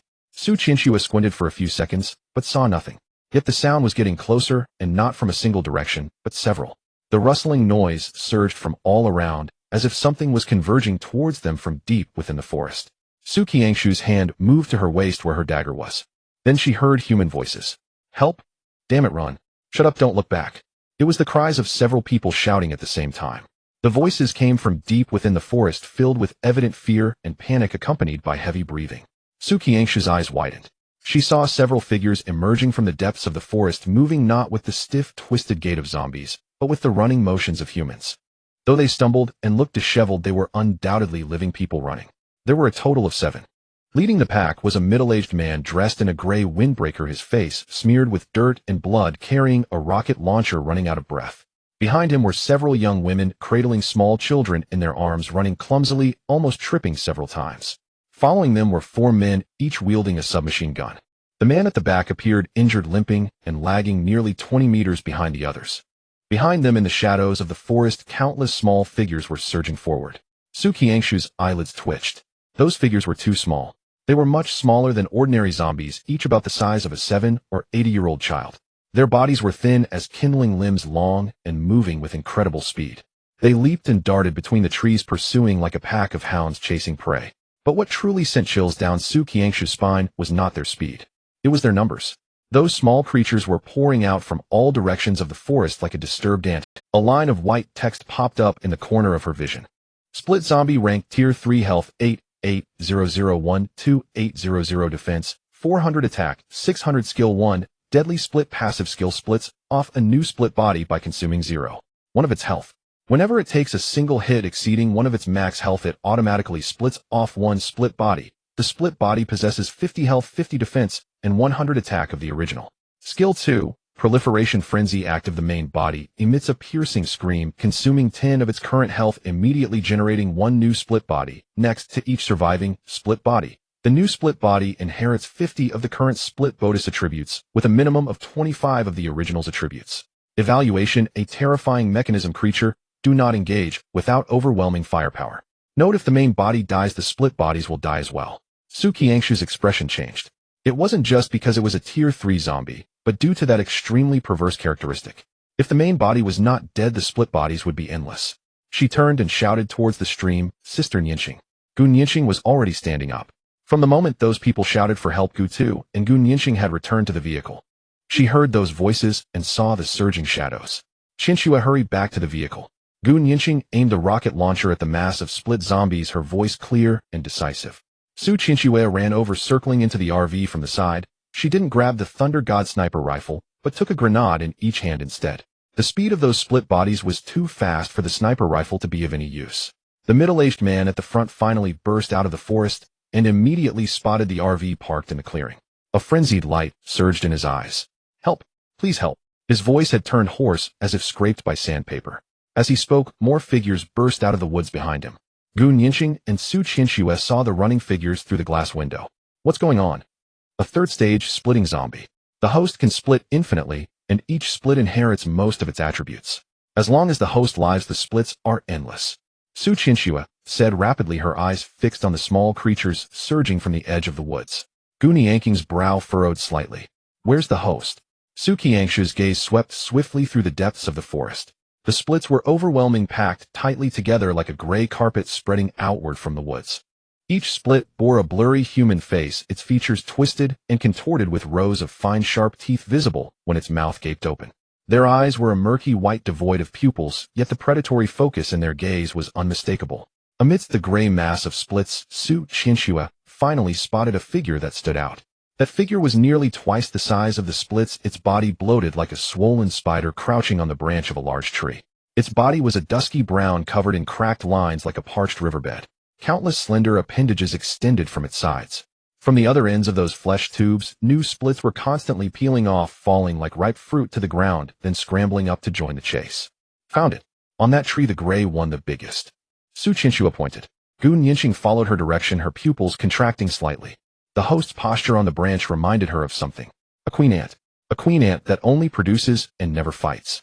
But a queen ant doesn't move, this host could. Its bloated body slowly rotated on the branch as if it had seen Su Qianxue and the other through the one-way glass. The flesh tubes began to writhe violently. New splits formed at a visible speed, peeling off from the host at twice the previous rate.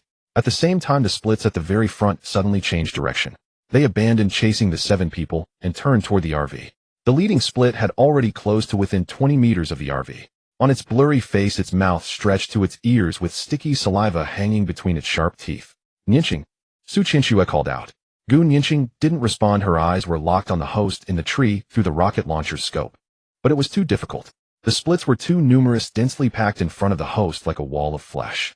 Even if the rocket fired, it would be intercepted midair by leaping splits, never reaching the host itself.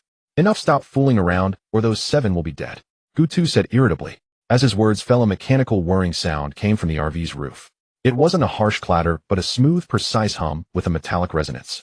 It was as if some slumbering beast had finally opened its eyes. On the roof, 2 armored plates slid apart, revealing a silver-white base below. The base rose slowly, and 11 gun barrels arranged in a ring gleamed with a cold metallic luster in the sunlight. Each barrel was as thick as her arm, the threads at the muzzle clearly visible.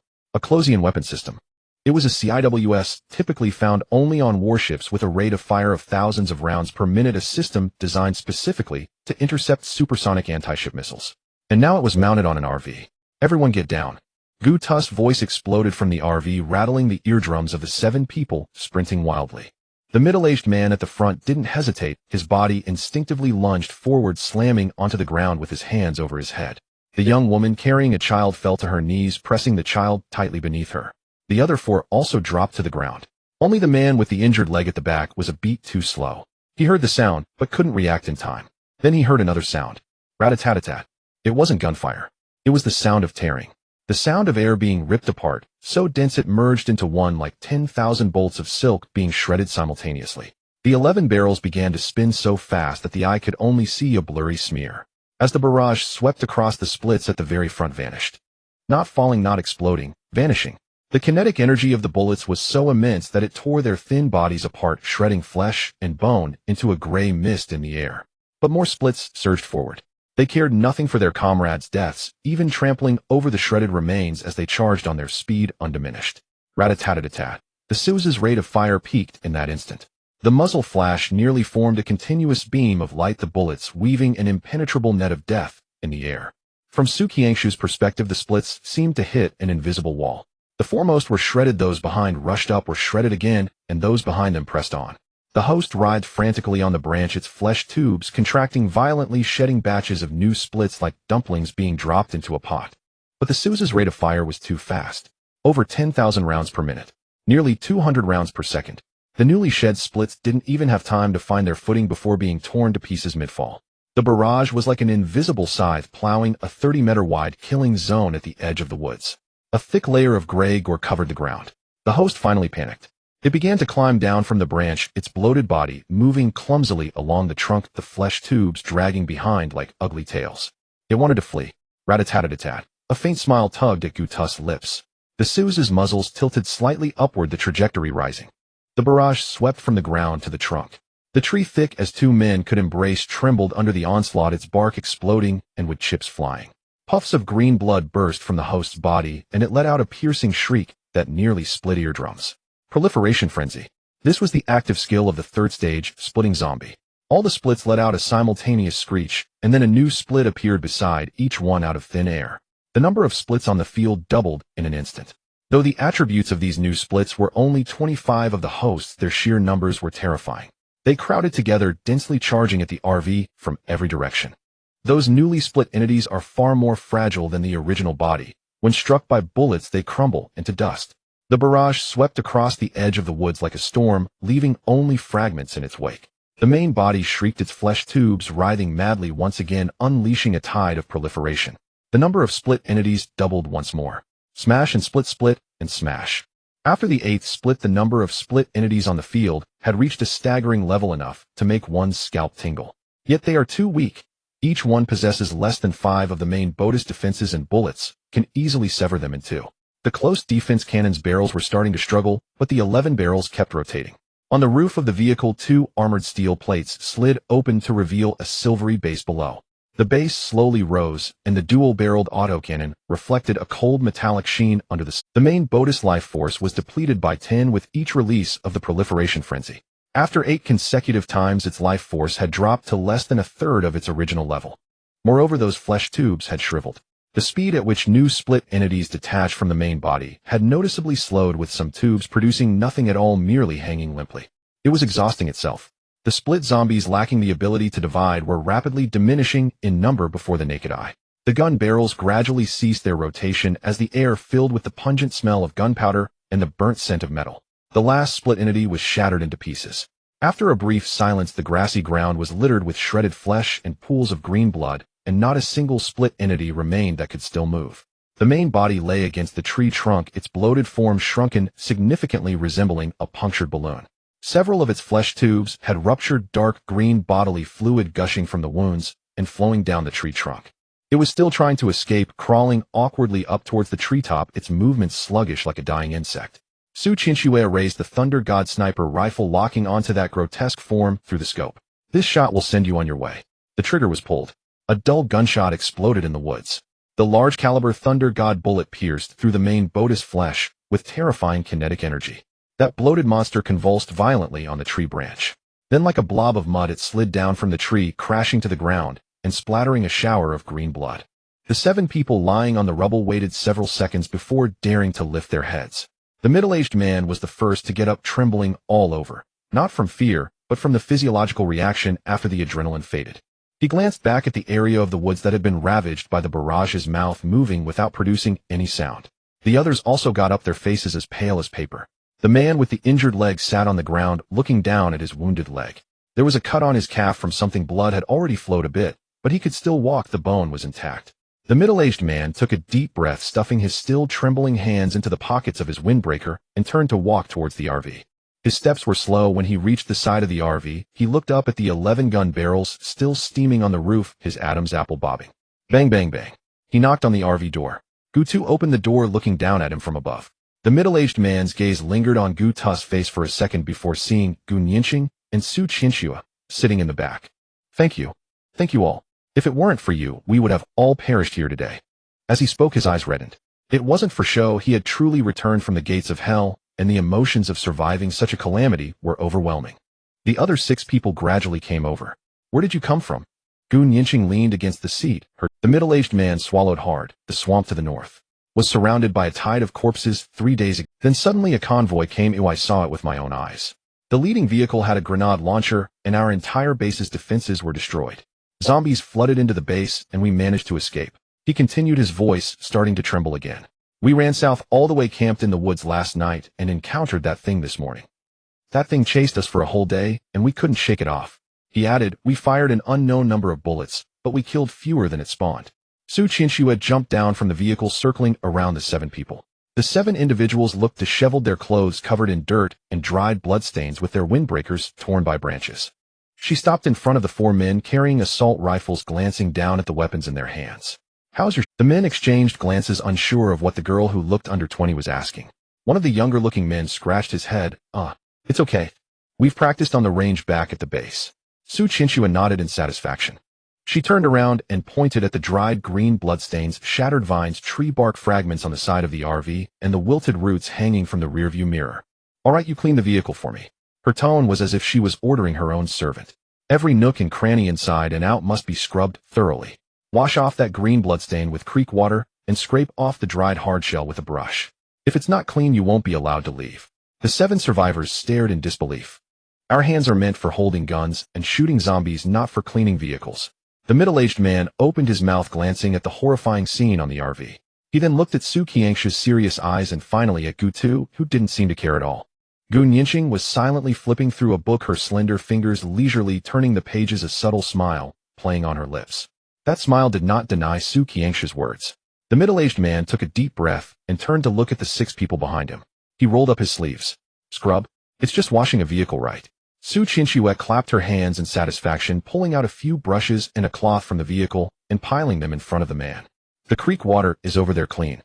After scrubbing, remember to rinse it with clean water. Don't leave any. After she finished speaking, she turned and squeezed back into the RV, flopping down next to Gu Nianqing, crossing her legs and watching the 7 people line up to walk towards the creek through the window. Sister Nianqing, look how seriously that man is scrubbing. Su Qianxue pointed at the middle-aged man, her eyes curving into 2 crescent moons as she laughed. Gu Nianqing turned a page of her book without lifting her head. You sure know how to boss people around. Of course, free labor shouldn't go to waste. Look, we saved their lives 7 times. Isn't it reasonable for them to wash the car for us? This is called equivalent exchange, fair and just. Su Qianxue stated confidently, counting on her fingers. Outside the window, the stream flowed gurglingly.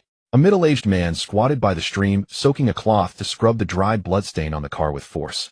After scrubbing a couple of times, he paused, lifted his head to glance at the RV, and then at the 11 gun barrels that were slowly retracting back into their bases on the roof. He took a deep breath and continued to scrub. Very hard. Because he knew that if it weren't for this vehicle and these few people today, the 7 of them wouldn't even leave a complete corpse. What's washing a car? He would be willing to do it, even on his knees. The stream flowed for over half an hour. The middle-aged man named Old Zhao murmured to the young man beside him while washing the car, "This car is cleaner than my living room," which Su Qianxue heard from afar and laughed so hard she rolled inside the vehicle. The 7 of them polished the RV until it gleamed from top to bottom. They even cleaned the mud from the tire treads with sticks, and the bloodstains on the roof were scrubbed 3 times with a brush dipped in stream water until the metallic paint could reflect a human figure. Old Zhao finally wrung out the cloth and placed it on a stone by the stream, returning with the other 6 to stand neatly in front of the RV. Gentlemen, the car is washed. Can you please take a look?" Old Zhao rubbed his hands, his knuckles reddened from scrubbing the car. Su Qianxue jumped out of the car, walked around the RV, and touched the car body with her finger, nodding in satisfaction. "Not bad, cleaner than I expected." Old Zhao sighed with relief, his gaze inadvertently drifting towards the RV door. He opened his mouth, but the words were swallowed back, glancing at the few people behind him. The man with the injured leg was named Chong. He nodded at Old Zhao. Another older man, Lao Lu, directly pushed Old Zhao. "Old Zhao, you speak." Old Zhao took a deep breath, turned around, and bent slightly towards the direction of the car door. "Gentlemen, I know this sounds quite shameless, but we are really in a desperate situation." He raised his head, his eyes bloodshot, not from crying, but from several days of sleeplessness. "We lost most of our supplies while escaping, and our ammunition is running low. We are unfamiliar with the roads heading south, and if we encounter zombies again..." His voice grew softer. "I just want to ask, could we possibly follow you? Just to the next safe point would be fine. We eat less, sleep less, can work, can keep watch, and absolutely won't cause..." The 6 people behind him nodded in unison. A Chong stepped forward, supporting his injured leg, raising the submachine gun in his hand. "I can still shoot, it's just a scratch on my leg, it doesn't affect my aim." Su Qianxue remained silent, turning to look at Gu Nianqing. Gu Nianqing put down the book in her hand and glanced at Gu Tu. Gu Tu leaned against the driver's seat, his arm resting on the window, his gaze sweeping over the 7 people one by one. He frowned slightly, not out of disdain. Moreover, 7 strangers getting on his vehicle. Ridiculous. Gu Tu withdrew his arm, his tone calm with no room for negotiation. "Impossible, you cannot get on the vehicle." The faces of the 7 turned pale in an instant. Old Zhao's lips trembled slightly, wanting to say something, but felt that the other party was right. It was already a great mercy to save their lives. Did they still want to get on the vehicle? This vehicle clearly belonged to someone who made a living. Why should they be allowed on? Moreover, who would dare let so many strangers on their vehicle? If the roles were reversed, they wouldn't agree either. A Chong lowered his head, gripping the gun tightly. Lao Lu sighed, patted Old Zhao's shoulder, his voice bitter. "Forget it, Old Zhao, it's already a tremendous favor that they could save us. Let's not be greedy." The others remained silent, but the palpable air of despair spread visibly. They had already reached their limits in these days, both physically and in terms of supplies. If even one more person continued on, even without encountering zombies, hunger and exhaustion alone could bring them down. Gutu observed their reactions, his brow furrowing again. He didn't rush to speak, but turned his head to glance at the roof of the vehicle. However, as soon as these two words were spoken, the seven of them almost simultaneously looked up. Gutu extended his hand, pointing at the roof of the RV. You can sleep on the roof. The eyes of the seven people all followed the direction of his finger.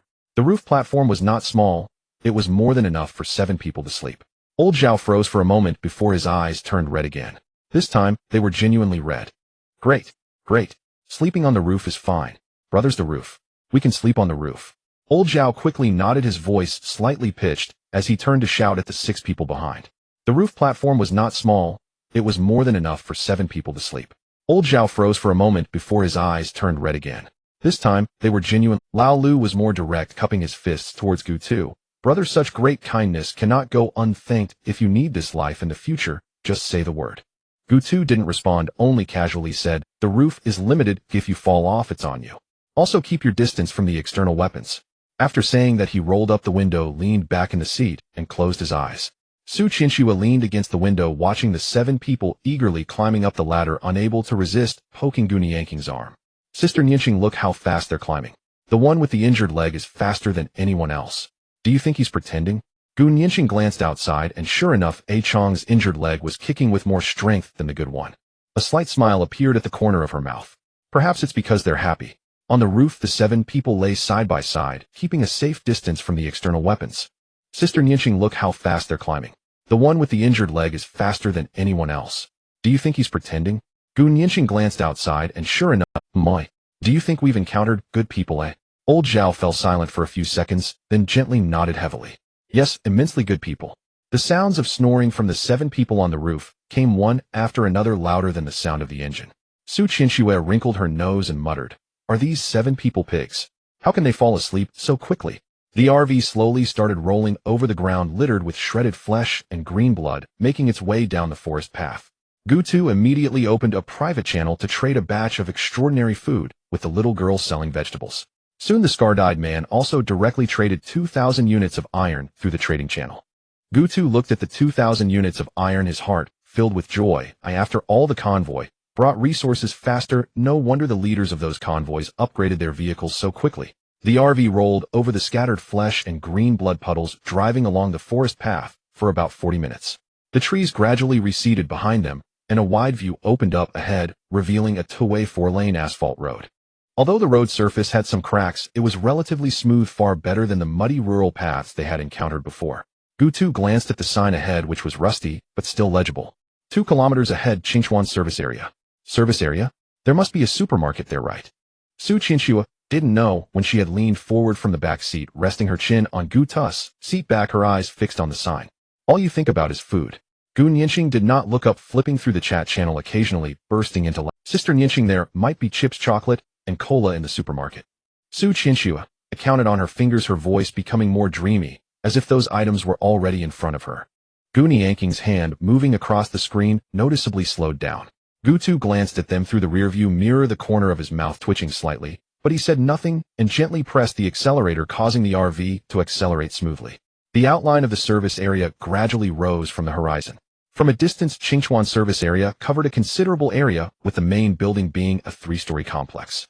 The exterior walls were covered in cream-colored tiles, some of which had fallen off, but the overall structure remained intact. 2 rows of single-story buildings extended from either side of the complex. On the left was a gas station, with 6 fuel pumps neatly arranged under an awning. To the right was a row of independent shops. It was evident that there were signs for a supermarket and a fast food restaurant, though the lettering was faded, their outlines were still discernible. At the far end of the service area was a larger space where several dilapidated, abandoned vehicles were parked. Next to them stood 2 enormous billboards, one reading "Speedy Modifications" and the other "New Car Sales." Su Qianxue's eyes immediately lit up. There's even a vehicle modification shop. Gutu, can we modify the RV?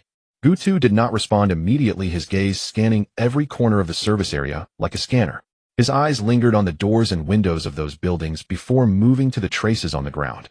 There were clear tire marks on the ground, not just from one type of vehicle, suggesting that many cars had come and gone from. There were no corpses, no bloodstains, no scattered supplies, and no disassembled vehicles on the ground, indicating that someone had been entrenched here. There should be people here, don't let your guard down. The snores of the 7 people on the roof also abruptly ceased. Lao Zhao was the first to wake up, leaning over the edge of the roof to take a glance at the service area. Then he pulled back and softly said something to the others. The RV slowed down, gradually entering the entrance of the service area.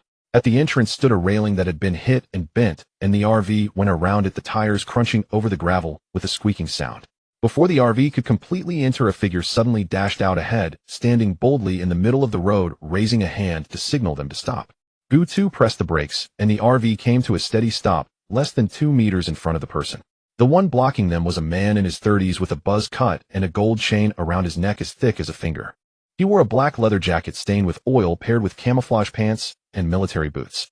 With his left hand on his hip and his right hand loosely holding a shotgun, he tilted his chin slightly, sizing up the RV with a predator's gaze.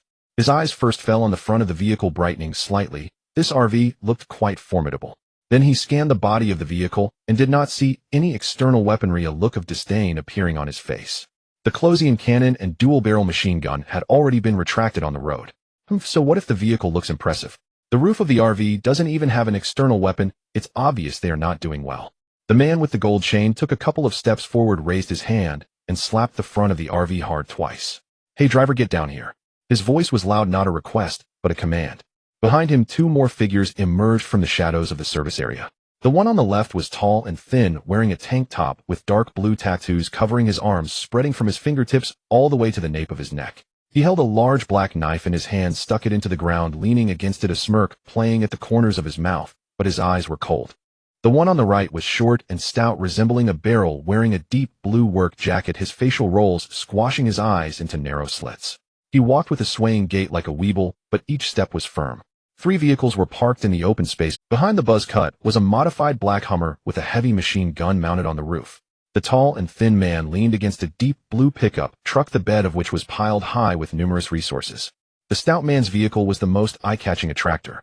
3 vehicles, 3 men. It was clear they had been holed up here for some time, gorging themselves on passing cars. Seeing that no one responded from the RV, the expression on the man with the gold chain grew somewhat impatient. He stepped forward again, this time directly placing his foot on the RV's step, leaning forward so that his face was almost pressed against the side window of the driver's seat, peering inside.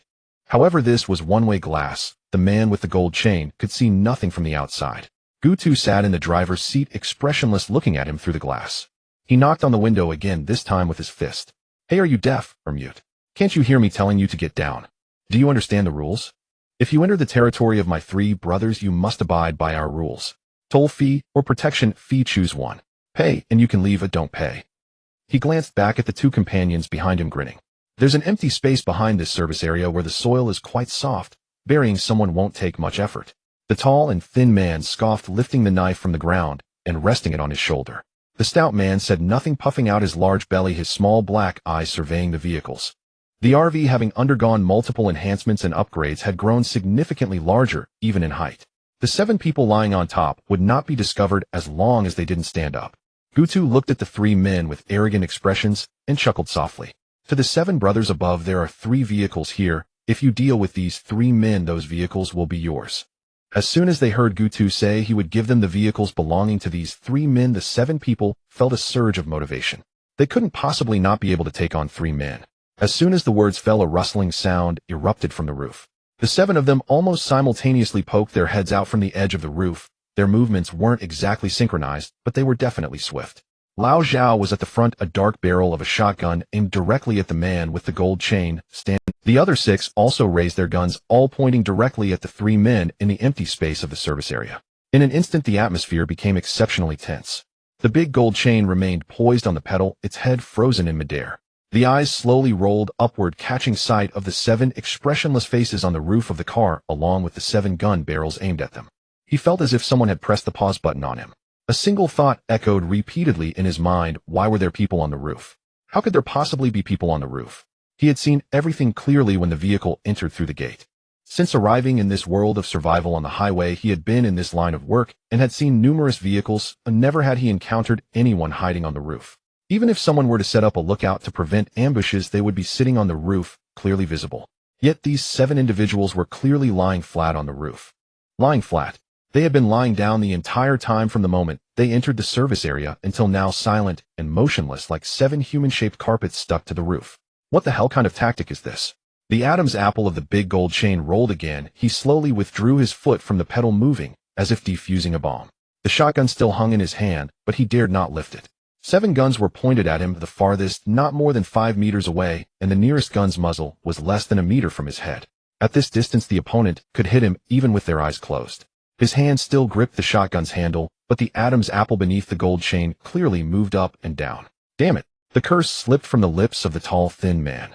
He stood beside the pickup truck, the dark knife resting on his shoulder, yet his foot had silently shifted back half a step. His expression management had completely unraveled. The sneer on his face had not even retracted in time, frozen at the corner of his mouth, morphing into an extremely ugly expression. The corner of his mouth, which had held a semblance of a smile, completely collapsed, replaced by a dazed look of, "I didn't check the calendar before heading out today." He had robbed many cars. Some car owners were cowardly and obediently handed over supplies. Others resisted fiercely. But never had he seen a car suddenly sprout 7 people on its roof. What the hell? Whose vehicle has people hiding on the roof? The owner of this vehicle is truly sinister. I can't believe this old 6. The fat man was actually the slowest to react among the 3, tilting his bucket-like head. Squinting his slit-like eyes, he stared at the 7 people on the roof for a full 3 seconds before finally exclaiming, "Ah." That was not surprise, but a moment of realization. Oh, so there are people on the roof. The big gold chain's eyes darted to the right, where the tall, thin man happened to look over as well. Their gazes collided midair, and then almost simultaneously they turned toward the pudgy man in the middle. The fat man's eyes were still squinted into slits, but the corners of his mouth moved slightly. That was their unique signal. Before the transformation, the 3 had specialized in this kind of work, and they were so in sync with each other that they no longer needed to communicate verbally. The index finger of the big gold chain gently tapped the guard of the shotgun, producing an extremely subtle click. Upon hearing this sound, the tall, thin man slightly lowered the shoulder, carrying the big knife, shifting his weight from the back foot to the front foot. The fat man's belly subtly bulged in a way almost imperceptible to the naked eye. Only Gu Tu noticed this detail. Something's off. His voice was very quiet, only audible to Su Qinxue and Gu Nianxing near the driver's seat. Su Qinxue had not yet reacted, her chin resting on the seat back, blinking in confusion. The 7 people on the roof had not noticed these subtle signals. Old Zhao's shotgun was steadily aimed at the big gold chain, and a hint of a smile even surfaced at the corner of his mouth. 7 against 3, guns against knives. He didn't even know how to lose. Put down your weapons and squat down with your hands on your head. Don't force us to act. Old Zhao's voice came down from the roof, carrying a sense of superiority. The big gold chain did not move, but his expression changed in a very short time. From initial shock to quickly assessing the situation, ultimately the corners of his mouth slowly curled up into a smile. That smile was not right. Normally when 7 guns were aimed at someone, they should feel fear, despair, or at least resignation. Yet the smile of the big gold chain held none of these emotions. Instead, it carried a strange anticipation. Old Zhao's brow furrowed, his instinct telling him something was off, but he couldn't pinpoint what. "I said put down your weapons." Old Zhao's voice rose an octave, the gun barrel jabbing forward half an inch. The big gold chain finally spoke, his voice low, yet clear. "Fatty." Just those 2 words. The fat man's eyes suddenly opened wide. The slits formed by his excess flesh burst open, revealing a pair of shining black irises. The corners of his mouth curled upwards, revealing a mouthful of yellow teeth. Then his body began to move. Not running, not hiding, but expanding. The fat man's body inflated, as if being pumped with air, visibly swelling at a rapid pace. His deep blue work jacket was stretched tight, 2 buttons flying off and hitting the ground with a crisp sound. His belly bulged forward like a drum, his arms thickened, his neck nearly disappeared, transforming him from a barrel into a massive ball of flesh. The entire process took less than 2 seconds. Old Zhao's pupils constricted sharply. He realized that something was amiss, and his index finger decisively pulled the trigger. Bang! A flame shot from the gun's muzzle, the bullet hurtling towards the fat man's abdomen at over 300 meters per second. Logically, at this distance, the bullet should create a hole the size of a bowl in the human body. Yet when the bullet struck the fat man's belly, it did not produce the sound of flesh tearing, but rather a dull thud, as if hitting a mass of dense cotton. Then the bullet ricocheted back. Old Zhao barely registered a flash in front of him. A dark shadow passed by his left cheek. At an incredible speed, thwack, it lodged itself into the roof behind him. He could even feel the heat of the airflow created by the bullet brushing past his skin. What? Before Old Zhao could finish his sentence, the other 6 people on the roof opened fire. Bang! 6 guns fired almost simultaneously, bullets shooting towards the fat man from different angles. The bullets rained down on the fat man's inflated body like a torrential storm. Then something even more terrifying happened. All the bullets ricocheted back. Not simply bouncing back, but returning along their respective trajectories at a speed faster than they had been fired. The bullets traced visible paths in the air, producing a piercing sound as they shot back with incredible precision towards the direction they came from. Ah!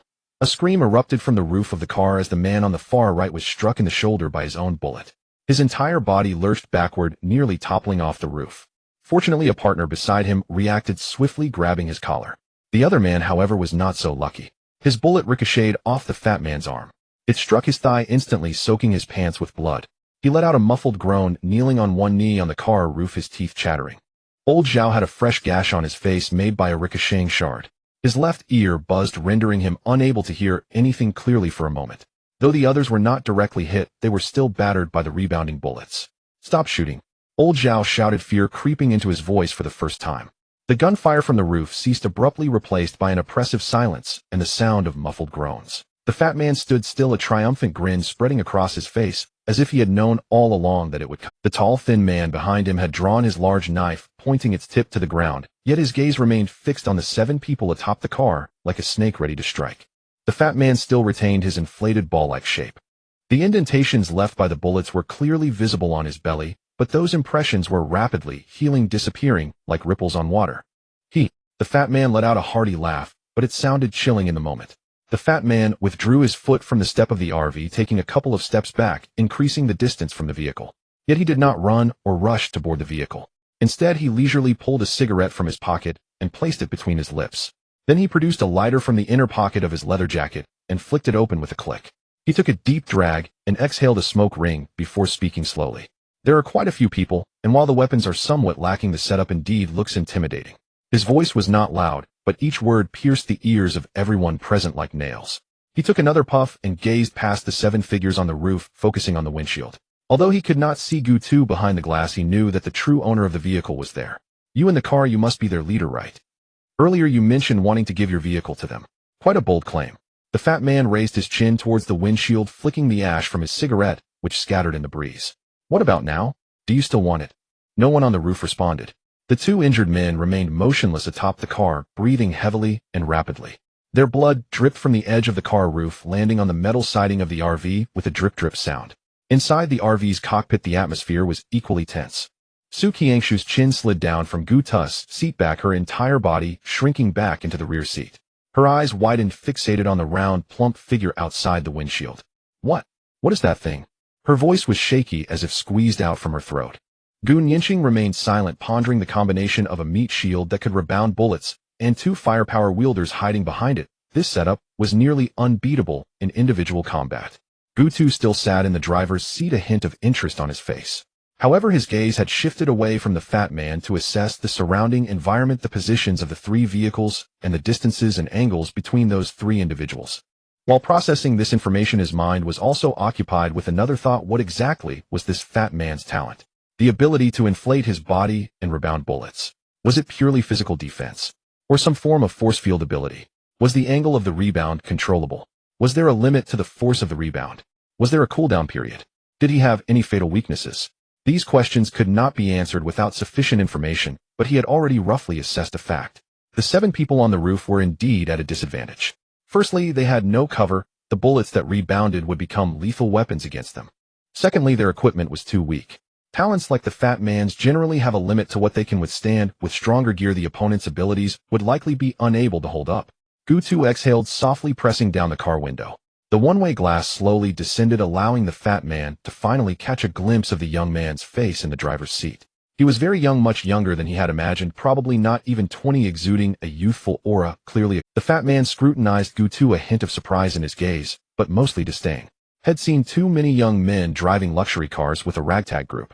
With the cigarette perched at the corner of his mouth and his hands stuffed in the pockets of his leather jacket, the fat man tilted his head to look at Gutu and laughed. "Oh, you finally decided to come down. I thought you were going to hide in the car for the rest of your life." He then stifled his laughter, his expression darkening. "Let me say it again. Do you understand the rules? Once you enter the territory of my 3 brothers, both the toll and protection fees must be paid." He pointed at the fat man. "You can see for yourself that your scrap metal is of no use to us, but I am a reasonable person and do not wish to make things absolute." He took the cigarette from his mouth and tossed it to the ground, extinguishing it with his military boot, then looked up at Gutu in the driver's seat, waiting for the young man's response. Gutu did not rush to get out of the car, nor did he hurry to speak. He leaned back in his seat, his calm gaze sweeping past the windshield to the 7 people on the roof. He could guess their expressions without even looking: panic, confusion, helplessness. It made sense they were not a regular army, but a hodgepodge assembly. Outside the car, the fat man waited for several seconds. Seeing Gu Tu's lack of response, his patience began to wane. He exchanged a glance with the fat man, who understood and took a step forward. Though the step was not heavy, everyone on the roof retreated, half a step in unison. The fat man's belly glistened in the sunlight, and the indentations left by the bullets had completely healed. His skin was smooth as if nothing had ever happened. He smiled amiably, resembling a benevolent Maitreya Buddha, but at that moment no one found him to be gentle. I will give you all one more chance. Everyone, put down your weapons, get out of the car, leave the vehicle behind, and leave half of your supplies behind while you leave. The fat man's voice turned cold. He paused and added, this is the final bottom line. The roof fell silent. The tall, thin man remained silent, but the large knife in his hand gleamed coldly in the sunlight. The 7 people on the roof of the car held their guns tightly, staring down at the 3 individuals below, ready to retaliate at the slightest movement. Could this young man, who looked like a college student, withstand the 3 monsters opposite him? The Golden Chain also seemed to think the same.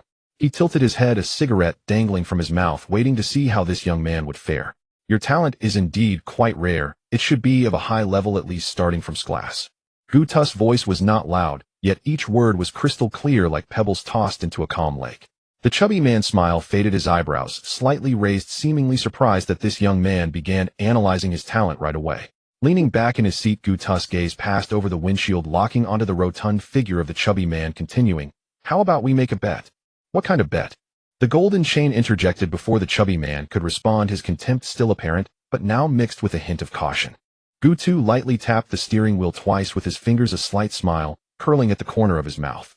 If you can withstand a shot, we will pay whatever is due. If you can, I happen to need a few lackeys.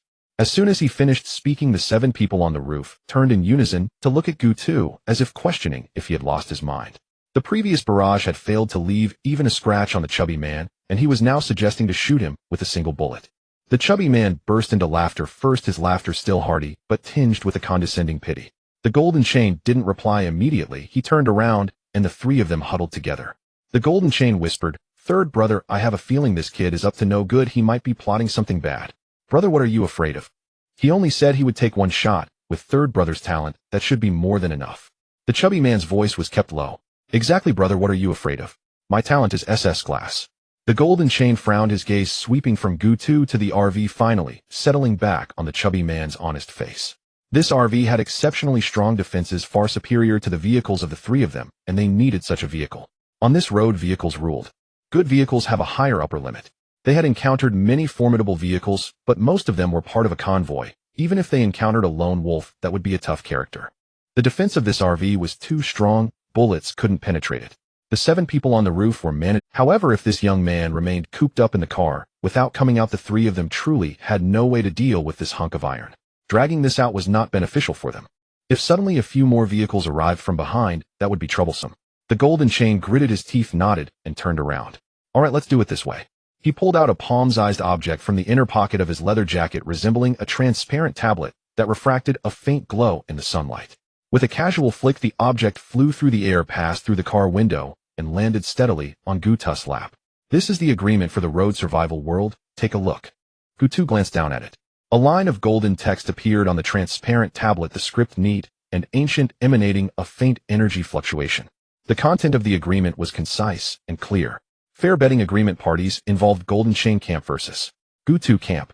Bet content: chubby SSS withstands Gu Tu. One shot. Bet result: determination. If the chubby man is knocked down, automatically triggering the fate of the blade, then the chubby man, Golden Chain, and the tall thin man will unconditionally become members of Gu Tu's camp, never to betray, with violators facing soul obliteration. If the chubby man is not knocked down, still maintains standing and mobility, then Gu Tu's camp will surrender all resources and vehicles, and the people may leave. Once signed, the agreement is bound by the rules of the road survival world and is irrevocable. Note: during the betting period, the others will be in a state of ceasefire. In ceasefire state, no attacks or equipment skills can be used. Gu Tu's gaze lingered on the words SS class talent for a moment. The curve of his lips did not change, but something flickered in the depths of his eyes. He did not hesitate, pressing his finger down on the transparent tablet. A golden light erupted from the tablet, transforming into countless tiny light spots that split into 4 streams. One stream entered Gu Tu's chest, while the other 3 floated out the window and into the bodies of the chubby man and his companions. The agreement took effect and could not be altered. The 7 people on the roof exchanged glances. Lao Zhao's left ear still buzzing, but when he saw the golden light, the expression on his face became extraordinarily complex. He had seen this thing before. It was the iron law of the road survival world. No one could play tricks before. The chubby man's expression was quite relaxed. He even patted his belly, making a thump-thump sound, as if he were beating a drum. "Come on, young man, let me show you the worth of SS glass talent." The chubby man chuckled, taking 2 steps forward, his legs slightly apart, assuming a not-so-standard but steady horse stance. The golden chain stepped back a few paces, hands in pockets, a smile reappearing on his face, as if to say, everything is under control. Everyone was watching Gutu. His movements were neither hurried nor slow, making steady sounds as he stepped on the ground. He did not pick up any weapon. His hands naturally hung at his sides, walking a few steps toward the chubby man, stopping about 10 meters away. This distance was neither too far nor too close. The chubby man tilted his head, watching Gutu, and when he saw him empty-handed, he laughed. "Where's your gun? You aren't planning to punch me, are you?" Gutu did not respond, his right hand lifted. All eyes focused on that hand. The golden chain smile slightly faded, and the tall, thin man's body leaned forward slightly, like a coiled snake ready to strike. The breaths of the 7 people on the roof came to a stop. A blue-purple sniper rifle appeared out of thin air in Gutu's right hand. This was the Thunder God heavy sniper, capable of blowing apart the armor plating of vehicles with a single shot. The chubby man glanced at it and laughed. Just this. The golden chain also laughed. He had seen too many people brandishing flashy weapons, only to end up embarrassed before the chubby man's belly. Gutu ignored their reactions, raising his right hand and aiming the rifle at the chubby man's chest. At the same time, Gutu installed a chip onto the Thunder God heavy sniper. A special explosive chip. The chubby man's smile remained, but the muscles in his body began to tense slightly. A faint metallic sheen started to appear on his skin, indicating that his talent was activating. His body swelled, skin becoming extremely elastic, and a layer of energy field formed on its surface that could rebound physical attacks. Not even a rocket could penetrate. Oh, what could a sniper rifle do to me? The chubby man even had the leisure to turn his head and wink at the golden chain, signaling, "Watch closely, let me show you what strength looks like." The moment the trigger was pulled, the world seemed to be muted. There was no gunshot. Or rather, everyone's ears could not catch that sound in time. A blue-purple beam of light shot forth from the gun's muzzle, no thicker than a thumb, yet dazzling enough to be blinding, as if tearing a piece of the sky away. The beam struck the rotund man's chest. Then everyone witnessed the scene. The man's body flew backward like a ball kicked at full speed, both feet leaving the ground. His back smashed through a section of highway guardrail 5 meters behind him. The iron pipes of the guardrail twisted like dough, yet his body showed no signs of stopping. He continued to fly. 10 meters, 20 meters, 30 meters. The rotund man plowed into the ground like a cannonball, carving out a charred trench. The asphalt of the road was forcefully overturned by his body, with gravel and black smoke splattering to the sides. His clothes had long since shredded, revealing skin that glimmered with a metallic sheen, but that sheen was visibly fading. The big gold chain hung open-mouthed, oblivious to the smoke that fell from his mouth. The tall, thin man had his neck twisted at an incredible angle, staring intently at the direction in which the rotund man flew. 50 meters. The rotund man finally came to a halt. He lay on his back in the middle of the road, beneath him a half-meter-deep pit. The surrounding asphalt cracked radiantly, as if struck by a meteor. The metallic sheen on his chest had completely vanished. In its place was a fist-sized indentation, the edges of the pit covered with fine cracks resembling shattered ceramic. The rotund man stared wide-eyed at the sky, his mouth opening and closing like a fish floundering on land. He wanted to speak, but only a raspy wheeze emerged from his throat. The big gold chain suddenly turned around, looking at Gutu. Gutu still held the shooting stance, the muzzle of the Raijin sniper rifle glowing faintly red, a wisp of smoke drifting from the barrel. The defeated faction of the big gold chain. The agreement has taken effect. The moment the system prompt fell, golden light simultaneously illuminated the chests of the big gold chain, the rotund man, and the tall, thin man. The light emanated from their flesh as if someone had lit a lamp inside them. The golden light flickered through. The rotund man's body jolted violently, the indentation on his chest bulging at a visible rate, the cracks healing, and his skin returning to its original state. However, his expression was even more unpleasant than before, because the golden light did not merely heal his wounds, but also etched something deep within his soul. A sense of indescribable bondage gripped him, like countless fine needles piercing his marrow, or as if an invisible hand was clutching his heart. The face of the big gold chain turned pale. He felt it. The power of the agreement was taking root deep within his consciousness, like an everlasting. The tall, thin man struggled against that force, but his resistance lasted barely a second before being crushed by the power of the agreement. On top of the vehicle, the 7 people were utterly stunned. Old Zhao's mouth twitched. He instinctively touched his still painful left ear, then turned to look at Old Li beside him, who was also looking at him. The looks in their eyes conveyed the same message. What the hell is this monster? Xiao Wu's hands were still trembling, not from fear, but from excitement. His eyes sparkled like two stars fixated on Gu Tu's back, his lips quivering for a long time, before he finally blurted out, "Old Zhao, did we team up with the right person?" Old Zhao did not answer, for he too did not know how to respond. On the highway, the rotund man crawled out of the pit, moving slowly like a rusty robot. He looked down at his chest, then lifted his gaze to the distant Gu Tu, whose honest face had completely lost its previous ease. He opened his mouth, his voice dry, like sandpaper rubbing together. "What level is this gun really?" Gu Tu put away the Raijin sniper rifle, and the gun vanished as mysteriously as it had appeared. He patted off non-existent dust from his hands, turned towards the RV, and said while walking, "It's just a gun that possesses absolute true damage." The rotund man's eyes widened in disbelief. Just a gun that possesses absolute true damage. That's quite the boast. Even the Monkey King can't brag like that. Gu Tu had reached the vehicle door. He paused slightly, turned his head, the sunlight casting a sharp line of light and shadow across his profile. "Your talent is indeed strong enough to rebound all attacks, but the limit of that rebound should be related to your attributes." The big gold chain's pupils shrank suddenly. He understood. This young man had been calculating them from the very beginning. Not through brute force, not through luck, but through an understanding of the essence of talent. No matter how strong the rotund man's defense was, it was still built upon a physical law energy field. And his true damage explosive sniper rifle was precisely designed to dismantle such physical defenses. This was not gambling. This was a dimensional strike. The big gold chain swallowed hard, glancing at the rotund man, who was also looking at him. Both of their gazes carried a complex emotion.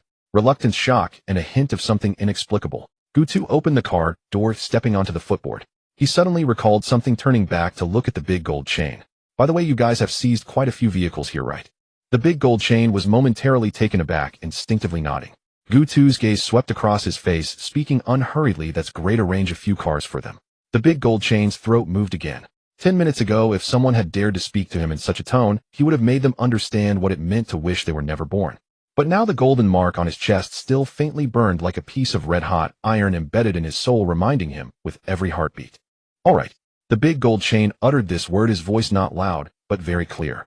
The rotund man stood behind him, his clothes almost shredded, with only a few strips of fabric hanging on, looking extremely disheveled.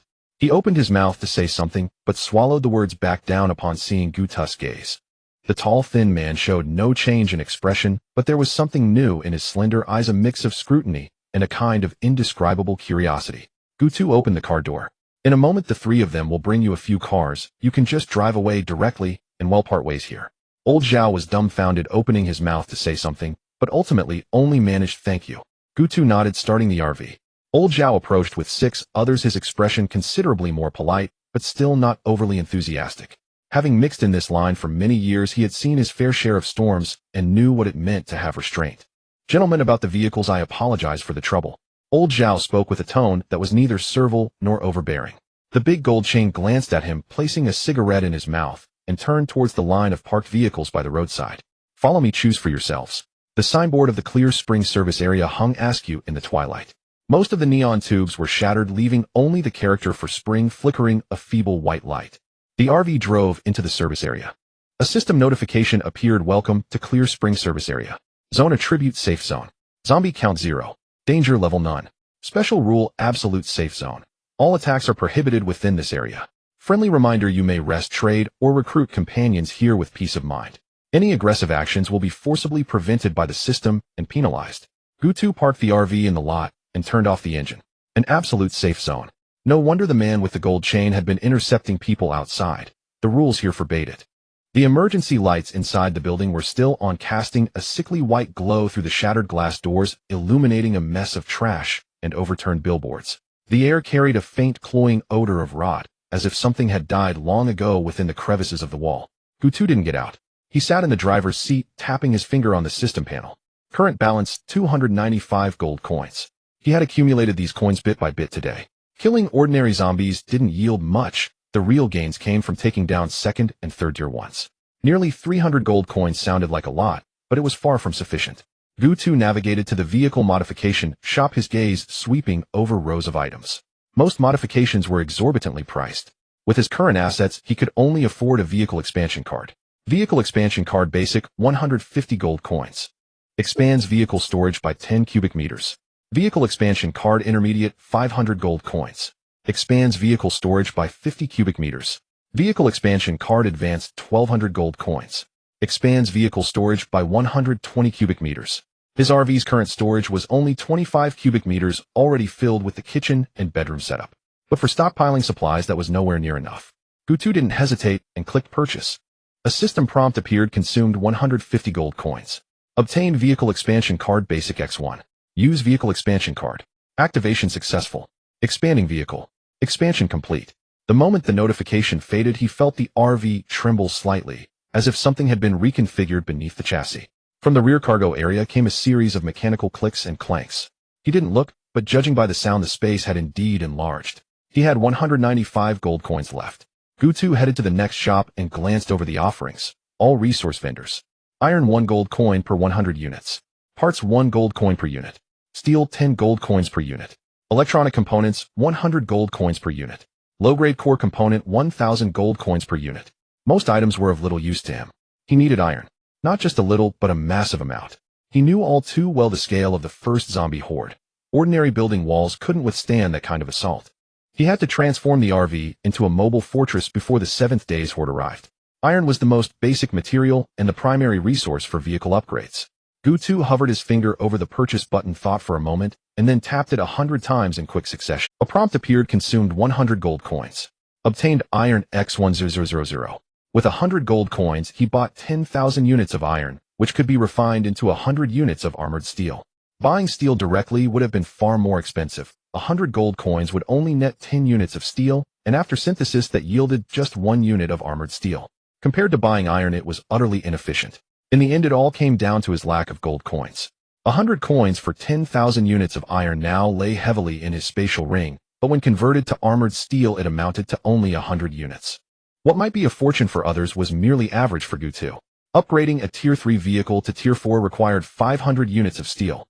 If he opted for reinforced upgrades, he would need 500 units of armored steel. To leap 2 quality tiers at once, transforming the RV into a mobile fortress capable of withstanding a small-scale horde. The required resources would be astronomical. This pittance wasn't even enough to fill a crack. Money flowed like water, no like a flood bursting through a dam. He exited the shop interface and looked up at the sky. The sun had completely sunk below the horizon, leaving only a final smear of dark crimson afterglow. The service area's streetlights had long gone out, leaving only a few emergency lights in the building stubbornly shining, casting the parking lot in a half-lit gloom. The wind had picked up since daytime, carrying the rustling sound of something being blown in the distance. Occasionally, the hoarse growls of zombies drifted from the direction of the highway, neither near nor far. Gutu rose from the driver's seat, crossed the cabin, and entered the living area in the back. Gu Nianqing was sitting at the fixed folding table, engrossed in a novel. Gutu glanced at the title, Road Survival from Tourist RV to Apocalyptic Catastrophe. He cast a sidelong look at Gu Nianqing. You're still reading novels. You're the first person in this world to do that. Hearing him, she looked up. So what? I've got several novels saved. Want to read one? Gutu was taken aback for a moment. No thanks. I'd rather kill zombies and earn gold coins. I just bought some materials and I don't have much left. He sat down across from her and casually took a sip of water from the cup on the table. Gu Nianqing didn't ask further, simply nodding. She wore a dark gray hoodie, the hood down her hair, casually tied back with a few stray strands falling by her face. The white emergency light illuminated her features, making them appear more sculpted and cooler than in daylight. Gu Nianqing tilted her head toward the window. Those 3 have been standing outside for a while. Looks like they want to talk to you. Gutu followed her gaze. Through the window, he saw the man with the gold chain and his 2 companions standing about 5 or 6 meters from the RV. The fat man had somehow found a wrinkled olive green jacket to put on. The zipper was only half drawn, revealing the still slightly reddened skin on his chest. The gold chain man was smoking a cigarette, while the tall, thin man stood at the edge, hands in his pockets, expressionlessly staring into the distant darkness. None of them spoke. They just stood there as if waiting for something. Gutu watched for a couple of seconds, then opened the car door and stepped out. The night wind hit him damp and chilly, causing the awning beside the door to flap noisily. Seeing him descend, the gold chain man stubbed out his cigarette and took 2 steps forward. They stood facing each other less than 2 meters apart. The streetlights were off, only the pale light spilling from the service area building and the last remnants of twilight stretched their shadows long and thin. The gold chain man was silent for a few seconds before speaking. His voice was low, a bit hoarse, as if roughened by years of smoking, and deliberately lowered. Gutu, "It'll be straightforward." Gutu didn't respond, waiting for him to continue. "The agreement's signed. It's set in stone, and no one can change it. From now on, whatever you say will follow. That's the rule, and I get it." The gold chain man's expression was complex. Whether it was submission or resignation was hard to tell, but at least it was earnest. He paused, as if organizing his thoughts or bracing himself. "But I have my bottom line too. Absolute personal freedom. That's non-negotiable. Aside from the tasks you assign, what I do and where I go on my own time is my own decision." Gutu looked at him, his expression unchanged. The man with the gold chain continued, "We need to leave here and find a convoy. The zombie tide will arrive in 2 days, and our vehicle won't be able to withstand it. We need to find a large convoy to take shelter." His tone was flat when he said this, lacking any hint of probing or seeking approval, more like stating a decision that had already been made. Gutu nodded, his expression as if he had known this would be the case. He extended his hand, tracing a finger through the air, and a translucent system panel appeared before the three of them. "Add me as a friend so we can contact each other when needed." The man with the gold chain was momentarily taken aback, then quickly reacted, raising his hand to tap on the panel. The fat man and the tall, thin man followed suit. 3 friend requests were sent almost simultaneously. Gutu glanced at the IDs of the 3. The ID of the man with the gold chain was gold chain lightweight, the fat man's ID was meat shield not meat, and the tall, thin man's ID was bamboo pole not thin. Gutu's lips twitched slightly. The style of these IDs was quite uniform, hard to say whether it was casual or intentional. He clicked to accept. The avatars of the 3 appeared in his friend list. Gutu closed the panel, looking at the man with the gold chain, his tone casual, as if discussing an inconsequential matter. "All right, I agree to all your requests, but I have one condition." The man with the gold chain's gaze tightened slightly, instinctively stiffening his back. Gutu said, "Wherever you go, collect any iron you see for me, no matter how much. Take as much as you can carry. I generally won't ask you for other things." The man with the gold chain frowned. Iron. In this world, iron had little use except for initial upgrades of vehicles, otherwise it had no significant purpose. However, Gutu's tone suggested he wanted not just a little, but as much as possible. He couldn't understand why a lone traveler in an RV would need so much iron. But he didn't ask. "All right," the man with the gold chain simply said. The fat man behind him opened his mouth, wanting to say something, but swallowed it back. He glanced down at the skin on his chest, which still ached faintly. He recalled that gunshot. The power of that shot couldn't be withstood merely by accumulating defense. That shot shattered not only his defenses, but also all the pride he had as a talent awakener. The tall, thin man remained unresponsive, merely pausing for a second longer on Gutu before looking away. The 3 turned and walked toward the roadside. Their vehicles were there, and they had all switched to new ones each. Gutu stood still for 2 seconds, then turned to walk toward the RV. The door was not closed, and Gun Yinching leaned against the doorframe, arms crossed, seemingly lost in thought. The night wind lifted the loose strands of hair from her forehead, and the emergency light from behind cast a thin white outline around her figure. "Did you ask them to help you collect iron?" she asked. Gutu stepped onto the vehicle, nodding as he passed her by. "Yeah, they might as well do something useful while they're idle. Besides, asking them to help collect some iron is something they'd be more than happy to agree to." Gun Yanking's gaze shifted from his face to the direction where the 3 vehicles had disappeared, lost in thought. Inside the service area, Lao Zhao was seated at a large table with 6 others. Gutu approached with 2. The 3 sat down at the table. Gutu looked at Lao Zhao, his voice low but direct. "What are your plans?" Lao Zhao's fingers lightly tapped on his knee, as if weighing his words. He thought for a moment, then spoke with a steady voice. "We plan to stay here for a while." He glanced out the window at the night sky, his gaze somewhat distant. "This service area is positioned decently, not too far nor too close to the highway. Most importantly, it's a safe zone. If we can avoid the zombie tide, that would be even better." His tone was sincere when he said this, lacking any feigned humility or pretense. He was well aware of his group's capabilities. Among the 7 ordinary people, only 3 had talents, and none possessed particularly strong offensive or defensive abilities. Sending them to confront the zombie tide head-on would be seeking death. However, finding a place to hide and staying put, relying on the existing structures and limited supplies of the service area to survive the tide, still held a glimmer of hope. Gutu glanced at him, nodded, and said nothing. There was no need to speak because he knew Lao Zhao was telling the truth. The capabilities of these 7 people were evident. They needed to be cautious even with the ordinary zombies in the service area, let alone the tide. Hiding and developing cautiously was indeed their best choice, the only way out. Seeing Gutu nod, Lao Zhao's shoulders relaxed slightly, as if he had sighed in relief. He knew that if they could follow Gutu, their chances of survival would greatly increase. But he was also keenly aware that he didn't have the right to speak up. The 7 of them were just a burden. A powerhouse like Gutu didn't need any burdens. Being given a few vehicles was already kindness beyond measure. Outside the service area, the RV's engine rumbled low, its tires rolling over the broken asphalt, stirring up a cloud of dusty debris. Gu Nianqing sat in the driver's seat, hands gripping the steering wheel, her gaze calmly fixed on the road ahead. Her driving skills weren't particularly good, but on this road where hardly any other vehicles could be seen, as long as she didn't drive into the ditch by the roadside, there wouldn't be any issues. Su Qianxue sat in the passenger seat, the Thunder God sniper rifle placed across her lap. Gu Tu sat in the back seat, his body sinking into the spacious chair, eyes half closed. He wasn't sleeping, but examining the system panel. Gu Tu opened the world channel. The world channel was bustling, or rather very noisy.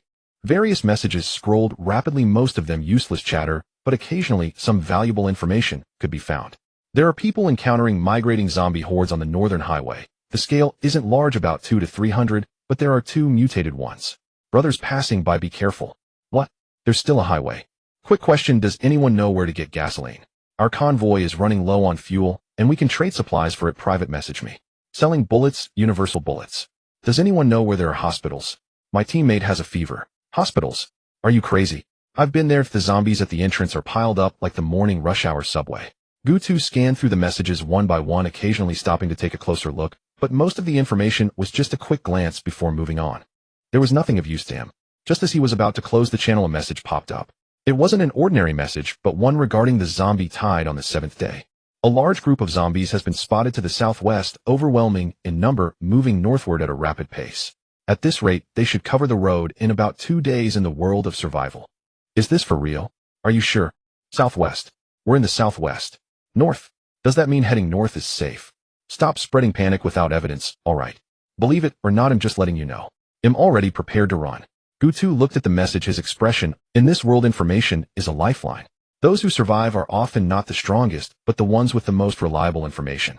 He glanced at the world channel for a few more seconds, confirming there was no more valuable information, then turned off the panel. The sky outside was growing darker. The sun had already sunk below the horizon, leaving only a dark red twilight on the edge of the sky, as if something had burned it. The scenery on both sides of the road was becoming blurred. It's getting dark, Su Qianxue stated the obvious, but her tone was not one of merely stating the weather, it was more a reminder. The weapon system atop the RV was ready. The 11 barrels of the Closian weapon pointed silently at the sky, a faint cold light flowing along the barrels. The twin-barreled cannon was angled slightly lower, aimed at the rear of the vehicle, ready to respond to any threats that appeared ahead. The night descended like a heavy black cloth, pressing down from all directions. The headlights of the RV cut through the darkness ahead, casting beams of light upon the shattered pavement, creating long shadows. The wilderness on both sides of the highway was completely indistinct.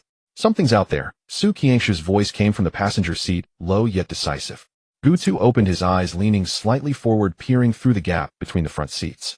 At the end of the road, in the darkness where the headlights couldn't reach, something was moving. Not one or two, but a multitude. Those shadows surged in the darkness like black waves during a tide, slowly, yet steadily pressing towards the RV. The headlights barely illuminated the first few ahead, their faces flashed in the light. Zombies. No, not ordinary zombies. Gu Tu's eyes narrowed slightly.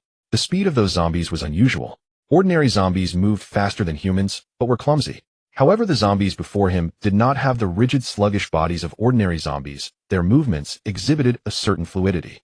Second-tier zombies. Gu Tu quickly made the judgment in his mind.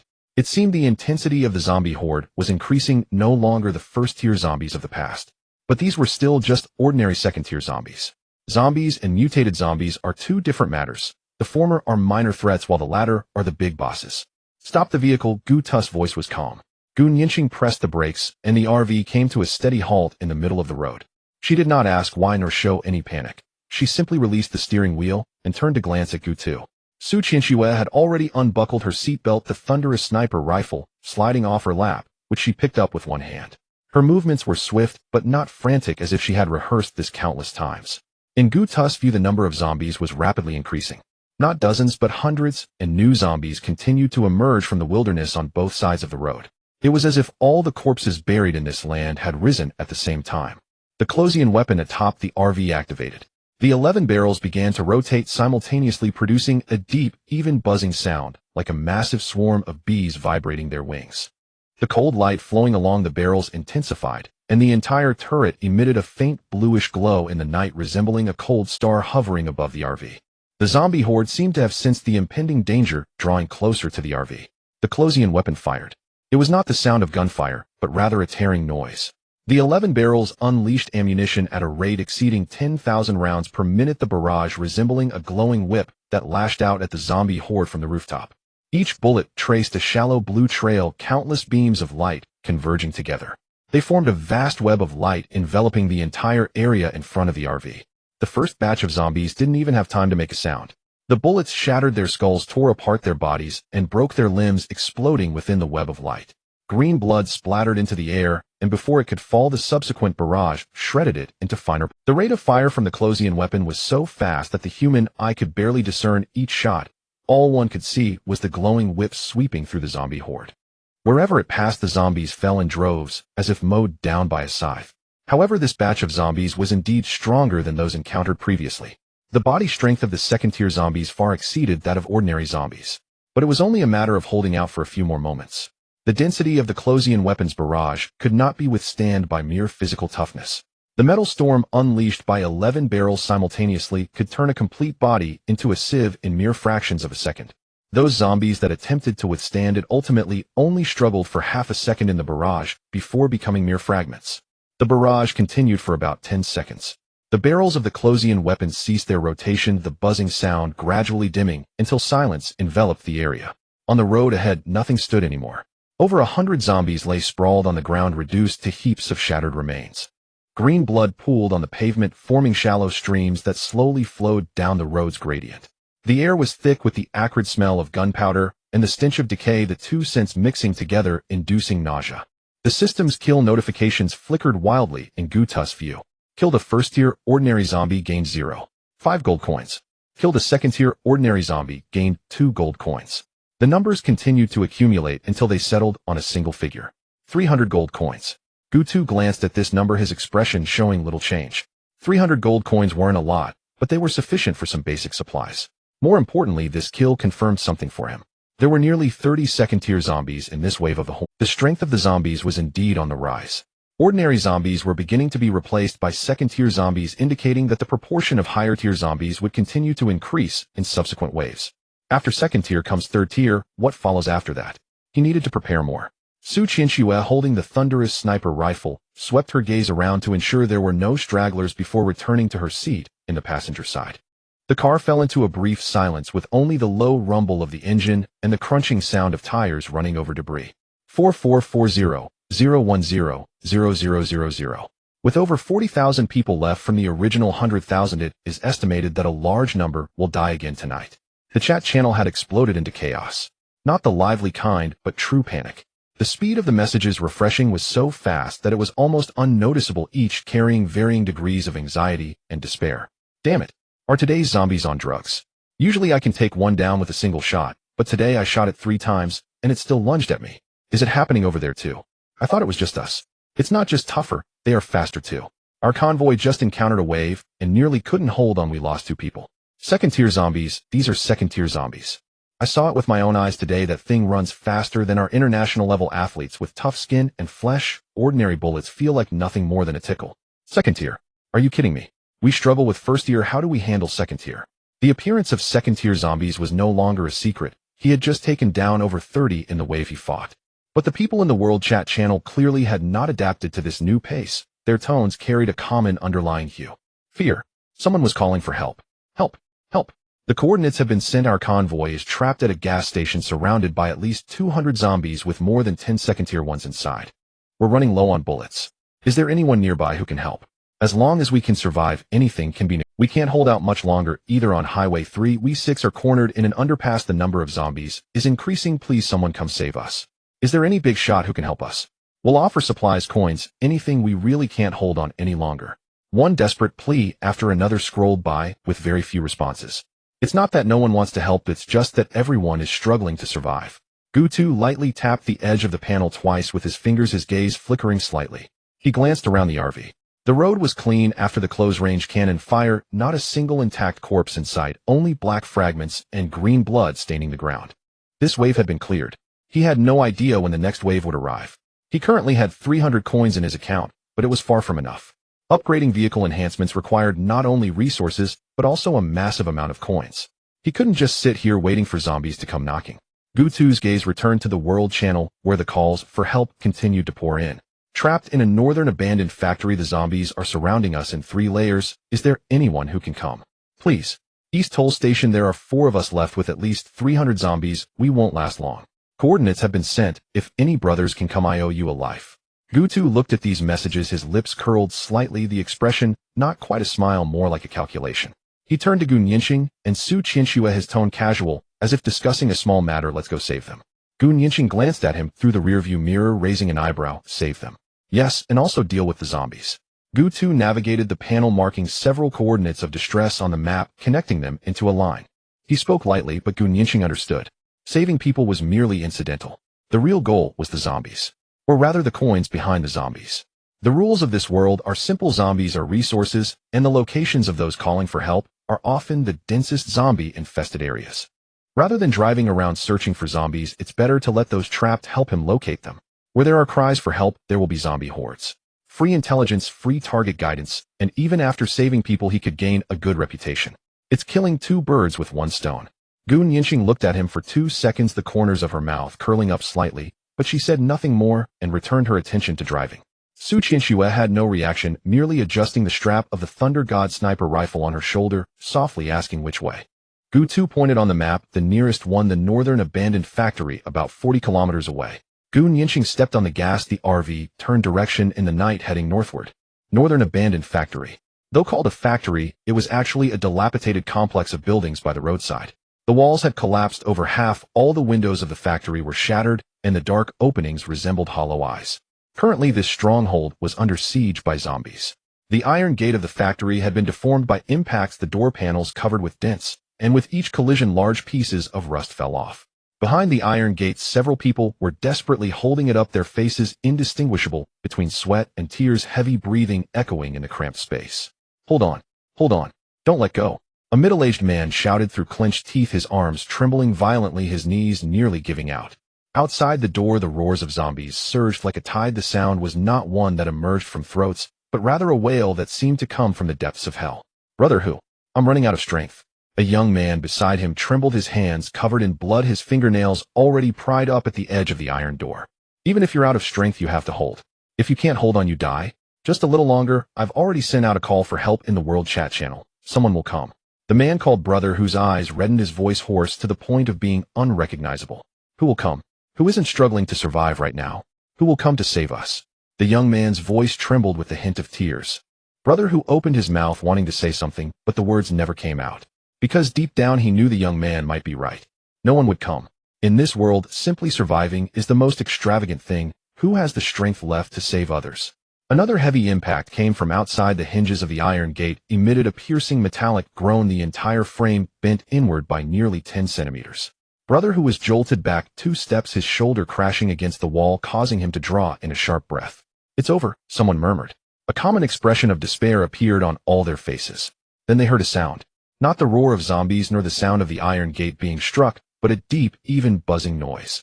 The sound came from afar, growing closer, as if something was rapidly approaching. Brother Hu suddenly raised his head, looking out through the shattered window. In the night, a beam of bright headlights pierced through the darkness. Behind the headlights was a massive silhouette. An RV was charging towards them at an incredible speed.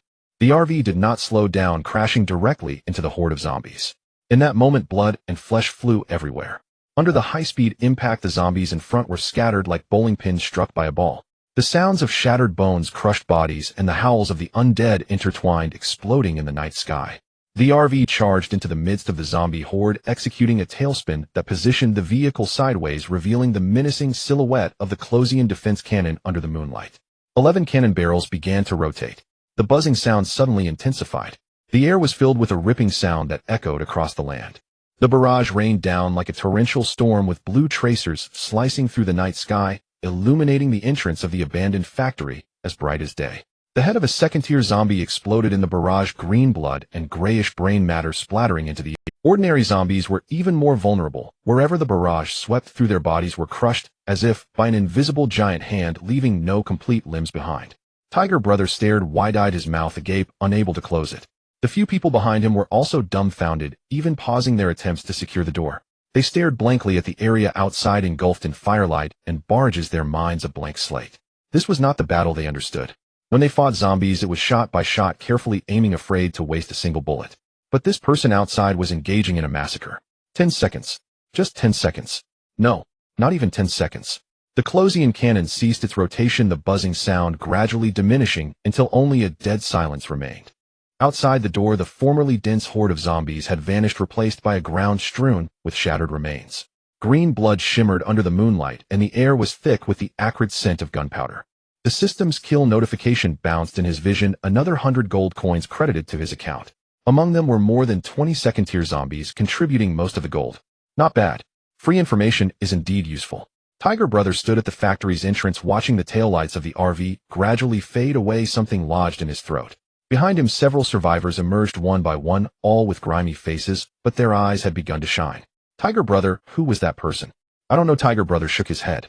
But he remembered that RV, remembered the feeling of being pulled back from despair. He glanced down at the world channel. The rescue message marked North Abandoned Factory was still there. He took a deep breath and typed a line: "The North Abandoned Factory has been freed thanks to a certain big shot in an RV. I don't know his name, but this life was given by him." Gutu was sitting in the back of the RV, scanning through the marked rescue coordinates on the map one by one. North Abandoned Factory completed. East Toll Station next. South Highway Bridge No. 3 next. He linked these coordinates together, estimating the route and time in his mind. If all went well, he could cover all these rescue points before midnight. Each rescue point was a pile of free gold. The RV sped through the night, the beams of its headlights cutting through the darkness like a sharp knife. Gu Nianqing drove with a faint, elusive smile at the corner of her mouth. She probably guessed what Gutu was plotting, but she thought it was quite good. Whether saving people or earning gold coins, at least the people in this vehicle were still alive. Su Qianxua sat in the passenger seat, the god of thunder heavy sniper resting on her lap, her gaze fixed vigilantly outside the car window, alert for any potential threats. Time passed second by second. East Toll Station cleared. South Highway Bridge No. 3 cleared. West Gas Station cleared. At each rescue point, Gutu executed the same operation. Drove in the Closian cannon, swept across 10 seconds to resolve the battle, then glanced to see if there were any survivors turning to leave after confirming someone was alive. He didn't deliberately keep track of how many people he saved, nor did he check the world channel for the tearful messages of gratitude. He only knew one thing: his gold was increasing. 500, 800, 1,100. In the world of highway survival under the night, countless people fell into despair, but in areas swept by Gutu, despair was torn open. No one knew his name, but everyone remembered that RV and that Closian cannon. The West Gas Station was Gutu's last target for the night. Gutu glanced at the time of the message: 20 minutes ago. 20 minutes. In this world, a lot can happen in 20. The RV turned a corner on the highway, heading toward the destination in the distance. It was a medium-sized gas station built at an intersection, with the convenience store's doors and windows boarded up. Several zombie corpses lay at the entrance, but they were not shot dead. They seemed to have been trampled to death. Gutu frowned. Drive-through crashed directly in. Gu Nianqing stepped on the gas pedal to the floor. The RV roared as it charged toward the gas station's entrance. The iron-barred gate collapsed inward under the RV's impact like it was made of paper, the sound of twisting metal exploding in the night sky. The headlights illuminated the interior of the convenience store. It was a scene of devastation. In the corner of the convenience store, 2 human corpses were piled on top of each other with clear bite marks on them. The flesh around the wounds had been completely gnawed away, exposing white bones. They still clutched knives and steel pipes in their hands, but there was no blood on the knives. This indicated they hadn't even had time to fight back. Gutu's gaze shifted from the corpses, scanning the surroundings of the convenience store. Where are the people? Just as the words left his mouth, a deep growl echoed from the depths of the gas station. Then came a second, a third, and more and more. The sounds came from behind the gas station, from the roof of the convenience store, pouring out from the dark corners. A horde of zombies surged from all directions, their numbers far exceeding any previous rescue point. There were at least over 100, with nearly half being second-tier zombies that were noticeably larger. Gutu's eyes lit up. Over 100 zombies, 50 or 60 second tier. This was going to be another significant income. Don't waste time, Gutu said. Gu Nianqing backed the RV up a dozen meters, stopping in the open space in front of the gas station. The firing range of the Closian cannon was fully opened, with 11 barrels aimed at the approaching horde. The buzzing sound began to rise. The horde of zombies rushed toward the RV like sharks sensing blood. The second-tier zombies moved with astonishing speed, running on all fours like beasts, and in the blink of an eye, they reached the Closian cannon. The rotation speed of the cannon barrels reached its limit. The sound of the air tearing apart resounded through the night sky. The barrage descended. The first second-tier zombie was blown apart in the barrage. Ordinary zombies were even more fragile. Wherever the barrage swept through their bodies were like those stuffed into a meat grinder. The density of the horde maximized the efficiency of the Closian cannon, with every shell not wasted. Green blood mist permeated the night sky and shattered limbs and chunks fell to the ground like raindrops. The buzzing sound gradually diminished as the cannon barrels ceased their rotation. Over 100 zombies annihilated. Gutu glanced at the notification of gold coins being deposited, a slight smile, curving his lips. This wave exceeded his expectations as the second-tier zombies alone contributed nearly 200 gold coins. Including the ordinary zombies and some scattered kill rewards, the total income approached 300 gold coins. With his previous accumulation, he now had nearly 1,500 gold coins at hand. Not bad. Indeed, killing zombies yields gold coins quickly. Gu Nianxing steadied the vehicle, while Su Qianxue had already picked up the Thunder God sniper rifle, vigilantly aiming at the surrounding darkness, ensuring there were no stragglers. Gutu pushed open the door of the RV and jumped down. He walked towards the two corpses in the convenience store. Although the person was dead, he wanted to see if there were any usable supplies. In this world, every resource is worth collecting. Just as he bent down to rummage through the backpack on one of the corpses, the sound of a camel bell echoed. The sound of the camel bell grew closer, yet it didn't seem to come from any particular direction, more like it was ringing right beside his ear. Gu Nianxing, controlling the close defense cannon, suddenly aimed the cannon at the source of the sound. However, she was stunned. A figure in a black robe was leading a camel and walking towards him. Though it seemed to be walking, it moved in a way that didn't resemble walking. Gutu also noticed this figure in the black robe. The black-robed individual's pace appeared slow, as if taking a stroll. Yet in an instant he crossed dozens of meters, moving from the edge of the gas station to the entrance of the convenience store. 1 step, 2 steps, 3 steps, just 3 steps. From dozens of meters away, after 3 steps, he stood less than 5 meters in front of Gutu. This visual distortion made Gutu feel an indescribable discomfort, as if space itself had been folded by something. The black-robed person's attire reminded him of a certain entity from his memories. The night merchant. He had encountered him during a minor zombie tide.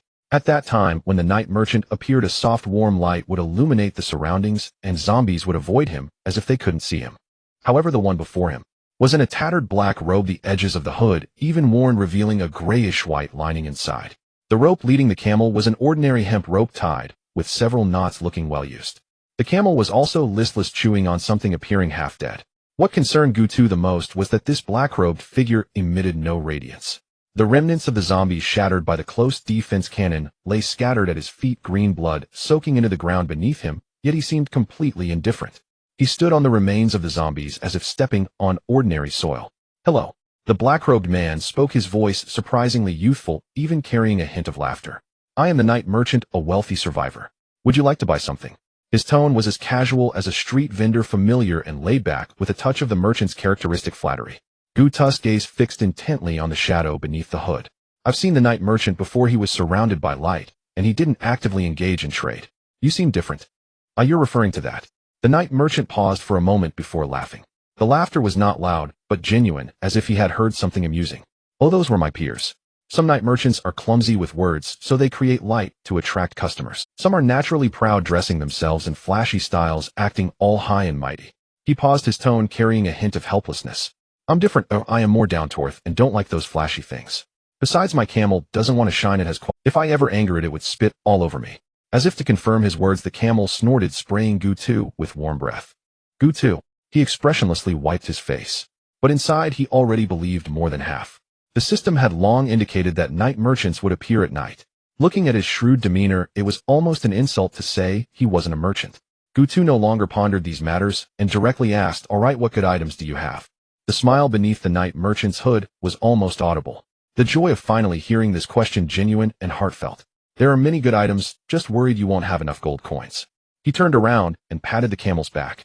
The lazy beast knelt down, revealing a large bundle on its back. The bundle was wrapped in coarse fabric of indeterminate color, tightly secured with leather strings. The black-robed man untied the leather strings with remarkable skill, and in a few moments the coarse fabric fell away. A mobile shelf unfolded before Gutu. It wasn't a delicate display case, but rather a collection of compartments of various sizes that had been folded into this bundle, now spreading out like a peacock fanning its tail. Each layer of compartments contained different items with a yellowed label beside them, neatly inscribed with names and... Gutu's gaze swept across and his breath hitched slightly. First row weapons. Judicator handgun green, 600 gold coins. Bone crusher, shotgun green, 450 gold coins. High explosive grenade pack of 3, 180 gold coins. Second row resources. Military rations 7-day supply 150 gold coins. Purified water 20-liter barrel 50 gold coins. First aid kit with antibiotics 100 gold coins. Third row. Gutus gaze halted. A palm-sized chip lay on a velvet cushion entirely black. Its surface bore dark golden patterns that flowed like veins as if it were alive. Unlimited firepower chip active effect. After activation, weapons require no reloading for 30 seconds, with no overheating or ammunition consumption. Cooldown 24 hours. Price 800 gold coins. 800 gold coins. He continued flipping through. Fourth row equipment. Tactical vest bulletproof 820 gold coins. Night vision goggles monocular 160 gold coins. Then he saw the last row. It was a single compartment larger than the others, marked off with a red string, like a treasured item kept at the bottom. Inside lay a piece of yellowed sheepskin paper, covered in densely packed runes written in gold ink, faintly glowing in the moonlight. The moment Gutu saw the label, his pupils constricted sharply. Talent Scroll Resilience A-Class effect permanently increases maximum health by 30. A 20 damage reduction requirement limited to 1 purchase per person. Talent price 4,000 gold coins. The merchant actually sells talents. An upgrade talent with 30% of health and 20% damage reduction equates to an extra life gained out of thin air. If given to Gu Nianxing or Su Qianxue, their survival capabilities would double. 2,000 gold coins. Gu Tu glanced at his balance of 1,480 gold coins without showing any emotion. He could not afford it. He scanned the prices of other items, his brows slightly furrowing. Gu Tu pointed at the military rations. The prices of your goods are also 50 gold coins per box in the trading channel. Identical. You wouldn't be selling at the trading channel's price, would you? The body of the night merchant twitched slightly. The movement was subtle, but Gu Tu noticed. He was feeling guilty. The night merchant's voice rose slightly. How can it be the same? The trading channel has individual sellers. Who knows where their items have been stored, whether they're damp or expired? These are all genuine goods. Gu Tu picked up the box of rations, flipping it to check the bottom, where the production date and shelf life were clearly marked. Military rations with a 7-day shelf life, valid until 2034. The batch in the trading channel is from the same lot. Even the serial numbers are identical. The night merchant's hand hung in the air, frozen. In the shadow under the hood, it seemed that some expression twitched. Gu Tu set the rations down and pointed at the high explosive grenade. Moreover, the trading channel sells 3 pieces for 170 gold coins. You are selling for 180. 10 gold coins overpriced. The night merchant's voice finally showed a hint of unease. Can 10 gold coins be considered expensive? I have carefully selected these. I guarantee each one is a genuine product from the factory, with a fuse time accurate to 1/10 of a second. Accurate to 1/10 of a second. Do you know what that means? It's like 2 people firing their guns simultaneously. If you are just a moment faster, the other person dies first. So wouldn't I still die just a moment later than the other? The night merchant's eyes widened in anger as he slapped the back of the camel fiercely. Does transportation not have a cost? Do you know how much fodder this beast eats every day? It has quite the appetite, capable of eating 3 pounds in one meal. The camel snorted again, this time aimed at its owner. The night merchant was sprayed in the face, stumbling back in embarrassment, but still did not let go. Gu Tu looked at him expressionlessly. The night merchant remained silent for 3 seconds. Then his shoulders slumped slightly, his voice lowered, carrying a sense of helplessness and grievance after being exposed. All right, you're right, I did raise the price a little bit. He pinched a tiny gap with his thumb and index finger. Just this little bit. I have no choice. Running a business means I have to make some profit. I'm not doing charity right. How about this? If you buy a few more items, I'll give you a discount. Gu Tu watched his guilty yet unwilling demeanor and found it somewhat amusing. This night merchant was like a completely different species compared to the aloof and godlike one he encountered before. One was a deity gazing down upon all. The other was a street vendor. But then again, this world was inherently irrational. Anything could appear. Gu Tu did not rush to buy, instead crouching down to closely examine the items on the shelf one by one. The night merchant did not urge him, standing by while rubbing his hands, occasionally stealing glances at Gu Tu's expression, resembling a vendor waiting for a customer's decision. Su Qianxue and Gu Nianxing had already disembarked from the vehicle. The Thor heavy sniper was casually slung over Su Qianxue's shoulder, her cool eyes scanning the scene at the convenience store entrance. Finally landing on the night merchant and his camel. Night merchant. Gu Nianxing approached with a hint of curiosity in her tone. She had seen him from a distance during a small zombie tide, but that night merchant had been enveloped in warm light, appearing as cold as a statue.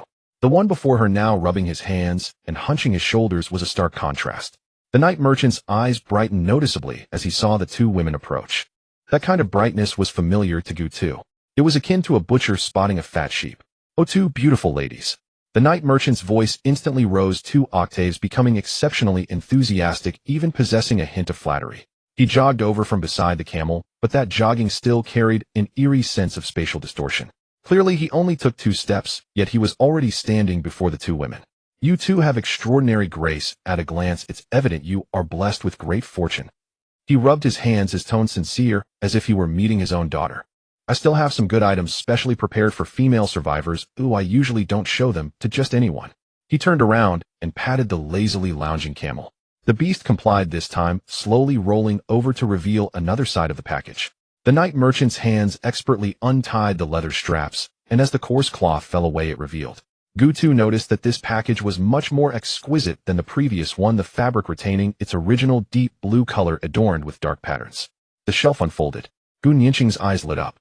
Su Qianxue's eyes also brightened. Gutu leaned in to take a look, raising his brows slightly in disbelief. The shelf was filled with items specifically for women, not ordinary basic supplies, but rather some more upscale. Revitalizing essence, 50 gold coins, silky shampoo, premium 40 gold coins, repair cream, repair type 60 gold coins, antibacterial pads, 2 4-hour, long-lasting 30 gold coins, silk underwear, self-cleaning 80 gold coins. There were also some items Gutu could not name, various bottles and jars. The labels featured various fancy names like Moonlight Soft Skin Lotion and Dawn Shower Gel. Gu Nianqing crouched down, picking up the bottle of revitalizing essence to examine it from all angles. Does this really work? Her voice held a hint of uncertainty, but the light in her eyes betrayed her. In this world, being able to stay clean was already a luxury, let alone skincare. She could no longer recall the last time she used facial cleanser. She could only wash her face with plain water daily, and sometimes even plain water was a luxury. The night merchant hurried over, his tone sincere, as if he were a TV shopping host. It works incredibly well.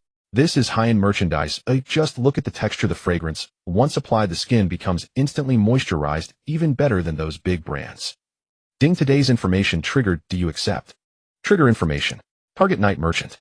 Comprehensive assessment. This merchant uniformly enforces a 500 markup on all goods, reaping 400 illicit profits, and is categorized as a ruthless, opportunistic merchant. Su Qianxue gazed at the translucent panel floating before her and blinked. Then she blinked again. Confirming that she wasn't mistaken, a subtle expression began to appear on her cold face. There was confusion, chaos, and an overwhelming sense of disbelief.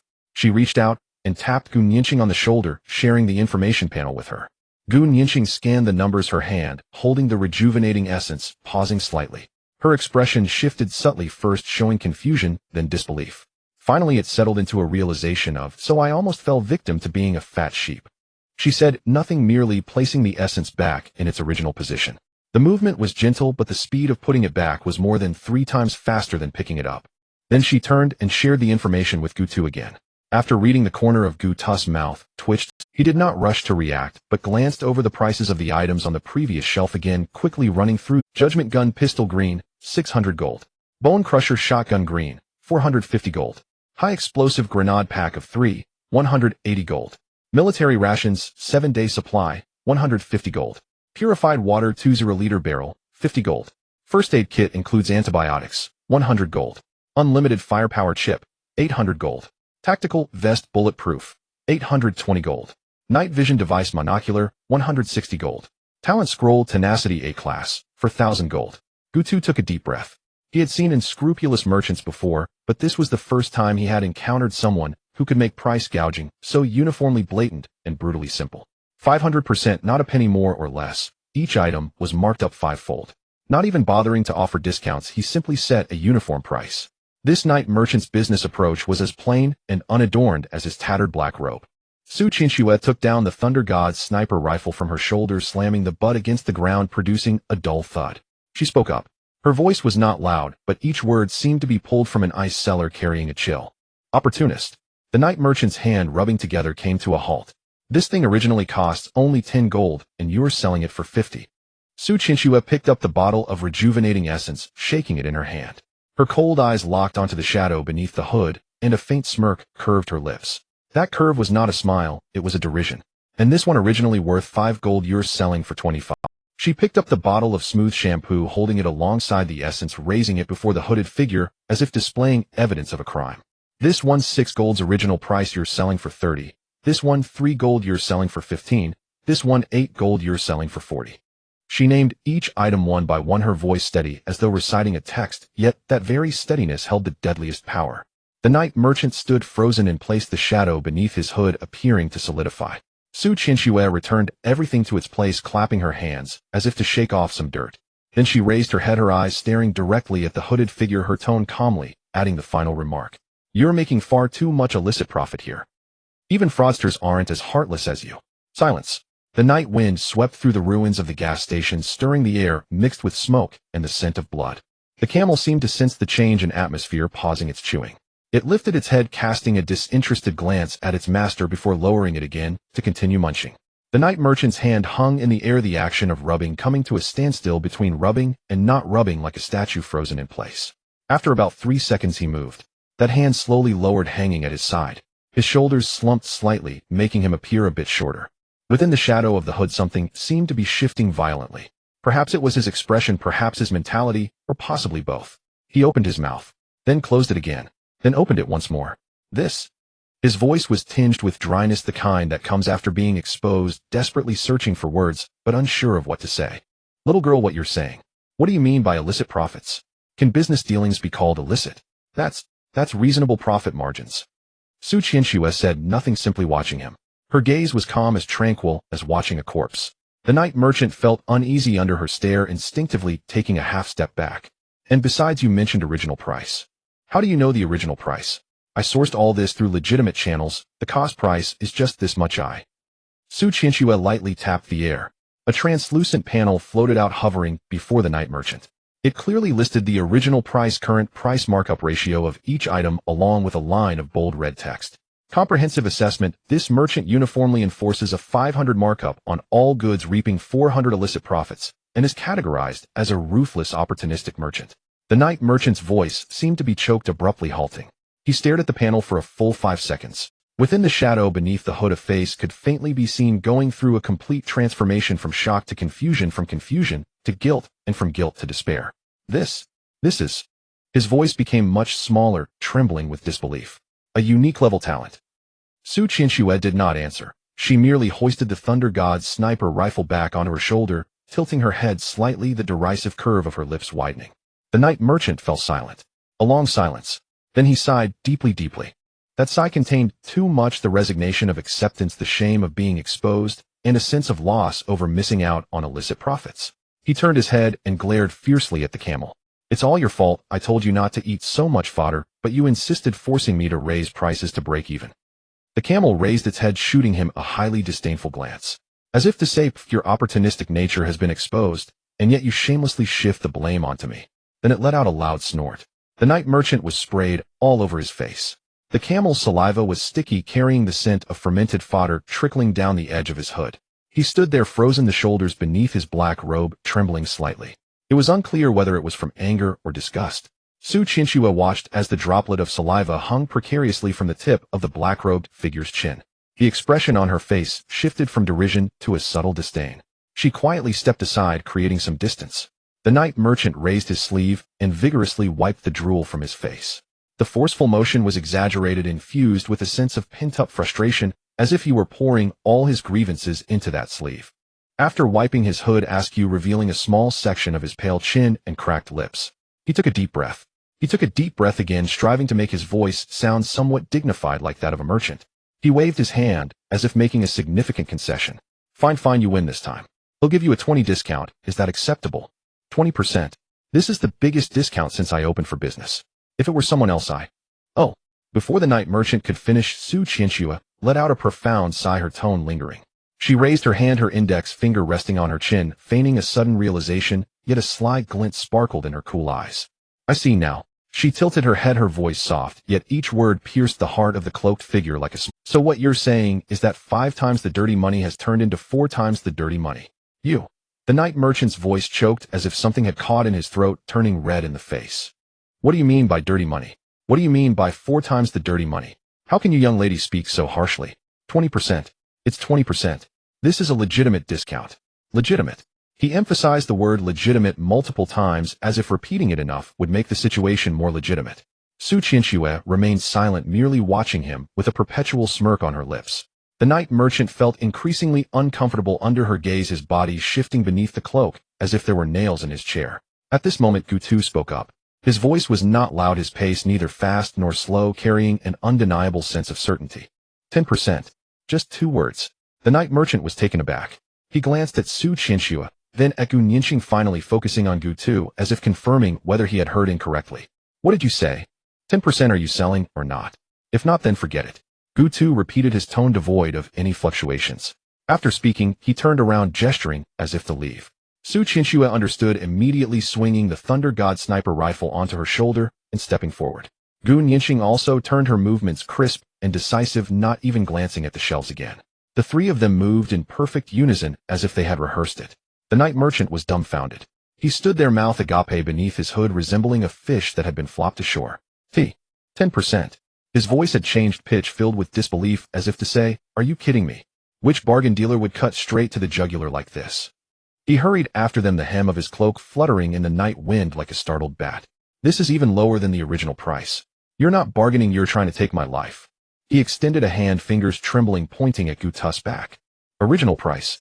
Do you know what the original price is? I have costs even when sourcing through legitimate channels. I have a wife and children to support. You have a wife? You have children? Su Qianxue did not turn her head, her voice drifting over coldly. The night merchant's hand froze in midair. That's not important. Gutu continued forward, showing no signs of stopping. The night merchant grew anxious. He stomped his foot hard, the sound echoing off the rubble beneath. Wait. You all wait. 70%. They'll give you 70% at most. I can't go any lower. If I do, we'll truly be at a loss. I swear to the heavens. As he spoke, one hand pressed against his heart, the other raised high, his expression sincere, as if he were making some kind of sacred oath. If one were to overlook the fact that he had just referred to 5 times the markup as reasonable profit margin, this scene was quite compelling. Gutu halted. The night merchant's eyes lit up as if he had seen hope. Then Gutu turned around, extending a hand with 4 fingers raised. 40%. 40%. You. 40% deal or no deal. If no deal, we walk. You have 3 seconds to decide. Gutu's tone left no room for negotiation, like a cold, unyielding judge. The night merchant's face rapidly changed colors beneath the shadow of his hood. Red, white, green, purple, like a dye shop had opened. His hands clenched into fists, then relaxed, then clenched again, the knuckles cracking.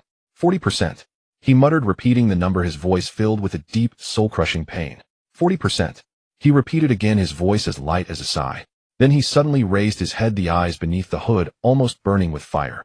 Do you know what 40% means? It means my markup has dropped from 5 times to 2 times. 2 times. I worked hard for nothing. I'm doing charity. I might as well open a relief station. His voice grew louder, more agitated, the body beneath the cloak trembling slightly. The 2 women displayed expressions of extreme shock as this cursed merchant claimed he was doing charity while profiting twofold from dirty money. Gutu looked at him, his expression unchanged. 3. He began to count down. 2. The night merchant jumped up as if his tail had been stepped on. Wait. 40% is not acceptable. Absolutely not. 50%. 50% will work. You can take the items with that. Let's just be friends. In the future, when you come to me, I will set aside good items for you. Priority supply. VIP treatment. He spoke while thumping his chest, wearing an exceedingly sincere smile. That smile was just sincere enough to convey his goodwill without coming off as overly forced. This was the standard merchant smile, the kind practiced countless times. Gutu glanced at him. A calm glance. Then he continued, 1. Deal. The night merchant's voice was almost a roar. Before the word 1 had fully landed, he shouted deal, as if he were racing to answer. He seemed as if something had drained him, his shoulders slumping instantly, the face beneath the hood filled with the word. His lips quivered, the corners twitching, the light in his eyes extinguished in an instant. 40%. Fine, 40% it is. But I have one requirement, you must buy at least 10,000 gold coins worth of goods. 10,000 gold coins. That's not a small sum. Gutu suddenly interjected, I don't have that many The air suddenly fell silent.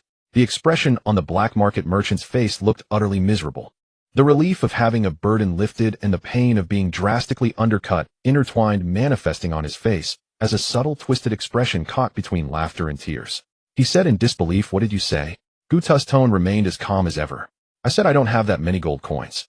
I only have just over 1,000 on me, and am still 9,000 short of 10,000. The black market merchant stood frozen in place. His mouth opened and closed, opening again like a fish stranded on land, making its last desperate struggles. Then his shoulders began to tremble. It wasn't crying, it was anger. You. You. He extended a hand, his fingers trembling like autumn leaves. You want to talk about a discount when you don't even have 10,000 gold coins? I thought you were bargaining fiercely because you had mountains of gold in your pockets. And now you tell me you only have 1,000. His voice rose higher and higher, almost turning into a scream by the end.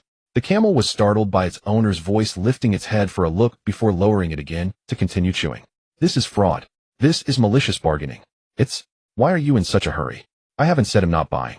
Just give me a moment, and I'll gather enough. Gather money. Where are you going to gather it?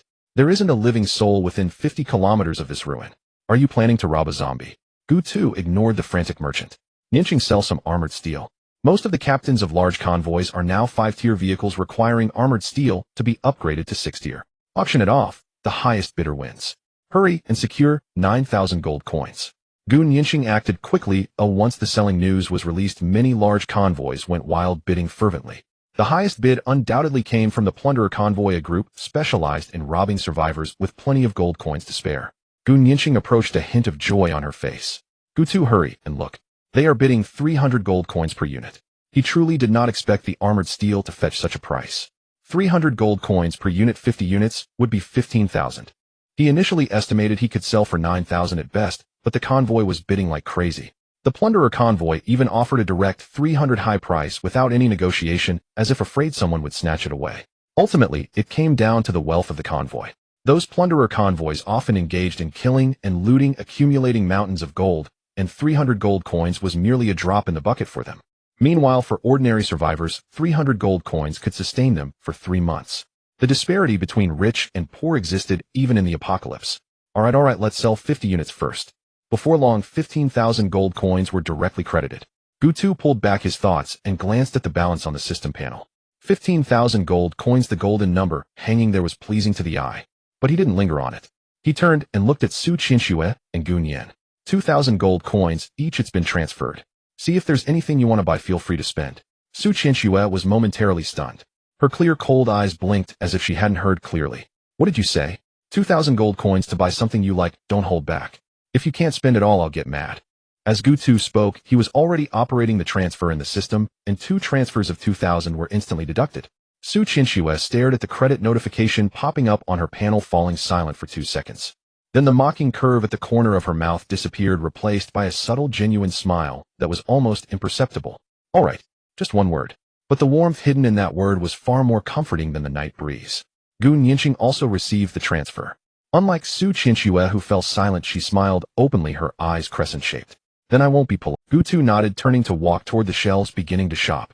His gaze stopped on a row of chips.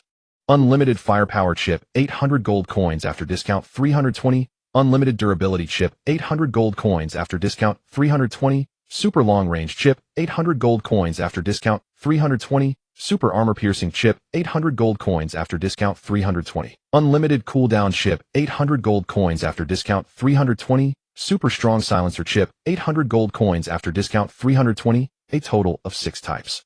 Gu Tu did not hesitate and bought one of each. 6 chips each at 320 gold coins after the discount, totaling 1920 gold coins. He collected the chips one by one like a seasoned shopper picking vegetables at a market.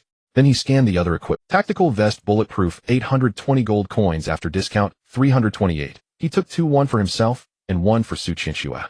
Gu Ninching had her own equipment and didn't need it for the time being. Military first aid kit, enhanced, 200 gold coins after discount, 80. He took 5. High explosive grenade 3-pack, 180 gold coins after discount, 72. He took 4 sets, totaling 12 grenades. Night vision goggles, binocular, 320 gold coins after discount, 128. He took 1. Gu Tu silently added it up in his mind. Chips, 1922. Tactical vests, 656. First aid kits, 400. Grenades, 288. Night vision goggles, 128. In total, rounded off, considering any small extras he might have overlooked, it came to about 4,000 gold coins. He looked at the items in his backpack and nodded in satisfaction. On the other hand, the 2 girls combined spent less than 1,200 gold coins. Gu Tu looked at them and fell silent for 2 seconds. Didn't I say to buy whatever you want? His tone carried a hint of helplessness. Su Qinxue glanced at him, her tone indifferent. What we bought are all daily necessities, not as expensive as your weapons and equipment. How could you spend so much money? Gu Tu opened his mouth to say something, but swallowed it back. He wasn't the type to force things on others. Forget it, let them be. He turned his head, his gaze once again falling on the shelves, quickly estimating the total expense. He had spent 4,000 while the two girls had just over 1,000. Together they were around 5,000. They were still halfway from the 10,000 gold coins demanded by the man in the black robe. Gutu frowned. He looked at the black-robed man leaning against the shelf, looking as if he had lost all hope, and spoke up. "Do you have anything else here?" The black market merchant was immersed in the agony of losing blood at a discount, and couldn't extricate himself. Upon hearing this, his head lifted from beneath the hood. His eyes, seen through the shadows, looked at Gutu with disdain, as if to say, "Are you insulting me?" "Sure, but can you afford it?" The dark-clad merchant pointed towards the depths of the shelf. There were several individually displayed items, each covered by a transparent protective shield, appearing far more upscale than the goods outside. "These items are worth several thousand gold coins. It's not that I look down on you, but with what you have." Gutu remained silent. He simply shared the gold coin balance from the system panel. Balance, 10,000 gold coins. The golden numbers floated in the air, shining brightly against the backdrop of the night. The voice of the dark-robed merchant abruptly halted, as if something had choked him. He stared at the number for a full 3 seconds. Then his mouth slowly closed. This. His Adam's apple bobbed, once making an ambiguous swallowing sound. "Actually, it's not that I can't show you." He turned around, his movements now 100 times more nimble, taking 2 steps to the front of the individually displayed shelf, and swiftly lifted the protective cover off the item in the center. The speed of his actions and the eagerness of his attitude were worlds apart from his earlier disdainful demeanor. The camel looked at its master's expression and snorted. This time the spittle accurately sprayed onto the back of the dark-robed man's head. The merchant stiffened but did not turn around or scold the camel. He simply wiped the back of his head with his sleeve and continued to introduce with an overly eager tone, "Ladies and gentlemen, please take a look. This is the treasure of my shop." Beneath the transparent protective cover lay a fist-sized crystal core, quietly resting on the velvet cloth. The crystal core was pitch black on the outside, yet countless fine golden patterns flowed slowly within, resembling a sealed miniature galaxy. Divine crystal core defective, original price. After a 40 discount, 6,000 gold coins. Description: a crystallized remnant of a fallen deity's power, can be used to break through the level limit of tier 6 and above vehicles, or for forging orange tier equipment. The dark merchant stared at the golden number, his Adam's apple bobbing again. He reached out and carefully took the divine crystal core from the protective cover, moving as if he were holding a bomb. 6,000 gold coins after a 40 discount. His voice was somewhat dry. "This is a valuable item, a breakthrough material for tier 6 and above. You won't find another one in the entire ruined city." Gutu did not respond. His eyes narrowed slightly. A breakthrough material for tier 6 and above. The value of this item was far beyond 6,000 gold coins. Although he didn't need it at the moment, its worth and function were apparent. He took the crystal core and weighed it in his hand. The fist-sized crystal felt heavy, and its icy touch made the golden pattern seem alive. "Forget it, he'll buy it for now. Such high-level items are not something one can come across every day. He'll buy it." Gutu stored the crystal core in his spatial ring decisively, as if he were buying a cabbage. The dark merchant was taken aback. He clearly didn't expect the other party to not haggle and buy something worth 6,000 gold coins outright. That subtle feeling of losing out surged again. If he had known, he wouldn't have offered a discount. He scolded himself inwardly, then took a deep breath to start calculating. "Wait, let me calculate the total." The dark merchant pulled out a worn accounting book, flipping through it while muttering. 6 chips, each 320, totaling 1920, a one-night vision device, 128. His pen tapped on the book before he looked up at Gutu. "This is all for you, a total of 4,272. Then he lowered his head to continue calculating. "For the two ladies over there, it's a total of 1,140. Pen tapped again. 4,272 plus 1,140 equals 5,412. Adding the 6,000 gold coins for the divine crystal core makes a total of 11,412. He paused, then looked up at Gutu, his gaze containing a hint of uncertainty. "Wait, didn't you buy a spatial ringer?" Gutu nodded. The dark merchant's expression changed. He quickly flipped a few pages back in the accounting book, finding the very first page where Gutu's first item purchase was recorded. 100 cubic meters spatial ring, after a 40 discount, 1,468. He wrote down a string of numbers and recalculated. 11,412 plus 1,468 equals 12,880. The dark merchant put down his pen and stared at the number, remaining silent for 3 seconds. Then he raised his head, his eyes beneath the hood fixed intently on Gutu, his expression complex, as if he were looking at an enemy who deliberately came to disrupt his business. 12,880 gold coins. His voice was calm, but beneath that calmness lay a simmering resentment. Gutu said nothing, merely gazing at him. The dark merchant also stared back. The two maintained eye contact for about 5 seconds before the dark merchant finally spoke. He sighed as if reconciling with himself. Forget it, let's round it up. Just give me 13,000 and we're good. His tone was generous, as if this concession of 120 gold coins was a remarkable gift. Gutu looked at him. That expression, that attitude of he'll take a loss made the corners of his mouth twitch slightly. Round it up. The dark merchant nodded. Yes, round it to 13,000, I'll waive the cents. How generous is that? Gutu fell silent for a second. Then he spoke. Fine, let's round it up. The dark merchant let out a sigh of relief. But the next moment that breath got caught in his throat. Round it to 12,000, Gutu said. The dark merchant was stunned. What did you say? Gutu repeated, 12,000. After all, rounding up or down makes no difference, it's all rounding. The dark merchant's mouth opened and closed. He stared at Gutu in disbelief, as if pondering how this person could utter such shameless words. No difference. His voice cracked, sounding like a chicken being choked. Can rounding up and rounding down be the same? You call rounding down by 880 gold coins rounding. Is this rounding or robbery? Robbery. You just said to round it up to 13,000, demanding an extra 120 gold coins. What do you call that? That's called waiving the cents. It's a concession. I was being kind. Gutu nodded, his expression sincere. Oh, then I am also being kind now, helping you make the number more rounded. His shoulders began to shake again, this time even more violently, as if he were standing on a vibrating platform. The dark merchant was on the verge of madness. He had never seen such a brazen person. This was even more shameless than himself. Get lost quickly and take your things with you. Now. Immediately. Right away. Vanished from my sight before I change my mind. The black market merchant roared in anger, his face contorted. Su Qianxue emerged from behind the shelves, clutching a handful of spoils, and paused as she walked past the black market merchant. She turned her head and glanced at him, her tone laced with a hint of sincere concern. Next time you stock up, remember to find cheaper channels.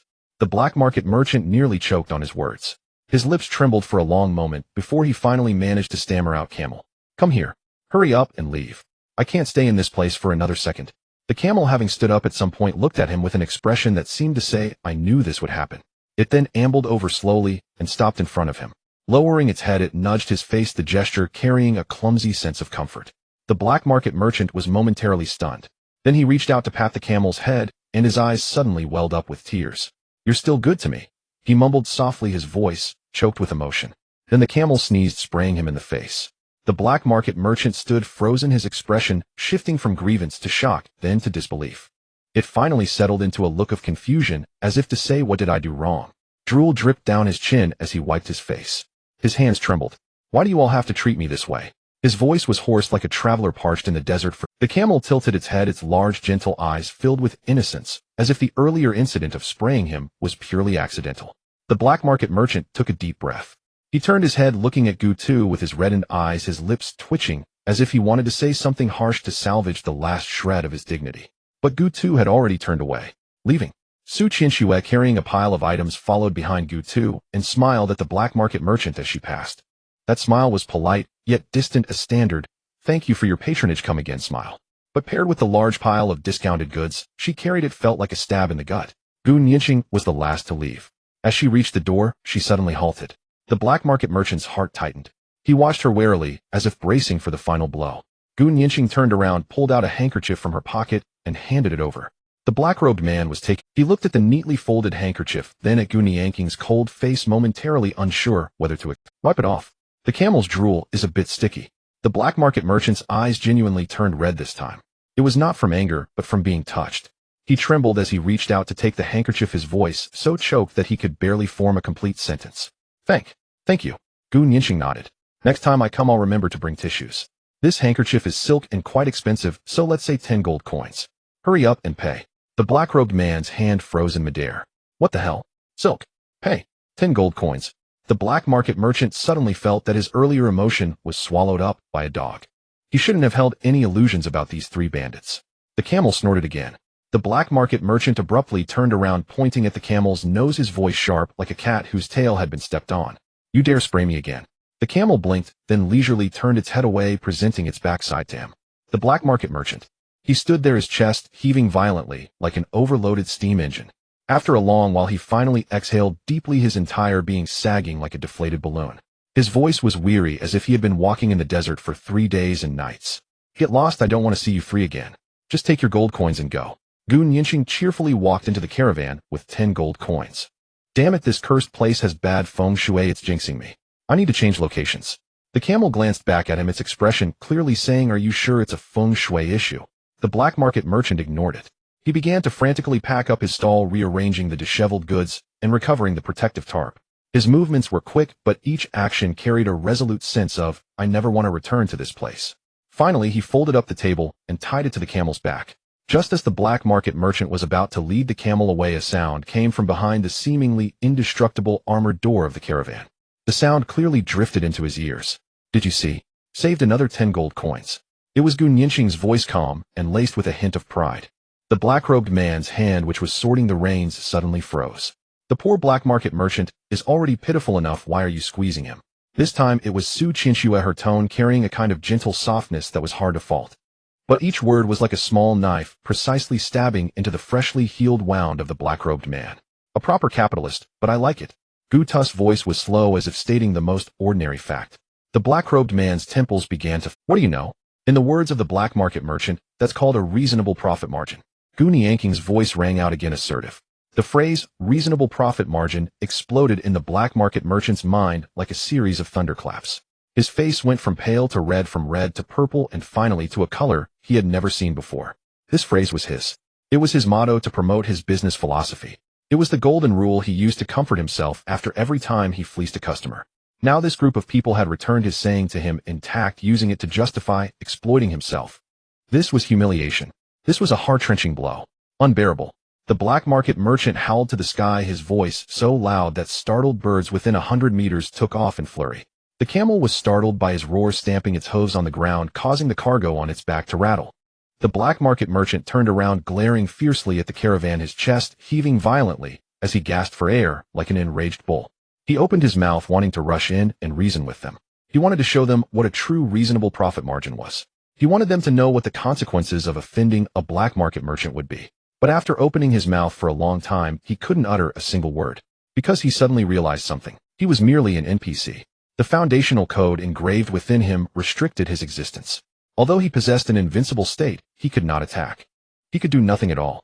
He could only stand there trembling like a clown filled with rage. Fine. You are ruthless. How can I avoid what I cannot provoke? The dark merchant gritted his teeth as he spat out each word as if they were ground from between his teeth. He yanked the reins sharply, his strength causing the camel to stumble forward. Go. The camel tilted its neck as he pulled, its innocent big eyes blinking, as if to say, why are you angry at me?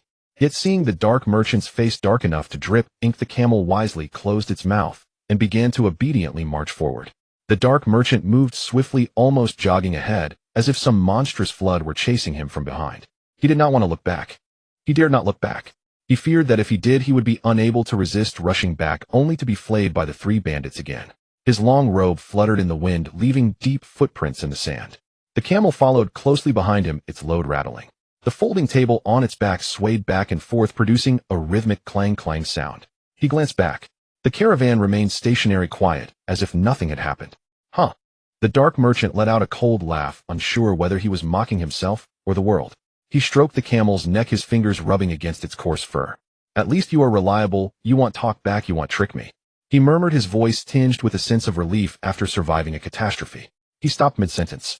He remembered how the camel had just sprayed him with saliva. Forget it, let's not mention it. The dark merchant wearily waved his hand, looking as if he had aged a decade.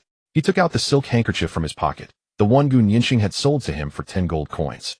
The handkerchief was silver white, made of fine material, smooth to the touch. The dark merchant stared at it for a long time, his nose tingling, nearly moved to tears. Silk. Damn silk. He murmured to himself, his voice filled with bitterness. Isn't this just the handkerchief worth 1 gold coin from my own backpack? I sold it to her for 1 gold coin, and she turned around and sold it back to me for 10. He patted the camel's back, his voice hoarse. Camel, let's go find a place with good fortune and see if we can meet some gullible fools. The camel turned to look at him, and in its big eyes there seemed to flash a hint of sympathy. Then it snorted. The dark merchant instinctively jumped back, hands raised to shield his face, his movements quick, as if rehearsed 1,000 times. But this time the camel did not spray anything. It merely tilted its head and looked at him, clearly expressing, look how scared you are. The dark merchant lowered his hands, his expression a complex mix of emotions. Are you laughing at me? The camel, expressionless, smacked its lips. The dark merchant stared at it for 3 seconds before finally giving up on pursuing the matter. He had no strength left to argue with the camel. Inside the caravan, Gu Nianxing arranged 10 gold coins in a row on the table, counting them one by one. After counting, she rearranged them and counted again. Su Qianxue leaned against her seat, holding a cup of hot tea, watching Gu Nianxing's greedy expression, and couldn't help but laugh. You've counted 3 times already. Gu Nianxing didn't even look up, her fingers fiddling with the gold coins, producing a crisp jingling sound. You don't understand, this is money earned through skill. Counting it brings an extraordinary sense of accomplishment. Didn't you used to be a big boss before you crossed over? Didn't you earn enough money? TCH, those are just numbers in a bank or paper bills. I'm sick of flipping through contracts every day, let alone checking paper tickets. What you did was called taking advantage of a fire.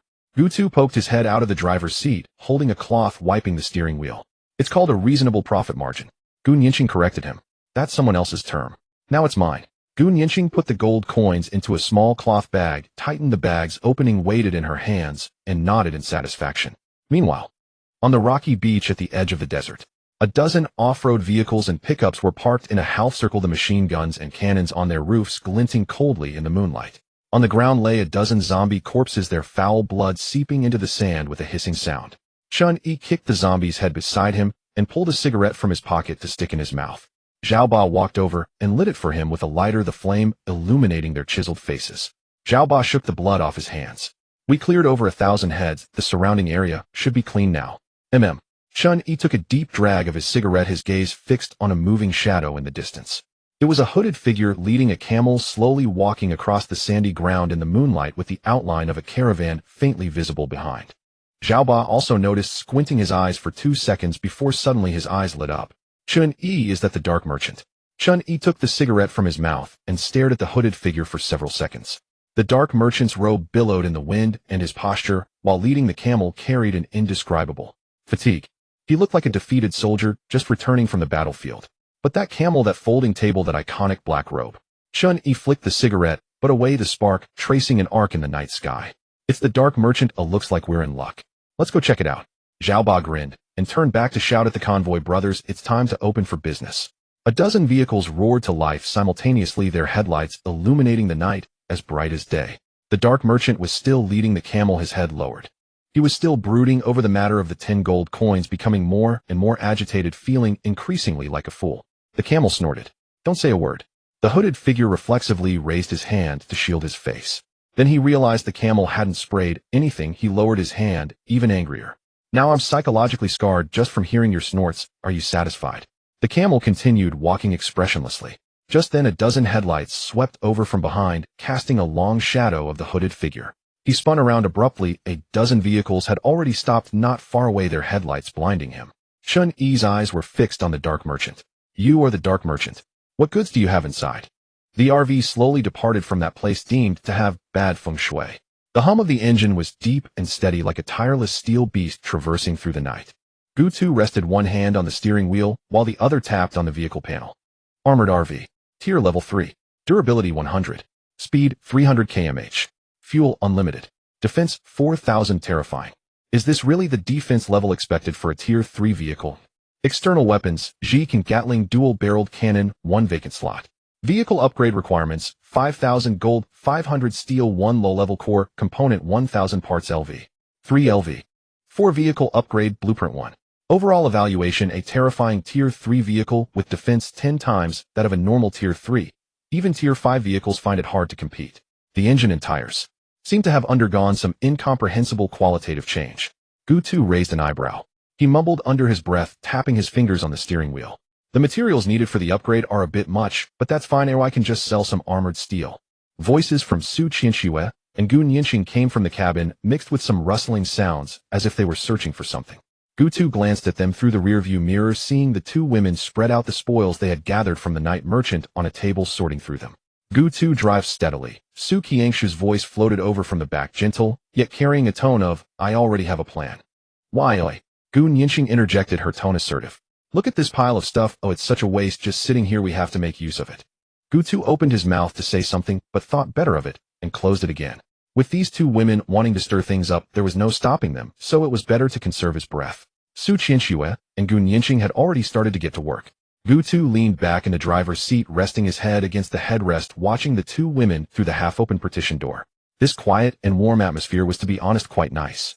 He didn't disturb them and turned his head to activate. Ripples spread outward from the RV's location, marking all life signals within a several-kilometer range. Gutu squinted his eyes. The red dots on the map were densely packed, dizzying to behold. That's quite a few, he murmured, tapping a few times on the map, sorting the light points by distance and planning the most reasonable route. This route had more than a dozen vividly colored red dots spread across a large area. The RV roared back to life, its tires crunching over the sand, kicking up a small cloud of dust. Accompanied by the sound of close-range artillery tearing through the air, the system notification chimes rang out repeatedly. Killed a level 3 zombie and received 100 gold. Killed a level 3 zombie and received 100 gold. Killed a level 3 mutated zombie and received 150 gold. During this time, Gutu also discovered several resource boxes. The white resource boxes were the most numerous, stacked neatly into a small wall, with 10 in total. 5 green boxes were placed beside the white ones, their colors contrasting sharply. There were only 2 blue boxes positioned most prominently, their surfaces shimmering with a ghostly blue sheen under the light of the oil lamp. Gutu leaned against the table, arms crossed, looking at the neatly arranged resource boxes before him, suddenly saying, "The frequency of resource box appearances has increased quite a bit." Su Qinshu, counting the numbers, looked up and asked, "Really?" Gutu nodded affirmatively. Before, it was already good to find 3 or 4 white boxes in a day. Green ones appeared only every few days, and blue ones were even rarer, sometimes not seen for 10 days or half a month. This afternoon alone we found 17 boxes, all colors present. The frequency is evidently. Gun Yinqing turned the 2 blue boxes over and over, suddenly asking, "What do you think is the reason?" Gutu paused for a few seconds. In the past, resources were scarce, and the system controlled things strictly, so the frequency and density of resource boxes were low. Now, with the sudden increase in frequency, either the system's restrictions have been loosened or the challenges we face have become more dangerous. But I lean towards the latter. As you both have noticed recently, level 3 zombies have started appearing frequently, while level 1 zombies have basically disappeared. Su Qinshu scratched her head in frustration, her movements somewhat childlike and casual. Why worry about it? When soldiers come, we block. When water comes, we dam. She pushed her tousled hair behind her ear. Anyway, our vehicle is as tough as a turtle shell. What is there to fear? She patted the neatly stacked resource boxes in front of her, her eyes curving into crescent moons. Let's open the resource boxes first. Gun Yinqing then smiled, rolling up her sleeves to reveal a fair. Right, overthinking leads to hair loss. Su Qinshu, you take care of the white and green boxes, and I'll open the blue ones. Ooh, I have good luck. Why do you get to open the blue ones? Su Qinshu protested, her eyes widening in disbelief. What did you get from the blue boxes last time? Gun Yinqing retorted, tilting her head. Su Qinshu opened her mouth, recalling carefully, her expression visibly deflating. 2 rolls of toilet paper. The cabin fell silent for half a second. Gutu couldn't help but laugh out loud. Su Qiangshu's face flushed red as she pushed the 2 blue boxes in front of Gun Yinqing, mumbling, all right, you go ahead. Oh, I just didn't want to open anything good, leaving you some face." Gun Yinqing didn't respond, but couldn't suppress the smile on her lips. The 2 women settled at the table, each displaying their own spoils. Su Qinshu rubbed her hands together, taking a deep breath, seriously picking up a white resource box, as if opening a blind box. Open. The moment her fingertips touched the box, the lock popped open automatically, and as the lid silently lifted, a soft white light spilled out from the gap. As the white light dissipated, obtained bottled water X3. Obtained compressed biscuits X5. Obtained parts X10. Su Qinshu glanced at it. Not bad, it's a white box, so we can't expect anything too good. She picked up a second white box. A flash of white light appeared. Obtained parts X20. Obtained steel X1. Su Qinshu was stunned. The white resource box actually yielded steel. Previously, white resource boxes would never yield steel. Su Qinshu immediately opened all the white resource boxes. Obtained parts X120. Obtained steel X10. Obtained Kang's instant noodles X3 boxes. Obtained hot pot base X3. Obtained electronic components X12. Obtained 3 sets of male and female clothing. Obtained grade talent fragment X1. Obtained a nun outfit X1 pink. Equipment. Nun attire. Gutu expressed strong doubt about this. The white light dissipated. The carriage fell silent for 3 full seconds. Su Qinshu stared at the neatly folded garment before her. Her expression shifted from anticipation to confusion, then to disbelief, ultimately settling into a daze of, am I seeing this right? Gun Yinqing also paused her action of opening the blue box, her gaze landing on the scantily clad outfit, and the corner of her mouth involuntarily twitched. What is this? The moment Gutu saw it clearly, a buzzing sound echoed in his mind, and he felt a subtle impact on his worldview. He opened his mouth, his voice carrying an indescribable complexity. Pink. Pink level nun attire. The key point was pink level. Shouldn't nun attire be clothing? Serious, solemn, and ascetic black, paired with a white headscarf, giving a sense of sanctity and inviolability. But what on earth is this pitifully scant pink-level nun attire before me? Gutu mentally posed 3 questions, and crucially, he had never seen equipment of this color. Click to check the attributes. Gu Nianqing set down the blue box in her hand, leaned over to take a glance, her tone filled with curiosity, as if to say, I want to see how absurd this thing can get. Gutu hesitated for a moment, then reached out and clicked. The moment the system panel popped up, he froze. Nun attire quality pink effects cup 2, softness 2, body fragrance 1, elasticity 2, skill, nuns, ceremony passive automatically cleans dirt never gets dirty evaluation cough cough cough cough. You know what I mean. Gutu stared at that evaluation for 3 seconds, his mind left with only one thought. Is this equipment for real? What are these effects? Cup 2. What cup? Which cup? Softness 2. What softness? What kind of softness? Body fragrance 1. Can this thing even enhance that? What scent does it add? Elasticity 2. Gutu felt his brain had already refused to continue thinking. The temperature in the carriage seemed to rise abruptly. Su Qianxue was the first to react, her ears visibly reddening, resembling 2 boiled shrimps. She slapped the table with a bang. What kind of ridiculous equipment is this? Is the system bugging out? This thing can also be called equipment. Su Qianxue's voice was urgent and angry, carrying an air of hollow bravado. Gu Nianqing said nothing, but the tips of her ears were faintly pink under the light. She lowered her eyelids, her eyelashes trembling slightly, reaching up to tuck a loose strand of hair behind her ear. The gesture seemed casual, but carried an unnatural stiffness. Indeed absurd, such a tribute boosts unheard of. Gu Nianqing's voice was lighter than usual, as if she were making an effort to maintain her composure. Gutu looked at Su Qianxue, then at Gu Nianqing. Su Qianxue's face had turned red to the roots of her neck, her arms crossed tightly over her chest, looking very much like I'm angry, but I won't say it. She pressed her lips together, glaring at the pile of resource boxes on the table, as if those boxes were the root of all evil. Gu Nianqing managed to keep her composure, merely tilting her head slightly to avoid Gutu's gaze. The atmosphere in the carriage became delicate. Gutu opened his mouth, wanting to say something to ease the tension, but felt that whatever he said would be inappropriate. Saying this equipment is pretty good.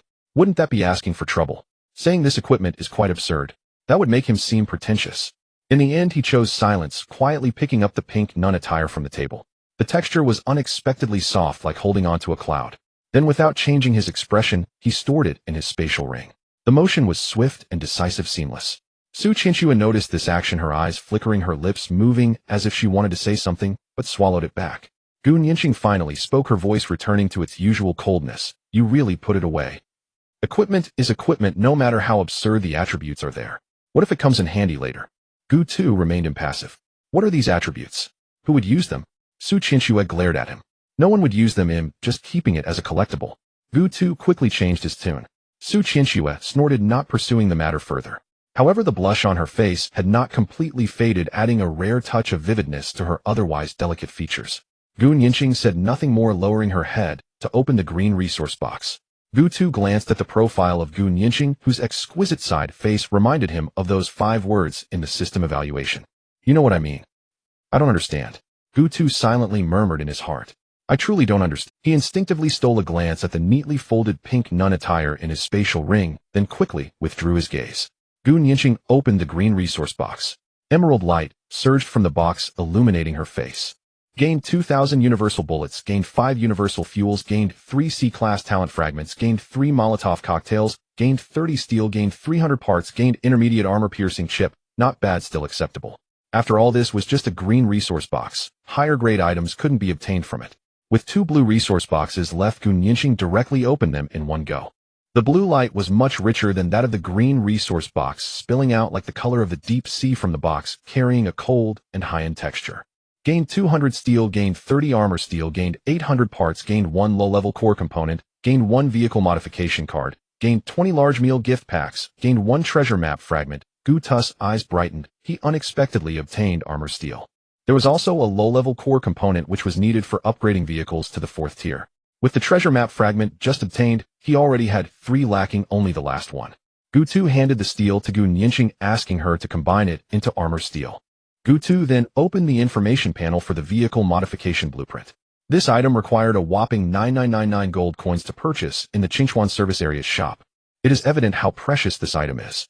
Vehicle modification blueprint quality. None effect. Using this blueprint on a vehicle allows for a system-fixed, three-choice modification scheme for a certain part of the vehicle with the required resources and gold cost borne by the survivor. Evaluation. A rare item that can be encountered but not sought after. Some survivors may spend their entire lives without ever obtaining one.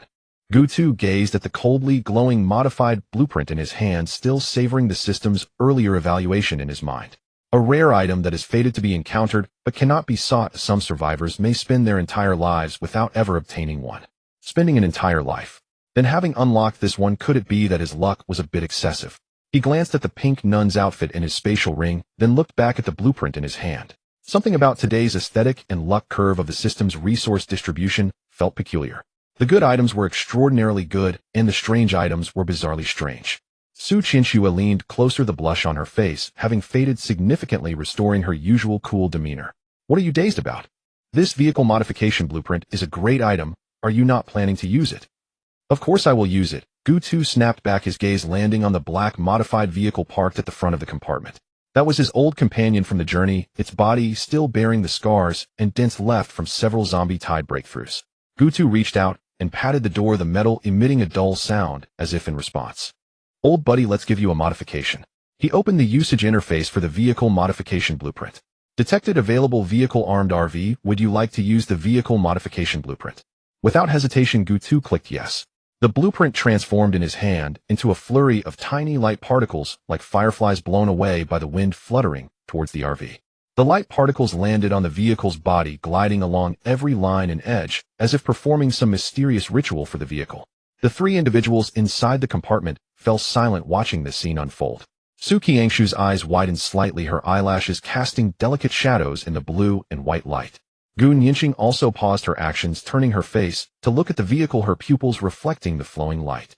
The light particles gathered at the position of the engine hood, suddenly bursting forth with a bright halo. The system's prompt sound rang out clearly.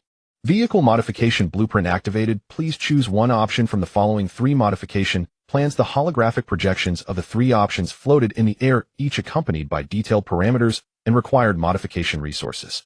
Plan 1: Iron Wall Guardian Modification Direction. Comprehensive defense enhancement. Subsequent upgrades will focus on defensive power core modifications, armor plating reconstruction, bulletproof glass installation, chassis armor upgrade, tire explosion-proof treatment, attribute bonus vehicle defense 150. Durability 200. Special skill Iron Wall active doubles vehicle defense for 10 seconds after activation. Cooldown time 300 seconds. Evaluation. This is a moving fortress. Nothing can penetrate its shell except for the undead of the cursed type.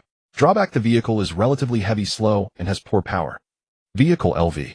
3 resources required for upgrading to LV. 4 steel 5,000 parts 1,500 low-level core component 1 gold 8,000 LV. 3 LV. For vehicle upgrade blueprint 1 a vehicle modification blueprint 1. Gutu glanced at the resource demands, the corners of his mouth twitching slightly. 5,000 units of steel. Are you sure this isn't a joke? However, looking at the following numbers, he felt a bit. Only needing 1 low-level core component was quite humane. As for the gold, 8,000 wasn't too much or too little. He could manage to gather it with some effort. But the problem is the defensive attributes of this plan were indeed outrageous. The vehicle's defense would directly double, durability would double as well, plus an active skill that could double the defense again. With this vehicle on the road, ordinary mutated creatures would probably be left biting the dust. However, Gutu did not make a rash decision, as this was merely the first modification plan. Who knew how insane the following 3 plans would be? Plan 2: Shadow Raider Modification Direction. Specialization in mobility and stealth. Subsequent upgrades will focus on mobility, speed, core modifications, engine, turbocharging, silenced, exhaust system, lightweight body, attribute bonus vehicle speed 80, fuel efficiency 50. Warning: range of hostile units in detection range 30. Special skill Shadow Movement active. After activation, the vehicle enters a semi-transparent state. Additional 40 movement speed for 15 seconds, attacking or being attacked will cancel the effect. Cooldown time 180 seconds. Evaluation comes and goes without a trace. The enemy might not even know what has zipped past them. They might even be completely unaware.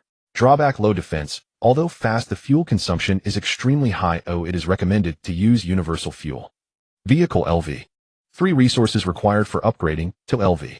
4 steel 2,000 parts 2,000 low-level core component 3 gold 12,000 LV. 3 LV. For vehicle upgrade blueprint 1 a vehicle modification blueprint 1. Upon seeing the words special skill, Gutu's pupils slightly constricted. A stealth vehicle? If this thing were to hit the road, it would practically be a bug-level presence in the survival world. Whether bypassing zombie tides or infiltrating enemy survivors' strongholds, it holds unparalleled strategic value. However, the resource demands were also quite daunting.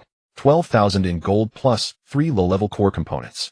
This plan required resources that were even more scattered than the first, making it harder to gather. Most importantly, this modification would lead to a reduction in defense that, if someone fired a shot, this vehicle could be rendered useless. Although the fuel consumption was high, it posed no obstacle for Gu2, who possessed an infinite engine. Having seen the first two extremely exaggerated modification plans, Gu2 could not help but scroll down to check the third modification plan. Plan 3 Hellfire. Note, this modification plan requires all external weapons to be paired with 6 high-level chips. Modification direction: comprehensive armament of attack systems. Subsequent upgrades will focus on firepower core modifications, significant enhancement of external weapon positioning, all-round enemy detection radar, super cooling system, attribute bonus, vehicle attack power 200, weapon range 50, critical hit rate 25, special skill Hellfire active, launches 3. Armor-piercing shells at a designated area causing large-scale and sustained fire damage. Cooldown time 600 seconds. Warning: this modification plan will significantly increase the heat generated by the vehicle. Continuous combat may lead to engine overheating and paralysis. Evaluation: if violence cannot solve the problem, then it must be that the firepower is not yet fierce enough.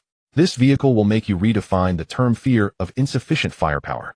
Drawback: a typical shooter vehicle with no margin for error or defense. Your defense line is your vehicle. Vehicle LV. 3 resources required for upgrading to LV. 4 steel 1800, parts 2500, low-level core component 4, gold 15,000 LV. 3 LV. For vehicle upgrade: blueprint 1, a vehicle modification blueprint 1. Gu2's gaze fell upon the resource requirements of the third option, his brow slightly furrowing. 4 low-level core components are needed. 4. How many does he have in total? Even opening 2 blue ones yields just 1. The required gold is more expensive than the first 2. However, what truly made him hesitate was not the resources. Hellfire. Gu2 murmured the name, his eyes scanning the parameters repeatedly. Vehicle attack power 200, weapon range 50, critical hit rate 25. 3 armor-piercing shells with large area continuous flame damage. These numbers would quicken the heartbeat of any survivor. In the world of highway survival, firepower equates to power, the capital for survival. But a typical shooter vehicle with no margin for error or defense. Your defense is your vehicle. Gu2 stared at these 2 evaluations for a long time. Translated, these 2 sentences mean if the vehicle is destroyed, the driver dies. Gu2 slowly shook his head. It's not that Hellfire isn't strong, its power is just too fragile. In this apocalyptic world of highways where there is no rear or support, a vehicle that can only attack and cannot defend is like a blade without a handle, injuring itself before hurting others. He exited the modification interface. Su Qinshuan noticed his movement and tilted her head slightly, not choosing. Not modifying for now. Each of these 3 options has its issues. Need to think further. Gu2 retracted the blueprints into his spatial ring. What he didn't voice was that the first plan was too heavy, the second too fragile, and the third completely abandoned defense. Each vehicle seems to push a certain attribute to the extreme, leaving a fatal shortcoming on the other side. There is only one chance to modify. He cannot act rashly. Gu Nianxing walked over with a bowl of hot canned soup and handed it to him. Drink something warm. You haven't eaten much since morning. Gu2 accepted it, the warm bowl bringing comfort to his palm. He took a sip, the savory broth sliding down his throat, finally giving his stomach a sense of realness. Su Qinshuan sat beside him, cradling her own bowl of soup, sipping it slowly. Amid the rising steam, her brows and eyes appeared exceptionally gentle, a stark contrast to her earlier flushed demeanor. Aren't you going to look at that nun outfit? Gu2 suddenly spoke.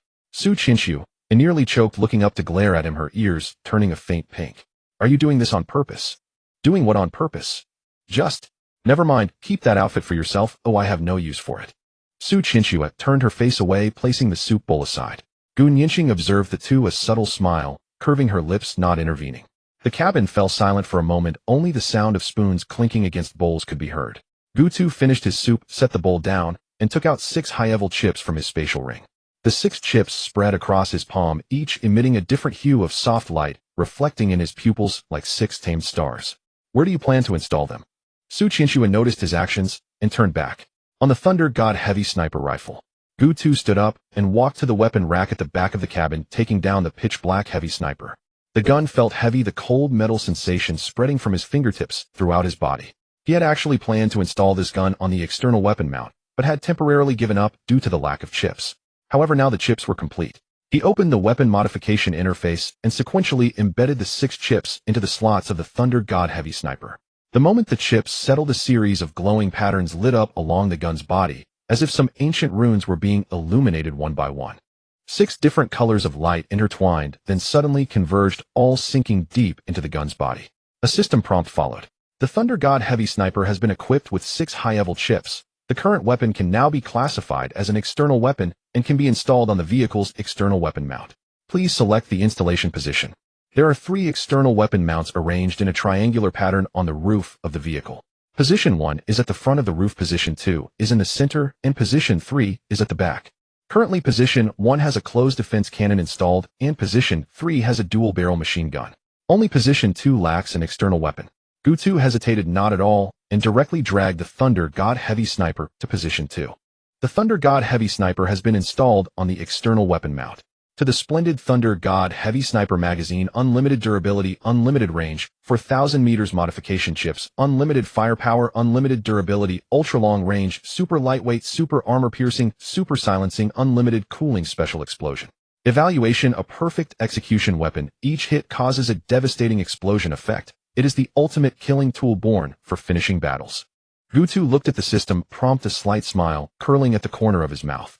The 3 external weapons: the closed defense cannon handles close range clearing, the dual-barrel machine gun provides mid-range suppression, and the Thunder God Heavy Sniper is responsible for long-range precision kills.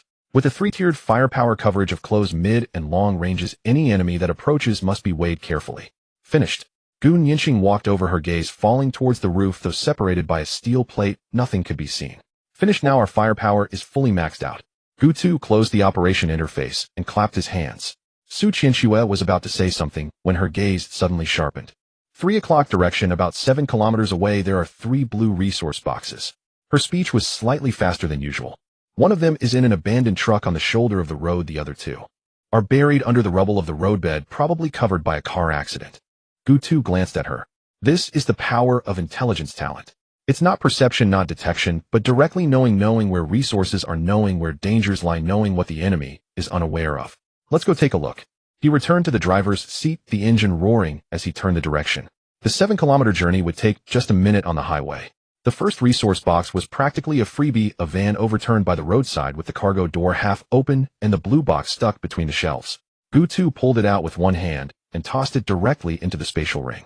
The last 2 required a bit more effort. Gutu used his telekinesis talent to retrieve them.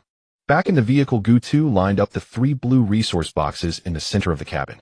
He rubbed his hands together, then took a deep breath and reached out to lift the lid of the first box. A blue light flickered briefly, then dimmed. Acquired 3,000 iron, acquired 300 parts, acquired 20 electronic components. The carriage fell silent for a full 2 seconds. Gutu stared at the system prompt 3 times, confirming that he hadn't missed a single line of text. 300 parts. 3,000 iron. 20 electronic components. Is that it? His expression shifted from anticipation to confusion, then to disbelief, ultimately settling into a subtle silence, as if the entire system was conspiring against him. Gutu couldn't help but doubt himself. A blue resource box yielded so little. Could it be true that he was indeed of the non-European physique? Su Qianxue peeked at the prompt, her mouth twitching. Gu Nianqing said nothing, but her eyes were filled with the question, "Are you serious? Non-European physique?" Gutu pushed the box aside and expressionlessly uttered those 4 words.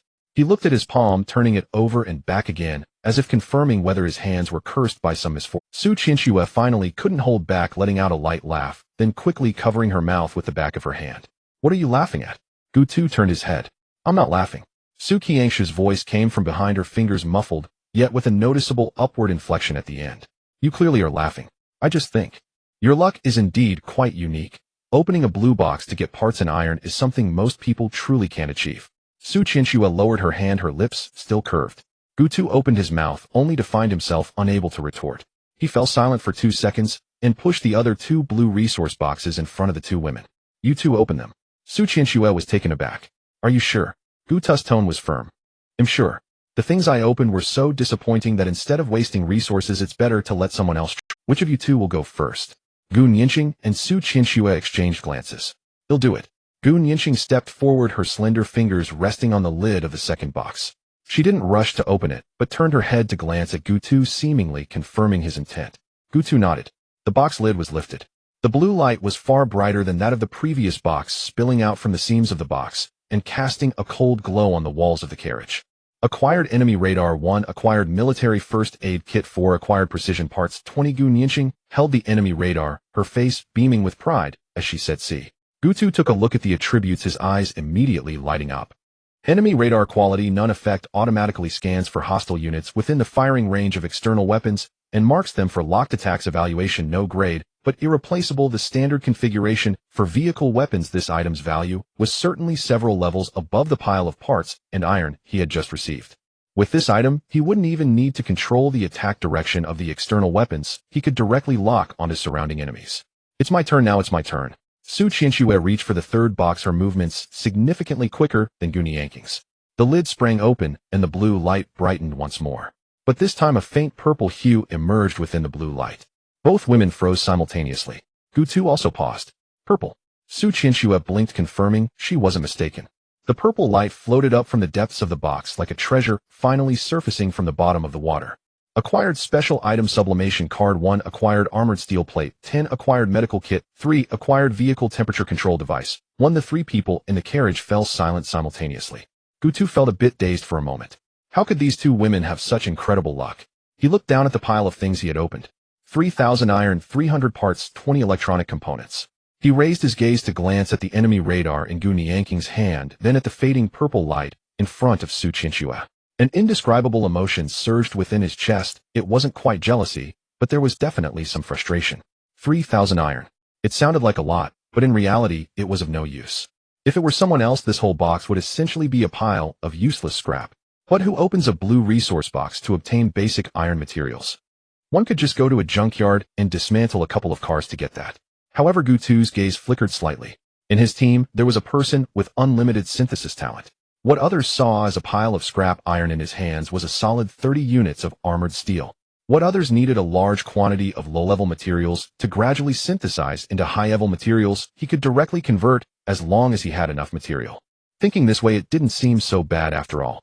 But the problem was this not-so-bad premise relied heavily on Gu Nianqing's talent. Without that talent, 3,000 iron would simply be 3,000 iron taking up space and carrying weight. Su Qianxue turned her head and saw Gutu's complex expression, unable to resist laughing again. Gutu took a deep breath, deciding not to dwell on the issue any longer. It was true that he had poor luck, but it was also true that someone in the team had good luck. Ultimately, the items obtained from the resource boxes belonged to the team, and what difference did it make who opened them? Well, although it was indeed a bit embarrassing on the surface. Alright, let's see what that sublimation card is. Gutu shifted the topic, his gaze landing on the card in Su Qianxue's hand that glimmered with purple light. Su Qianxue stopped teasing him, smiling as she flipped the card over her fingertip, gently tapping the surface of the card. The information panel unfolded before the three of them. Sublimation card's special item quality purple effect can elevate any item of blue quality or below to purple rare quality.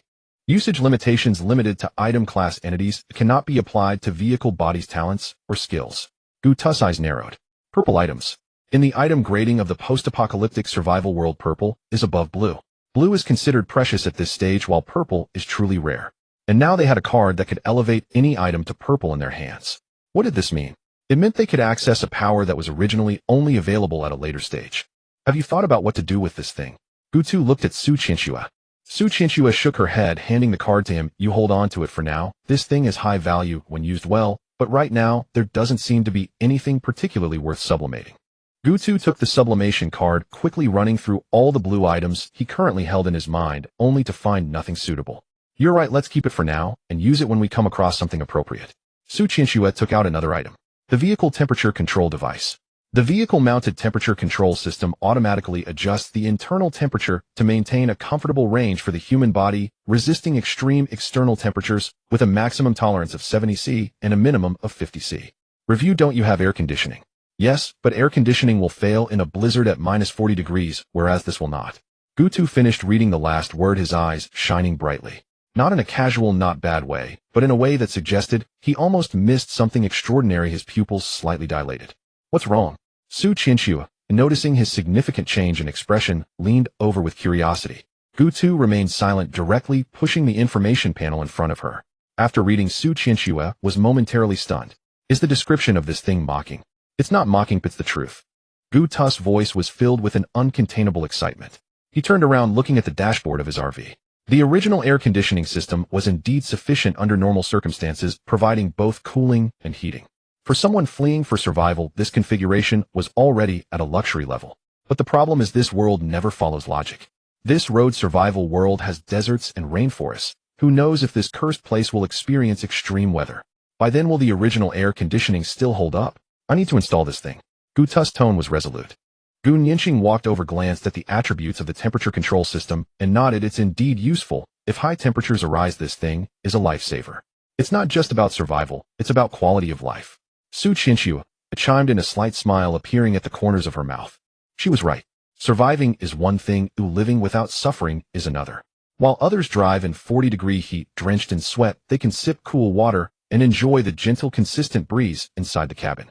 While others are bundled in 3 layers of blankets, shivering in a 30-degree cold wave, they can move about normally in the cabin wearing light clothing. This is the difference. Install the vehicle-mounted temperature control system. In just a few seconds, the stifling heat in the cabin disappeared. It wasn't the chilling breeze of air conditioning, but a natural, unnoticed comfort, as if the air itself was meant to be at this temperature. Gu Tu exhaled, feeling the air he breathed in through his nostrils was warm and comfortable, just right. He clapped his hands. Su Qianxue felt the change in temperature inside the cabin, her eyes flashing with surprise. Is that it? That's it. There isn't even a switch. No switch needed. Gu Tu glanced at the status of the temperature control system on the panel. Running. After a whole day's hustle, from scavenging for resources to building trailers and opening boxes, all 3 of them were exhausted. Su Qianxue yawned, a hint of moisture appearing in her eyes. I'm tired, let's sleep first. Gu Tu looked at the time. 2342 was displayed in the upper right corner of the system panel, and there was still plenty of time until dawn. He nodded and walked towards the cockpit, pulling open the sliding door at the back of the cockpit, revealing an independent resting cabin. After upgrades and expansions, the RV now had 3 rooms. 1 person per room, just right. I'm going back to my room, good night. Su Qianxue waved her hand and walked towards the bedroom on the right. Just before she pushed the door open, she suddenly turned around to glance at the 2 of them. Good night. The door closed. Only Gu Tu and Gu Nianqing remained in the corridor. Gu Tu stood still, not moving. Gu Nianqing seemed to sense something and looked up at him. In that moment of eye contact, something flashed in Gu Tu's gaze. It wasn't a deliberate signal, but rather an unreserved, natural gaze. It carried warmth and an unspoken expectation quietly resting on her face. Gu Nianqing was taken. She understood that gaze. It wasn't a command nor a request, but a question, one that only she could hear. Her ears began to redden, the color spreading from her earlobes to her cheeks like a drop of ink falling into clear water, swift and unstoppable. She averted her gaze, her lips slightly pressing together, her fingers instinctively tightening around the edge of her phone. The silence lasted about 2 seconds. Then she nodded lightly and quickly. The movement was so small it could almost be ignored, but Gu Tu saw it. He said good night, softly, his voice so light it was like a feather landing on the carpet in the corridor. Then he turned and walked towards his room, his steps steady without looking back. Gu Nianqing remained where she was, watching his retreating figure. The redness on her cheeks still hadn't faded. She took a deep breath and slowly exhaled, as if doing some mental preparation. Then she turned and pushed open her own door, walking inside. The door was not locked. The corridor fell silent again, with only the occasional faint sounds coming from the RV's chassis. In the deep night, Su Qianxue's room had long fallen silent, her breathing even and long, clearly already fast asleep. A gap opened silently in Gu Nianqing's room door. She peeked her head out to look at the corridor. It was empty, with no one in sight. At the end of the corridor, Su Qianxue's door was tightly shut, with no light seeping through the gap. Wearing a thin nightgown, she paused in front of Gu Tu's door, hesitating for a few seconds. Then she gently knocked twice, lightly enough that it was almost just her fingertips brushing against the door. The door opened immediately. It was as if the person behind the door had been waiting for that sound. An arm reached out, gripping her wrist and pulling her inside. The sound of the door closing behind them was soft, but in the stillness of the night, that click still carried out. Su Qianxue turned over. Then she heard some sounds. Su Qianxue's brows furrowed slightly, her eyelids fluttered, but did not open. She curled deeper into the quilt, trying to shut out those sounds with the soft fabric. But those sounds persistently, intermittently. Sometimes there was a dull thud, as if something had knocked against the partition. Other times it was some indescribable rustling, the sound of fabric rubbing, or something else. Su Qianxue's eyes shot open. In the darkness, she stared at the ceiling for 2 seconds, then her brain felt as if it had been struck by something. In an instant, all the fragments pieced together, all the questions found answers. Her cheeks burned from her neck to her forehead, hot, like she had a high fever. Those sounds continued. Su Qianxue suddenly sat up, pulling the quilt over her head, curling into a ball, pressing her hands tightly against her ears. but those sounds seemed to have grown legs slipping in through every gap in the quilt, invading her ears, penetrating shame and anger.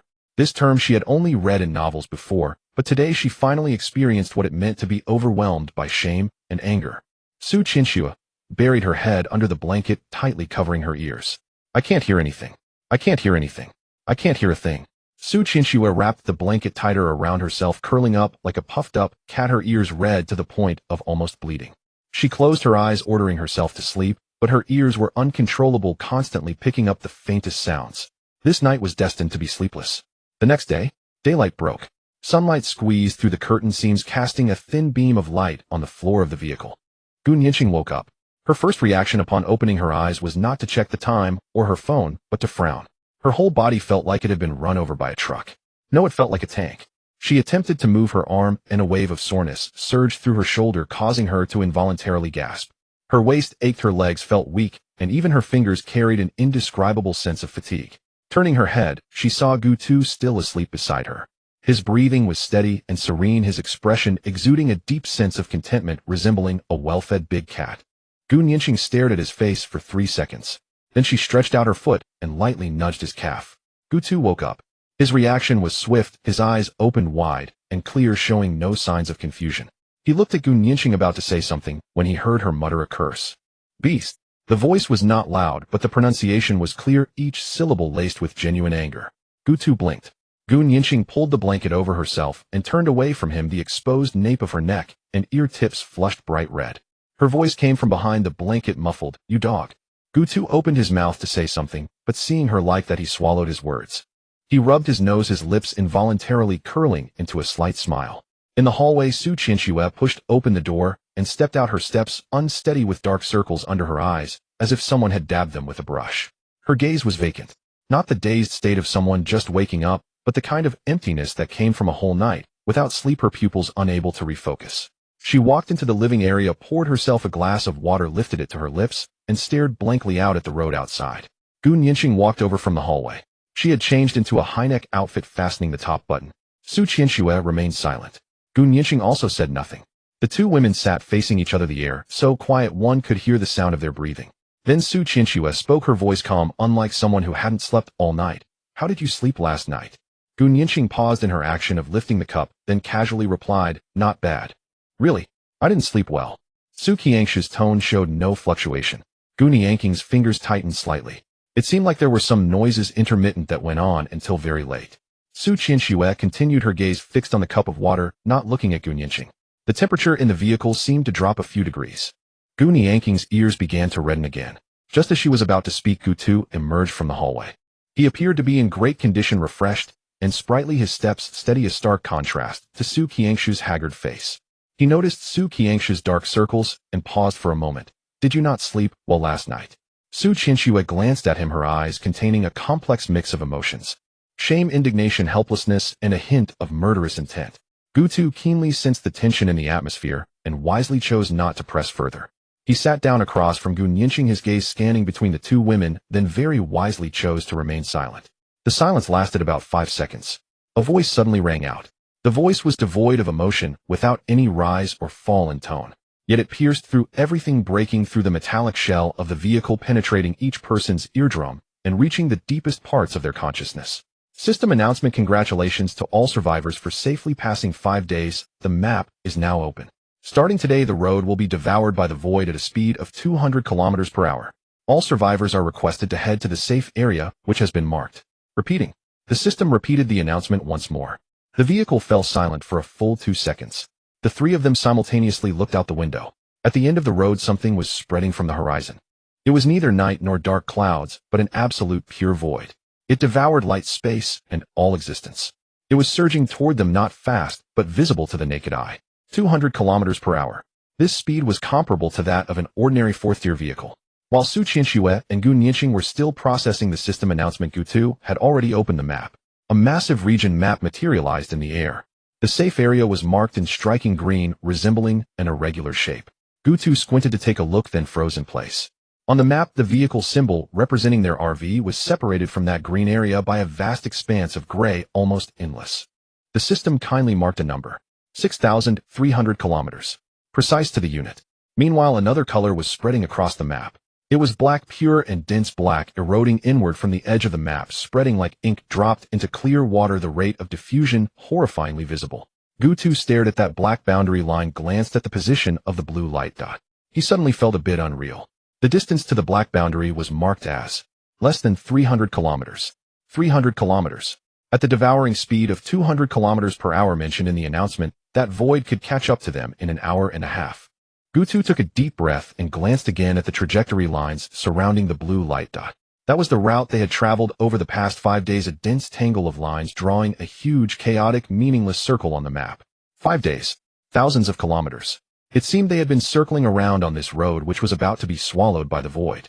Gutu's expression changed from confusion to pallor, then from pallor to a numbness that made him want to curse, but felt too lazy to speak. What the hell is going on? So I ran these thousands of kilometers in 5 days just to circle around here. He finally let out a curse, but he couldn't continue. Because this was not the time for cursing. At a devouring speed of 200 kilometers per hour, their location would collapse in an hour and a half. Gutu cursed under his breath as the driver suddenly jerked the steering wheel. All the dials on the dashboard swung violently to the right. The RV lunged forward like an enraged beast, accelerating from a standstill to 100 kilometers per hour in less than 3 seconds. Guni Yanking's body was thrown back, and Su Chinchua, still seated on the sofa, nearly rolled off due to the abrupt motion. Hold on tight. Gutu's voice came from the cockpit, short and urgent. The tires screamed against the asphalt as the RV drifted onto the main road. In the rearview mirror, the edge of emptiness was spreading. It did not surge like a tide. Tides have sound, have splashes, have a tangible presence that can be sensed. But this void spread felt more like someone erasing this world with an eraser. One moment the distant ridge was visible, and the next it vanished along with the sky behind it, wiped clean, leaving nothing behind. The reflection of that void appeared in Gutu's pupils, his lips pressed into a straight line as his right foot pressed the accelerator to the floor. The speedometer's numbers skyrocketed, and the engine let out a deep roar. Not enough, Gutu gritted his teeth and uttered. His finger pressed the red button beside the steering wheel. The fuel booster activated. The speedometer's needle surged to the right as if it had broken free from restraints. It finally stabilized at 430 kilometers per hour. The engine's roar transformed into a high-pitched wail, and the scenery outside the window blurred into a flowing tapestry of colors. The guardrails on both sides of the highway raced backward like beams of light, with occasional road signs flashing by, the words barely registerable before disappearing behind them. Gutu glanced at the rearview mirror. The boundary of the void was receding. No, it wasn't the void retreating, it was them moving away. At 430 kilometers per hour compared to 200, they were moving faster than the collapse by more than double. That pure blackness on the horizon shrank, gradually becoming a thin black line. One hand gripping the steering wheel, Gutu brought up the system panel replaced by a large miniature map. The vehicle icon moved swiftly on the map, while the black line indicating the boundary of the void was far behind. The safe zone lay ahead. A green dot flickered at the far end of the map like a distant, insignificant star. Gutu roughly estimated the distance and speed, arriving at a reasonably optimistic figure. At the current speed, they could reach the safe zone in about 14 hours. The void consumed at a speed of 200 kilometers per hour, and they were moving faster than the collapse by more than double. Theoretically, as long as they did not stop, the void would never catch up.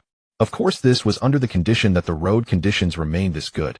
He glanced at the road condition information ahead on the map, his brow furrowing slightly. Around 200 kilometers ahead, the main road began to show a lot of winding mountain paths, the highway twisting and turning around a massive mountain. This meant he would have to slow down. Slowing down meant the void would close the distance again. Gutu's mind raced, his gaze shifting from the main road to the terrain map beside it. There was a road leading to the primitive forest on the side of the main road, and it had a tunnel that could directly cross them. Though the primitive forest looked dangerous, he had no other choice. The rest of the routes would almost all have to detour around this massive mountain. A fork in the road appeared ahead. Gutu quickly replanned the route on the map, saving nearly 5 hours compared to taking the main road, which was over 2,000 kilometers. 5 hours. Enough for the void to close the distance by 1,000 kilometers. But without taking this road, they would likely be chased down the winding mountain roads. Gu Nianqing glanced outside the window. The black line on the horizon had shrunk to nearly invisible. The void was far behind, and at least for now they were safe. She let out a long breath. Gutu also relaxed. The tense muscles in his shoulders, which had been tight for several hours, finally eased a bit, and he moved his stiff neck, producing a series of cracks. Gu Nianqing shot him a glance, remaining silent, but reached into the nearby storage compartment for a bottle of water, twisted off the cap, and handed it to him. Gutu took it, tilted his head back to gulp down a large mouthful, then refocused on driving. His peripheral vision swept over the system panel. Private chat channel. There was a red notification marker. He instinctively clicked on the red marker. The chat interface popped up. Gutu squinted slightly. Then he saw the profile picture of Scarred Eye, which was gray. Not faded black and white, but an utterly, absolutely gray. There was no color, no vitality, like a weathered photo on a gravestone. Gutu's finger hovered in midair. He knew what the gray profile picture meant. In this world, a gray profile picture represented an account that had been deactivated, or rather it meant the owner of the account no longer existed. Scarred Eye was dead. Gutu stared at that gray profile picture for a full 5 seconds. His face showed no change in expression. There was no sadness, no anger, not even any surprise. Damn, he uttered a single word, not loud, but squeezed out from between his teeth. It was not sorrow. It was heartache. Scarred Eye was dead. What would happen to the iron he had helped him collect? After several days, Scarred Eye must have gathered quite a bit of iron. The last time Scarred Eye had transferred several thousand units of iron to him. It had been a day or two. There must have been a lot of iron on hand. But now the person was gone.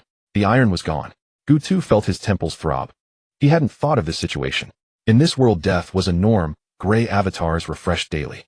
But knowing it was one thing, seeing that gray avatar was still suffocating. Not because Scarred Eye was dead, but because the iron was gone. Gutu took a deep breath and shifted his gaze away from that gray avatar. Gutu exited Scarred Eye's chat interface and was about to close the system panel when his peripheral vision caught another red notification marker. The vegetable-selling lowly overlord. Gutu's finger paused. At this time, the lowly overlord sent a message. He clicked on the message. The lowly overlord's avatar was still that familiar cartoon girl with twin pigtails, her smile sweet enough to be out of place in this world. The avatar was colorful, and the person was still alive, which made Gutu feel slightly relieved. His extraordinary food specialty store was still operational. The little lowly selling vegetables cried out, "Big shot, help me. I have plenty of extraordinary food, just tell me how much you need, hurry, and save me." The little lowly selling vegetables exclaimed, "Big shot. Help me. I'm trapped in a cave surrounded by zombies." The little lowly selling vegetables sent a location share followed by a long string of crying emojis. The red up beside her cartoon avatar blinked frantically, indicating that the sender was in a state of panic. Gutu's gaze fell on the location share. A coordinate point popped up on the map with a green dot pulsating. His brows furrowed tightly. The location was deep within the primitive forest, not at the edge, but deep in the interior. What is this silly girl doing over there? Gutu cursed softly and swiped a few times on the system panel to bring up the terrain data for that area. The outline of the primitive forest spread out on the map, with dense contour lines crowding together, leaving almost no flat areas. The coordinate point where the little lowly was located was right in the center of the forest. Gutu glanced at the fork in the road next to the main highway. The road leading to the primitive forest was less than 3 kilometers ahead.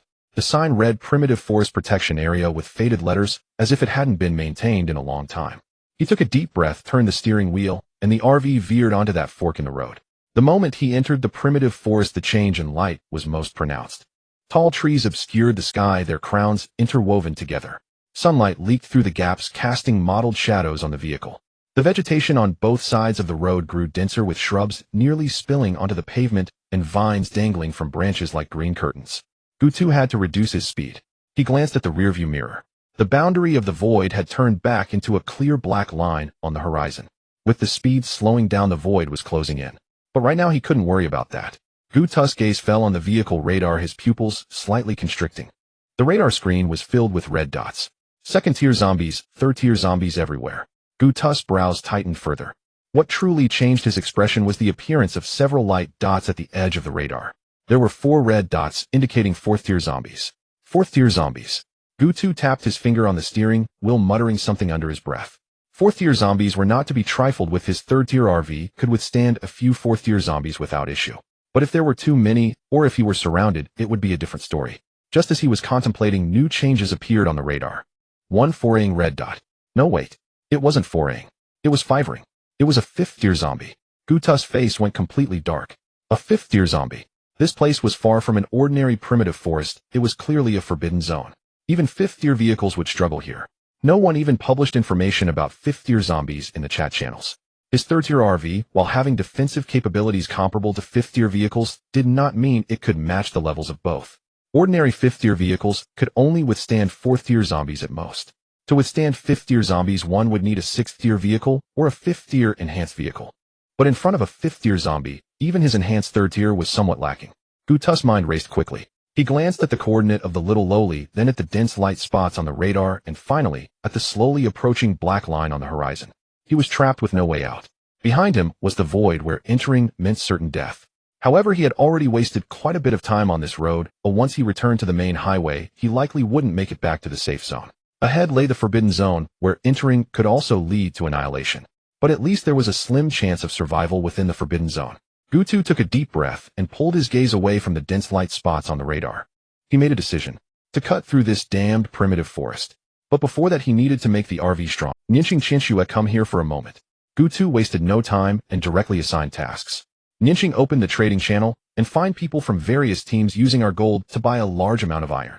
How much iron do we need? Nianqing asked. As much as possible, as long as the price is reasonable, and we need. Once you receive the iron, directly synthesize it into armor steel in the system and sell a portion of the synthesized armor steel on the trading channel. Sell it. Yes, the market price for armor steel is hundreds of times that of iron, but it only requires 10 times the amount of iron to synthesize, so there's a huge profit margin. Nianqing's eyes lit up as she nodded, immediately sitting on the couch and pulling up the system panel to start off. Qianxue, take the gold from selling armor steel to purchase vehicle parts, and if there are precision parts available, buy those as well. Qianxue's slender fingers danced rapidly on the light screen as she began searching the parts list. Nianqing was indeed experienced in business. Iron surged into their warehouse at an astonishing speed, quickly transforming into armor steel under her operations, and then into gold. Qianxue was also busy in nearly clearing out all the top-tier goods available in the parts market. Several parts merchants were grinning from ear to ear and even offered her a 5% discount. After Gutu cleared out the final batch of materials, he assessed the resources he had on hand. Enough. Completely enough. Gutu took a deep breath and gathered all the resources into his system warehouse. Then he took out a metallic, gleaming scroll from his spatial ring and placed it on the steering wheel. Upgrade vehicle, ding. Detected upgrade blueprint, starting material verification, 5,000 gold requirements, met 500 armor steel requirements, met 1 low-level core component requirements, met 1,000 parts requirements, met detected high quality, main material armor steel. Automatically replacing upgrade materials, enhancing upgrade quality. Would you like to consume the blueprint to upgrade?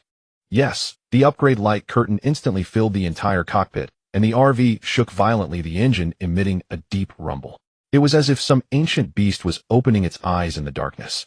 The armor steel melted, flowed, and re-solidified on the surface of the vehicle, and the originally thick shell became even more solid. Meanwhile, the system prompt sound had not yet ended. Ding. The vehicle has been upgraded to the 4th tier, the external mounted weapons have been upgraded, and 1 opportunity for custom concept fusion has been obtained. Originally 11 barrels were already enough to make 1 shutter, now there are 21. The 21 dark barrels are arranged in a circular formation, each thicker than before, their black muzzles glinting with a cold metallic sheen in the sunlight. The change in the double-barrel cannon is even more exaggerated. 2 adjacent barrels have fused into a single-barrel cannon so thick that an adult's fist could fit inside.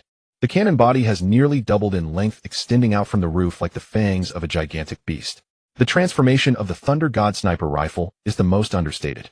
But his gaze was quickly drawn to another piece of information. System prompt: the external mounted weapons have completely fused with the vehicle's base, but his gaze was quickly drawn to another piece of information. System prompt: the external mounted weapons have completely fused with the vehicle's base and cannot be disassembled by removing parts. Deactivation of binding requires authorization from the vehicle's owner. Gutu was taken aback for a moment, then smiled. This dog system is specifically designed to guard against its owner. His double-barrel cannon was taken from another vehicle. Although the previous external mounted weapons were installed on the base, they were technically still independent equipment. If someone were to secretly climb onto his vehicle and disassemble the parts, they could theoretically take the weapons away. But now it's different. The weapons and the vehicle have merged into one. To remove the weapon, one must tear off the entire roof. The system prompt sound continues to ring. Acquire external mounted weapon slot 1. Current external mounted weapon slots, 35. Equipped Closian cannon, large cannon, Thunder God sniper rifle. Free weapon slots 2.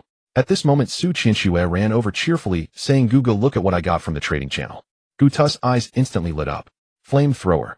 This item is simply the nemesis of zombie hordes. It is perfect for dealing with groups of zombies.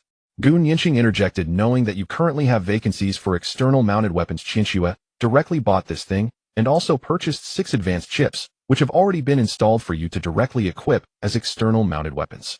Upon hearing this, Gutu set aside his reservations. Install external mounted weapon flamethrower.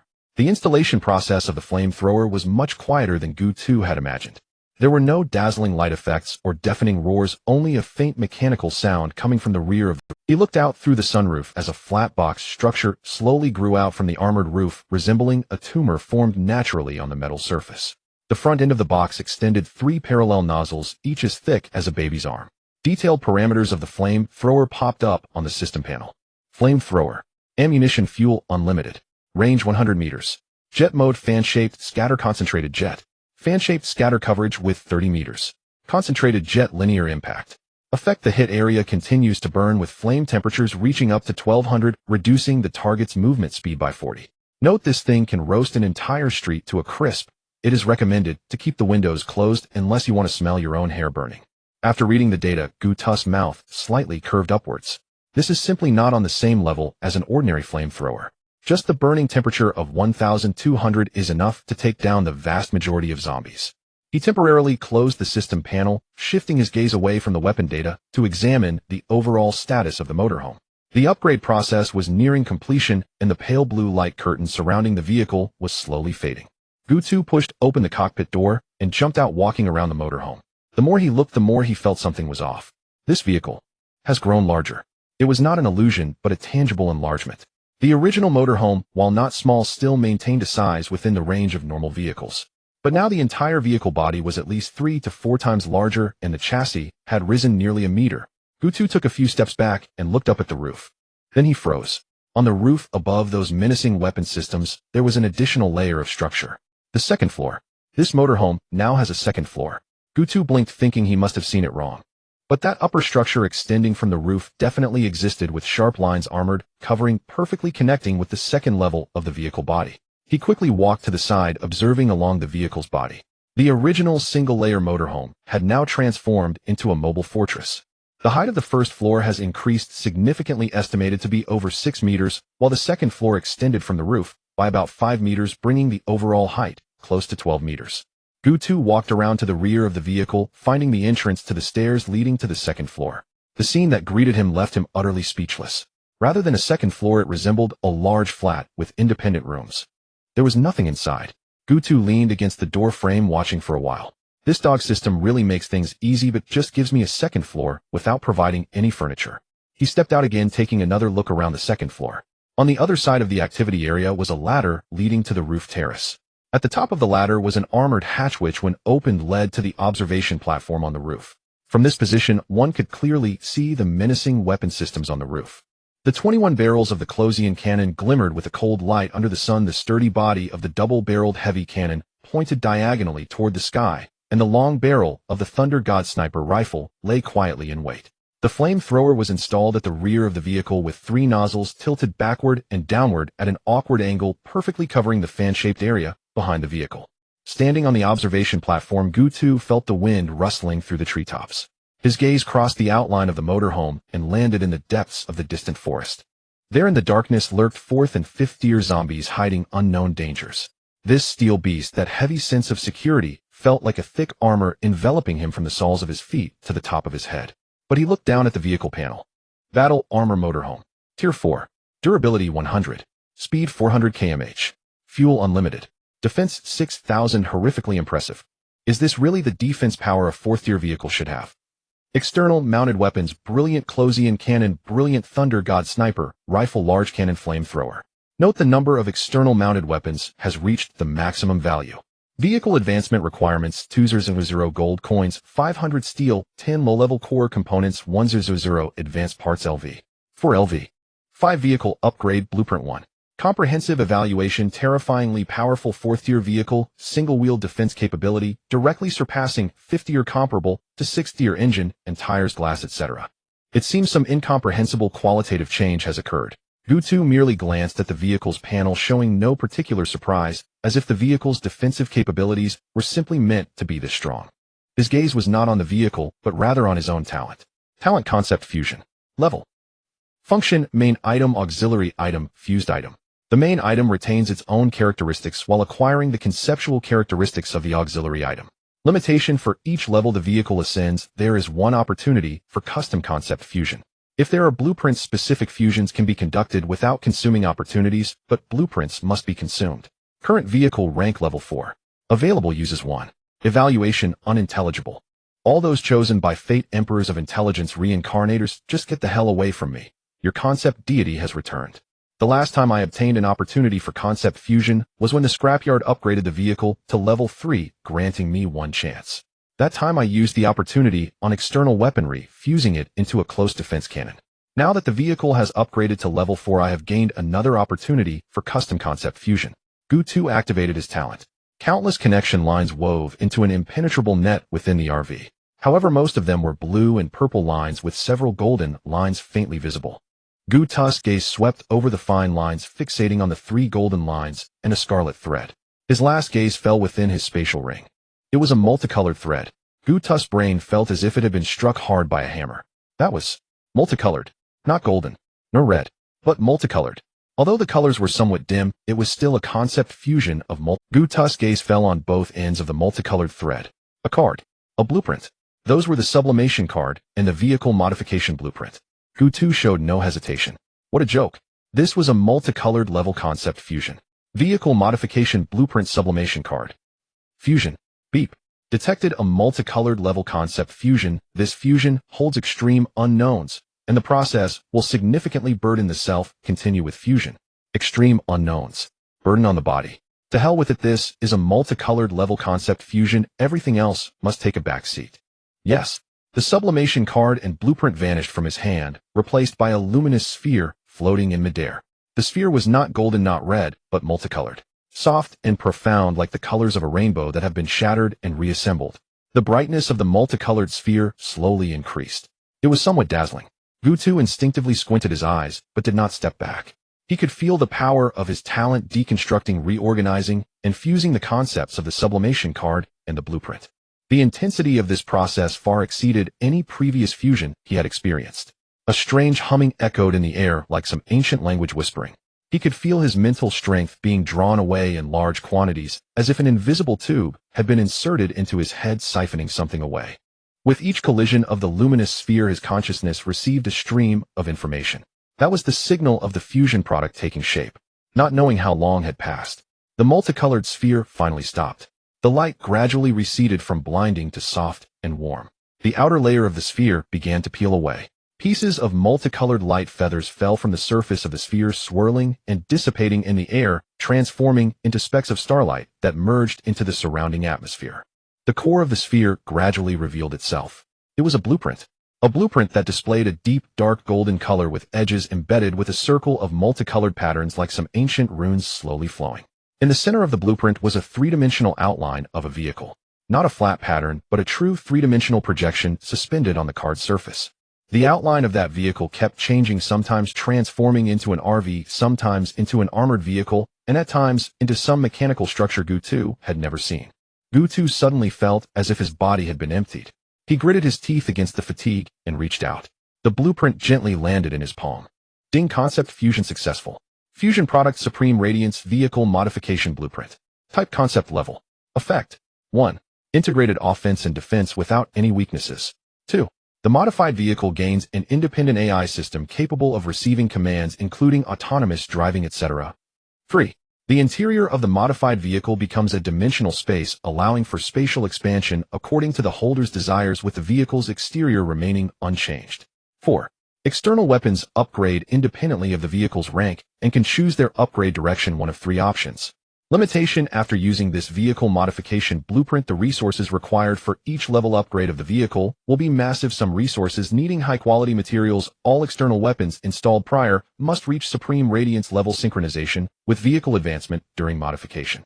Evaluation: perfectly supreme and nearly unsolvable. This blueprint is already considered flawless, but the upgrade threshold is extremely high. Only great fortuners may wield it. Use cautiously, nurture with care. Gu2 held the blueprint tightly. His gaze scanned the effects section of the blueprint 3 times. Not that he didn't believe it. It was that he dared not believe it. Integrated offense and defense without any weaknesses. These 8 words floated lightly on the information panel, but Gu2 understood better than anyone what this meant. He had seen too many vehicles. Some were tough, but had poor firepower. Some had ferocious firepower, yet were as fragile as paper. Others possessed both, but had internal spaces as small as coffins. No vehicle was perfect. This was the consensus of everyone on this road. But now this blueprint told him you can retain all these advantages without any weaknesses. Gutu's breath unconsciously became heavier. He continued to read. Independent AI system. Dimensional space expanding as desired without changing the exterior. Each effect alone was enough to drive any convoy crazy on the road. But what truly made Gutu's pupils constrict was the fourth one. External weapons upgrade independently of the vehicle's rank can choose upgrade direction. Gutu's fingers tightened slightly. What does this mean? It means his close defense cannon no longer has to wait for the vehicle to upgrade to become stronger. On the road, external weapons and vehicle rank are forcibly bound. A level 3 vehicle cannot support a level 4 weapon. That is an ironclad rule, a dead command written in the foundational regulations of the road. And now, this blueprint casually told him it could detach from the vehicle's rank. Not a possibility, not an opportunity, but the phrase, can choose upgrade direction. A definitive statement. Gutu stared at that line, unable to help but smile. Not a restrained smile, nor a controlled smile, but a trembling smile that was squeezed out from his chest. Multicolored level. He softly repeated the 4 words from the evaluation, supremely strong. What a supremely strong thing. Gutu excitedly opened the interface for the vehicle modification blueprints. Without hesitation, Gutu clicked yes. What was there to hesitate about? A massive panel appeared before the 3. Only option: Doomsday Arc. Modification direction: comprehensive evolution to brilliant level. Core modifications: attack system, defense system, core system. New permissions: intelligent AI, dimensional space, external weapon upgrade templates. Attribute bonuses: vehicle defense 500, durability toughness 900, external weapon attack and range 200, vehicle speed 200. Skill 1. Doomsday Bastion. The vehicle enters defense mode, gaining 90 damage immunity, during which it cannot move or attack. 2. Nano Repair automatically restores 2 durability per second, continues to take effect, and doubles recovery efficiency when durability falls below 30. 3. Electromagnetic Overload fires a pulse that paralyzes enemy vehicle electronic systems within a radius of 500 meters, rendering them unable to move or attack for 5 seconds. Evaluation: the ultimate survival armed fortress, breaking through critical thresholds in offense, defense, and speed, possessing sustainability and control capable of single-handedly dominating any apocalyptic disaster zone, truly a mobile arc. Resources required for upgrading the vehicle from LV 4 to LV 5, 1000 gold coins, 100 special steel, 100 armor steel. 10 beginner core chips, 1 intermediate core component, 50 precision parts, 100 advanced parts, 1 intelligent core. LV 4 to LV 5 vehicle upgrade blueprint 1, brilliant vehicle modification blueprint 1. Gutu's eyes widened. His gaze was fixed on that panel, his pupils narrowing as his lips involuntarily parted slightly. Increasing defense by 500%. Durability by 900%. Gutu's voice had a dreamy quality, as if he were talking to himself, confirming that he wasn't hallucinating. He had already greatly overestimated the result of the color fusion. But when the 4 words Doomsday Arc fell upon him, he realized he had still underestimated it. Gutu took a deep breath, forcing himself to calm down. His gaze shifted downward, landing on the 3 skill. The defense mode with 90 damage immunity. The nano repair that automatically restores 2 durability per second. And the electromagnetic overload that paralyzes enemy vehicle electronic systems within a 50-meter radius for 5 seconds. In that moment, Gutu's brain was racing at high speed. He almost instantly perceived the terrifying potential of this skill combination. Charging into the enemy formation with the Doomsday Bastion, tanking damage with 90 immunity. Once the enemy's firepower had been exhausted, he could unleash an electromagnetic overload, turning them into blind and mute targets. And during those 5 seconds of paralysis, what could he do? He could directly fire and turn their vehicles into. Throughout this entire process, the nano repair would be quietly restoring health. Gutu couldn't help but smile. Then his gaze fell to the bottom. There was the resource list needed for upgrading the vehicle from tier 4 to 5. Gutu's pupils constricted sharply, the recently emerging arc of excitement freezing. He stared at that list, silent for 3 seconds. Then he slowly turned his head to look at the meager resources he had painstakingly accumulated in the warehouse. He had 100,000 gold coins, but the gaps in the other materials were enough to make one's scalp tingle. He recalled the last 6 words from the blueprint's evaluation. Use with caution, nurture with care. Now he finally understood why. This blueprint was like an exceptional. The sword itself was flawless, but maintaining it required a cost that could bankrupt any large convoy. Gutu's fingers lightly tapped the panel, his gaze repeatedly scanning that resource list. He was not calculating how to gather these resources. He knew that was impossible for him in the short term. He was calculating a more fundamental question. Was this blueprint worth exhausting all his resources to nurture? The answer almost surfaced instantly. It was worth it. 100 times worth it. 1,000 times worth it. Because the Doomsday Arc was not an ordinary vehicle. This was a mobile fortress capable of traversing the dangerous roads ahead. With it, he no longer had to worry about convoy skirmishes, mutated zombie hordes, or treacherous road conditions. With it, he could truly roam freely on this road. Gutu's expression settled from shock to calm and sharp. He'll tackle the resources one by one. First, he would gather what he could. Then he would put everything unnecessary from the warehouse up for trade. If that didn't work, he could directly sell armor steel or special steel and use the gold coins to buy low-quality materials, then have Gu Nianqing synthesize high-quality materials. What troubled Gutu the most was the intelligent core. He hadn't even heard of it before. It was probably something even more advanced, just out of reach for now. This meant he had to quickly enhance the vehicle's strength and venture into more dangerous territories. Gutu's finger pointed in the air. Cancel activation. Gu Nianqing held a glass of red wine, her gaze unusually revealing a hint of contemplation. Doomsday Arc. She murmured the name, her voice tinged with a rare, unmasked shock. Her gaze slowly shifted away from the skill panel, landing on the colorful blueprint in Gutu's palm. What level is your talent really? She adjusted her glasses, the reflection obscuring her current expression, but Gutu could hear the ripple in her tone. Why is it so abnormal? Gutu leaned against the wall of the vehicle, a half-smile playing on his lips as he looked at her. Does 3 question marks count? His expression was calm enough that it didn't seem like a joke. Gu Nianqing stared at him for 2 seconds, seemingly trying to find a trace of teasing on his face, but found nothing. What level is 3 question marks? 100,000 gold coins are not difficult, and 100 units of special steel and a mid-level core component might be obtainable if we grit our teeth. If we really can't buy them, we can directly synthesize them. But as for the intelligent core, I have never even heard of it. Gu Nianqing turned her head to look at Gutu. Do you have any ideas? Gutu did not answer immediately. He reached out, took the cup of coffee that had gone cold from Gu Nianqing's hand, and took a sip. The bitterness melted on his tongue. Although the cost is high, don't I still have you? Gu Nianqing raised an eyebrow. Gutu smiled. Didn't I keep you back then precisely because of your monstrous talent? My talent is monstrous. Gu Nianqing blurted out, her voice rising an octave. She adjusted her glasses, the frequency of the motion twice as fast as usual, a small habit of hers when her emotions fluctuated. I think your talent is the truly monstrous one. Her tone carried a complex emotion, 3 parts helplessness, 3 parts shock, and 3 parts something even she could not quite define. That fusion talent of yours. The things you fuse are more absurd than the last. A point defense cannon was one thing, but now you've directly come up with an exorbitant invincible modification blueprint. She took a deep breath. And me? What's my talent for? It's just synthesizing materials from low quality to high quality. To put it plainly, I'm just a high-level porter. A porter? Gutu chuckled. Without you, this porter, I probably couldn't even have advanced to the 3rd rank before being devoured alive by zombies, let alone come up with the current modification plan for the Ark. So, Su Qiangshu's voice drifted over from the side, carrying a cautious, tentative tone. She had somehow crawled out of the rest pod, both hands gripping the corridor hatch. Only half her head was visible, her eyes sparkling as she looked at the two of them. Are we going to modify the vehicle or not? The carriage fell silent for a second. Gu Nianqing and Gutu turned to look at her simultaneously. Of course we are. Their voices almost overlapped, one clear and decisive, the other low and firm. Startled by the unison response, Su Qianxue shrank her neck, then couldn't help but laugh. Gu Nianqing realized her reaction had been a bit too intense. She cleared her throat, lightly raised a hand to tidy the stray hair by her ear, and a faint blush crept across her face. Since we've decided to go ahead with the modification, leave the resource matters to me. Her tone regained its composure. With my synthesis talent, low-quality materials can be stacked and turned into high-quality ones in my hands. The most cost-effective way is to buy up a large quantity of low-quality materials, and then I'll synthesize them. Gutu nodded. All right, I'll leave the resources to you. Remember, buy what needs to be bought, sell what needs to be sold, and clear out everything we don't need. Qianxue later go browse the trading channel to see if there are any suitable external weapon mounts. If you find any, also buy a set of high-level chips.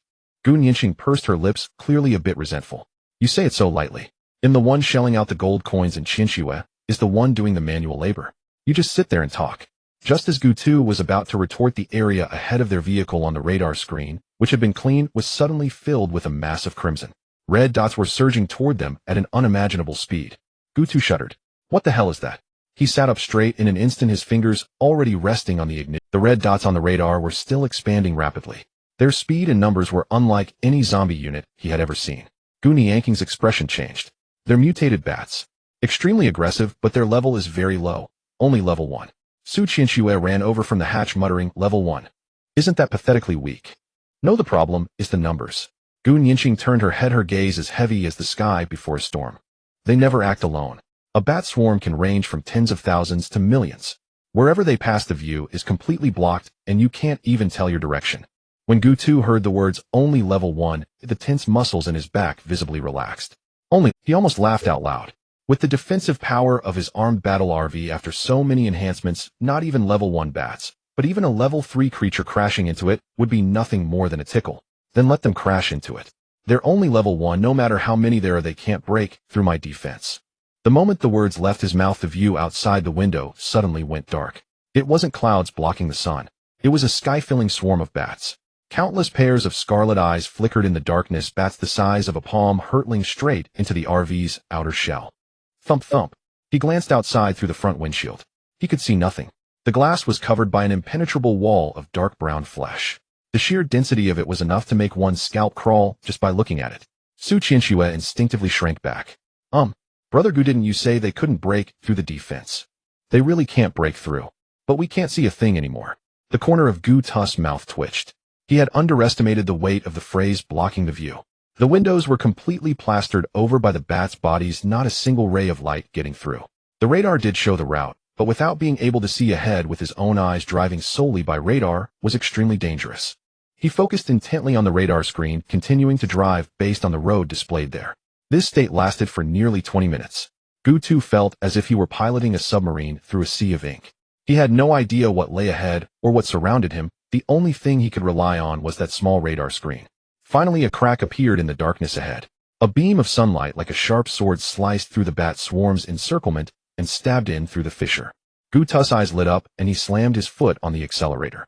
The RV let out a low roar, surging forward and bursting out of the bat's coverage area. The last few bats clinging to the roof were flung off by the inertia. The view ahead became clear. By now, Gu2 had already ventured deep into this primeval forest, and the coordinate location was not far off. Before long, Gu2 arrived at the coordinate location, parking the RV on a relatively open patch of forest clearing. Calling it a clearing wasn't entirely accurate, as it wasn't all that empty. A thick layer of withered yellow leaves covered the ground, with a few fallen dead trees lying across the middle, their bark covered in moss. Surrounding them was a primeval forest that blotted out the sky. There were no tents, no campfires, no signs of any human activity. He looked down at the positioning coordinates on his hand again. This was the place. Gu Nianqing looked at the desolate, uninhabited forest and couldn't help but question, "Are you sure the coordinates are correct?" "Positive. The coordinates show this is the place." Su Qianxue was the last to crawl out of the carriage, carrying a rocket launcher on her shoulder and scanning the surroundings warily.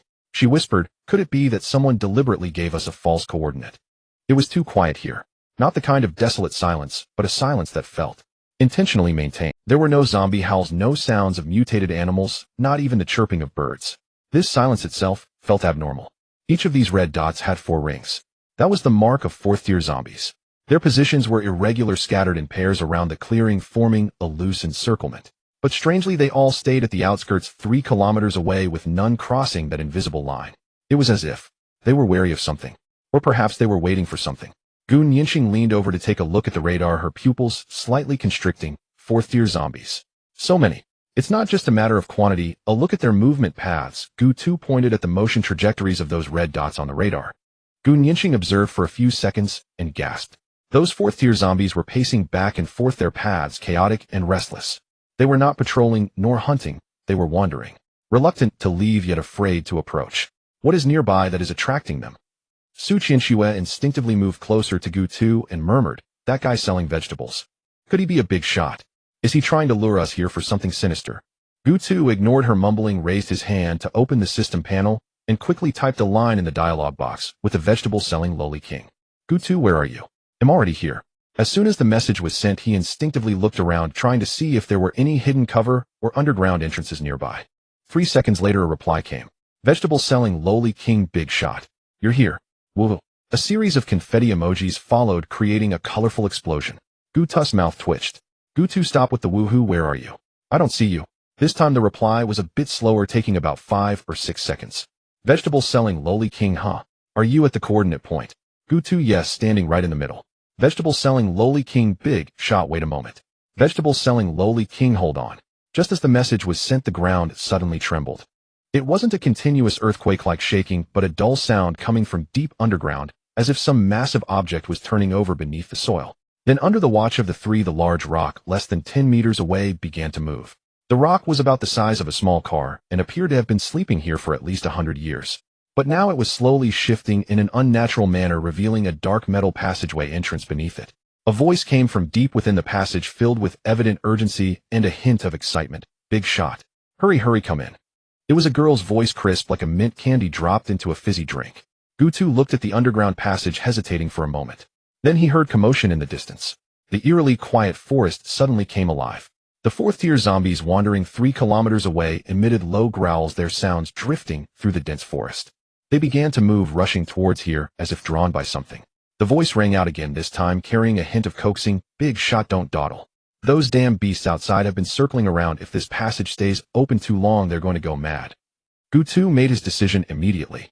"Let's go." He pushed Su Qiangshu's back, gently signaling her to go first, then turned to look at Gu Nianqing. Gu Nianqing nodded, and the 3 of them filed into the metal passage. Gutu was the last to go down. Just as his feet stepped onto the ladder, the rock above began to close slowly. The light narrowed inch by inch, finally, leaving only a thin line before disappearing completely. The darkness lasted for just a moment. The lights deeper in the passage were bright enough to illuminate the entire passage, as if it were daytime. The ladder was about 7 to 8 meters deep, and below was a spacious area. Gutu jumped down from the ladder and landed on the hard concrete floor. Then he saw the vegetable-selling lowly king. The little girl stood beside the ladder, looking up at him with a bright smile. She was not tall. No, she was very short, barely over 1.5 meters, straining her neck to see his face. Her long black hair cascaded over her shoulders, the ends slightly curled, clearly just waking up. She wore light pink cartoon pajamas with a plump hamster printed on the front. On her feet were fluffy rabbit slippers, the ears wobbling with her movements. Gutu's mouth twitched. The lowly was indeed a lowly, but completely different from what he had imagined. He thought someone who could obtain extraordinary food in large quantities would at least be a strong-willed woman, if not a decisive female leader. Yet this girl before him looked like she had just been pulled out of bed, a high school student, despite her exceptional talents and other. Moreover, there was a clear hint of innocence in her eyes. But the moment the little girl saw Gu Nianqing and Su Qiangshu, her eyes lit up like 2 bright light bulbs. "Wow, both sisters are so beautiful," she exclaimed in genuine admiration, her hands instinctively covering her mouth, her eyes wide open. Her tone was so sincere it felt like she was not just being polite, but expressing pure heartfelt awe. Gu Nianqing was momentarily taken aback, then turned her face away a bit awkwardly, adjusting her glasses with her fingers. This time the response was slightly slower than usual, probably unsure how to react to such straightforward praise. Su Qiangshu, however, was not at all reserved, smiling as she said, "You're very cute too. Where did you buy these pajamas? This is a limited edition. You can't buy it outside." The little girl proudly puffed out her chest. Then, as if suddenly remembering something, she hurriedly stepped aside, extending one hand in a gesture of invitation. "Oh dear. I got so caught up in talking. Come in. Those beasts outside have sharp ears, so don't let them discover us, or I'll have to move again overnight." She led the 3 through a short corridor into a spacious area. The space was larger than expected. It was about 30 to 40 square meters, an entire flat space, which was quite substantial for an underground base. Tang Chujing hopped over to the table, pushing aside the thermos cups to clear some space. "It's a bit cramped, but please bear with me," she said. She tiptoed and sat on the edge of the table, swinging her legs back and forth, the ears of her rabbit slippers bobbing with each movement. "Let me introduce myself first." She cleared her throat, puffed out her chest, and said seriously, "I am Tang Chujing, with Tang from the begonia, Chu from the first snow, and Jing from the clear moonlight." As she spoke her name, there was an unmistakable pride in her tone, clearly pleased with her name. "Chujing. What a lovely name." Gu Nianqing softly echoed, nodding slightly. "Right? I think." Tang Chujing's eyes curved into crescents, and she wobbled even more on the table edge, almost losing her slippers. She quickly reached down to steady her slippers, and then, as if remembering something important, jumped off the table. "Oh, I haven't introduced the most important part yet." She ran to a corner of the room and pointed at a giant display screen. On the screen was a holographic topographic map, displaying mountains, rivers, and forests within a radius of 5. But what stood out the most was a massive silver shuttle-shaped object quietly lying in the center of the map. "Tada! Holographic terrain projection, and my vehicle, a 4th-tier pangolin." Tang Chujing spread her arms wide in an exaggerated look at the big screen, gesture, her face radiating with a look that clearly said, "Come praise me." "And do you know what the best part is, eh?" Tang Chujing turned around, raising a finger, her eyes sparkling as she looked at the 3. "You just asked me where I am, right? I'm right here." She stamped her foot on the metal floor, producing a dull thud. "Where you are standing now is inside my pangolin. What do you think? Am I not particularly talented?" She placed her hands on her hips, chin slightly raised, smiling brightly. Gutu glanced down at the metal floor beneath his feet, then looked around at the surrounding walls, his mouth twitching slightly. No wonder the corridor was so orderly, no wonder the walls and floor of this underground space were so neat. They hadn't entered some underground base, they had walked straight into someone's vehicle. Are you saying we're inside your car? Su Qiangshu's eyes widened as she stamped her foot, and then squatted down to knock on the floor with her hand. Yes, yes. Tang Chujing nodded vigorously, her bangs bobbing with the motion. The greatest feature of the pangolin is that it can move freely underground.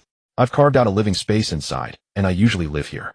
It's very safe. Those fourth-tier zombies have been circling outside for almost a week, but they can't find the entrance. It's driving them crazy, ha ha. Her laughter rang out clear and crisp like a bell. Then the ground shook violently. Tang Chujing's laughter abruptly stopped, and her face turned ashen. A few specks of dust fell from above, drifting in the light. Well, what's happening? Su Qianxue instinctively lifted the rocket launcher, scanning the surroundings warily. Gu Nianqing reacted faster. She was already looking at the holographic projection on the panel. Those fourth-tier zombies are coming closer. Her voice was steady, but her brows were already furrowed. Not just 7 or 8, there are 11 showing now. Tang Chujing suddenly dashed to the wall, her fingers quickly swiping across it. The transparent display screen immediately switched to real-time surface monitoring. The lighting in the image was dim, with shadows cast by the forest obscuring much of the view. But through the shadows, several massive figures could be seen moving swiftly. Tang Chujing's expression darkened further, her lips turning slightly pale. Why are these damn beasts going crazy today?